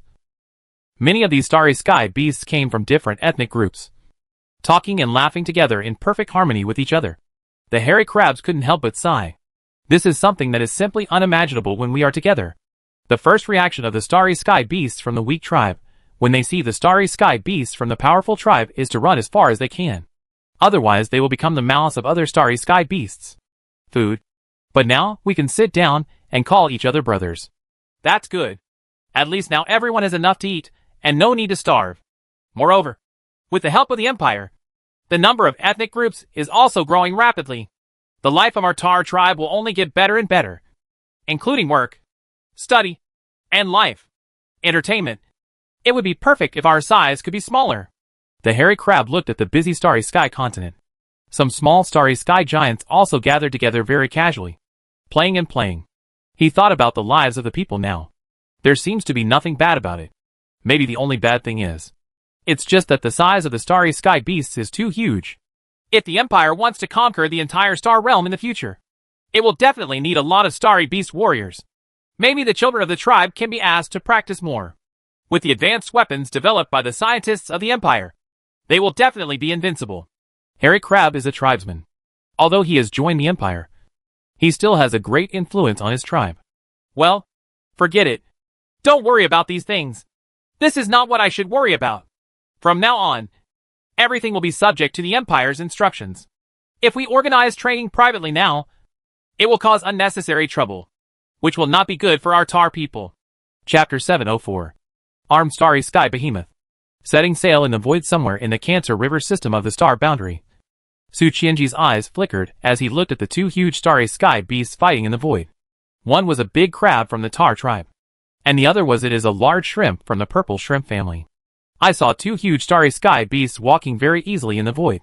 Their figures flashed from time to time, flashed left and right, and flew up and down. They were very flexible. As their tentacles or feet waved in the void, ripples arose in the space, just like two water spiders fighting on a calm lake, causing the lake to become turbulent. The crab's claws are large and powerful, and are very flexible in the void.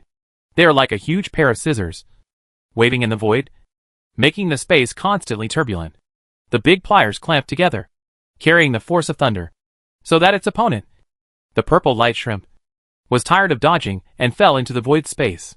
Even the space seemed unable to withstand its huge clamping force, and it was constantly distorting and turbulent. Folded up. Although the big crab is the natural enemy of the purple light shrimp, the purple light shrimp always suffers when facing the big crab. After all, the purple light shrimp only has tentacles, and does not have two powerful pincers as weapons like the big crab. The purple light shrimp flashes, and its tentacles are like terrifying whips that are constantly waving in the void, bringing up whip shadows. Each whip shadow carries terrifying power. Even if it is a very casual whip, it will not be easy to hit a small child. Planets, meteorites, and the like were whipped to pieces very casually. Bang! In the void, as the tentacles of the purple light shrimp continue to wave and whip, the space also stirs up waves of ripples. And from time to time, you can even see the folding and twisting of the space. There were too many whip shadows, and the purple light shrimp's tentacles were very long. Even if the big crab dodged very flexibly, many whip shadows still fell on him. All the terrible power was applied to the crab's body, but it did not cause any substantial damage to the crab. Its hard SHL provided it with good protection, and the whip shadows only left a trail on its carapace. Just traces and slight deformations. Xiaoyun, your attack is of no use to me unless your power can be greater. Xie Guangquan was fighting seriously while chatting with the prawn on the opposite side. There is no other way. Your Tar tribe's SHL is too hard and your attacks are very powerful. It is not unreasonable for you to become a powerful tribe in the Cancer River system. Xianyun said very helplessly. In the world of Starry Sky monsters, attack power is very important, but defense is equally important. The big crabs of the Tar tribe have both, with powerful attack power and amazing defense power, so they naturally become the Cancer River system, the overlord among them. In comparison, the purple light shrimp family seems not to be good. The attack power unleashed by its tentacles is limited. If the defense is slightly better, it will not be able to defeat the enemy. Its own defense is even worse. It can break through the purple light shrimp at will. Defense? Causing fatal damage to the purple light shrimp. Gaga! The Empire is recruiting our Starry Sky beasts to fight in other river systems this time. We, the Tar tribe, will definitely be able to shine generously and conquer vast star fields for the Empire. Xie Guanquan didn't mean to be modest at all.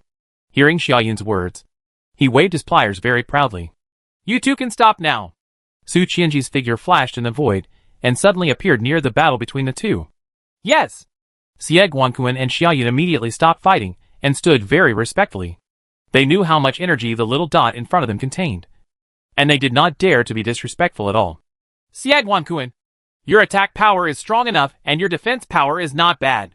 But you lack the means of long-range attacks. I just need to strengthen your attack and defense, and add more means of long-range attacks. And your combat effectiveness will be improved. Huge improvements. Xiaoyun, your defense and attack power are not good, but your tentacles are very flexible and are very suitable for long-range attacks. If you are equipped with some long-range attack weapons, it will definitely be quite good. Su Qianji touched his chin. The Empire wanted to conquer the entire Qihong Star realm. Naturally, it could not remain limited to the Cancer River system. It is naturally easier to conquer other river systems by relying on the space battleships of your own empire. However, there is a drawback. That is, each of these starry sky beasts can quickly shuttle through space. If you have been avoiding the Empire's army, if they fight, the Empire's army won't be able to do anything against them. Therefore, the Imperial military thought of using the starry sky beasts to deal with the starry sky beasts. In the Cancer River system that the Empire conquered, many starry sky beasts have gradually integrated into the Empire, and they are very willing to conquer the Empire for the Empire. By equipping these starry sky behemoths with advanced technological weapons, their combat effectiveness will naturally be completely different, and it will be easy to use them to assist the Empire in conquering other river systems. The Empire's army is the main force, and the starry sky beast army is the supplement, which is enough to sweep across the entire Qihong Star realm. Of course, Su Qianji also learned from the history of the starry sky beasts that there are many very powerful races of starry sky beasts in other river systems. Some powerful starry sky beast groups even established huge empires and ruled there are many river systems. In the central area of the Qihong Star boundary, there are many powerful tribes. These starry sky behemoths in the Cancer River system actually escaped from the Qihong Star boundary river system area, because in the central area, big crabs like the Tar tribe are all other a dish in the mouths of powerful ethnic groups. But in this Cancer River system, the Tar tribe is a very powerful ethnic group. Therefore, we still cannot underestimate the starry sky beast and must be cautious. Long-range attack means? Is it equipped with bows, arrows, guns, etc.? In the game, I envy the professions with long-range attack means. When Xie Guanquan heard this, he immediately became energetic. When playing online games, it was often kited to death by long-range professions, so it was also very envious of long-range attack methods. Bows and arrows? Guns? What is the role of such things in the starry sky? The long-range attack weapons installed for you must be energy cannons, space attack weapons, and the like. When Su Qianji heard this, he couldn't help but shake his head. It was another starry sky beast that was deeply involved in online games. The Empire's scientists began to take action, designing protective armor and attack weapons based on the size of the starry sky behemoth, as well as how to install a long-range attack weapons system on the starry sky behemoth's huge body. The starry sky behemoth is huge, and it is difficult to install these. There is no problem with the stuff at all. A few months later, Crab Guanquan is covered with a thin layer of armor. The armor is designed to fit perfectly protecting the upper and lower parts of the big crab without hindering its legs, making it possible to move without any discomfort. At the same time, on Xie Guanquan's right large pliers, a very huge long sword was being waved very casually, turning into sword shadows. This huge long sword is more than 20,000 kilometers long. It is made of hard degenerate materials. It is very hard and sharp. Even the Ella the black turtle starry sky beast, which is famous for its defensive power, cannot stop such a long sword. The armor on Crab Guanquan's back and abdomen is also made of degenerate material. Although it is not thick, only a thin layer, the degenerate material is very hard, enough to improve the crab's defense to a higher level. At this time, Xie Guanquan was very happy to wave his long sword, playing sword flowers in the void.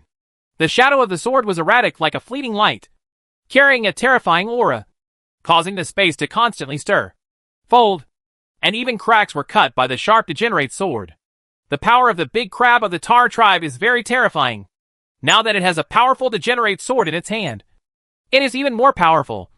and its attack power suddenly surges to a very terrifying level. Haha. I like this sword. The custom-made one is different. But the armor is so thin. Is it really useful? Siegwonkuin kept wandering in the void, waving the long sword in his hand. And from time to time, he would chop up some asteroids, meteorites, and the like with one sword after another. Hey, Siegwonkuin. From now on you will be responsible for charging into the battle. And I will be responsible for long-range support from the rear. Look at my energy cannon. In another void, Xianyan is also fully armed at this time. The weakest area of the purple light shrimp is now covered with a thick layer of defense. All of them are armor made of degenerate materials. The purple light shrimp cannot defend itself, so the armor is also specially thickened. Xianyan's many tentacles are like very flexible arms, wrapped around a large pistol. You read it right. It's a pistol. But the pistol is magnified many times, and its attack is not to release bullets, but to fire a bullet. Put energy weapons. I saw the shrimp cloud tentacles tightly wrapped around the big gun here. The biocomputer I carry with me is connected to the computer on the big gun. Aiming is also a very simple matter. With the help of the computer, I can almost hit the target without missing a beat. Call out. A terrifying and dazzling purple light shot out from the big gun here, attacking directly towards a huge asteroid. The terrible energy fell on the asteroid and was released instantly, beating the asteroid. It fell apart and turned into dust in the universe. Haha. You are the only one who has long-range attack methods. I have one too. It's up to me. When Siegwonkuin saw this scene, the little crab's eyes lit up. It controlled its own biological computer to connect to its wide back. Its back was like a vast land, with a layer of degenerate material on it. The armor also has a huge energy attack weapon. Call out. Soon!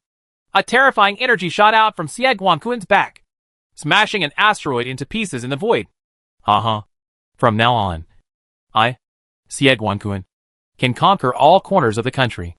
If I don't, I will go over with my sword and I won't be able to escape even if I want to. Chapter 705. The Army of Starry Sky Beasts.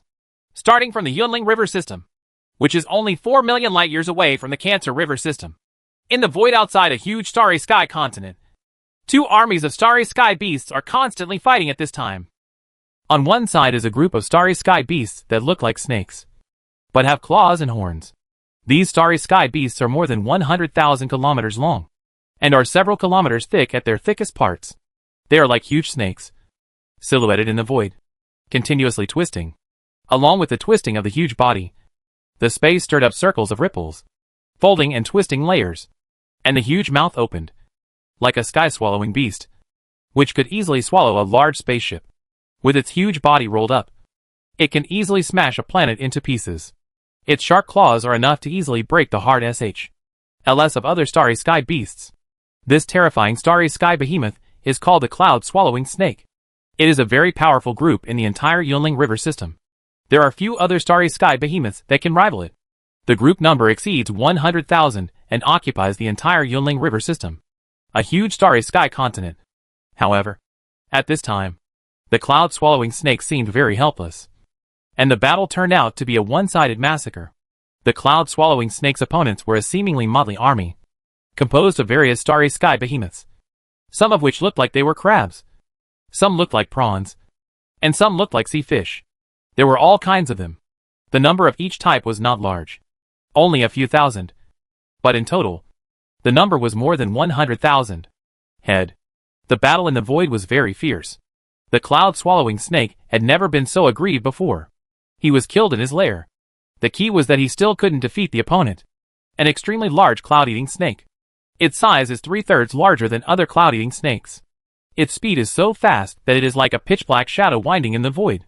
It quickly wrapped around a big crab, trying to use its terrifying entanglement power to crush the crab to pieces. However, it quickly loosened its grip because there were several large holes in its body. Sure was bleeding continuously, but when he looked carefully, he saw that the big crab had some sharp protrusions on its body, and it was not afraid of being entangled by the big snake at all. We, the cloud-swallowing snakes, who have no enmity against you in the past, and have no enmity in the recent past. Why do you want to deal with us? Duching looked very angry.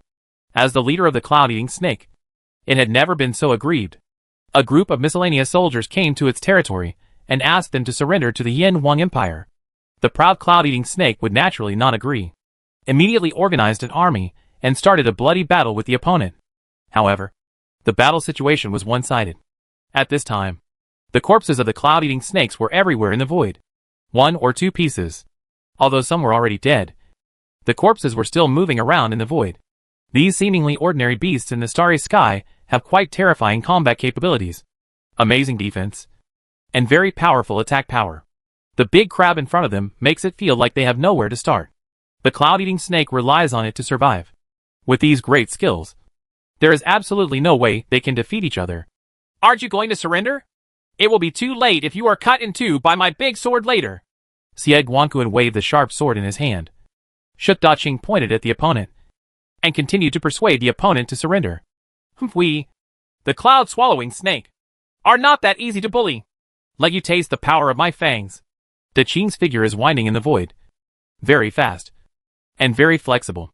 It is really unbelievable that the cloud-swallowing snake can dominate a river system. It has its own powerful abilities. Fast speed. Powerful attack power. And the key is that it can also use poison. Xie Guangquan watched the big snake rushing towards him with vigilance. He waved his long sword with his pincers, played with sword flowers, and attacked the big snake at 7 points. In the blink of an eye, a snake tail kept beating in the void. The long sword in Xie Guangquan's pliers was stained with dark red blood. He almost cut the opponent in half with one sword strike. At the critical moment, Daqing avoided the fatal blow. With a single blow, a large section of the tail was cut off directly. Daqing screamed in pain. It was so aggrieved. Although Xie Guangquan cut off a section of its tail with a sword, it seemed that the defense of the cloud-eating snake was not good. But in fact, the cloud-eating snake dared to use when it wraps its body around an enemy. Its snake scales and snake skin have very strong defense, unlike the tall crab's weak defense. However, no matter how powerful the defensive power is, the sword made of extremely sharp to generate materials is no different from paper. Moreover, the claws of this crab are very powerful. If it is hit by the sword, it will basically be the same. The result of one cut and 2 sections. Ha ha! You still want to bite the laborers. You are really not afraid of death. You won't go that far next time. You'd better surrender obediently. You are just surrendering to our Yin Wang Empire. It's not your life. Xie Guangquan proudly waved the big sword in his hand. With this big sword, it had killed countless starry sky beasts. Not many starry sky beasts could walk several rounds in its hands. This swallowing the cloud snake is pretty good. The average starry sky beast can basically cut the opponent in half with just one sword strike. Especially those starry sky behemoths that are very confident in their own defense. They often resist head-on stupidly. And the result is needless to say. That is, when encountering a fast starry sky behemoth like the cloud-eating snake, they are slightly troublesome. Daqing looked at the void around him. One after another, the cloud-eating snakes were trembling with the starry sky giant beasts. From time to time, the cloud-eating snakes were cut in half by other starry sky giant beasts with various weapons, and turned into bodies. The corpse floats quietly in the void. The battle didn't last long. It had just begun. But if you look closely, you can see that more than 30,000 cloud-swallowing snakes have died. Almost all of them died in one encounter. And they were injured. They were not the same level of opponents at all. Hey, from time to time, there are dazzling energy beams flashing in the void, hitting the fighting cloud-eating snakes very accurately. And the terrible energy directly cuts the cloud-eating snakes into 2 pieces. This is an attack from an army of starry sky beasts located in the void not far away. Each of these starry sky beasts has a super large energy attack gun, which continuously fires at each cloud-eating snake. Farther away in the void, there are even larger armies neatly arranged in the void. These spherical starry sky beasts seem to be even more terrifying, and their breath alone is frightening. We, the cloud-swallowing snakes, are willing to surrender to the Yin Wang Empire. Please stop! After understanding the situation, Daqing finally came to his senses. He lost his previous arrogance and decisively chose to lower his arrogant head. There was no other way. If he didn't surrender, he might really be annihilated by the cloud-swallowing snake. The enemy, it seems that he is quite at ease, and he has no intention of killing them all. It is not a shame to surrender to the powerful clan. Stop! After Xie Guangquan received the reply, he quickly ordered the order. Soon, the inseparable army in the void began to separate, and each returned to his own camp. Clan leader, we can still fight. But we can't surrender. Otherwise we will fight for the sake of others. And we will never be able to get ahead after swallowing the clouds and snakes. That's right. At worst, it's better for us to go far away than to live under someone else's roof. Some bellicose cloud-eating snakes are not willing to accept defeat at this time, and still clamor to continue fighting. They also know that if they surrender to other powerful groups, they will most likely become meat in the mouths of other starry sky beasts. Such a fate is inevitable. It's hard to accept. If we continue to fight, we, the cloud-swallowing snakes, will really be wiped out. See for yourselves. Dachin shook his head helplessly and looked at the void not far away. On the battlefield just now, there were corpses of cloud-eating snakes everywhere, but not a single corpse of the opponent could be seen. This battle was really a one-sided massacre. It was just a battle. Not long after, almost 40,000 cloud-eating snakes were gone. And most of the remaining ones were like Dachin, with more or less injuries on their bodies. After hearing Dachin's words, he looked at the corpses on the battlefield, and then at the menacing enemies waiting not far away. Suddenly, everyone gave up completely. It was better to die than to live. After all, intelligent creatures are not animals. To be more aware of this, of course even animals will run away to save their lives when they know they are outmatched. Ha ha. Surrendering to our Yin 1 Empire is definitely a wise choice. You will find in the future that the past days were all in vain. I think you are good at swallowing cloud snakes. From now on, I will hang out with my Sieg Guanquan and play games with you. I can't keep the ones you all like. Sieg Guanquan waved the big sword in his hand and led the team to conquer the cloud-eating snake. Basically, the Yunling River system was taken down. The remaining small ethnic groups could be conquered easily. It can be regarded as having made a contribution. And the Empire will definitely, I won't be stingy with various rewards. As the cloud-swallowing snake announced its surrender to the Empire, the army of starry sky beasts led by Sieg Guanquan began to sweep across the entire Yunling River system. Each ethnic group continued to surrender to the Empire.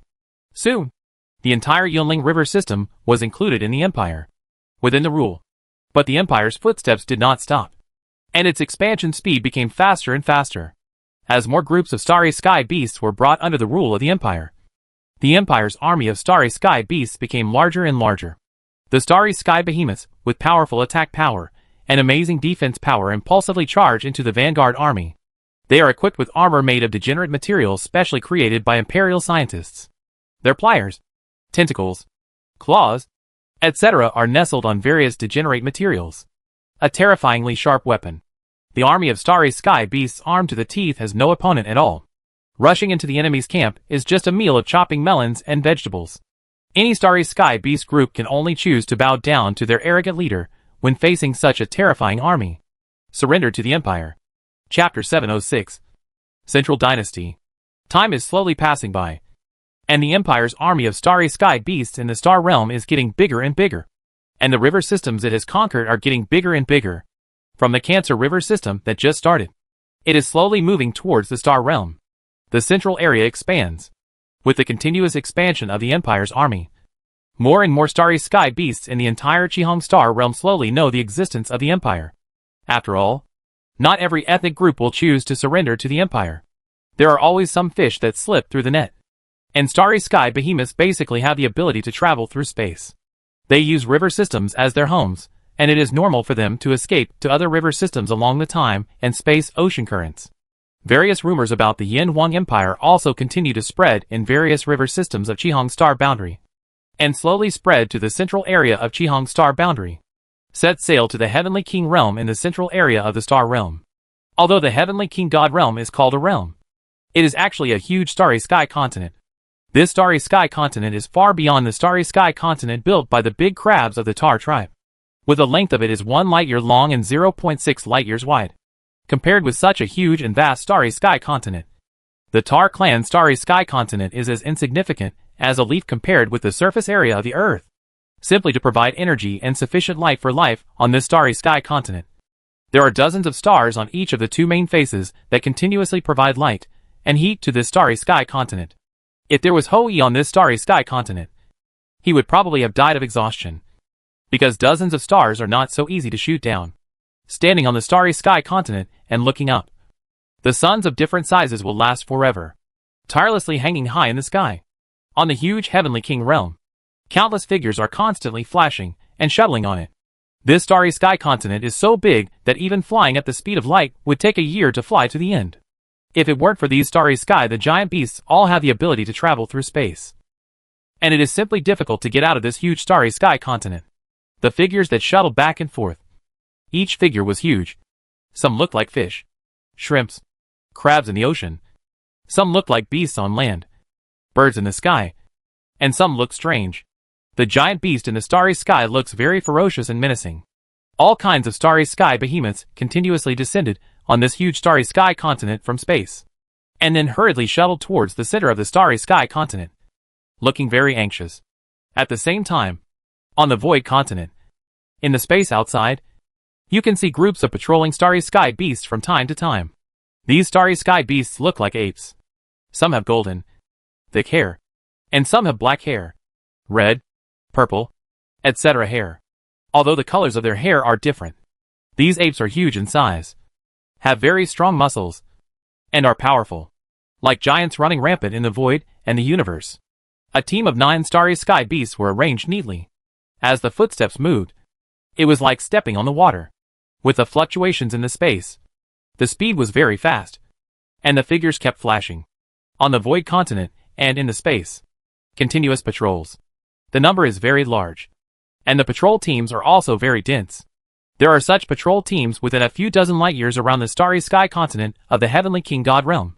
The closer to the Heavenly King God Realm continent, the denser the patrol teams are. When we are really close to the starry sky continent of the Heavenly King God Realm, there are teams of guards stationed in the void around the entire huge starry sky continent, firmly protecting the Heavenly King God Realm. Any disturbance will alert the teams responsible for guarding. At this time, the space in the void is fluctuating, and huge teams of starry sky beasts are constantly traveling through space to descend into the void near this huge starry sky continent. Every starry sky beast team is completely different. No team of starry sky beasts comes from the same ethnic group. There are various starry sky beast groups, and the number is too large to count. Among them, there are many very large and fierce starry sky beasts. Generally, starry sky beasts will stay away when they see them. They are obviously very difficult to mess with. They have a vicious reputation, and everyone is afraid of such starry sky beasts. Behemoths stay together.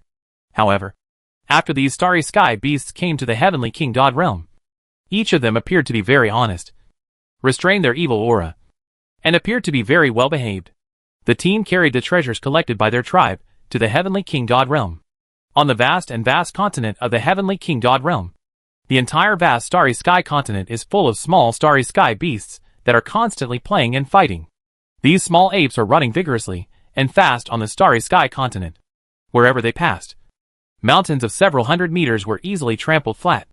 Large rivers were trampled and their channels were changed. And huge lakes as huge as the Pacific Ocean were created. This makes the little lives living on the starry sky continent feel like the end is coming. If they are not careful, they may be trampled to death, or they may be played to death by naughty little starry sky monsters as toys or treated as some delicious snacks. Swallow it into your stomach. This is a very prosperous ethnic group, and it is also a very powerful ethnic group. The number of the ethnic group is very large, and their figures are everywhere on the entire starry sky continent. The general group of starry sky beasts are still worried about food, but this huge group does not seem to have to worry about food at all, because there are constantly teams of starry sky beasts dragging numerous bodies of starry sky beasts in the void. Coming here, it is obvious that this group is at the top of the food chain. In the center of the starry sky continent, this is a wide open plain. On this wide plain, there are huge seats neatly arranged one after another. They are called seats, but in terms of human proportions, they are actually seats. Huge mountain, but the top of this mountain was artificially flattened. There are already huge starry sky beasts sitting on some seats near the front. These seats are like huge venues for parking large spaceships. But now they are replaced by these huge starry sky beasts. Sitting on a seat was a huge starry sky beast. Each of them was huge and had an arrogant expression. They were obviously the patriarchs and leaders of various ethnic groups. At the same time, from the sky, there are starry sky beasts coming here one after another. And then they very consciously find a seat to sit on, and then wait patiently for something. From time to time, I look to the front. There is a high platform in the front. Of course, this high platform is relative to the starry sky beast. For humans, This high platform is a very high plateau, with a height of several thousand meters. It's even covered in snow. Amid the clouds and mist, a throne can be vaguely seen. The throne is very wide. Even considering the huge size of the starry sky beast, it still looks very huge. The throne is inlaid with countless gems, or the bones, eyes, etc. of giant beasts in the starry sky. They are basically sparkling things. If you zoom in carefully, you will see that these gems are very huge. They are just based on the starry sky. The size of the giant beast is like the size of sand to the size of a human being. It's just that there are too many gems. The huge number of gems are gathered together according to the color of the gems, forming huge, sparkling areas. And the gems used on this huge throne are simply hard to count. In addition to an uncountable number of gems, the huge throne is also covered with a huge animal skin. This animal skin is obviously the fur from some kind of star beast. After it is killed, the skin is peeled off, and then you spread it on top of this throne. There are gems, animal skins, and the bones of various starry beasts on the throne. The most common of which are skulls. There are various skulls. None of them are duplicated. Every skull comes from the star, a group of powerful starry sky beasts that are very famous in the world, making the starry sky beasts sitting below shudder. Even the most arrogant starry sky beasts have become more honest. All kinds of hodgepodges come together to make this throne look a bit nondescript. But when the starry sky beasts present look at it, their eyes are full of awe and well-hidden passion. Obviously, there are many people who covet this throne, especially since these starry sky beasts are leaders and clan leaders of powerful ethnic groups. They are all very ambitious, and they all know what the throne in front of them means. This is the seat of the supreme leader of the Central Dynasty among the starry sky beasts in the Qihong Star Boundary. The Central Dynasty is the most powerful force in the entire Qihong Star Boundary, and controls almost all the starry sky beasts in the entire Qihong Star Boundary. The long history of the starry sky beasts has gone through many historical stages. Powerful ethnic groups have continued to rise one after another, and have continued to weaken and die. Historically, there have been various struggles for hegemony, changes in dynasties, and the rise and fall of ethnic groups. The ethnic group that now rules the entire Qihong Star realm calls itself the Celestial Clan. The Celestial Clan is the ape-like starry sky behemoths that can be seen everywhere on the starry sky continent. The Celestial Clan starry sky behemoths are huge in size and powerful. More importantly, the Celestial Clans, the wisdom is enough to rank among the top 3 among all the starry sky beast groups, to be able to conquer the world and unify the entire Qihong Star realm, in addition to their own powerful force. The more important thing is that the wisdom of the Celestial Clan is very high. It is much higher than the wisdom of ordinary starry sky beasts. Make full use of the power of wisdom. Only then did they finally unify and set sail for the Star Realm, establishing the current powerful Central Dynasty. Chapter 707, The System of Princes and Kings. In the vast starry sky continent, huge starry sky beasts sit on tall mountains. Each starry sky beast is waiting patiently, just like a powerful and prosperous dynasty, with princes and kings from all directions waiting for an audience with the central emperor. The earth was trembling slightly. A group of huge soldiers from the Celestial Clan slowly walked over, guarding a strong ape with golden hair. This starry sky beast was very tall, more than 10,000 kilometers away. Compared with the soldiers of the God Clan next to them are 3 points taller and 3 points stronger. Its eyes were like lightning, scanning the huge group of starry sky beasts that were sitting respectfully. It had no expression on its face. No one knew what it was thinking at this time. It added 3 points of majesty out of thin air, making other starry sky beasts one by one. He even restrained his arrogance, fearing that it would lead to death. The dynasties that rule the Qihong Star realm have spared no effort to suppress other ethnic groups in the past dynasties. Because other ethnic groups are weak, the rule of the central royal family will be more solid. In the current Central Dynasty, these apes of the Celestial God Clan are also there is no exception. There are countless powerful ethnic groups that have been wiped out by the Central Dynasty in history. Therefore, no matter whether they have ambitions or not, the leaders and clan leaders of each group have become more honest at this time, lowering their arrogant heads one by one. The golden light glanced around and nodded with satisfaction.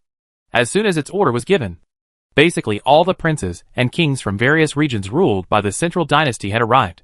At this time, the seats below were already filled with people from various river systems. Starry Sky Beast. The Starry Sky Beast's dynasty implemented a feudal system, which was somewhat similar to the feudal system in the Xia, Shang and Zhou dynasties. The emperor was in the center, and the princes and kings were in the four directions. The power of the princes and kings was also very huge. This kind of system is a system that has been passed down by the starry sky beasts. And it is also the system that best suits the characteristics of the starry sky beasts.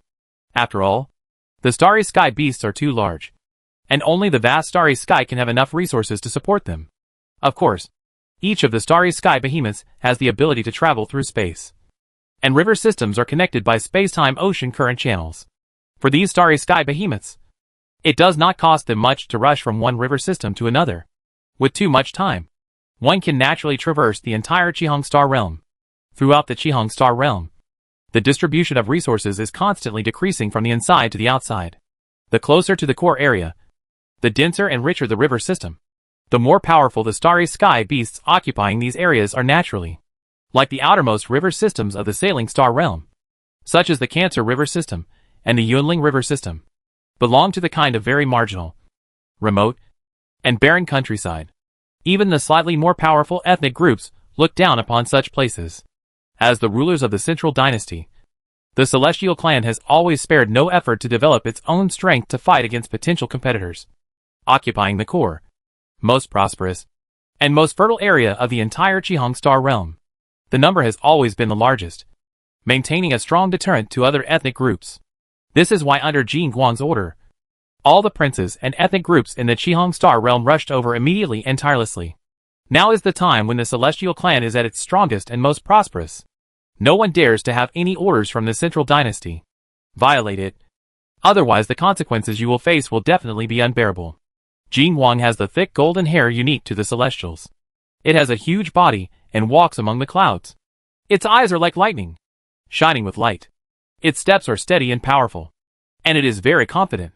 It walks up to the high platform step by step, and slowly sits down on his own throne. Of course, this perspective is from the perspective of the giant beast in the starry sky. If you look at it from a human-sized perspective, you will only feel that the earth is constantly shaking.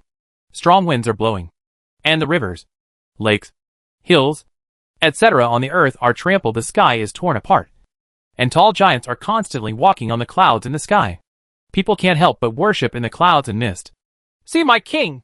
When Jin Guang slowly sat on his throne, many of the starry sky beasts below shouted out in unison. Suddenly, terrible hurricanes continued to blow in the air where they were, and terrible shock waves shook the surroundings. Clouds and the like were shattered by the impact. We called everyone back today because a big event happened in the star realm where we set sail. Jin Guang nodded with satisfaction, and then spoke slowly. Its voice was very loud, and the clouds and vapor near its mouth were blown to pieces by the airflow generated when it spoke, and completely disappeared. A major event related to the life and death of our starry sky beast. As soon as it finished speaking, it started to become noisy below. Some people who didn't know the truth of the matter were asking people around them what happened that could affect the life and death of the giant beasts in the starry sky. As for those well-informed people who already know about this matter, they are all silent at this time, keeping an eye on their noses, and hearts. You can't act like a leader at this time. Otherwise, you will be the first one Jin Guang takes care of. My king, please give me your permission. We, the Fenghu clan, are willing to be driven by my king, even if we are willing to fight with swords, mountains, and seas of fire. A giant starry sky beast that looked like a much enlarged version of a tiger with two pairs of wings was the first to stand up and show its loyalty. The Wind Tiger clan was a powerful clan among the starry sky beasts, as well as many princes. One of the more powerful kings has always been loyal to the Celestial Clan. Please tell me, my king, that we are willing to share your worries for my king. When the other starry sky beasts saw that the Fenghu clan was showing their loyalty, they immediately started shouting, and everyone realized that things might not be that simple. Even Jin Guang said it was related to the life and death of the starry sky behemoth, which showed that the problem was very serious, and every major event would be accompanied by the change of the starry sky behemoth dynasty. In this sensitive period, the Celestial Clan, as the royal family of the Central Dynasty, needs everyone's support and loyalty the most. Even the ambitious tribe must show enough loyalty at this time. Otherwise, in this sensitive period, the Celestial Clan he may not hesitate to get rid of those ethnic groups that threaten his rule. The thing is like this. A very powerful army of starry sky beasts appeared on the fiefdom of the Unicorn Clan in the Star Realm where we set sail. This army of starry sky beasts claimed to belong to the Yin Wang Empire, and demanded all rights and interests wherever they went. The starry sky beasts must surrender to the Yin Wang Empire. Their fighting power is very powerful, invincible and unstoppable. They have now occupied all the river systems in the Unicorn Clan's fiefdom, and are sweeping towards the central area of the Star Realm where we set sail. Jin Guang nodded with satisfaction, and then slowly began to tell the story of what happened. The Yin Wang Empire was an ethnic group that had never been heard of. Even the Central Dynasty knew nothing about the Yin Wang Empire. They only knew about the people of the Yin Wang Empire. There is a huge army of starry sky beasts. This huge army of starry behemoths is very powerful, and has amazing combat effectiveness. Although the unicorns are not a very powerful group in the entire Qihang Star Realm, they can be made a prince by the Celestial Clan and occupy a huge river system. The strength is not weak. But facing the Yin Wang Empire starry sky beast army, the unicorn was defeated like a mountain, killed and defeated, and had to urgently ask for help from the Central Dynasty. My king, what kind of ethnic group is this Yin Wang Empire? What special abilities does it have? It can actually sweep across the One-Horned Yo area. The leader of the Fenghu clan spoke again. The One-Horned Bull was not weak, and there were not many forces that could defeat the One-Horned Bull. The Yin Wang Empire had never heard of it before. I still don't know what kind of ethnic group this Yin Wang Empire belongs to. But these armies of starry sky beasts under the Yin Wang Empire are very familiar. They are all ethnic groups that cannot survive in the core area. Many of them are very weak. They come from river systems on the edge. This is a huge starry sky beast with a single horn on its head, which looks like an enlarged version of a buffalo. He took the words and said that it is Hanyu, the leader of the One-Horned Bull clan. He knows very well about every river system in his territory. There are those ethnic groups, so it is easy to recognize that the members of the Starry Sky Beast army under the Yin Wang Empire are from some of the Starry Sky Beast ethnic groups in their original river system. Since they are very weak, it stands to reason that you, the Unicorn Clan, should be able to handle them. Some people found it very strange and quickly asked again. Alas, I don't know what's going on with these weak tribes. They are all armed to the teeth, protected by hard and thick armor, and have powerful and terrifying weapons. The army organized by our unicorns is simply unbearable. One strike. Hanya let out a long sigh. He didn't care about these miscellaneous troops at first, but after the actual fight, he realized how terrifying the opponent was. The army of starry sky beasts armed to the teeth was not comparable to those of starry sky beasts that fought naked. Weapon? Armor? All the starry sky beasts were immediately filled with doubts. Although the starry sky beasts were intelligent, they were huge and had no idea how to develop technology. For the starry sky beasts, everything could be solved with their fists. There is no concept of weapons and protective gear. Well, that's right. This is a set of armor and weapons. They were given to me as tribute by the Unicorn Clan. Everyone, take a look. At this time, golden light also appeared, and someone brought out a pair of armor and a giant sword to show it to the starry sky beasts. This armor is very hard, even harder than the Tortoise LS of the Black Turtle Clan, which have the most powerful defense. If the starry sky beast wears such armor, it will be difficult for our attacks to cause substantial damage to the opponent. And this weapon is very sharp and can easily chop us into pieces with almost no effort. This is how the army of our Unicorn Clan was defeated. Chapter 708. Evil Heretic. Seeing the armor and giant sword that he had presented as tribute, Hanyu, the leader of the One-Horned Ox Clan, continued to shed tears and said that the defense of the One-Horned Ox Clan is very powerful. It can be said that they are rough-skinned and thick flesh, and are very difficult to defeat. But their faces against the sharp giant sword, the One-Horned Bull Clan's proud defense was like paper. In terms of attack, the One-Horned Bull Clan is also very powerful, and even has the nickname of Strong Bull. However, when encountering armor made of thick degenerate materials, it will leave some dents, and there is no way to cause any substantial damage. Unable to defeat the opponent and unable to defend themselves. It was almost a one-sided massacre. The One-Horned Ox Clan lost the precious territory that their clan had inherited for hundreds of millions of years. At this time, they had to cry for help from the Central Dynasty. How powerful is it? Many starry sky beasts still don't believe it. The starry sky beasts only believe in their own bodies and fists. They have never felt that they are powerful against other foreign objects, because no matter how hard the rocky planet is, they will be destroyed by the starry sky beasts, easily torn into pieces. You can go and give it a try. Hanyu! Can't lie. Hanyu was also very unhappy at being suspected, especially after his defeat. Okay, let me give it a try. A black turtle walked up. This was the Black Turtle Clan's leader, Black Iron Turtle. The Black Turtle Clan had a very hard SHL in terms of defensive power. It was definitely number one among the entire Starry Sky behemoths. No other ethnic group could compete with the Black Turtle Clan. Harder than the SHL. Just now Hania said that this giant sword can easily break through the defense of the Black Turtle Clan, which made Black Iron Turtle very unhappy. The defense of the Black Turtle Clan has been continuously evolved and strengthened over the years, and has also been verified by countless Starry Sky Beast clans. Hania now boasts about things that he once said without any shame. Hanyu, if you fail, you fail. Don't make excuses for yourself. I don't believe that this giant sword can really break through the defense of our Black Turtle Clan. The Black Iron Turtle has a flat body, and is an extremely huge turtle. However, this turtle is different from the turtles on the living planet. There are many tentacle-like things growing on its body. Of course, the most attractive thing is that it is hard. The outer SHL has complicated lines on it, and it is all black and yellow. You can tell at a glance that it has amazing defensive power. The Black Iron Turtle held the giant sword with its tentacles, and swung it casually a few times. In an instant, it cut a mountain several kilometers high in half, with almost no hindrance. Yeah, it used all its strength and energy to slash its own back with the giant sword. A sound rang out, and the giant sword slashed into the Black Turtle's hard SHL without any hindrance. Everyone was dumbfounded. Ah! The Black Iron Turtle soon screamed, and the painful sound echoed through the sky.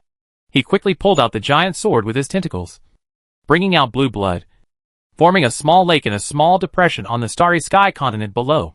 It has to be lucky that it belongs to the Black Turtle Clan, and its defense power is still very amazing. Otherwise, if it were taken just now, how could it be replaced by another Starry Sky Beast clan? It might be cut in two in one fell swoop. The scene became almost very silent. Only the Black Iron Turtle was still wailing. Everyone was silent, as if they had realized something. Even the defense of the Black Turtle Clan had no effect under such a giant sword attack. Thinking about it, if this sword fell on their body, everyone shuddered immediately. Of course, this is not the most important thing. The most important thing is that everyone seems to realize that the storm is coming. The Yin-Wang Empire, which has never been heard of, is sweeping from the territory of the unicorn to the central area. There is no doubt that it will overthrow the gods. The rule of one clan established its own rule over the Qihong Star realm. Every change of dynasty will be accompanied by countless bloody storms. This is the same among the Starry Sky Beasts.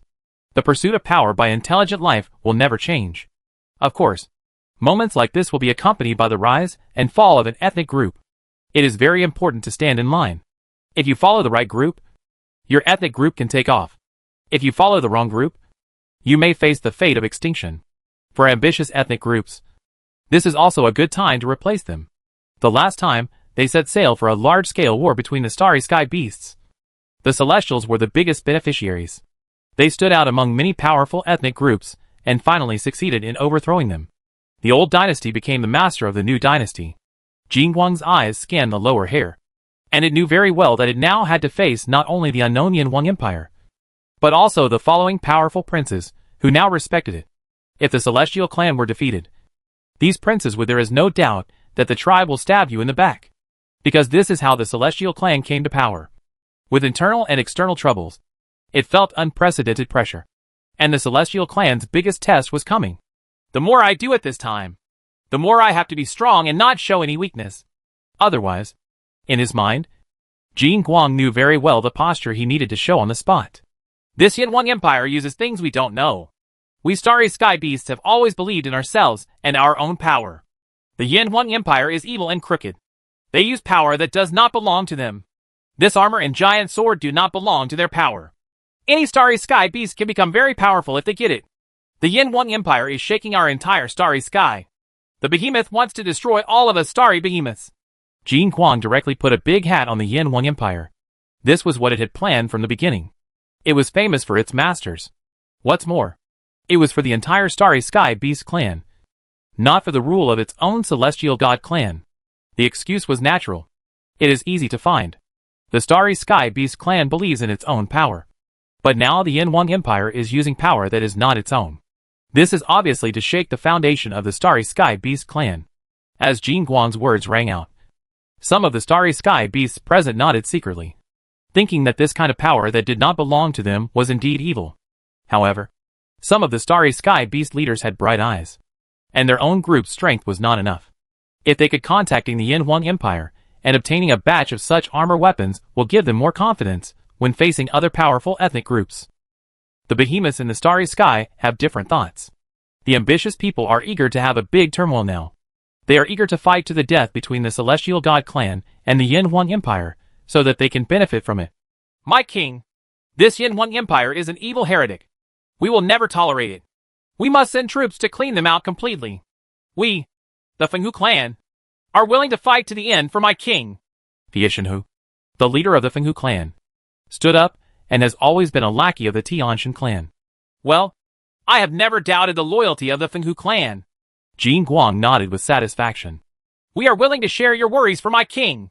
The other group leaders immediately stood up and spoke in unison.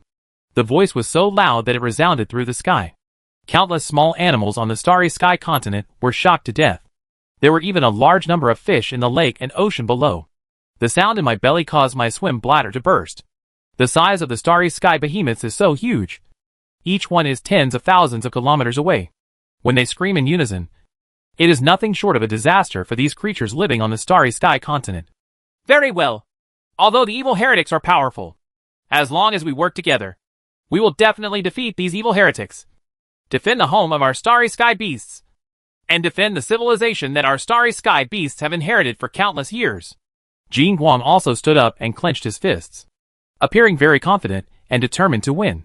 From now on, all the princes and kings will immediately return to their own territories and mobilize all the armies in their territories to the Central Star Territory. We will have a bloody battle with the Yin Empire here in the Central Star Territory and decide the outcome. Completely defeat the evil heretics. All princes and kings must mobilize all their armies within 10 birthdays. Otherwise, they will collude with evil heretics and make the entire Starry Sky enemy. I won't go into details about the consequences. Jin Guang glanced around with lightning eyes. The birth date is a method used by the Starry Sky Beast to calculate time. It generally refers to the cycle in which the baby of the Starry Sky Beast hatches from an egg and becomes a Starry Sky Beast. This cycle is due to each ethnic group and race is different. And now it is based on the birth dates of the gods. Generally speaking, it takes about 100 years for a person of the Celestial clan to slowly hatch from an egg, and 10 birth periods is 1,000 years. For the entire huge Qihong star world, this time is it's very short. Because the leader of the ethnic group has to rush back and gather his own army to come over. However, although the time is short, the behemoths in the Starry Sky have the ability to travel through space. It does not take long to travel through a huge river system. Even the furthest princes and kings can catch up in a hurry. This point is very golden. It's clear. But this requires constant running. And even if there is a slight delay, I won't be able to catch up. Another reason why the time is set to be so short is that the army of Starry Sky Beasts of the Yin Empire marches very fast. As time goes by, the Yin Empire controls more and more river systems, and the army of Starry Sky Beasts under its command becomes larger and larger. The time to attack the Central Dynasty is very fast.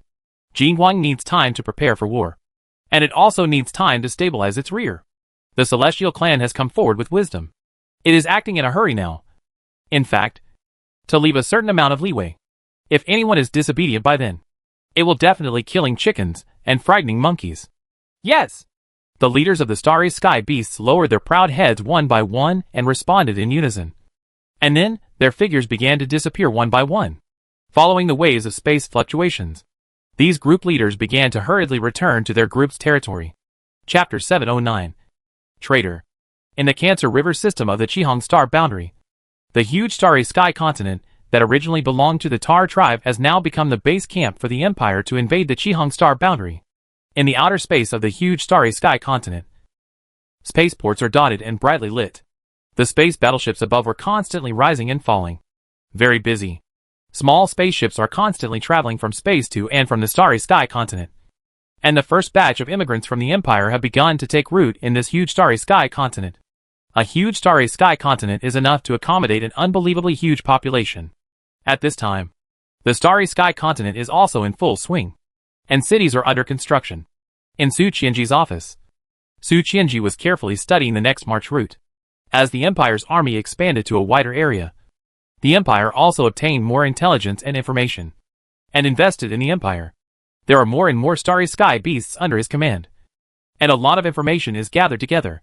The Empire also knows that these Starry Sky behemoths are not uncivilized. Clever ethnic groups will definitely give birth to civilization. All the Starry Sky behemoths that rule the Qihong Star realm are actually under the jurisdiction of the Central Dynasty and the rule of the Celestial Clan. The Central Dynasty and the Celestial Clan. It seems that a war is inevitable.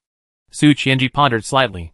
Since there is a dynasty, they must be aware of the expansion of the Empire. Naturally, they will not sit idly by and will definitely organize an army to destroy themselves. That's good. Defeating the Central Dynasty will save the Empire from conquering each river system. After thinking about it, Su Qianji didn't take it too seriously. He had almost figured out all the empires of the Starry Sky behemoth. Apart from its huge size and the ability to travel through space, there was nothing unusual about it. Its future positioning, they are just manual laborers of the Empire. It is very good to collect resources in the Starry Sky for the Empire. When the Empire builds the Starry Sky continent, and so on. These Starry Sky beasts are the best labor force. Perhaps we can also use gene fusion technology in the future to add divine genes to these Starry Sky beasts. Perhaps these Starry Sky beasts will be quite good biological combatants. The Bull Demon God River System. The center of the Unicorn Territory, which is tens of millions of light years away from the Cancer River System, was originally the Starry Sky continent belonging to the Unicorn clan. Spaceports are being constructed one after another. In space, huge space battleships were lined up neatly and quietly parked in space. Farther away in the void, groups of neatly arranged and fully armed armies of Starry Sky beasts were constantly practicing in the void. According to different types of arms, various formations were formed, and various kinds of exercises were being performed. Various most effective offensive and defensive formations. The scale of the Starry Sky behemoth army is very large, with more than 100,000 in number. And this is only one of the Starry Sky behemoth armies that the Empire currently has. The Empire has now armed 10 such armies, with a total of 1 million Starry Sky behemoths. The Beast Army is used to sweep across the entire Qihong Star realm. Practice well for me, and kill a lot of enemies. The more you kill, the more rewards you will get. The Empire will not treat those who have meritorious service unfairly. This huge phalanx is being rehearsed all the time. At the front of the phalanx, Xie Guanquan, wearing armor and carrying a giant sword on his back, is currently lecturing these giant starry beasts under his command. Because of his outstanding performance in previous battles, his bravery in combat, and his meritorious service in killing enemies, Xie Guanquan has now been promoted to the rank of Major General of the Empire. He is considered a senior general of the Empire. He is responsible for commanding an army of 100,000 starry beasts. He has become a member of the Tar tribe, a legendary figure. He is also one of the typical representatives used by the Empire to promote the Starry Sky beasts. From a Starry Sky beast soldier riding a rocket, he became a major general in the Imperial military and entered the ranks of senior officers in the Imperial military in less than a few hundred years. There are only a few of them in the entire Starry Sky beast group. At this time, Xie Guanquan was constantly lecturing these Starry Sky beasts under his command, showing the dignity that a general should have. Sweat more in peacetime and bleed less in war. Believe in the power of the team, and don't be a personal hero. War is a team war, not an individual war. A soldier's duty is to obey. Obey. And obey. Loyal to the Empire. Your Majesty. All kinds of brainwashing things are naturally indispensable. The reason why the Empire's Starry Sky Beast Army is invincible is that in addition to being armed with the Empire's military equipment, more importantly, the Empire's Starry Sky Beast Army has been strictly trained. Army. Although the Starry Sky Behemoths are intelligent, these Starry Sky Behemoths do not pay attention to the training and enhancement of their own strength at all. When there is a war, they go to war together. When there is no war, these Starry Sky Behemoths just play freely. But the Starry Sky Beast Army in the hands of the Empire is different. It must undergo strict training, pay attention to discipline, shape the military spirit, and emphasize loyalty. The army created in this way is a real army, even without the various military forces of the Empire. Equipment, training and discipline alone create an army that strictly enforces team warfare and is enough to easily crush other armies of starry behemoths. Perhaps when fighting alone, These starry sky behemoths in the hands of the Empire are much worse than other powerful starry sky behemoths. After all, the area that the Empire currently rules is a remote place in the Qihang star boundary. And the starry sky behemoths that have wandered into this area themselves, the strength is definitely not good. And the racial talent itself is much worse. But when it comes to large-scale military wars, the army of starry sky beasts in the hands of the Empire is enough to crush any other army of starry sky beasts. This is the role of military training and ideological brainwashing.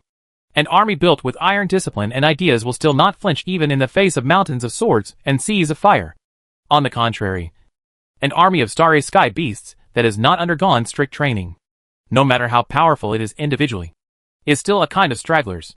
The mob simply cannot stand the test of war. The imperial military has already sensed that a storm is coming. The central dynasty that rules the Star Realm will not sit idly by and do nothing. Sooner or later, there will be a big battle with the central dynasty's army. So training is also focused on it at this time. Very tight. While training and at the same time conducting actual combat training with some weaker starry sky behemoth groups. The combat effectiveness of the starry sky behemoth army is also increasing rapidly. Of course, the Empire does not really rely solely on the army of starry sky beasts to occupy the Qihang star boundary. The Empire really relies on its own powerful space battleships. But it can capture the entire Qihang star boundary with the starry sky behemoth army. Nature is the best, because such losses are minimal. Just as the Empire's starry sky behemoth army was preparing for war in the Neo Demon God River system, figures emerged from the space-time ocean current channel from the Neo Demon God River system to the surrounding river systems. These figures are huge in size, strong in posture, and very vigilant. As soon as they come out of the space-time ocean current channel, they immediately shuttle through space and leave, for fear of being discovered. There is no doubt that these are all starry sky beasts.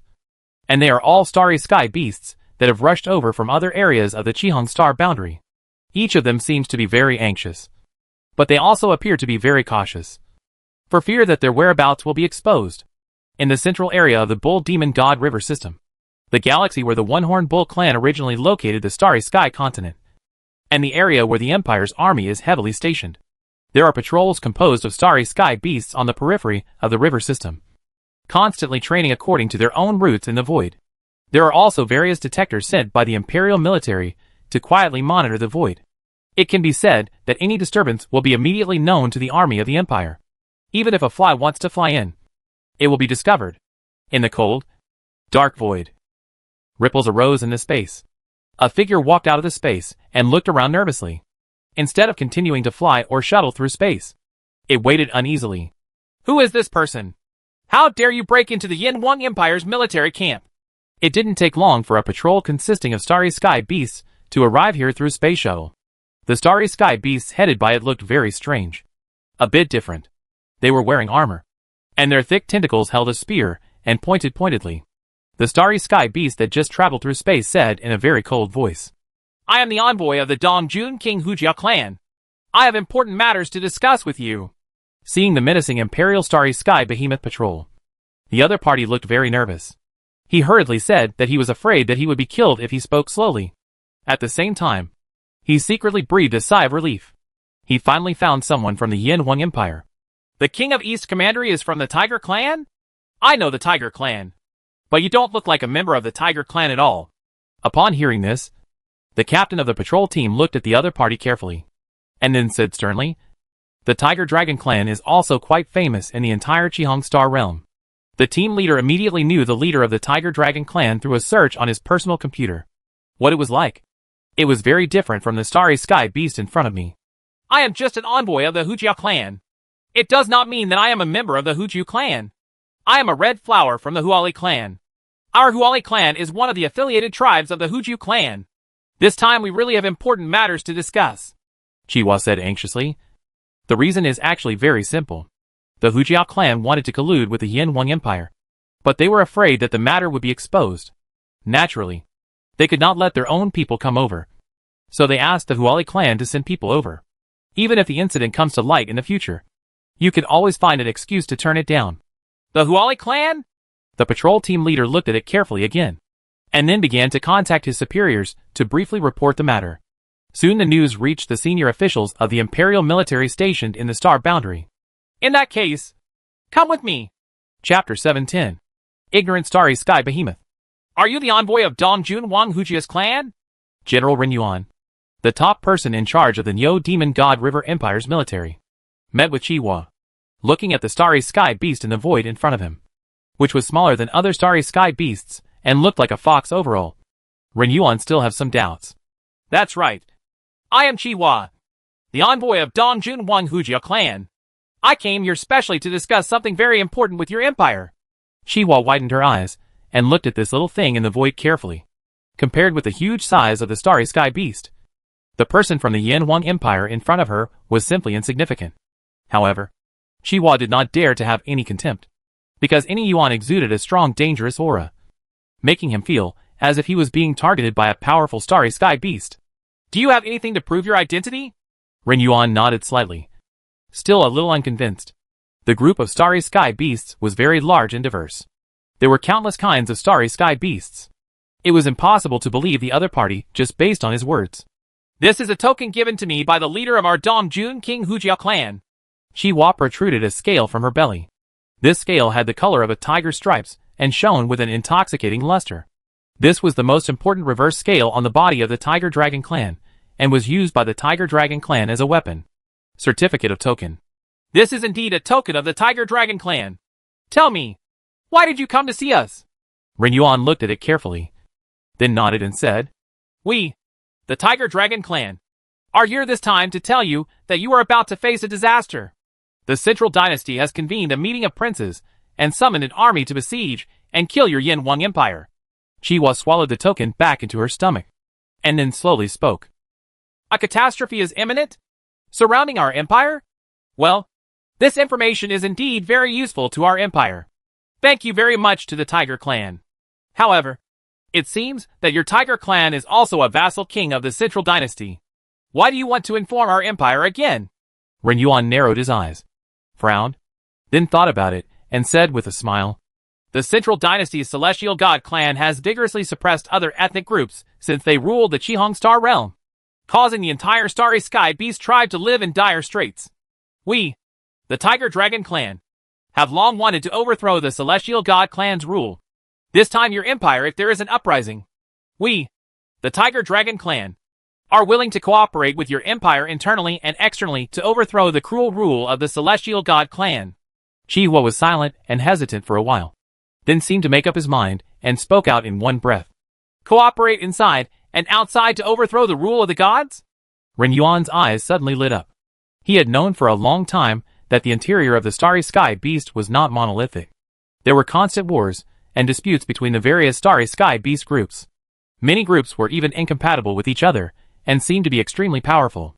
In the Central Dynasty, the princes and kings of various states within it also had different dreams, and everyone wanted to replace them. This Tiger Dragon clan obviously also belongs to the ambitious one. However, it cannot be ruled out that it is a trick played by the Central Dynasty's Celestial clan. The Starry Sky Beasts are a wise group, and the Celestial clan is famously smart, so it should not be surprising to play tricks and the like. Our empire is very interested in this proposal. I wonder if we can discuss it in detail. After thinking about it, Ren Yuan also planned to continue the contact. Whether this was true or not, it would not make much difference to the empire. If it was true, it would be easier for the empire to sweep the Qihong Star realm. Of course, we, the Tiger Dragon clan, will sneak attack on the Celestial God clan's lair at the critical moment and inform your empire of the march plan of the Central Dynasty's army. In exchange, we would like to be able to obtain the armor and weapons from your empire. The Celestial clan is amazingly powerful. Without armor and weapons, it would not be easy for us, the Tiger clan, to make a sneak attack. Chihuahua put forward their own conditions.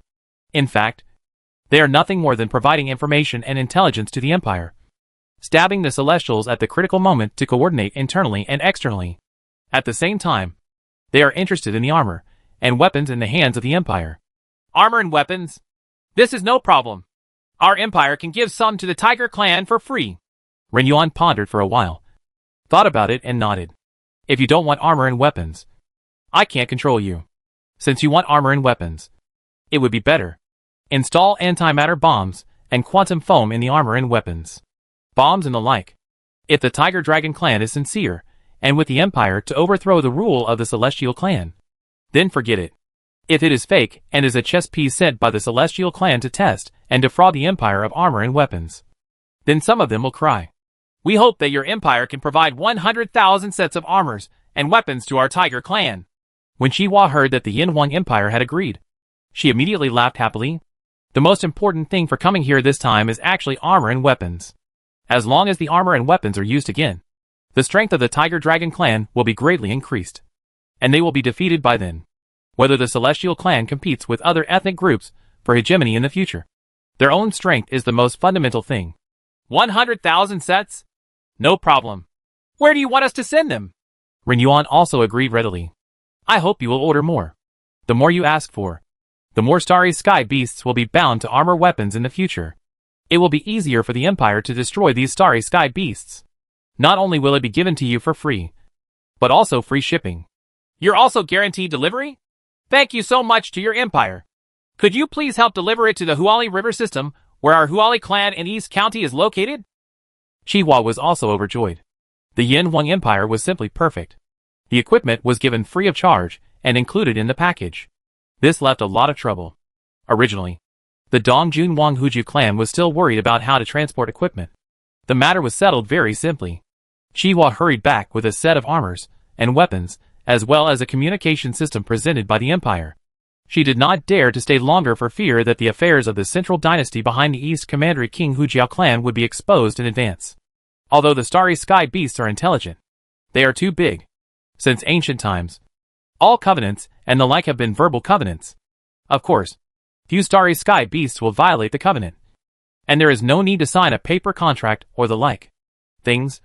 And in the human world, even if a contract is signed, breaches of the contract often occur. Just after receiving the envoys from the Dongjun Wang Hujiao clan, several envoys from other ethnic groups came to see them one after another. The Shibua Ho Fong Earthen clan, the Yunzhong Commandery King Wuguang clan, and the Tianyuan Domain Dying clan all came from the Qihong Star boundary. Famous and powerful ethnic groups are basically from a large family such as a county, marquis, or king. Some of these large ethnic groups are very ambitious. For example, the Dongjun King Huju family proposed to cooperate with the empire internally and externally to jointly overthrow the rule of the Tianshan family. Obviously, they want to compete in the Central Plains and aspire to the world. Some came to show the empire in advance. Okay. I said that I maintain a neutral attitude and hope that the Yin Huang Empire will not massacre its own ethnic groups after it aspires to the throne. The Panjiai tribe is one of the representatives. This type of ethnic group is not weak, but it is not too strong. It is typical. Idiots. They just play by the wind and want to get the best of both worlds. As for the ethnic group that really wants to join the empire, in the eyes of these princely and royal ethnic groups, although the empire has shown a strong side, the current situation is still unclear. There has not been a real war between the Celestials and the empire. Now it seems too early to surrender. Come and communicate with the empire. Get some benefits. And reach some verbal agreements. If the empire can defeat the army of the Celestials, then these ethnic groups will rise up one after another and build a wall to knock down everyone. If the empire fights if they don't win against the Celestials, it is estimated that these ethnic groups will turn around and show their loyalty to the Celestials by ruthlessly attacking the empire. They are all a bunch of losers. Ethnic groups who want benefits from both sides. But the benefits of the empire are not so easy to get. As long as you put on the armor of the empire and use the weapons of the empire, your destiny will be controlled by the empire. After receiving the last envoy from the princes, Ren Yuan had a sneer on his lips. Although these starry sky beasts were intelligent, how could these starry sky beasts, who had not opened the technology tree, understand the power and terror of the empire? I asked the empire for armor and weapons, thinking I was getting an advantage. The East Commandery King Huju clan, the Zibahu Panji clan, the Yunzhong King Wuguang clan, and the Tianyuan Domain Dying clan. It seems that the rule of the Tianshan clan is really very unstable. The seemingly powerful central dynasty is actually undercurrents. Like a huge gunpowder keg can explode violently with just a spark. Ren Yuan thought for a while and shook his head. This is the disadvantage of the feudal system. The various princes and kings are essentially no different from the celestial clan of the central dynasty. Each of them governs a large area, has a strong voice, and dominates one area. But their own size and richness of the areas are just different. Everyone covets the rich land of the central dynasty. and everyone wants to nominally own the star realm. The source of the starry sky beasts' endless disputes and wars since ancient times lies in the starry sky beasts themselves. It is too large and requires a huge area to support it. A huge river system cannot support many starry sky beasts. And a huge starry sky continent can only support a group of tens of thousands. This is doomed. The starry sky beast group has no way to open the technology tree. And there is no way to truly unify them. Under this enfeoffment system, the starry sky behemoth tribe will continue to fight like this. Until one day, everything in the Qihong star realm becomes stable. No longer suitable for the survival of the starry sky behemoths. And finally slowly disappears. Chapter 7:11. The Eve of the War. Time is slowly passing by. And in the direction of sailing from various river systems in the star world to the central area where the central dynasty is located. Huge armies of starry sky beasts are rushing quickly. The time given by the celestial clan is really too tight. In fact, the time of 10 birthdays is only about half. The starry sky beasts, who were closer, were fine. They had a little extra time. But the princes and kings who were further away had to choose to travel both day and night. For fear of losing time and becoming the target of the celestial clan to scare the monkeys. Everywhere in the void, the army of starry sky beasts is getting bigger and bigger. Like streams converging into rivers. The huge army of starry sky beasts are like elves in the ocean. Constantly shuttling in the void. Separated by the distant starry sky. Only then will we see them again. Along the important waterways leading to the central dynasty area. The huge army of starry sky beasts was overwhelming. Wherever they passed, terrifying ripples arose in the void that could not subside for a long time. Frightening some weak ethnic groups along the way to the point where they did not dare to move. For fear that if you are not careful, you will be eaten as food by the army of these starry sky beasts. The central area of the Qihong star world is the Changhong River system. The Changhong River system is a very large and fertile river system. The number of stars it has alone is several times that of the Sculptor Galaxy. Even in the entire Qihong star world, it ranks among the top. Super rich river system. Of course, for the central area of a star realm, there are still many rich river systems.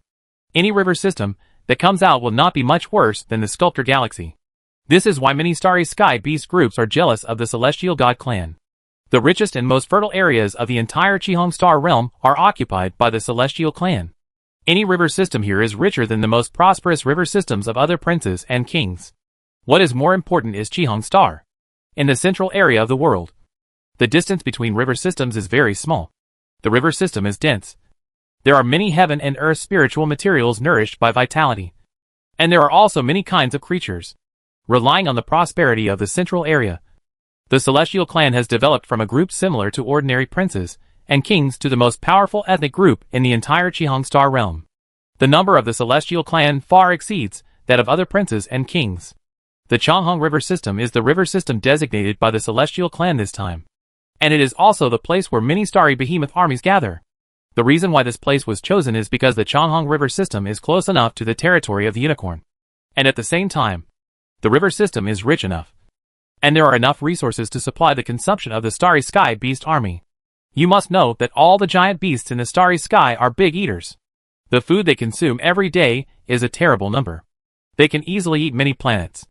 Without enough resources, they cannot afford to support these armies. When the time comes, the army of behemoths in the starry sky will turn into transiting locusts. And everything in their path will be eaten clean.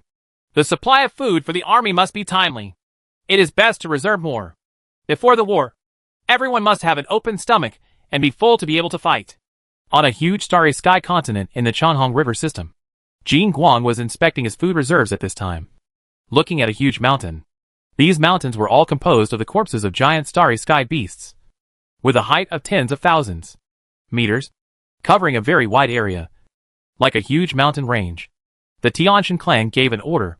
In addition to asking the princes and kings to send troops to encircle and suppress the Yin Wang Empire. The orders for those ethnic groups with weak combat capabilities were to prepare food. A steady stream of food was transported from various river systems to the Changhong River system. Come over. They are said to be food. But in fact, they are the corpses of giant beasts in the stars. They are found in various ethnic groups. And a large part of them are ethnic groups that grow quickly and have very weak combat capabilities. These ethnic groups are often kept in captivity by some powerful ethnic groups. As food. The entire vast starry sky continent is littered with mountains of piled corpses. Each corpse mountain is as huge as a nearby mountain range, and the blood flowing out forms huge seas of red blood. On some flat plains further away, there were still figures flashing from space to the starry sky continent. These figures carried more corpses and piled them together. Soon, there was another huge mountain range formed. The river system on the starry sky continent began to turn blood red, and the stench of the blood of the starry sky giant beasts spread throughout the starry sky continent. Yes, my king, we have been preparing food. The food currently stored is barely enough to last for almost 5 birthdays. Plus the food brought by each prince and king. It should be enough. Next to Jin Guang, a similarly large celestial clan member, with thick golden hair all over his body, responded respectfully. His name was Ji Xing, and he was Jin Guang's right-hand man. Well, we still have to wipe out the Yin Wang Empire as soon as possible. The longer it takes, the more likely it is that problems will arise. Food is not the main problem. The key is that these princes and kings make people very uneasy. After all, the ethnic groups who covet our position are not few. Jin Guang nodded with satisfaction. Ji Xing had always been very confident in doing things, so he taught it to do such big things as preparing food. Seeing the food reserves all over the starry sky continent, Jin Guang felt relieved in this regard. I have also been monitoring the princes and kings here. Recently, the Dongjun King Huju clan has made some changes. It seems that they can't stand it any longer. This time, they will probably stab us in the back. Ji Xing thought for a while, and then told the information he had obtained. The Tiger Dragon clan of the East Commandery King? They failed to compete with us for the throne last time. They must have been unwilling to do so, if it weren't for stabilizing the situation at that time. We, the gods, would have wiped out these tiger dragons. I have been trying to find someone for these years, as an excuse to destroy them. We might as well take this opportunity to put aside those ambitious ethnic groups. When Jin Guang heard this, a cold light flashed in his eyes. The Tiger Dragon clan was very powerful. It was considered a powerful ethnic group second only to the Celestial God clan. They also participated in a hegemony competition during the last dynasty change. But in the end, they lost to the Celestial God clan. However, the Celestial God clan, they were not able to eliminate the Tiger Dragon clan, and had to make the Tiger Dragon clan kings of the East Commandery. Besides the Tiger Dragon clan, are there any other clans? The Gain clan in the Tianyuan region seems to be unsettled, and seems to have formed an alliance with a certain ethnic group, although there is no direct evidence of the Gain clan in Zibahu. The insider I arranged suspects that they may have formed an alliance with the Yin Wang Empire. Ji Xing told all the intelligence information he had collected. The Tianshan clan had not relaxed its monitoring of the princes and kings over the years. They had tried every means to infiltrate them, and they still knew the movements of some princes and kings. The Gu Eagle clan? The Earthworm clan? The storm is about to come. This time it's not just the Yin Wang Empire. The real enemies come from these princes and kings. After hearing Jin Guang's slight groan. In fact, he was not very worried about the Yin Wang Empire. What he was really worried about was the princes and kings inside. Because you don't know that those princes and kings are telling you what they mean, and they are always ready to stab you. Once upon a time, the Celestials were loyal lackeys of the previous dynasty. But at the critical moment, they killed their master and replaced them with themselves. There have been countless such stories in the history of the rise and fall of dynasties, and Jin Guang had no choice but to do so. Be on guard. These are the things that are eating me inside out. I will take this opportunity to shuffle the cards, reorganize, strengthen the rule of our celestial clan again, and make our celestial clan a permanent royal family. The golden eyes were shining with light, and it clenched its fists. It was also very ambitious. It thought day and night about any way for the celestial clan to continue to rule. For these ambitious princes and kings within, it had long thought packed up. Let's go and see our army. The golden light led Ji Xing, and his figure began to flash. And soon, he left the starry sky continent and entered the outer space. At this time, in the space, huge armies of starry sky beasts continued to gather in the Changhong River system. Making the bustling Changhong River system suddenly became like boiling water. There are groups of giant beasts fighting in the starry sky. The two groups are at loggerheads over a trivial matter, or they are enemies of life and death. When they meet each other, they naturally have to fight each other, and external wars are still going on. Before it even started, quite a few starry sky beasts would die in the hands of their own people every day. In addition to the fighting starry sky beast groups, most of the starry sky beast groups live on the starry sky continents. Eating and drinking is the most common. The Celestial Clan is okay here. In the Central Star Territory, the Celestial Clan taking charge of the food and eating with an open stomach made these starry sky beasts, who were always hungry, very excited. The entire Changhong River system is like a pot of porridge. A mess. The starry sky beasts don't like restraints. And they have no restraints. Their respective natures are exposed. Those who like to play. Those who are gluttonous. Those who like liveliness. Those who like fighting. Etc. All kinds of things are happening in the Changhong River system. But there is no pre-war training and mental preparation like the Empire's Starry Sky Beast Army. Of course, for those ambitious Starry Sky Beast tribes, they are now busy mobilizing troops and generals. On the one hand, they have to deal with the Celestial Clan, and on the other hand, they have to prepare to stab the Celestial Clan at a critical moment. As for those Starry Sky Beasts, who have secretly communicated with the Empire and obtained Imperial weapons and equipment, they are constantly adapting to those weapons and equipment. For these Starry Sky Beasts, who don't know how to use armor and weapons, using these things also require a process of adaptation. Everything seems calm, but there is an undercurrent. Chapter 712. Sword kills the Wind Tiger. The Daming River System, and the dozen or so surrounding river systems are the transition zone between the territory of the Unicorns and the territory of the Central Dynasty's Tianshan clan. In the past, no one really cared about these river systems. But now, the Yin Wang Empires, the army, and the army organized by the Central Dynasty have not yet truly collided. But there have been tentative confrontations between the two sides in these river systems. In the outer space of a huge starry sky continent in the Daming River system, two teams of starry sky giants were fighting constantly. The team was not big. There were only 10 starry sky giants on the side of the Yin Wang Empire. These 10 starry sky giants, the beasts, come from 10 different ethnic groups, each wearing armor and wielding weapons such as swords, spears, and halberds. The other side has a relatively large number, with 100 starry sky beasts, and they are all from the same ethnic group, the Fenghu tribe, a powerful ethnic group that is famous throughout the Qihang Star realm. Each wind tiger is as big as a large spaceship, with a slender body that exceeds 20,000 kilometers. It is like a tiger that has been enlarged countless times, but it also has a pair of huge wings on its back. When the wings are opened, a large area of emptiness was covered, and it was not enough to describe it as covering the sky and the sun. Huge wings were constantly flapping in the void. The Fenghu clan's speed reached the extreme, accompanied by the fluctuations in the space. They were very flexible, while dodging the opponent's sharp and terrifying weapons. They also tried to get close and use their own weapons from time to time. Terrifying claws, sharp teeth, and terrifying tentacles want to destroy each other. Brothers, defensive formation! Xie Guang, captain of the Empire's Starry Sky Beast Squadron, saw that he had no advantage in numbers. The key was that the Fenghu clan was famous for their speed, and they would definitely not be able to escape, so they could only choose defense first.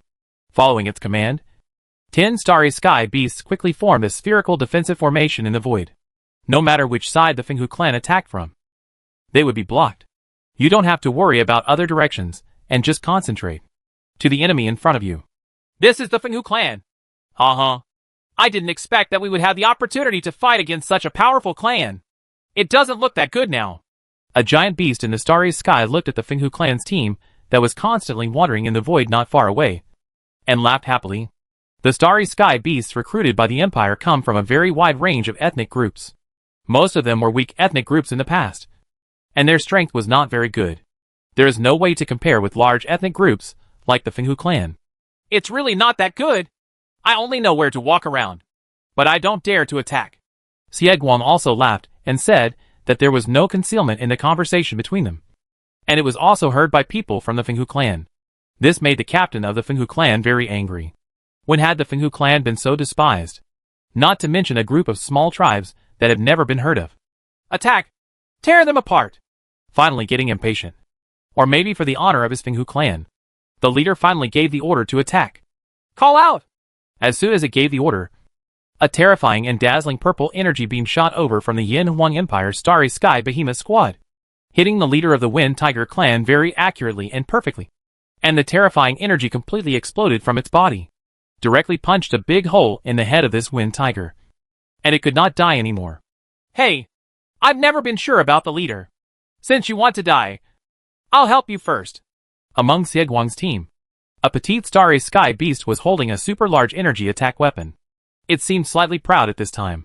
The Empire Starry Sky Beast team, especially this kind, was sent to patrol the border area between the two sides.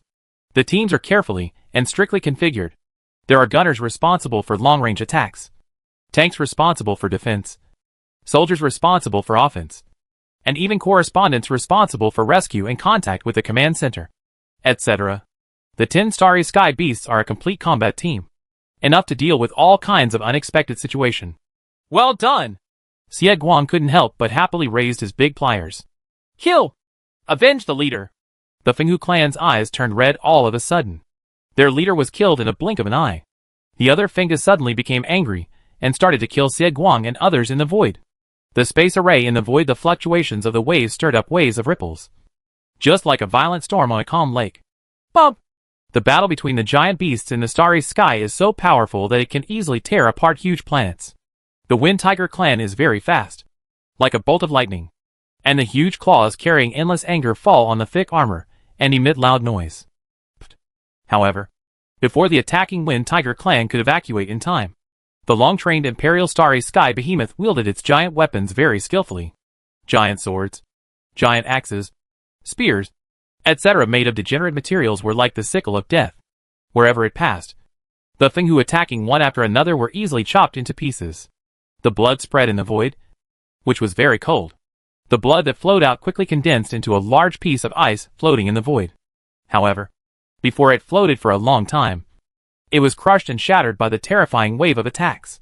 In just a blink of an eye, the void was filled with corpses of the Wind Tiger clan and their stumps of various sizes. In the void not far away, Wind Tigers with red eyes were whispering, roaring, staring at the 10 terrifying starry sky beasts that looked like demons. Ouch! The Wind Tiger roared in the void and kept licking his wounds with his tongue. The severe pain of the wounds made the people of the Fenghu clan feel truly terrible. With 100 against 10, it was 10 times the opponent's number. However, the result of the battle had already come out. At this time, there were less than 50 Fenghu clan members left, and nearly half of them were injured. Only 20 were truly intact. Looking at the other side, the armors of the 10 starry sky beasts were covered with scratches. Some scratches had even penetrated into the opponent's muscles. However, these injuries could only be regarded as minor injuries, and were not enough to damage the muscles. Move the bones. The bodies of each of the 10 starry sky giant beasts were covered with blood. This was the blood of the Fenghu clan. They showed no expression at this time. They were still waiting for battle, and did not dare to let down their guard. Call! There was a hint of excitement in the rapid breathing. 10 starry sky beasts faced off against 100 Wind Tigers. But the battle was a one-sided slaughter. This made these 10 starry sky beasts more and more excited as they killed each other. However, the long-term training had also made them not forget that they were still fighting, and did not dare to let down their guard. The Fenghu clan is nothing more than that. I think it would be more appropriate for you to rename it the Sick Cat clan. Xie Guang gently waved the giant sword in his pliers. He knew that if the other party wanted to leave, he would not be able to keep him at all. He only hoped to use words to stimulate the other party, and let the other party continue to fight with him. In this way, more enemies could be eliminated. The enemy can also have more military exploits. Xie Guang no longer noticed the remaining strength of the opponent. This was the confidence brought by the battle just now. The thick armor provided the best protection. The weapon in his hand gave him the most powerful and terrifying attack. In addition, with long-term training and strict combat methods, it would be strange if they couldn't defeat the opponent. Bullshit. Hearing Xie Guang's words, these starry sky beasts of the Wind Tiger clan showed their ferocious teeth one after another, and their red eyes became even more ferocious. If eyes could kill people, these beasts of the Wind Tiger clan would definitely have killed Xie Guang and others. People have been killed thousands of times. However, the Fenghu clan are not fools. They are all intelligent creatures. Seeing that they could not win, they chose to retreat very decisively. With an order, the Fenghu clan disappeared with waves of space fluctuations. In the void.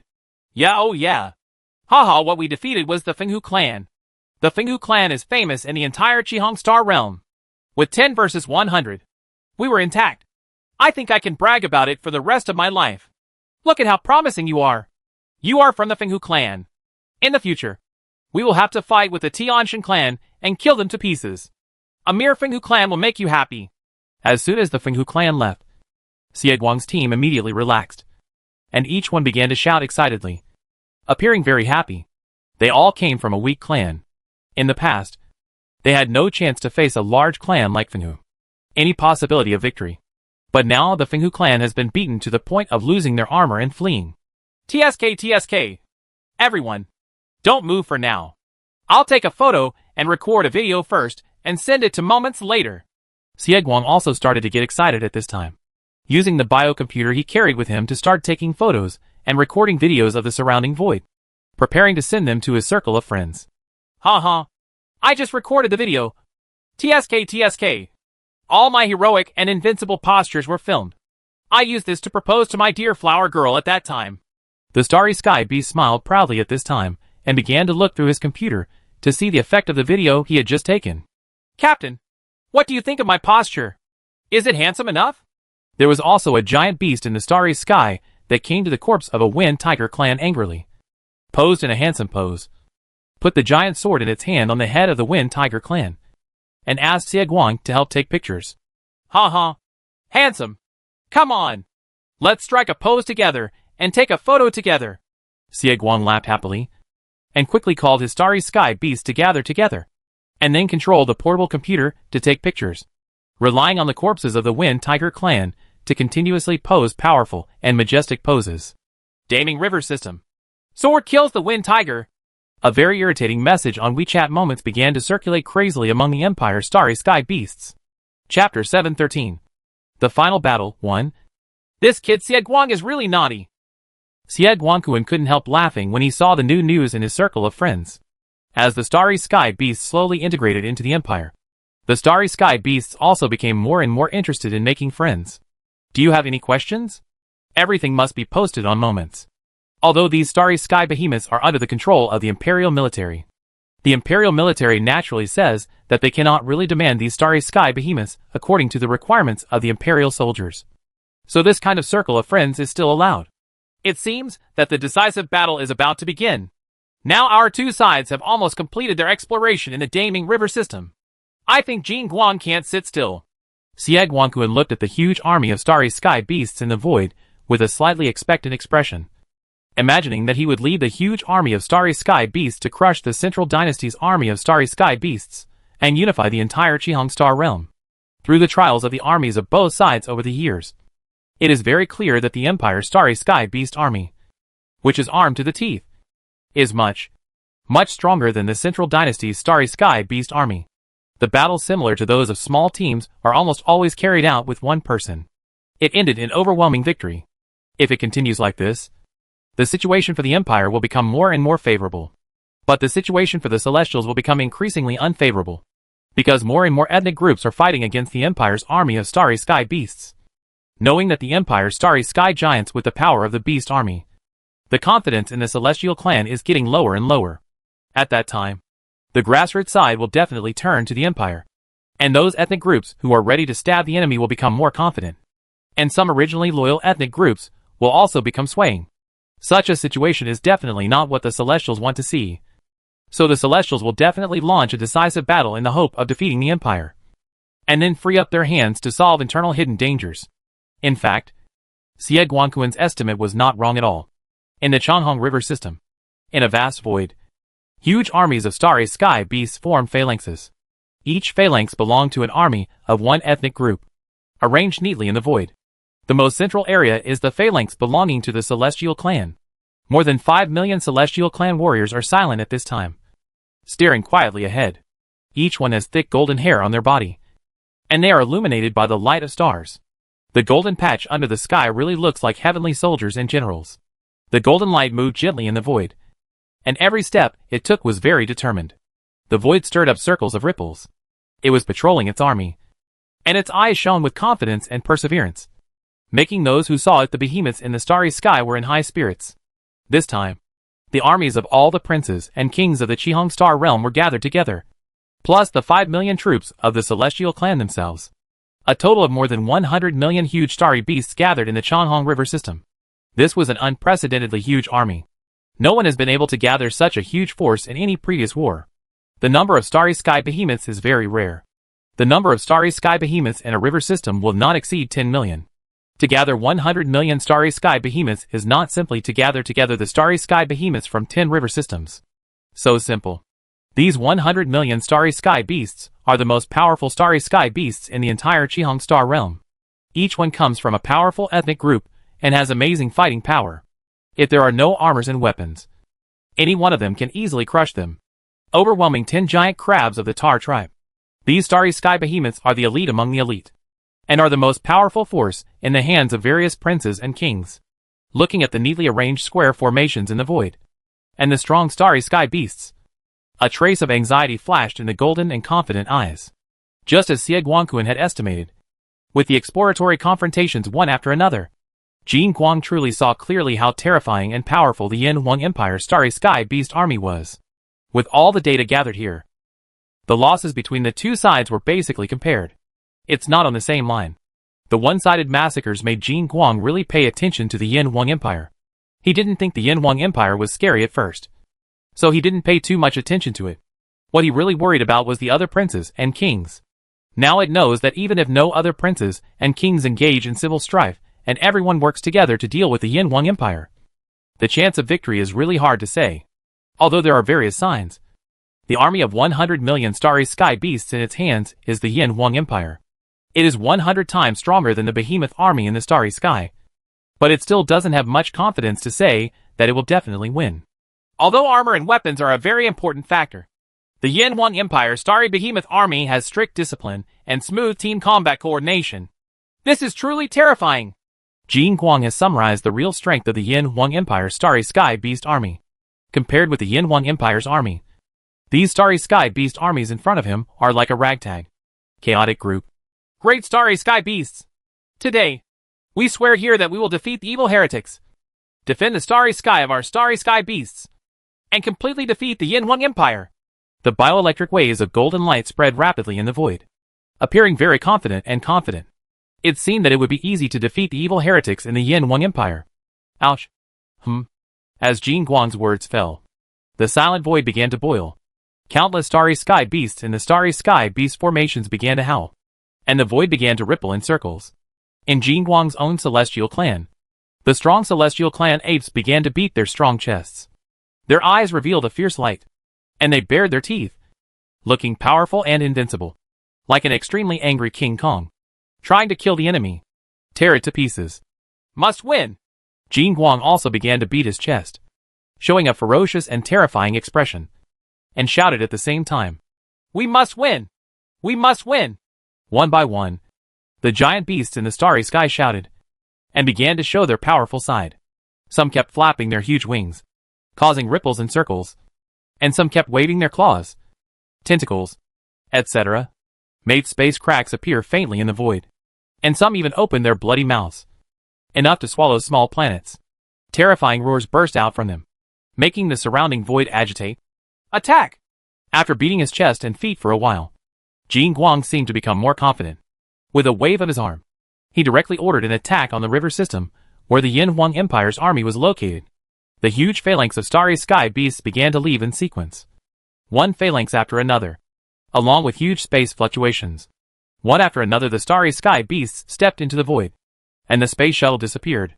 The void became empty, but the fluctuations in the space could not subside for a long time. When the armies of the phalanx left, the golden light suddenly became extremely anxious again, walking around in the void uneasily, waiting for the result. It is a very long process, especially a war related to the dominance of one's own ethnic group. The wait is always very long, and no one knows what will happen next. My king, it is useless to be anxious. Now we can only wait for the news slowly. Jin Guang's right-hand man Ji Xing looked at the anxious Jin Guang and walked to the comfort road. I know, but this time, I really don't have any confidence. The strength of the Yin Huang Empire is too strong. You also know that we did not take any advantage in the early confrontations. I am afraid that many princes and kings know this. I can already feel that the princes and kings are preparing to make a move. Ha. These stupid guys. Can't they see that this Yin Huang Empire is truly terrifying? Jin Guang sighed softly. Although he had an army of hundreds of millions of starry sky beasts in his hands, such a huge power would have been enough to sweep across the entire Qihang star realm in the past. But now, He did not have a trace of confidence. His confidence just now was completely it is pretending that there are no outsiders now. And it is also worried. Yes, I don't know where this Yin Wang Empire came from. It is actually able to train an army of starry sky beasts composed of a group of weak ethnic groups so powerfully. It can also forge armors and weapons. Perhaps the fate of our starry sky beasts in the future will be there will be huge changes as a result. Zhixing also nodded solemnly. The Yin Wang Empire was like a mist, making it impossible to see through. What we could see now was just the Yin Wang Empire's army of starry beasts. But it was said that the Yin Wang Empire itself had terrifying legions. Every move of the Central Dynasty's army quickly reached the imperial military. After those princes and kings who cooperated with the empire had the communicators given to them by the empire, all kinds of news came back continuously. For the Celestial Clan, the empire knows every move he makes. With hundreds of millions of giant starry beasts, it's really a spectacular scene. This is golden light. It's really strong. I actually know how many groups the troops are divided into. And these groups of armies have temporarily changed their itineraries. It seems that the gods are really smart today. Are they afraid of being detected by us? Or are they afraid of a mole within themselves?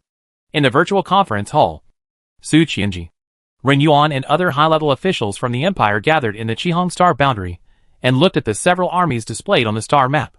Next to them were the numbers and types of each army, waiting for detailed information. This information was sent by the princes and kings who colluded with the empire, but more of it was sent back by the monitors launched by the empire itself. Every move of the entire Central Dynasty army was clear. It seems they can't wait any longer. In this case, we will fight to decide the outcome in the Daming River system. Chapter 714. Decisive Battle 2. In the dark abyss outside the Daming River system, huge space battleships were like large asteroids, silent in the dark void without a trace of light. The war is approaching, and the Empire has made all-round preparations. The Starry Sky Behemoth Corps is the main force in this war. But in order to ensure that the world can be decided in one battle, the Empire's cosmic army is also ready at any time. Once the Starry Sky Behemoth, if the Beast Corps loses to the Central Dynasty's army, the Empire's warships will be dispatched to ensure the defeat of the Celestials. It's not that the Empire has no confidence in its own army of Starry Sky Beasts, but for safety, and to 100% guarantee this victory. Of course, the Central Dynasty has organized an army of more than 100 million Starry Sky Beasts. And the number is more than the number of the Empire's Starry Sky Beasts. 100 times the size of the army. Facing such a disparity in strength, even though the Empire's Starry Sky Beast army is armed to the teeth, coupled with strict training, and has a perfect record in previous trial encounters, it is still necessary to be cautious and careful, and not to cause too many losses to the Starry Sky Beast army. It's tragic. Otherwise it would be difficult to defeat the new generation of the Starry Sky Beast clan who had just joined the Empire. The Empire's army was waiting on the outskirts of the Damien River system, waiting for an opportunity to enter the battlefield. In the Damien River system, the Empire's millions of Starry Sky Behemoths were already ready. Huge Starry Sky Beasts were wearing armor and holding 18 kinds of weapons such as swords, guns, swords and halberds, forming huge phalanxes to cover the void. Xie Guanquan walked alternately in the void, stirring up circles of spatial friendship. He stared at the huge square array in the void. The neatly arranged square array stretched across the void like a cube. It is the commander of 100,000 Starry Sky Beasts. Next, it will lead these 100,000 Starry Sky Beasts to fight bloody battles for the honor of the Empire. When thinking of its enemies, a huge army of Starry Sky Beasts numbering hundreds of millions, including each one is a powerful ethnic group that is famous throughout the Qihong Star realm. And each one is a powerful enemy that could not be imagined before. When he thought that he was about to fight such a powerful enemy, when he thought about commanding an army of 100,000 Starry Sky Beasts, when he thought that he would either be famous in history or be buried in horse leather because of this battle, it couldn't help but feel passionate in its heart. Great warriors of the Empire! Xie Guanquan's voice became arrogant and full of heroic passion. Soon there will be enemies 100 times our size appearing in front of us. Among them are the Celestial Clan of the Central Dynasty, the notorious Fenghu Clan, the Earthworm Clan, the Gaian Clan, etc. These powerful ethnic groups. These weak ethnic groups were the ones that we didn't dare to mess with before. But now, I seem to have heard the clanging sound of armor, heard the clang of swords, and felt the surging sound deep in my heart and blood. Following Xie Guanquan's words, each of the 100,000 Starry Sky Beasts in the void began to become excited. They couldn't help but began to tighten the weapons in their hands. And some even moved their tails, wings, and tentacles excitedly, etc. Warriors of the Empire, let us use the swords in our hands to open up territories for the Empire. Let us end the Dark Dynasty era of our Starry Sky Beasts. And let us use our own blood to push forward a new era of our Starry Sky Beasts. Siegwonkuin pulled out the sword on his back and raised it high in the void. His passionate speech made the Starry Sky Beasts present even more excited. And they all shouted and chanted. The Empire rules these Starry Sky Behemoths. On the one hand, it provides jobs and food to the Starry Sky Behemoths. On the other hand, it also brainwashes the minds. It is said that the Starry Sky Behemoth's current dynastic rule model is a dark and backward world. Only under the rule and leadership of the Empire only then can the Starry Sky Beasts live a better life. In fact, the life of the Starry Sky Beasts who join the Empire is indeed getting better and better. They have jobs, food and drink, and don't have to worry about being attacked or hurt by other Starry Sky Beasts. More importantly, after joining the Empire, it is like entering a brand new world, especially the world of virtual networks, which makes the Starry Sky Beasts extremely addicted. All the Starry Sky Beasts who joined the Empire gradually got used to the life of the Empire. They went to work, had leisure time, surfed the internet, played games, and had children. They gradually forgot about the existence of the ethnic group and had more friends from other ethnic groups. They had no idea about their previous lives. All agreed that they lived in a hazy way, living in a dark, colorless world. In the Dark Age and create a new era. The behemoths in the starry sky kept shouting and getting excited. And huge circles of space ripples arose in the void, spreading far and wide. Eat! Seeing that the effect was almost achieved, Siegwonkuin issued the order without hesitation. Following its order, 100,000 starry sky beasts took out bags of food one by one and began to gobble them up. These were foods carefully prepared by the Empire's scientists, and contained a large amount of feed for the Empire's biological warfare soldiers.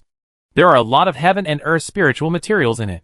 To fight an enemy 100 times your own, you must ensure you have enough strength and energy. Being full is not the key. The key is to eat well and eat well. In this regard, the scientists of the Empire are better than those of the Central Dynasty. I don't know how many times stronger it is. The giant beasts in the starry sky were all eating the feast specially prepared by the Imperial scientists. They suddenly felt that powerful power was slowly flowing in their bodies, and their whole bodies were full of energy, as if they had endless power. Same. Action! 10 minutes later, Siegwonkuin looked into the void. The biological computer in his mind had already reported every move of the Central Dynasty's army. At this time, the leading army of the Central Dynasty has arrived at the Daming River system, and is continuously pouring out of the time and space ocean channel. The moment of decisive battle has arrived. Following Siegwonkuin's order, the surrounding void began to stir, and circles of space ripples continued to stir in the void. Huge groups of starry sky beasts began to rush to the battlefield through space. The 100,000 starry sky beasts under Siegwonkuin are responsible for fighting the first battle as the vanguard army. It is not enough to fight beautifully in this battle, but also to firmly attract all the enemy's army to the Daming River system. At the entrance of the spacetime ocean current from the Daming River system to the central area of the star boundary, huge starry sky beasts are pouring out continuously from the entrance of the spacetime ocean current. They are fierce and mighty, and the one at the forefront is impressive. They are the loyal lackeys of the Celestial Clan, the Fenghu Clan. Chapter 7:15. The Final Battle 3. Huge wind tigers spread their wings in the void. The huge wings flap gently, causing ripples in the surrounding void. The wings of the wind tigers are blue, and they look like something from a fairy tale. Like the Kunping, it is extremely huge and soars up to 90,000 miles. Everyone, please be careful. We have never encountered the main army of the Yanwang Empire. Now we have entered the Daming River system. We are encountering more and more reconnaissance teams. Various signs indicate that in the Daming River system, it is very likely that the place where we both have a decisive battle. The people of the Fenghu clan appeared to be very cautious, and quickly organized their troops, and sent out reconnaissance teams to find the main army of the Yanwang Empire. The Tianshan clan was eager to fight the decisive battle with the Yanwang Empire as soon as possible, and it took longer to defeat the Central Dynasty. The situation becomes more unfavorable. On the one hand, the food consumed by 100 million starry behemoths every year is a huge burden. Even the Central Dynasty is struggling and cannot supply such a huge consumption for a long time. In addition, The most important thing is the internal hidden dangers. The ambitious princes and kings are ready to take action. If the central dynasty shows some decline, the ambitious princes and kings will immediately break out. Although the decisive battle is the plan of the Tianshan clan to defeat the Yin Wang Empire as soon as possible and maintain the invincible posture of the Tianshan clan, so that even the ambitious princes and kings will have to think about it, and the losers will fall to their side. Only then will there be time and energy to deal with internal hidden dangers. Every move of the Fenghu clan was recorded by monitors densely scattered in the void, and the news was immediately transmitted to Xie Guangquan's first army of starry sky behemoths. Stop! There are strong spatial fluctuations. Prepare to fight! Not long after the Fenghu clan left the outlet of the space-time ocean, the Fenghu clan felt violent fluctuations in the void. Soon, in the surrounding void, accompanied by waves of space fluctuations, Xie Guangquan's the first group army came to kill.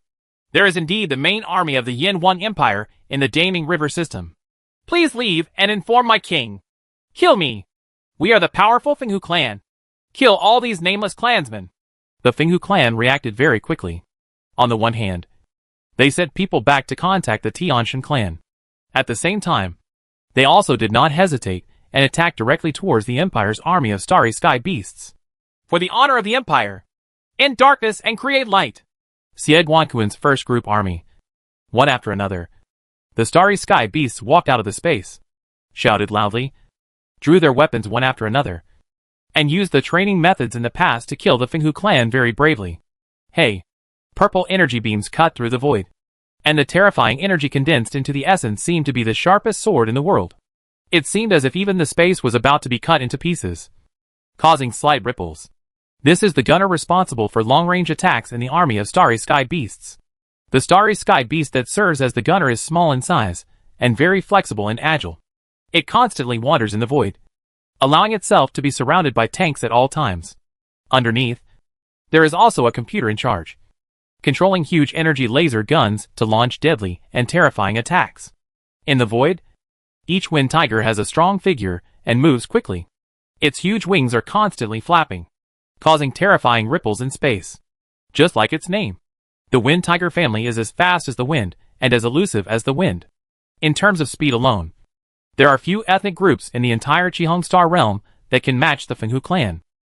The attack of the wind tiger tribe is very fast, and they advance and retreat in an orderly manner. Several wind tiger tribes form a group. One is responsible for wandering around looking for opportunities. One is responsible for attacking directly with its claws from the front, and the other is responsible for interspersing and confusing the enemy, and is responsible for disrupting time and space. The tactics of the Fenghu clan are formulated around the advantages of the Fenghu clan's fast speed and swift attacks. They are fast and flexible enough, and the power released when attacking is also very powerful. They can advance to attack and retreat to defend. The Fenghu clan's tactics being able to sail across the star realm and gain fame far and wide is not a wasted reputation.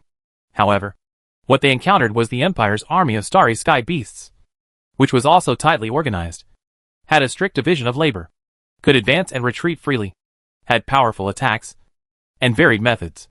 As the terrifying energy beams surged in the void, a wind tiger was killed by the terrifying energy beams before they could even react. If they were lucky, they would at least be seriously injured. Terrible energy weapons are nothing more than a mythical means for these starry sky behemoths, who are still in the melee stage, and do not have any long-range attack methods. No matter how fast the speed is, it cannot be faster than the speed of light. One of the wind tigers fell to the energy weapon before they could launch their own attack. They were injured and roared and struggled in pain in the void, causing ripples in the surrounding void. Kill! A strong wind tiger, with its terrifying speed, it cut directly into a squad of imperial starry beasts. Before it arrived, its roughly turning claws were already raised high, and its eyes flashed with a terrifying light. Like a ferocious beast targeting its prey, it targeted a smaller starry sky beast and prepared to tear it in half with one claw. Touch! The terrifying speed brought a terrifying impact, and its powerful power was completely released. The two were combined, and the wind tiger's heart digging that the Fenghu clan was famous for throughout the Qihong Star world was perfectly displayed. The thick claws did not fall on his intended target. An extremely strong and muscular star beast stood in the middle. The claws fell on the opponent's body, directly hitting the armor made of degenerate materials. A groove, The body of this thick starry sky beast also retreated in the void. But the opponent's thick feet and tentacles kept waving and stepping in the void, accompanied by terrifying space ripples. And it was quickly withstood. Grandma, this strength is really strong. You are worthy of the Wind Tiger clan. If you didn't have armor, I would have to explain it here. The starry sky beast that blocked this fatal blow screamed repeatedly. The attack of the Wind Tiger clan was quite terrifying. Without the protection of the degenerate material armor, it was enough to easily tear it into pieces. However, now only one of its muscles was injured. A little flesh wound will not affect the combat at all. This armor! On the contrary, the strong men of the Fenghu clan really find it extremely difficult. The enemy's cooperation is very skillful. No matter how fast they are, it is difficult to attack the opponent's weak teammates. Every time a tank with thick skin and flesh comes up, block your own attack. In the past, these rough-skinned starry sky behemoths couldn't stop the Wind Tiger clan's claws at all. But now, with the protection of thick armor, the Wind Tiger clan's attacks directly left attack marks on the armor. And there was nothing that could be done about it. It broke open, let alone caused any serious injuries. Attack simultaneously! The Wind Tigers were no fools either. Wind Tigers attacked the Empire's starry sky beast team from all directions at the same time, tearing them apart with their claws. Just in time! Holding long swords, machetes and other weapons, the starry sky beasts responsible for the attack began to wave the giant swords, giant knives, etc. in their hands. The shadows of the swords and the light of the swords flickered in the void, like streaks of cold light. As blood splashed in the void, various stumps were thrown into the void. The weapons made of terrifying degenerate materials cut through the tough fur of the Wind Tiger clan almost effortlessly, cutting off the claws that attacked one after another chopped off pairs of huge wings. In just one round, the attacking Fenghu clan suffered almost all casualties. Some were even cut in half and cut into two pieces. The lucky ones only had their claws cut off or stabbed, etc.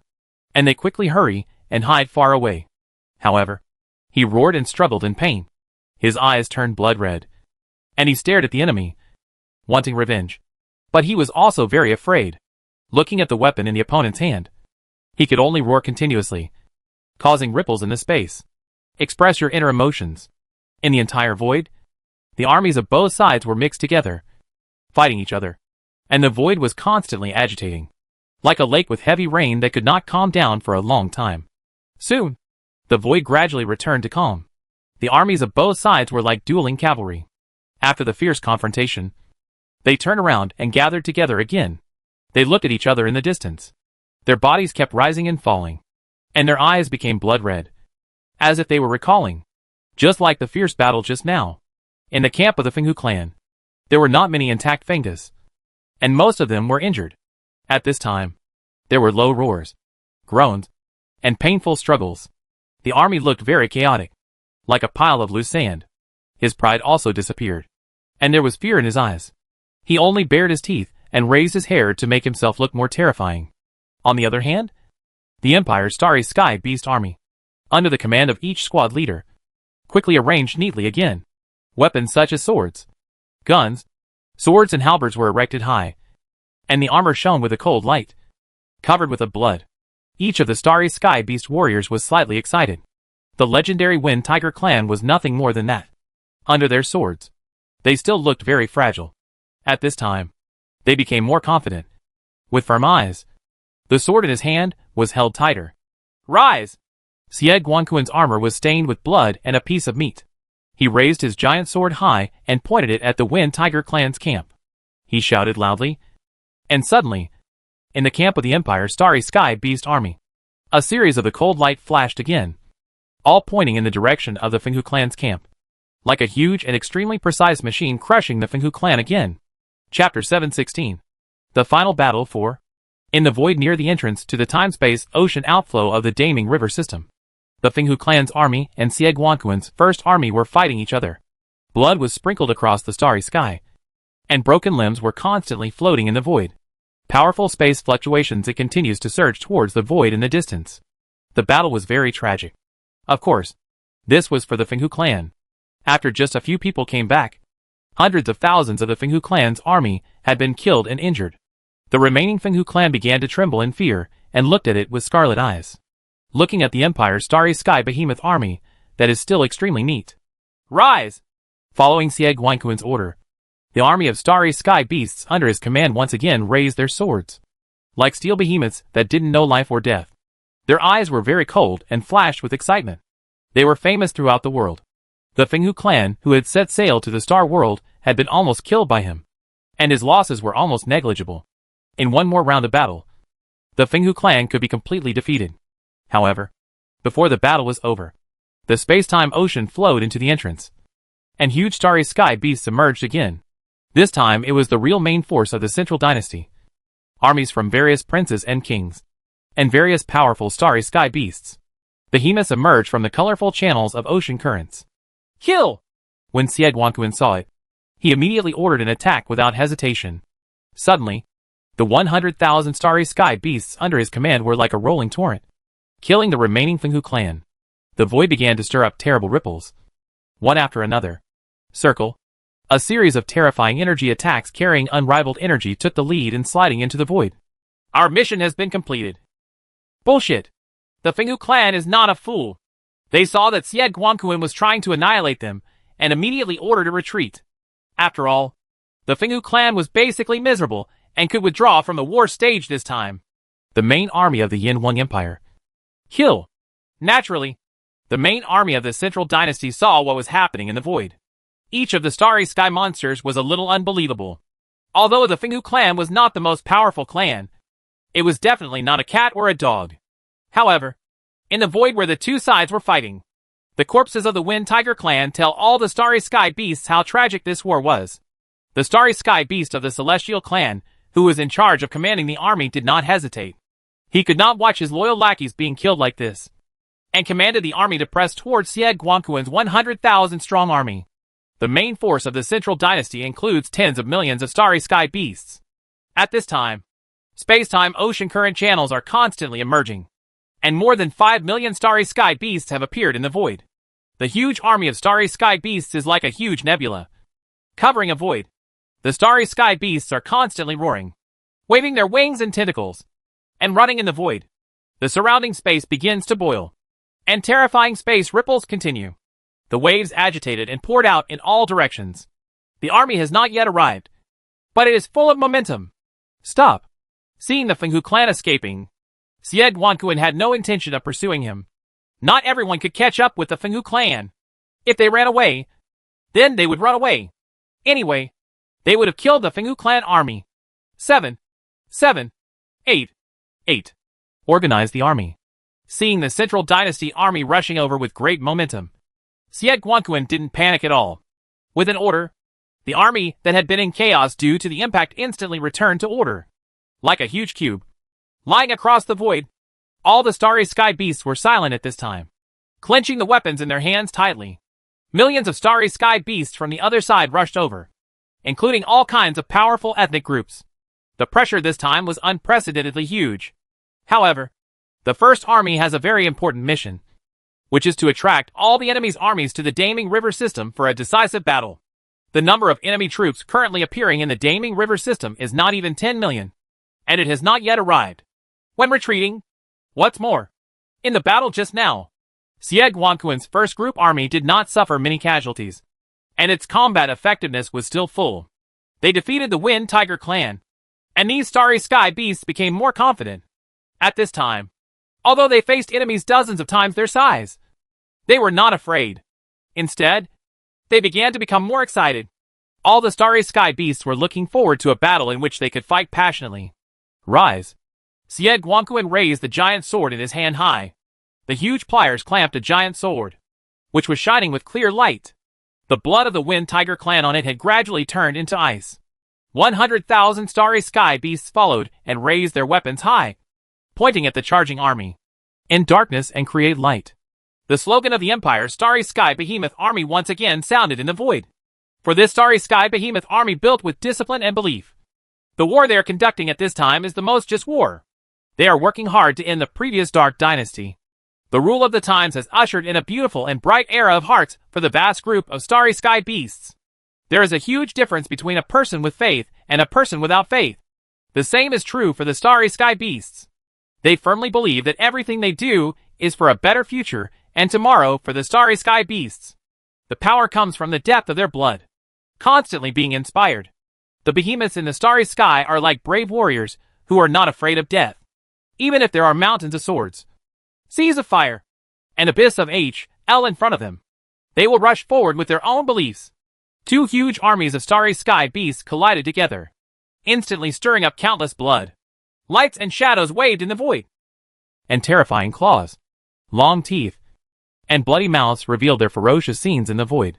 The Central Dynasty's army was like a wave crashing against a rock on the seashore. Although it tightly wrapped the rock and seemed to possess the power of shocking waves, there was still nothing that could be done about the rock. Like the hardest bone to chew.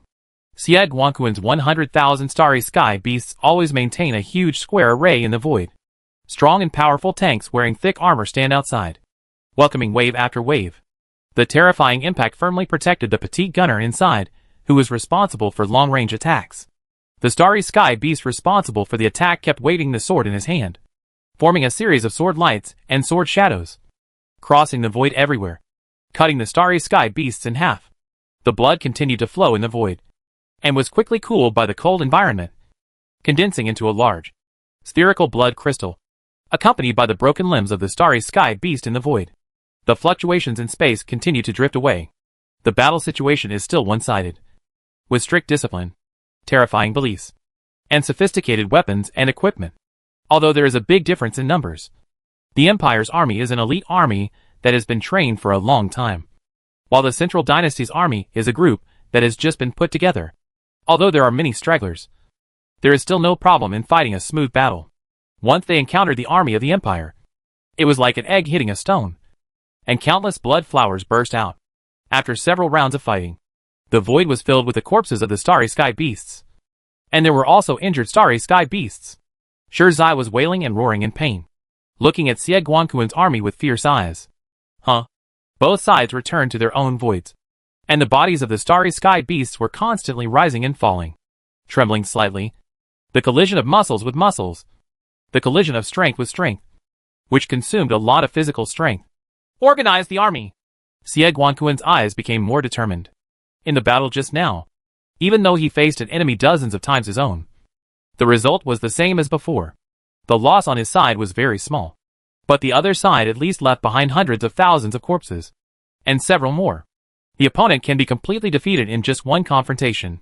Following Sieg-Wanquan's order, his army quickly arranged its formation, like a sophisticated and terrifying machine, and the entire army immediately showed its momentum. The extremely powerful aura spread in the void. The starry sky beasts of the Central Dynasty stared fiercely at this moment. However, with the entire army on Sieg-Wanquan's side, everyone suddenly began to become afraid.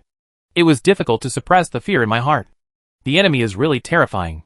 This fear is not only reflected in the opponent's powerful armor and weapons, but also reflected in the fact that the entire army moves in unison, like a whole, lying across the void, like a huge and terrifying beast. He opened his bloody mouth, as if he wanted to tear himself into pieces. The starry sky beasts trembled slightly, looking at the corpses of their companions in the void, and listening to the roars and groans of the injured starry sky beasts. The raging sky flames at the beginning were completely gone, and they felt a little bold.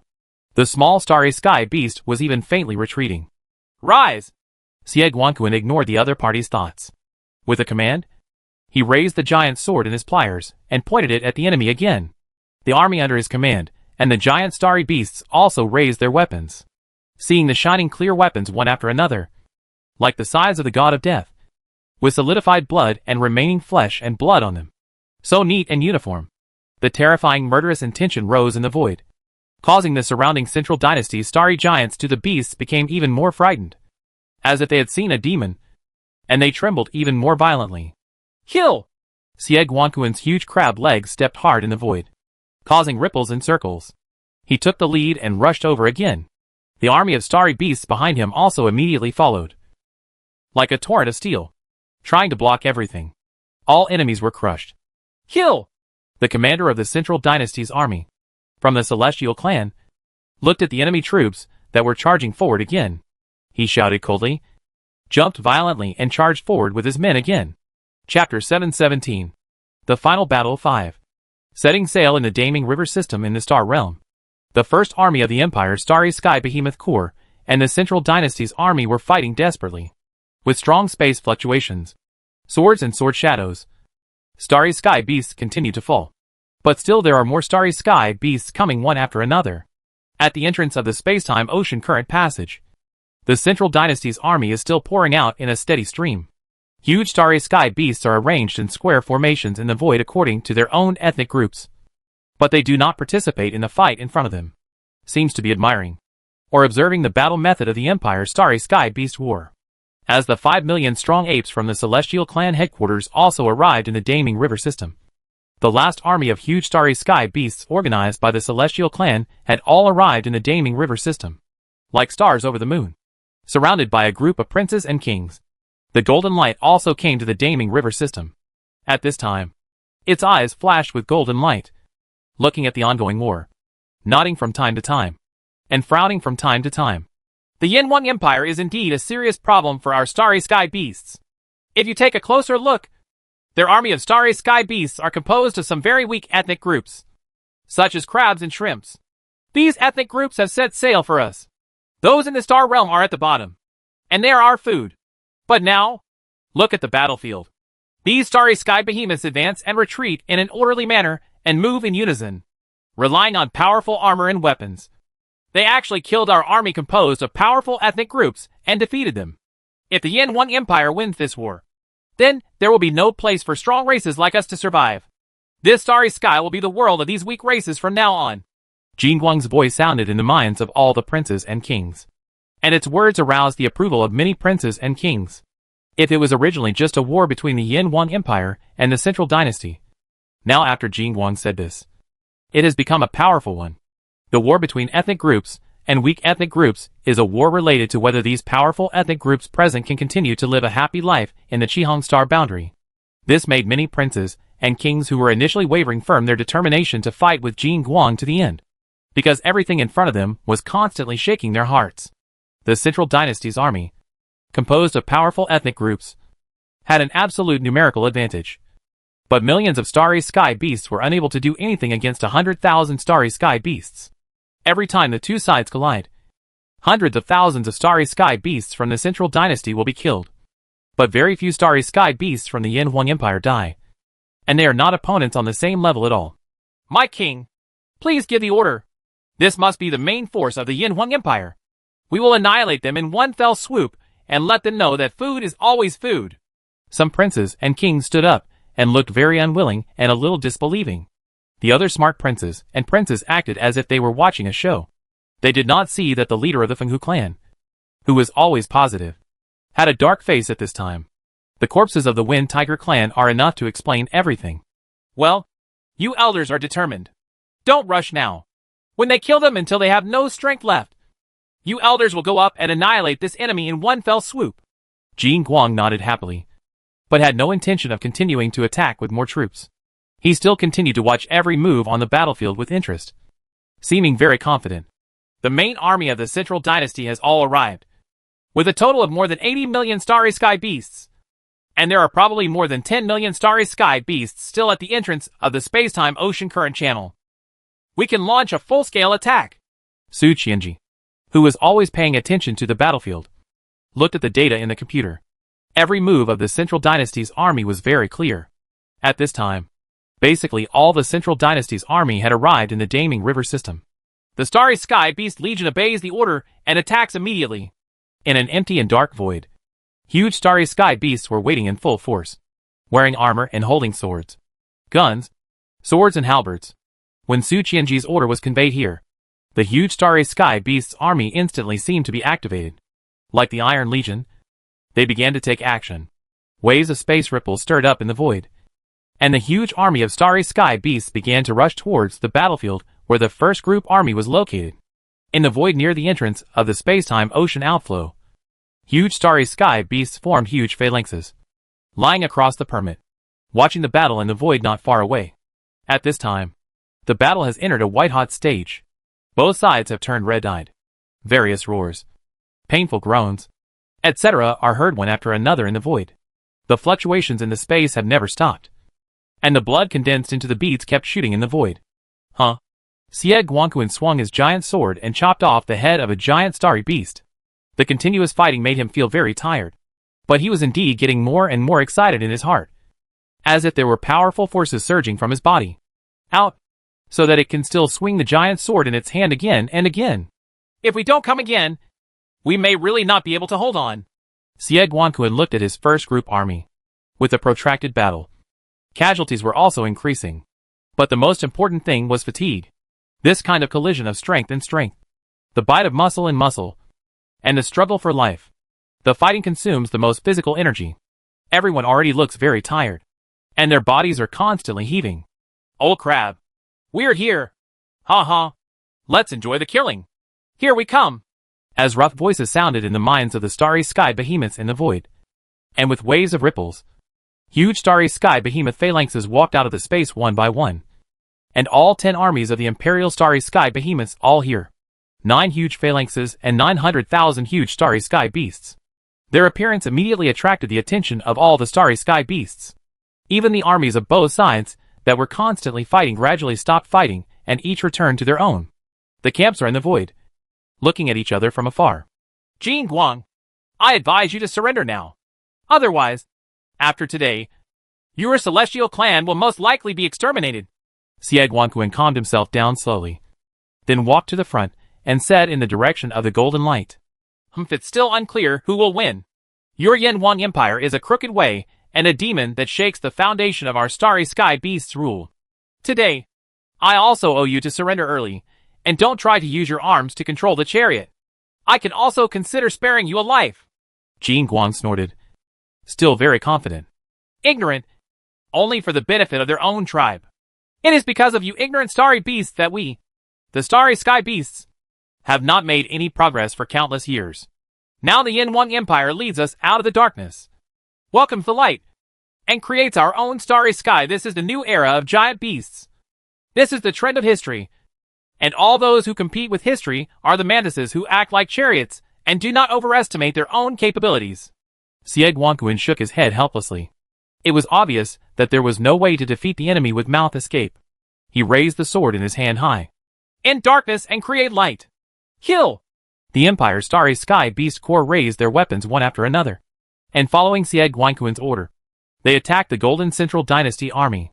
Kill! Jin Guang also waved his strong hand. At this time, it knew that the battle in front of it was the real decisive battle. It didn't need to think about anything anymore. It only needed to destroy the 1 million starry sky beasts of the Yanwang Empire in front of it. Roar! A roar of a starry sky beast sounded in the void. For those starry sky beasts, who are naturally fond of fighting, they will be quite excited when fighting. The 5 million starry sky beasts of the Celestial Clan headquarters are also proud of their heads. Their strong arms are constantly beating their strong chests. And loud roars are surging in the void. Thousands of troops and horses are not enough to describe what is in front of me. The huge starry sky beast steps into the void, causing ripples and circles, running rapidly, with strong claws, bloody mouth, flexible and powerful tentacles, etc. in the void, continuously unfolding. The armies of the princes and kings began to rush forward one after another, and the army of the Tianshan clan took the lead and rushed to the front. At this time, the Tianshan clan wanted to show their strength and show their strength to other princes and kings. Set an example. The armies of both sides were like 2 terrifying giant waves, colliding with each other, instantly stirring up countless blood sprays. The Empire's army of starry sky beasts is like a terrifying war machine. Even though it is running in the void, the team is not confused at all. Each starry sky beast keeps waving the sword in its hand, bringing up a series of sword lights and shadows, and attacks from a distance. The gunners fire deadly and terrifying energy beams. The strong tanks, covered with solid armor, are like huge planets running continuously in the void, causing ripples and circles, rushing to the front. Like wild bulls, rushing the enemy's army. A path emerged. Sometimes, they even directly fixed their swords in one position and rushed towards the enemy army. Wherever they passed, giant starry beasts were killed by these sharp swords. People were turned upside down, and blood was spread all over the starry sky, condensed into perfect spherical blood crystal beads. However, the Central Dynasty's army has nearly 100 million starry sky beasts, which is 100 times that of the Empire's starry sky beasts. After killing one group, a new starry sky beast will rush up, as if they will never be able to kill them all. Some of the Central Dynasty's armies on the periphery couldn't even launch an attack, because their own people were everywhere. They could only rush forward when the void in front gradually became empty. The last battle of the Starry Sky Behemoth Dynasty era has begun. Chapter 7:18. I can't support it anymore. Set sail in the Daming River system in the Star Realm.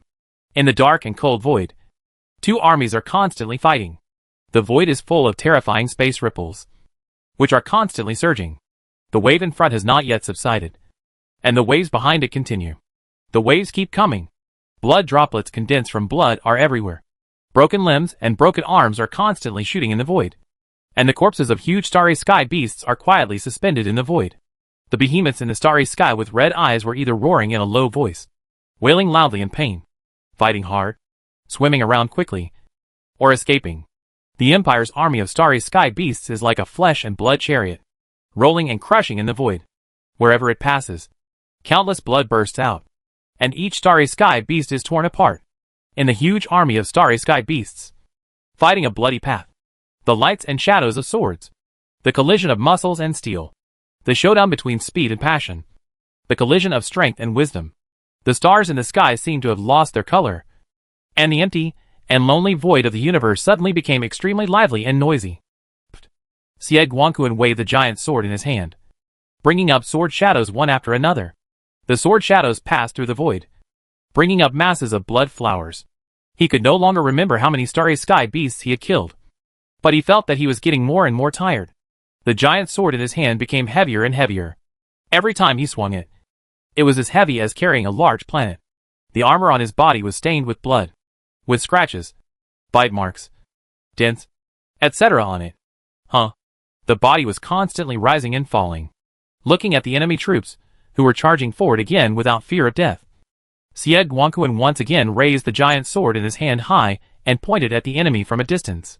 The giant starry beasts behind him also followed suit, raising the weapon in his hand. He once again crushed the opponent like a flesh and blood chariot. Attack the Celestial Clan at the headquarters of the Central Dynasty. After a fierce fight, Sieg Guanquan and the commanders of several other group armies said that the number of enemies was too many, 100 times their own, and it was impossible to kill them all. But as long as 7 of the Celestial Clan were killed, 88, then the other princes and kings will slowly stop attacking. And then, they can persuade other starry sky beasts to surrender. Yes, the Killing God Clan. We don't have much physical strength anymore. If we continue like this, the enemy will tear us apart if we can't support it. At that time, we can only ask the Empire's headquarters army for support. That would be embarrassing. We have issued a military order to the Empire, specialized in killing the Celestials. The other commanders quickly nodded in agreement, raised their weapons one by one, and began to kill towards the void where the main army of the Celestial Clan was. Roar! On the side of the main army of the Celestial Clan, the huge apes have blood-red eyes at this time, and they are beating their chests constantly. The violence hidden in the depths of their blood has been completely activated by the blood, and the surrounding void is aroused by these huge monsters. Countless ripples. The Celestials rushed to the front and fought against the Empire's army of starry sky beasts. They also suffered the heaviest losses. Only half of the 5 million starry sky beasts remained, and many of them were still more or less injured. If it weren't for some, the loyal army of princes and kings tried their best to help resist. These 5 million starry sky beasts have already been assigned here, seeing the enemies crushing over them like steel chariots. These huge apes could no longer care about anything at this time, and they all began to run angrily. With each step, huge ripples arose in the void, and their speed also increased, continuously soaring. Touch! The strong body and the armor collided, instantly knocking a gap through the Empire's army of starry sky beasts. The Empire's army had been fighting for too long, and many of the starry sky beasts had lost their strength. However, the Central Dynasty's army, there are many troops, but they have not come up yet. An armored Imperial starry sky beast struggled to swing the giant sword in its hand. However, its strength was almost exhausted, and its speed was not enough. It was dodged by a strong ape, which was very flexible. He dodged the attack of the giant sword, and at the same time grabbed the opponent's arm holding the giant sword with his strong hand, and at the same time kept beating it with the other hand. Touch! The fist fell like a shadow on the armor made of degenerate materials. The Celestials, who were born with divine power, were very terrifying in terms of strength. The thick armor was constantly dented, and the starry sky beast protected by the armor was constantly shaken and dizzy. Dizzy? Roar. The ape roared. Its eyes turned blood red, and its power exploded instantly, and it directly tore off the arms of the Empire's starry sky beasts, such as the ethnic groups. These starry sky beast groups in the Empire are far inferior to the Celestial clan. Haha. Taking out the giant sword from the hand of the remaining arm, the starry sky beast waved the giant sword in his hand, and was immediately excited. It found that this weapon seemed to suit itself very well. While waving the giant sword in his hand, he continued to charge towards the army of Imperial starry sky beasts. With the weapon in hand, the starry sky beast of the Celestial clan suddenly looked like a god descending to earth. The giant sword in his hand waved out sword shadows one after another, suddenly became invincible. The terrifying power coupled with the giant sword made of degenerate materials was like divine help. Wherever the sword shadow passed, there were countless blood flowers, and even the thick armor could not stop the giant sword's attack. Ha! I like it! The ape became more and more excited as he killed, and suddenly with it as the center, a huge gap was created in the starry sky, and the corpses of the Imperial starry sky beast soldiers floated in the void. Use their weapons. They are very useful. It hurriedly reported its situation to its own kind. Some of the surrounding apes had noticed this, and each of them immediately began to learn, either to find ways to seize the weapons from the Imperial starry sky beast soldiers, or to steal weapons from the void. Find some lost weapons. Hey! A terrifying and dazzling energy beam cut through the void and directly attacked the ape's head. In an instant, its head was blown open. The scene of its killing just now had already attracted the attention of the gunners. As soon as they had the opportunity, they immediately attacked and killed the starry beast. However, the situation has become increasingly unfavorable for the Empire's starry sky behemoth core. As their physical strength is exhausted, more and more mistakes have been made, and problems have repeatedly arisen in the original close cooperation. The casualties are constantly increasing, and there are more and more corpses of the Empire's starry sky behemoth core soldiers in the void.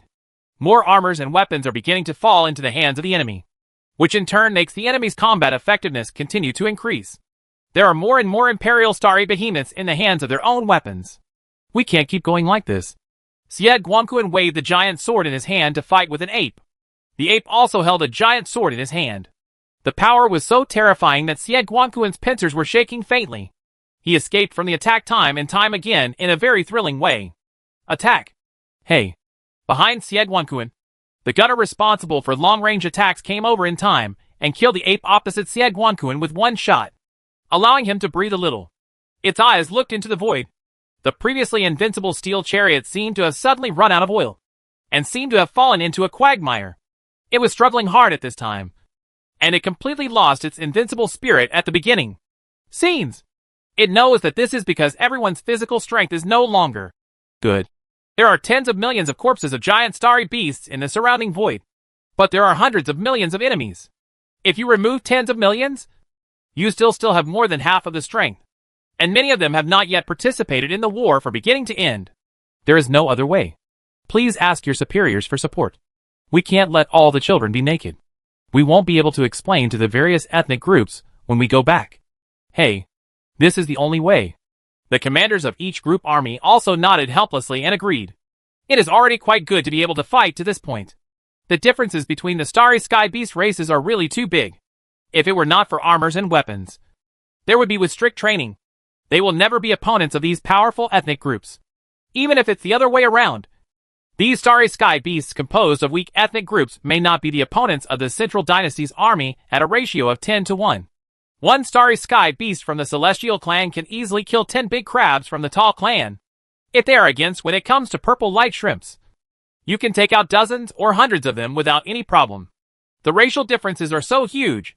Now they rely on armor and weapons to make up for it. It's okay if their physical strength can support them.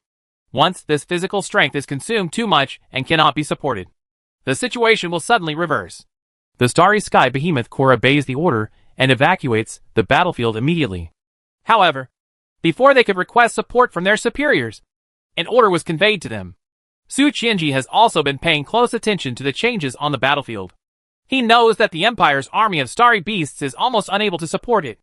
After all, the difference in numbers is too great. The opponent is hundreds of times larger than his own. Now the physical strength can no longer support it, and the losses are getting bigger and bigger.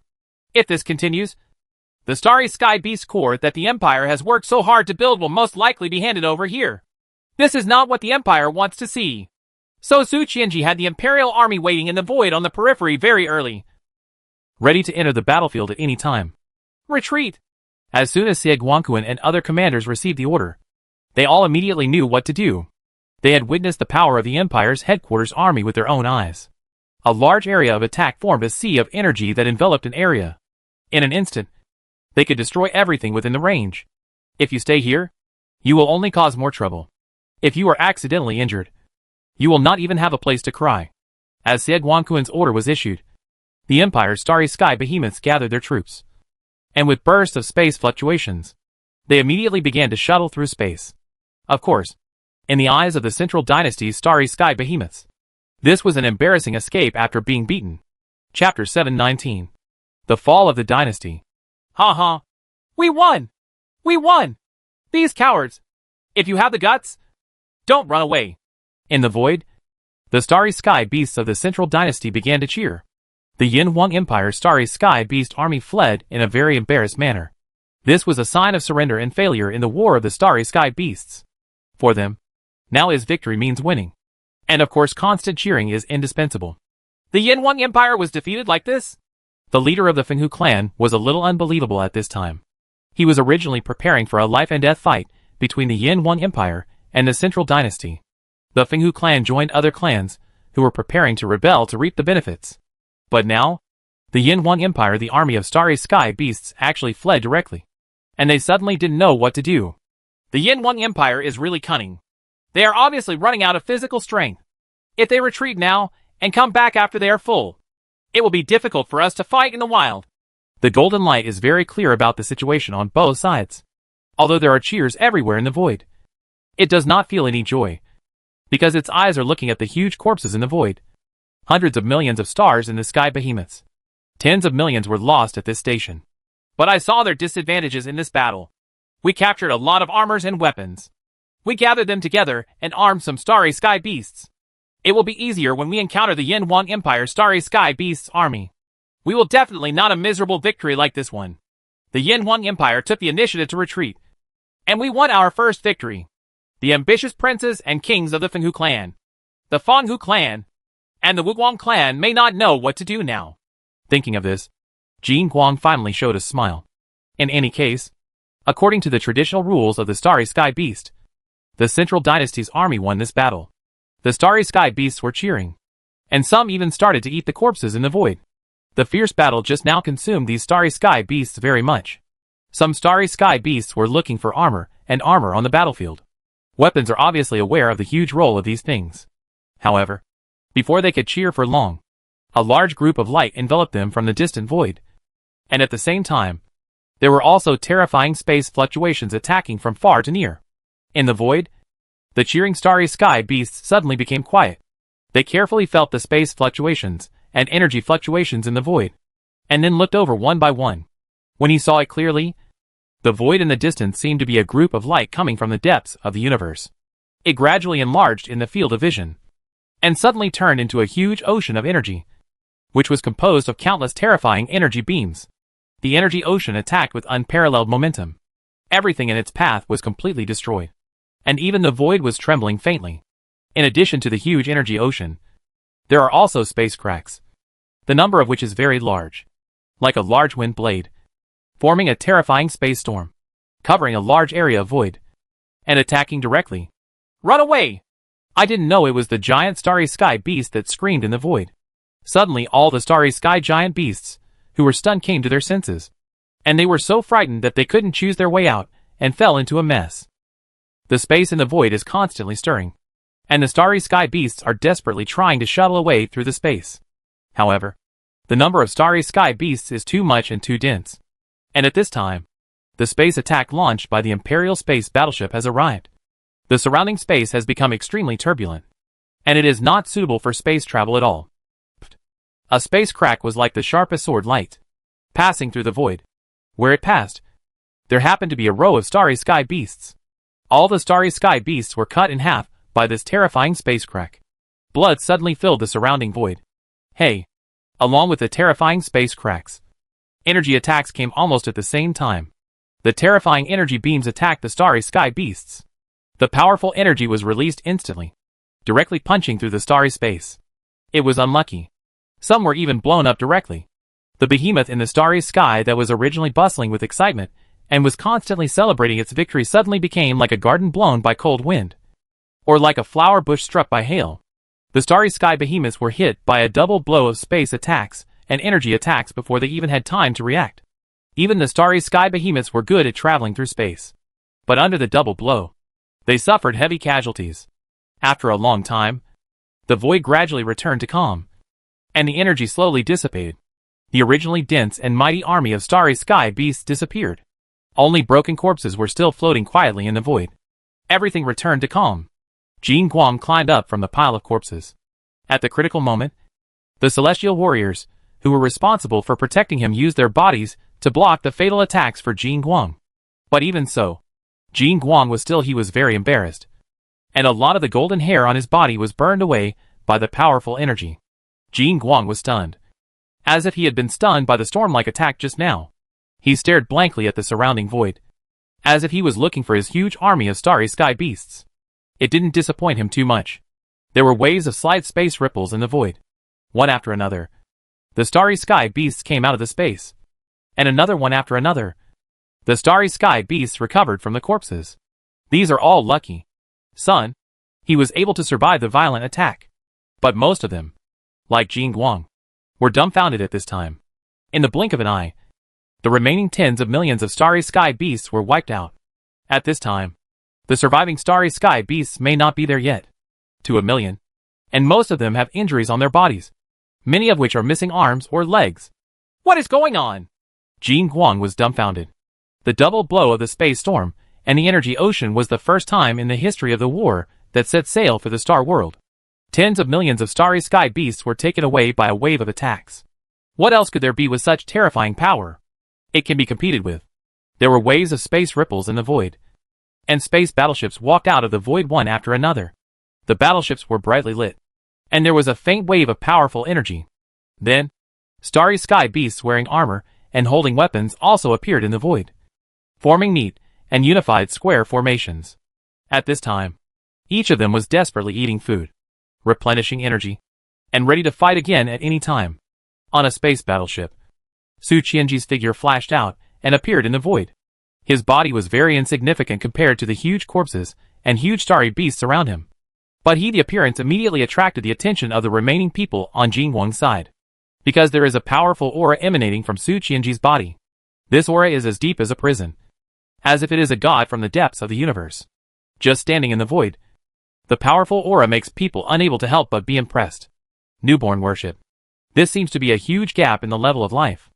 I am Su Qianji, the highest person in charge of the Yin Huang Empire stationed in the Qihong Star Realm. Su Qianji's voice sounded in the mind of every starry sky beast in the void. This voice was full of endless majesty, as if it was an exquisite voice from the gods in the divine world. It turns out that the people of the Yin Huang Empire are so small. But why do they exude such a powerful and terrifying aura? At this time, the starry sky beasts on the Central Dynasty finally understood that the Yin Huang Empire was not an empire formed by the starry sky beasts, but the Yin Huang Empire formed by this little dot. Jin Guang, aren't you going to surrender? Do you really have to wait until your celestial clan is killed and destroyed? Su Qianji said directly to Jin Guang. Destruction? Our celestial clan headquarters still has an army of millions of starry beasts, which is enough to suppress everything. Jin Guang was still unwilling to fail at this time. This time, the celestial clan did not bring out all their strength, because they were afraid that the base camp would be attacked by the princes and kings. Well, maybe millions of starry sky beasts are very powerful in your eyes. But for our empire, there is actually no difference between 1 million and 10,000. To destroy you is just a matter of hands. Matter? And you think the millions of starry sky beasts in your headquarters are still intact? Su Qianji smiled and said that the empire is actually quite optimistic about the celestial clan. These apes of the celestial clan are very powerful, and must be a very good labor force. They will definitely be of great use in the future construction of Starry Sky Continent, and the like. Moreover, the Celestials are numerous, and have a huge population. Other ethnic groups are far less numerous than the Celestials. The starry sky beasts grow very slowly. The void lasts for a long time. So the labor force of the Celestials becomes very precious. Hearing Su Qianji's words, Jin Guang was speechless. In fact, the scene in front of him was enough to explain everything. It just couldn't let go of its proud figure and head. As long as you are willing to surrender to our Yin Wang Empire, I promise to treat every member of your Tianshan clan well, and your future life will only be better. These are ethnic groups that have joined our Yin Wang Empire. Their lives are getting better and better, and the number of ethnic groups is getting larger and larger. This is absolutely true. Whether you let go of everything in the past and live a better life, or take the honor of your celestial clan and disappear into the long river of history, the fate of your celestial clan is decided in your hands. Of course, this is the same for all the starry sky beast groups present. Join our empire or perish. After Su Qianji finished speaking, he quietly looked at the remaining starry sky beasts in the void, waiting for them to make a choice. Some of the ambitious leaders of the tribe had also been frightened by the empire's thunder and thunder methods. Thinking. Time passed slowly. For a long time, Jin Guang raised his head and seemed to have made a decision. We, the Celestial Clan, are willing to surrender.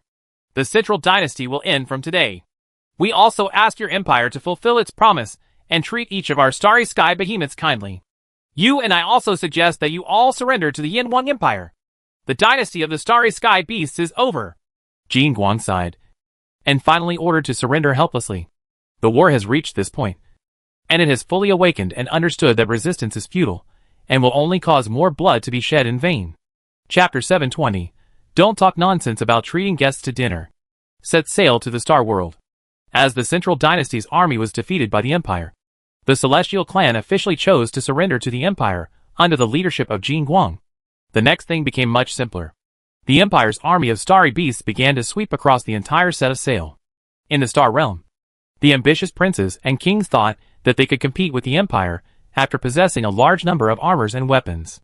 But when they really stood on the opposite side of the Empire, they deeply understood that since they accepted the armor and weapons of the Empire, they had already lost. And they had lost completely.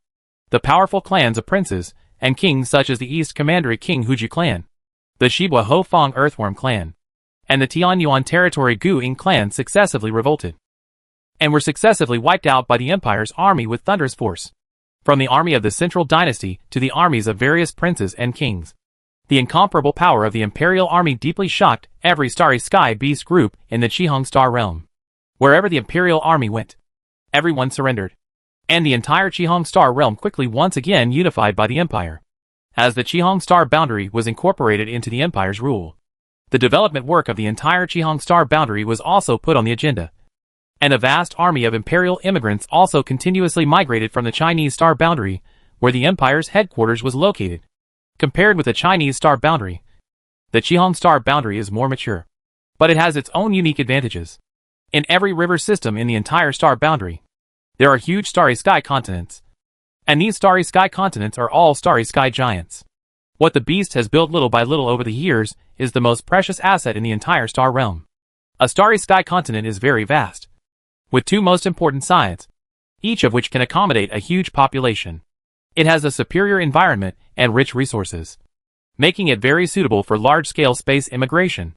With the passage of time, a steady stream of imperial immigrants from the Chinese Star Realm migrated to the Qihong Star Realm and began a friendly life where humans and the starry beasts lived in harmony. In the outer space of the Julu starry sky continent in the Julu River system, huge spaceports stand quietly in the void, neatly arranged, and spaceships rise and fall from these spaceports. Seems very busy. Julu starry sky continent, as one of the immigration places in the Empire Star boundary, has become increasingly busier in recent years. Immigrants from the Empire have been arriving here in a steady stream, making the originally empty and lonely starry sky continent become lively. Wow, this is the starry sky continent. It's really huge. A spaceship slowly flew towards the Julu starry sky continent from the distant void. This spaceship was an advanced spacecraft specially used by the Empire for space immigration. All the spaceships were moved from the Chinese Star boundary headquarters. Migrant. At this time, everyone was crowded outside the window of the spaceship, looking at the huge starry sky continent in the void. These people who had seen the starry sky continent for the first time couldn't help but start shouting. It's vast and boundless, like a wild world. Only by taking a look in reality can you truly understand the vastness of the starry sky continent. It is far more shocking than seeing it in the virtual world. It must be very interesting to live in such a starry sky continent. But I just don't know what the starry sky beast looks like. The immigrants who had just migrated from the mainland of the empire were like curious babies. They looked at the huge starry sky continent in front of them and sighed. Everything about the star realm has been spread within the empire for a long time. The starry sky continent and the starry sky behemoths are everyone's favorite topics to discuss. More and more people choose to immigrate to the star realm. In the empire, immigration means the opportunity to obtain a large amount of permanent private land. And the development of a new area is bound to be accompanied by countless opportunities. Space immigration is also the hottest topic now. In a huge city on the Julu starry sky continent. This huge city was built entirely in accordance with the standards of the empire. It has a central office area and is surrounded by residential areas with beautiful surroundings. Qin Xiaojiang's family has just arrived here and is currently organizing their new home. It is a two-high villa with a yard in the front and a garden in the back. It covers an area of several hundred square meters. This standard has always been the standard of the empire. Residential living standards. Citizens of the empire can get a house like this for free no matter they move to any corner of the empire, and can live in it until their death. But they have no power to sell, trade, or rent it to outsiders. Dad, let's go and play with the starry sky beast. I want to make friends with the starry sky beast, and let the starry sky beast take me through space and play everywhere. Qin Xiaojiang's son Qin Chua, who was only a teenager, was pulling Qin Xiaojiang and wanted to go and play with the giant beasts in the starry sky. We have just come here and haven't settled in yet. The starry sky beasts must not know that we live here. After we get familiar with it, there will definitely be many starry sky beasts coming to play with you. Qin Xiaojiang smiled and touched his son's head. In the Qihong star realm, the empire implemented the policy of living separately between the starry sky beasts and ordinary people. So the starry sky beasts could not be seen on the Julu starry sky continent. There is no way. The starry sky beast is really huge. If it moves casually on the starry sky continent, a big earthquake will occur in the surrounding area. Opening its mouth is enough to form a terrible hurricane. Living with such a huge beast is not good for the people of the empire. It's still too dangerous. Okay. Qin Chua pouted slightly. When he chose the life of immigrating here, Qin Xiaojiang promised him that he would be allowed to make friends with the starry sky giant. So he came to the Qihong star boundary happily with excited interest. But he still hasn't done it until now. I didn't see my favorite starry sky beast. Be good. Go play by yourself. Daddy will help mommy clean up. Qin Xiaojiang smiled and shook his head. If he wanted to make friends with the starry sky giant, he would have many opportunities in the future. The key now was to make his new home comfortable. Qin Chua pouted and silently came to the back garden, looking a little bored. Then he connected to his personal computer and started surfing the internet. Empire encourages and supports the children of Empire to go online, and also supports children to play online games. But there are restrictions. All children have biological computers that have been with them since childhood. Regarding the time spent online, entertainment, there are strict restrictions on the content, and so on. I'm going online to play games with my friend King Kong. Qin Chua pouted and began to contact his good friend King Kong. Before he had already become good friends with some starry sky beasts on the internet. The starry sky beast King Kong was one of his many good friends. 1. In a virtual chat world, Qin Chua's figure appeared here. And at the same time, a starry sky beast from the celestial clan with thick golden hair also appeared. However, in the virtual online world, the huge celestial clan and ordinary peoples, there is no difference in size. King Kong, I just resisted the Julu River system today, and I am now on the Julu starry sky continent. When I settle down, I will come over to play with you. Qin Chua and King Kong said very casually. Ha ha. You are finally here. I have been waiting for you for a long time. Several of our friends are waiting for you. We are going to find time to celebrate properly. King Kong laughed happily when he heard it. He and Qin Chua met in a virtual game. And now they are finally going to meet in real life. I'll be the host then. And I'll treat you all to a good meal. Qin Chua felt that he did not go to see his friend at the first time. So he said a little apologetically, Really? You want to treat us to dinner? Hearing Qin Chua say that he wanted to treat him to a meal, King Kong's eyes widened immediately. He had never met such a generous friend. And he was also a human friend.